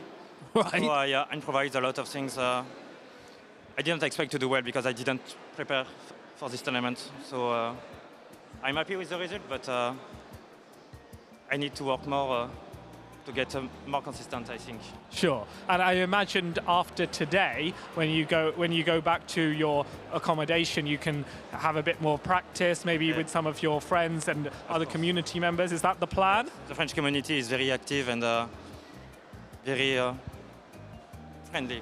Yes. Helpful. Yes. So, yeah, I will practice more and more because I want to do some other regionals. Like we have the list here. And I think I will go to Dansk, to Stuttgart. I will also try to go to the other ones if I can. So I will try to get better and better. How far away is Stuttgart for you? Is it quite a bit to travel, or is it relatively easy to travel to? To Lille? Oh no, not from Lille. From wherever you live to Stuttgart, is that going to be I live in quite Toulouse. easy? It's in the south of France, so it's quite easy. We have a very active airport, so we can go wherever we want. Okay. I'm actually considering to go to Toronto next weekend. Oh wow! Okay. I'll see you next weekend there. Yes. Funnily enough, it's not. You might be on the same flight as Inadequance because he's going as well. We talked about it last day. Yeah, this will be the first time I will go to America. So. Oh wow. I have a lot of friends there, so I will be happy to compete there and meet everyone. Yes, I'm sure. So I've not been to Toronto as well. Are you going there specifically because of they play Pokemon Regional, or are there some other friends you're going to meet there separately? I will go with Jojo Gogodancer, which is a close friend of mine. Oh yes. And we have been listening to anime songs for a few weeks now, like the main theme, etc. And Pokemon has the score values like traveling and making friendships, you know. Yeah. And I loved it. I love that values. So I want to travel. I want to make friendships everywhere in the world and to compete. I love competing, so I will be happy there. Yes, perfect. So let me ask you about the battle that you've had just now. To me, it looked like a very dominating matchup for you. You did really well. It was a masterclass, really. Did you feel worried looking at the team going, oh, I don't know how I can beat this, or were you quite confident with this particular matchup? To be honest, I was a bit worried because I knew Alolan Sunslash had very dominant matchups against my opponent.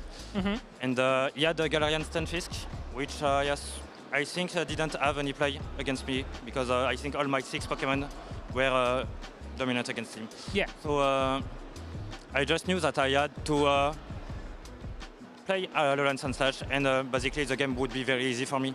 So I tried that in game 1. It was not that good because he had a Medicham lead. Indeed. So it was very not good. But I was able to switch in my Medi, and I didn't have Psychic on my Medi, and I assumed my opponent would think I had. So he switched out, and then his Leaky got a Dynamic Punch. Yep. And then I flipped the match thanks to it.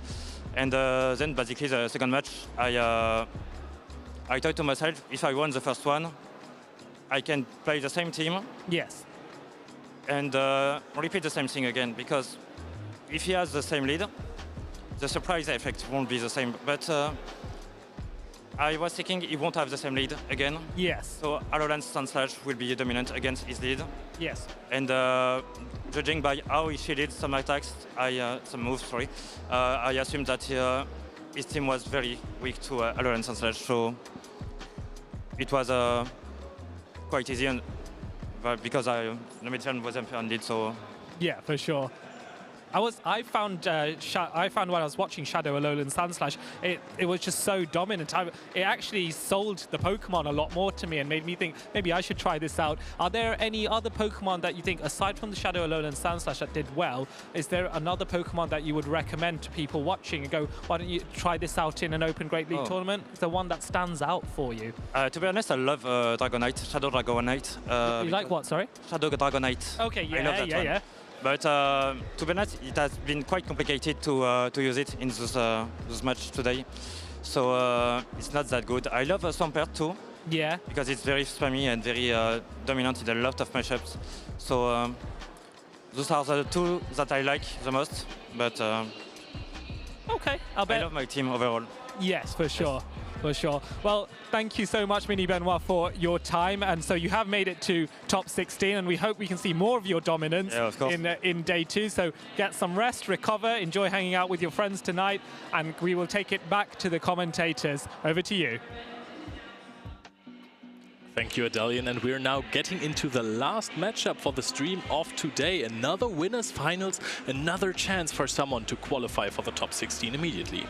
Yes, and it's going to be one more exciting game before we know who our top 16 is going to be. But before we go into this, I would like to give some style points. You know, when you do a raid, you can be one of the style sovereigns, a reward. And I would definitely give it to Mini Benoit. He went with that yellow hoodie with a yellow Pikachu and yellow shoes, and that looked amazing.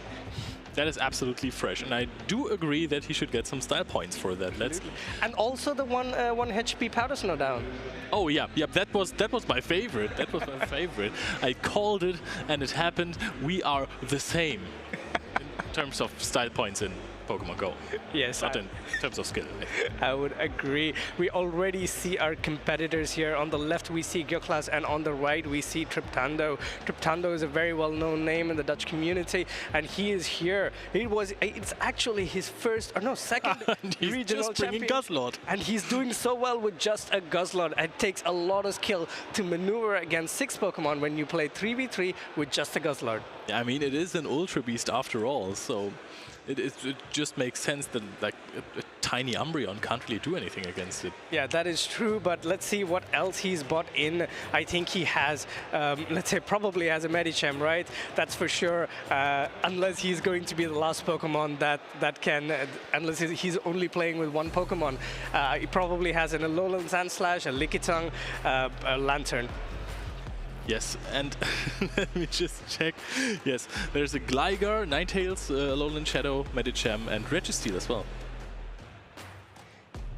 Yeah, that is true. So that's the filler that you needed, but I think both these trainers are really now taking their time to look into each other's what is it called? Team sheets, not time sheets. That's something I do for work.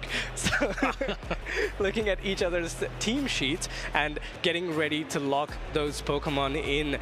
This is going to be a very critical matchup for both these players. They're going to be one of the last trainers going from the winner's bracket to day number 2 today. That is true. It is going to be high stakes here, and you're already in, I think, basically top 12 if you win from the winner's bracket on, so that's already a bit better than this top 16. Yes, top 12 already gets you championship points as well, and it takes you one step closer to going to those World Championships in Honolulu. Yep, looking forward to that one as well. So let's see who is going to advance today to Gyoklas or Triptando. We are just about to enter the first game, and there we are going to see a Lantern versus yet another Lantern.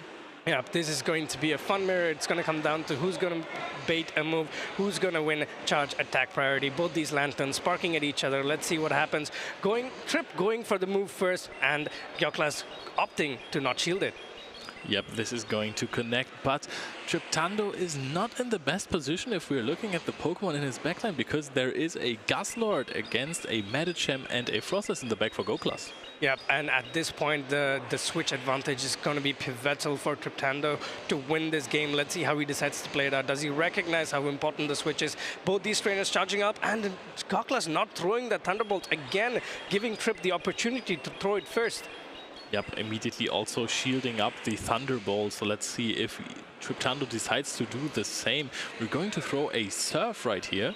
Yes, and that's an amazing heads-up play by Goklas, knowing that if he shields that Thunderbolt, he can go back-to-back surf, and Trip will be forced to lose his Pokemon either ways, and that's exactly what happened. Lantern looking like it's in a commanding position, but hard swapping into the Frostlass. This is not a matchup that you want to be in. Yep, but however, this is better than a Medicham into the Guzzlord, because otherwise you would have the Frostless on the Gligar later on. Yes, I think it's Goklas calling, hard reading Triptando to expecting him to have that Registeel at the back, but we both know that it's a Registeel. The audiences know that it's not a Registeel, it's a Gligar. Let's see how Goklas responds to this. We are going to see some more Dragon Tails coming in, and the Brutal Swing is charged up already. There is the shield advantage for Triptando from the previous matchup of Mirror Lantern, and now we're going to see some more Dragon Tails, I suppose, and a Dragon Claw to finish it off. Or are we going to just for a full farm down? Wow! That is such a great farm down there by the Guzzlord. Yes, of course, Lantern does have a Surf, but the Guzzlord is not in a range where a Surf will knock it out. Whatever Pokemon it is that comes out is going to take a lot of damage. Here comes the first Dragon Claw. And yes, of course, a counter did go through, but that's not enough to take out the Medicham. But we might see another Dragon Claw. But immediately swapping into the Gligar, knowing that, all right, this is done and dusted. I have the matchup I need, and let's see how this turns out. Yes, and the Gligar is immediately going to throw the Aerial Ace, not even fearing a potential switch into the Lantern, because I don't think that an Aerial Ace, maybe an Aerial Ace would have knocked out, to be honest. Yes, well, the switch into the Lantern would have been perfect for Triptando, because the Lantern does have a Surf stored. You need to make a combo play to get this Gligar off the air. Let's see what he does. He goes immediately into the Lantern, but this is a great play. Triptando looks like he's in a very, very good position, because the Guzzlord can now come and Dragon Tail this Lantern all the way down. But the big question is, can this Medicham be fainted with one Dragon Claw, Dragon Tail and a Dragon Claw? I think you only need... Oh, did another one go through? I don't think that there's going to be another damage here. I think Dragon Claw is going to be enough to finish this one off. Otherwise, there is another one stored. The Medicham is going to take the Dragon Claw, and it is going to be knocked out. Guzzlord with 1 HP. 1 HP and a Dream. What an amazing play by Trip. He knew that if that Lantern catches that move, it doesn't matter, because that's his win condition, because that Surf damage was pivotal to Goklas's any chance of Goklas winning that matchup. Very, very good heads-up play by Trip there, not caring. Hey, you gonna catch? All right, go for it. Guzzlord looks really good right now. The matchups in the back were really, really bad. The Frostless and the Medicham, but the Guzzlord was actually able to win this game for Triptando. Yes, and again, as I said, it was just one split-second judgment where Goklas was like, all right, he probably has a Registeel at the back. I need my Medicham for the Registeel. Unfortunately, as I said during the match, is that it was a Gligar, and that flipped the game there. At that moment, when he made that swap, the game was over. Yep, and it was still a favorable matchup for Goklas, right? Yes. I can understand why you would go into Frostless versus the Guzzlord. However, with a shield disadvantage, it is still kind of hard, because Brutal Swing is still super effective and is going to knock out. And Brutal Swing is an amazing move to throw as well. Super effective, great move, and you also do those Dragon Tail damages. Of course, Frostless is an Ice-type Pokemon, does super effective damage to the Dragon types, but unfortunately, Ice is one of the worst typings in terms of resistances. Also, when we're talking about Brutal Swing, Conkeldurr just got the Brutal Swing, and I think Gurdurr as well. So what do you think of that? Maybe, potentially, it might make an impact into, let's say, Master Classic. But it will be a long time before it makes any impact into the Play Pokemon circuit. Because having, let's say, you have one of the best Pokemon that can use counter, and with the move pool that Medicham has, it will take a lot of change to Medicham for any other counter user to take its place. The only closest and similar replacement for is Deoxys, but we already have these two players locking in. Trip 1 game away from going to day number 2 as a winner's contender, and Goklas 2 games away from coming back. And what a lead for Trip. Amazing call there. Guzzlord into the Lantern. This is exactly where you want to see, going immediately into the Frostlass Goklas, and let's see what Triptando does. Yep, and he's going for a Dragon Claw, and then possibly a switch out into the Lantern just to keep the alignment, going for a little bit of chip damage and now pressuring with a possible serve and mainly the sparks actually. Yeah, at this point, to be honest, you don't really need to throw a move at the Frostlass. I think with the buff to the spark that Lantern recently received, that is going to be potential spark down as well. Let's see what happens. It is going to be really close, but I don't think that you're going to be able to spark it down. The Avalanche was loaded. Would have been maybe a clever choice from GoClass to just throw the Avalanche right there. And there is a shield from the Lantern. Does not want to go into this Lantern versus Guzzlord matchup again, but Triptando just has the option to also shield and now farm down. Yes, this is going to be a lot of energy on the Lantern, and that's exactly what Trip does. He pulls up a shield and goes for the full spark down. The Lantern already has a surf loaded. Let's see what Gyoklas comes in. He has 2 Pokemon. Both these Pokemon take good damage from both the charge moves and the fast move of Lantern. So let's see what he comes in with. He comes in with his own Lantern, but this is going to be met with that Thunderbolt. And here comes a Thunderbolt, and Gyoklas no shielding this move.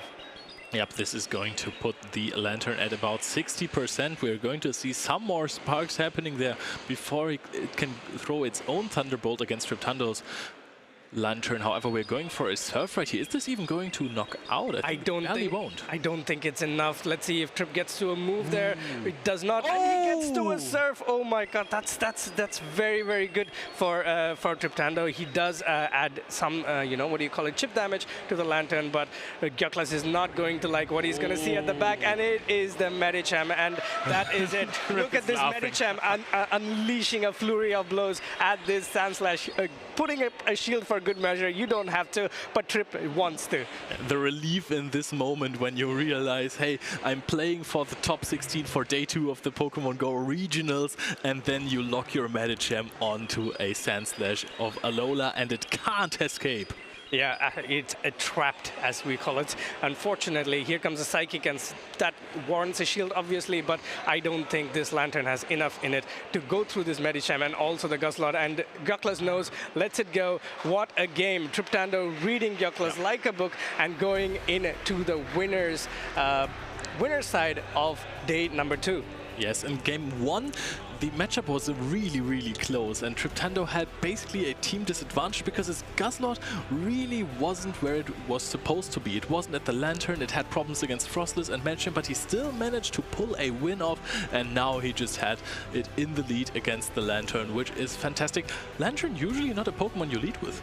Yeah, that is true, but I think in this case, both of them were like in each other's heads, like, all right, what is my safest lead? Neither of them have grass-type Pokemon, right?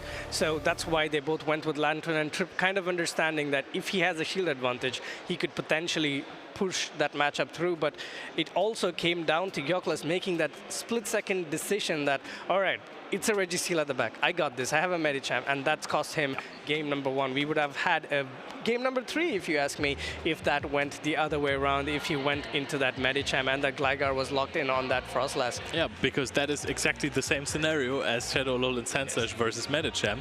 The 4 times effective fast attacks are just hammering down on the other Pokemon, knocking it out in just a breeze, and that was very easily decided game number 2 for Triptando here. Congratulations. Yes, I'm absolutely very happy for Trip because he's been we've been playing together for a while now, and it's very nice to see somebody who you've been playing with make it to day number 2, and he's going to be an absolute contender. I can tell you that. He's going to bring it all, and he's going to leave nothing unsaid.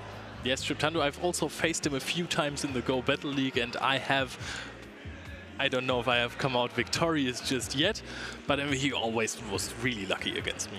Yeah, but but that's the point. Every time you lose, you learn. That's what I was explaining to Delian as well. You're not here to win, you're here to learn. And as you learn and as you grow, you win at the end. Yes, exactly. If you are able to take those learnings that you get from losing and convey them to your gameplay. Don't be like Leo. He does not learn. That's my biggest strength. That is true. A second of awkward silence again, and then I go. Well, okay, so that is going rather smoothly right here. That was the last match of the day, which means that we have seen many people qualify for day 2 already. We have seen people fall into the lower bracket. Unfortunately, there were so many matches that we weren't able to show any of the lower bracket matches. We will have to make a cut after this. Of course, there will be postings which players have made it to day 2, so stay tuned for that on social media. Again, if you are on social media, if you are making posts about this tournament, just add hashtag #PlayPokemon to it, and very cool. And then, of course, we might put it up on the screen. That's one way to let the community know you're here, you're having fun, and what's the best way to be happy is when you share it with the rest of us. Thank you trainers, for taking that effort to putting those tweets out, right? Exactly, and now we are also going to thank Adelion in advance for taking the effort of interviewing Triptando. Please, Adelion, take it away. Hello again, trainers. I'm here with the final interview, I think, of today with Triptando with a dominating performance. How are you feeling after that, good sir? I feel amazing. Like, I came into this tournament with like not the highest of expectations. I just wanted to have fun. I did that for sure, and I won all my matches I played so far. I'm beyond amazed. Absolutely. We saw, well, to be honest, I was looking at game 1 and I was thinking, how is he going to pull himself out of it? But somehow you managed the impossible, because we were saying earlier that if you lose the switch, he would lose on alignment, but you didn't. How did you pull that off? To be honest, I don't know. I don't even remember game 1 by now anymore. Like, I just play by gut feeling. I play really focused. Like, the white noise on the headphones is really loud, so even though I usually play with game sound, now I just really focus on my game, and I think in the moment I saw what I had to do, what I needed to do, and I pulled it off. Yeah, oh, absolutely. How are you finding running Guzzlord? Has that been inspired by Bopper, or did you just want to run it because it's a fun Pokemon? Honestly, I like the Pokemon itself. The extremely goofy design is a plus. But I already ran it last year at EOIC. That's like the only tournament I played before Lille this year. I didn't do too well, but there was a big side event. I played it there. There I had some more success with it.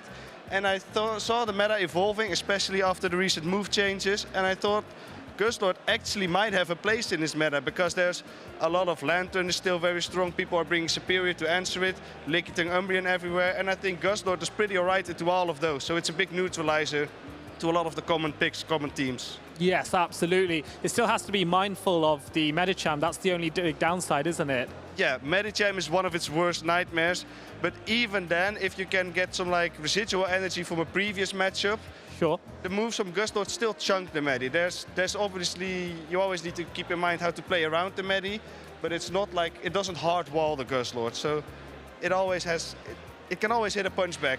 Yes, oh, absolutely. So, my question to you now is, so far you've said you've just come to have a bit of fun, and you know your success here is maybe come as a mild surprise to you, although not to me, I'm not surprised at all. Thank you, I'm humble. But what do you reckon then, day 2, tomorrow? Do you now reckon, seeing as you're doing so well, do you reckon you can win?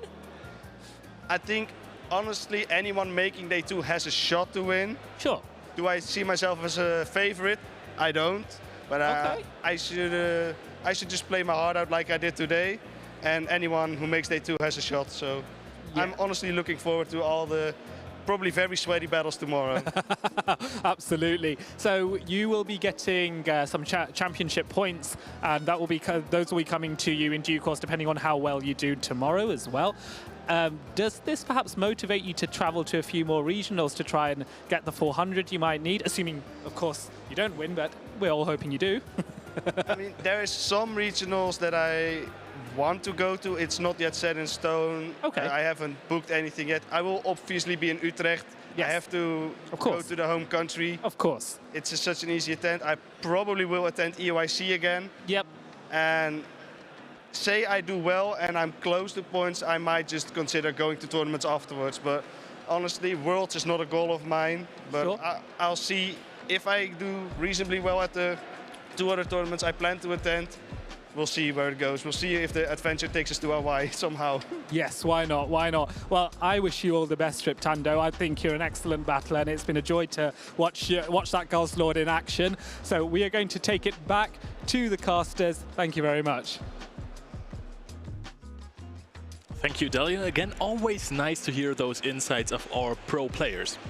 Yeah, I think it's one of the things that you can use as learning experience. I think today the most valuable insights that was provided was from Inadequence. He went through the whole whole matchup that the Shadow Magnezone had, and then also we had the Superior with what is it called? Leaf Tornado. Leaf Tornado, yes. I get confused between Leaf Blade, Leaf Tornado, Leaf Storm. It's tough sometimes as a go-caster. Yeah, so many leaves. But yes, I think these are moments that you can take away as well. So we have amazing, amazing talent in day number 2, and I'm absolutely looking forward. Trip was very, very humble today, wasn't he? Yeah. Like, that is very, very humble. And for a day 2 contender, it's really nice to see. And I think he has been hitting Legend every single season ever, so he doesn't have to be that humble. He is a fantastic player, and I'm looking forward to seeing him more on the stream tomorrow. So we are going to show you a little bit of a video. We have a new segment called Master of Choice. We have already had that in Barcelona as well. And the question that we are debating about this time is spicy or meta? Meta. Have fun. Welcome everyone to another episode of Master of Choice, where we deal with the tough, hard-hitting questions in Pokemon Go.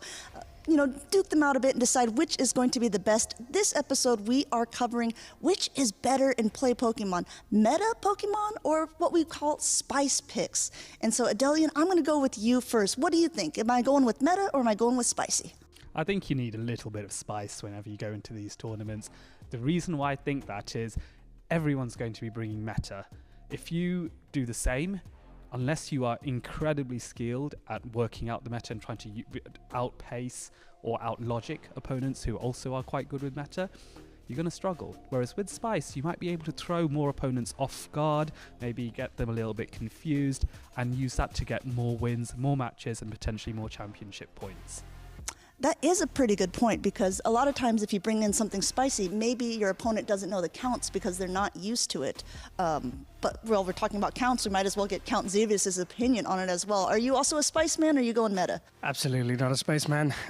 I love the meta, and honestly, a lot of people, if you see the people who become champions, they do run mostly meta. Maybe there's one Pokemon that's off meta, but meta is meta for a reason. These Pokemon are tried and tested. They can endure whatever the opponent throws at you and still find ways to come back on top. And that's why it's core meta. That's why Medicham is always going to be the #1 used Pokemon, unless there's going to be a moveset rebalance. Okay. But what if a Pokemon that someone is like maybe not potentially on a lot of people's radars, and one person brings it, but then a lot of people started bringing it after that? Do you consider that meta still, or is that a spice pick? Let's say like Defense Deoxys, right? I mean, we had Rubik's Master use it in the World Championships. I would call that a spice pick. But Wadaj also just used it to win the very first of this year. Does that make it spice still? Yeah, it starts to blend into whether it becomes a meta at that point. But I do think, yes, there is a balance to be had. You can't just run 6 spicy picks. Well, Wadaj came very close in some of those matches, but but you can indeed have a bit of a balance. But I do think it's necessary to bring these spicier picks or something that's a bit more off meta. Even Count Xavius, who loves the meta, acknowledged that you had to have sometimes run a little bit of spice, at least one Pokemon, maybe a push too. So I still stand by what I say. I think spice is necessary in order to be successful in play Pokemon. Don't know what you think though. But in the end, I understand your perspective. But what I'm saying is, yes, you can pick a spice pick, but it's not essentially going to be super spicy.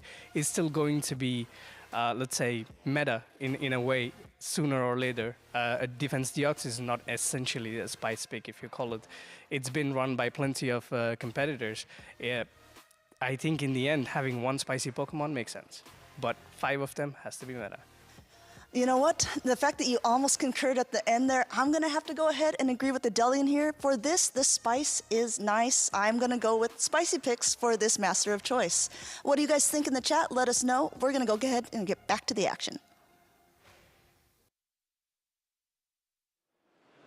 Welcome back. Now we're at the end of the day of day 1 at the Lille Regional Championships, not the real Regional Championships, and it has been amazing so far. Amanda, what was your favorite moment?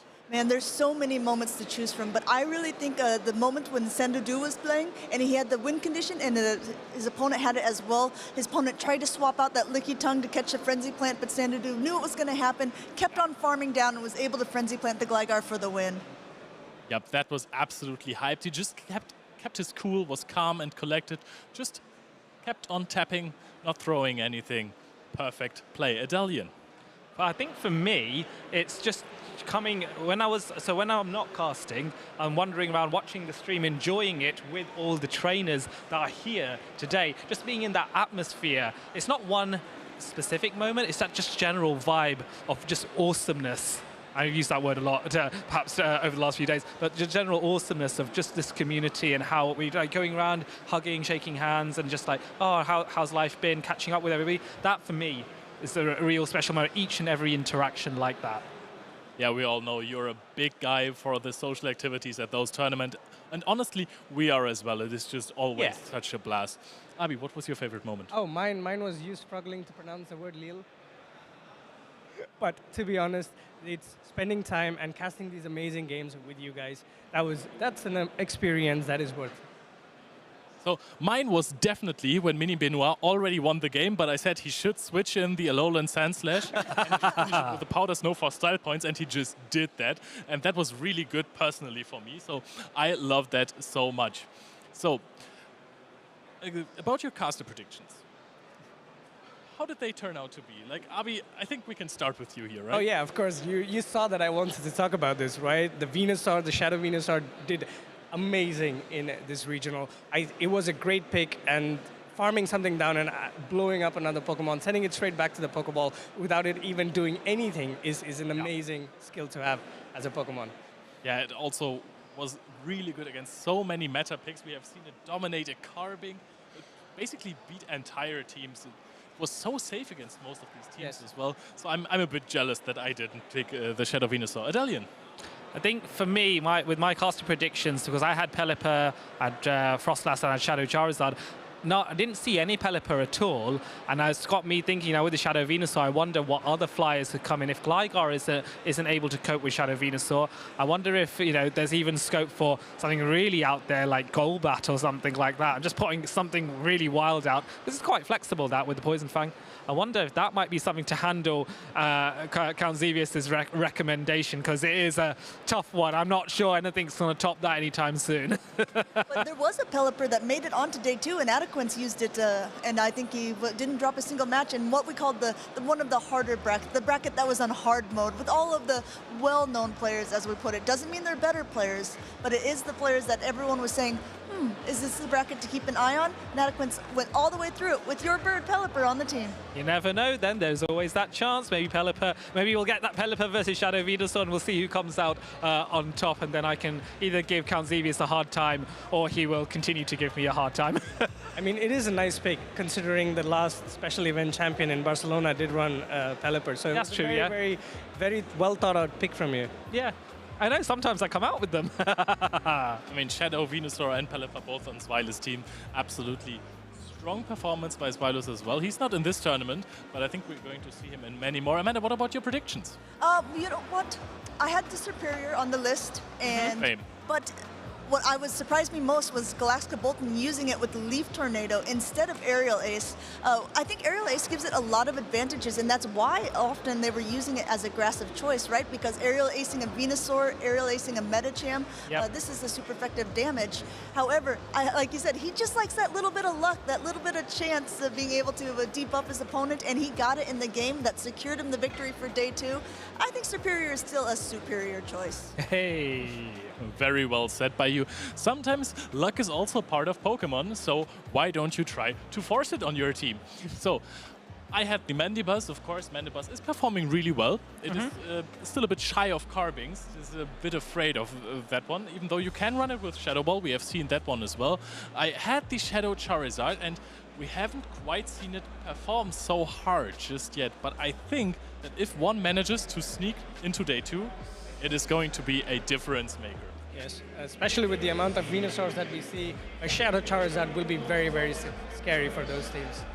That is true. We are also seeing many Swamperts, which are regular Swamperts and not Shadow Swamperts, which means that those are a problem for Charizard. Swampert would also have been an amazing call in advance of this tournament because many players are running it.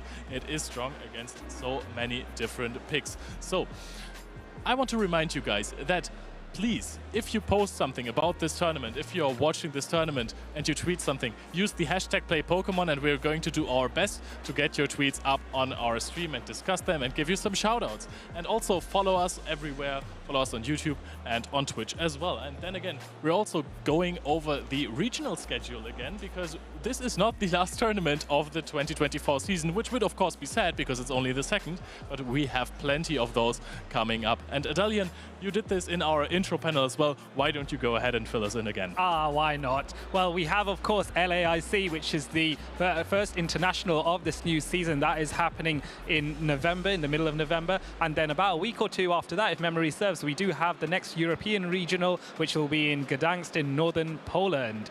After that, we're going to have Stuttgart about 2 weeks before, 2 weeks afterwards. And then, of course, after the holidays and the start of the new year, we can go into Liverpool. That will be in the last weekend of January, if memory serves, and I'll be very excited to be there. And then, of course, Dortmund 2 weeks after that in February. Utrecht in March, and then the European International Championships in London in April, and I will be very happy to welcome all of you there, as it is my home city, so got to represent. And then newly announced Stockholm in Sweden in May, and then of course we have NAIC in New Orleans in the US in June, and of course it all ramps up to the World Championships in Honolulu, Hawaii in August, for those of you lucky enough to get there. Yeah, you said lucky enough, but sometimes it's not all about luck. We have seen fantastic battlers who have just performed so well, not lucky at all. They actually were unlucky in their matchups sometimes, but they still managed to come out on top. If you have just watched the last featured match that we had with Triptando in this game one, where we had unfavorable matchups, but one with 1 HP on the Guzzlord, that was absolutely amazing. And then we also want you to pay attention to this Twitch schedule in the next few days or weeks. On the Pokemon Twitch channel, and this is something I'm really excited about as well, because there will be a spooky Pokemon Thrills and Chills Tuesday. You can find me in my room with my television, cuddled up on a blanket with a hot beverage, and I'm going to watch this all day. I'm really excited for that. But try not to get too scared, Leo. Oh, I will try not to be too scared, but yeah, it's not gonna happen. I remember that classic video, that picture there with Ash and Haunter. I actually remember that episode for when I was a child, and I did think Haunter was very, very creepy at that age. So now I'm just a big fan of the Pokemon. Before then, I was terrified. After that, we're going to go ahead, and on the Wednesday, there's the 2015 Winter Regional Championships for the video game that will be on the Twitch channel. Thursday, we're going to have this Sun and Moon Ultra Legends, and then live events coming to you next weekend, Saturday and Sunday. We have the 2024 Pokemon Toronto Regional Championships, where we're going to crown some new champions and actually see some familiar faces from Europe as well, because I do believe there are a lot of European battlers, including our Barcelona Regional Champions, Wireless, and Inadequates will be competing in this tournament as well.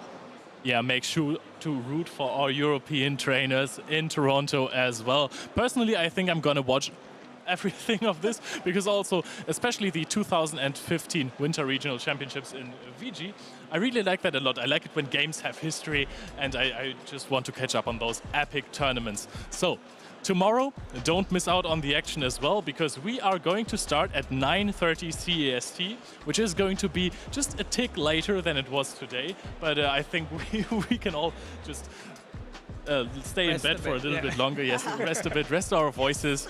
And we are very excited for this day 2 that is coming up. Guys, take care. Enjoy the show tomorrow. See you then.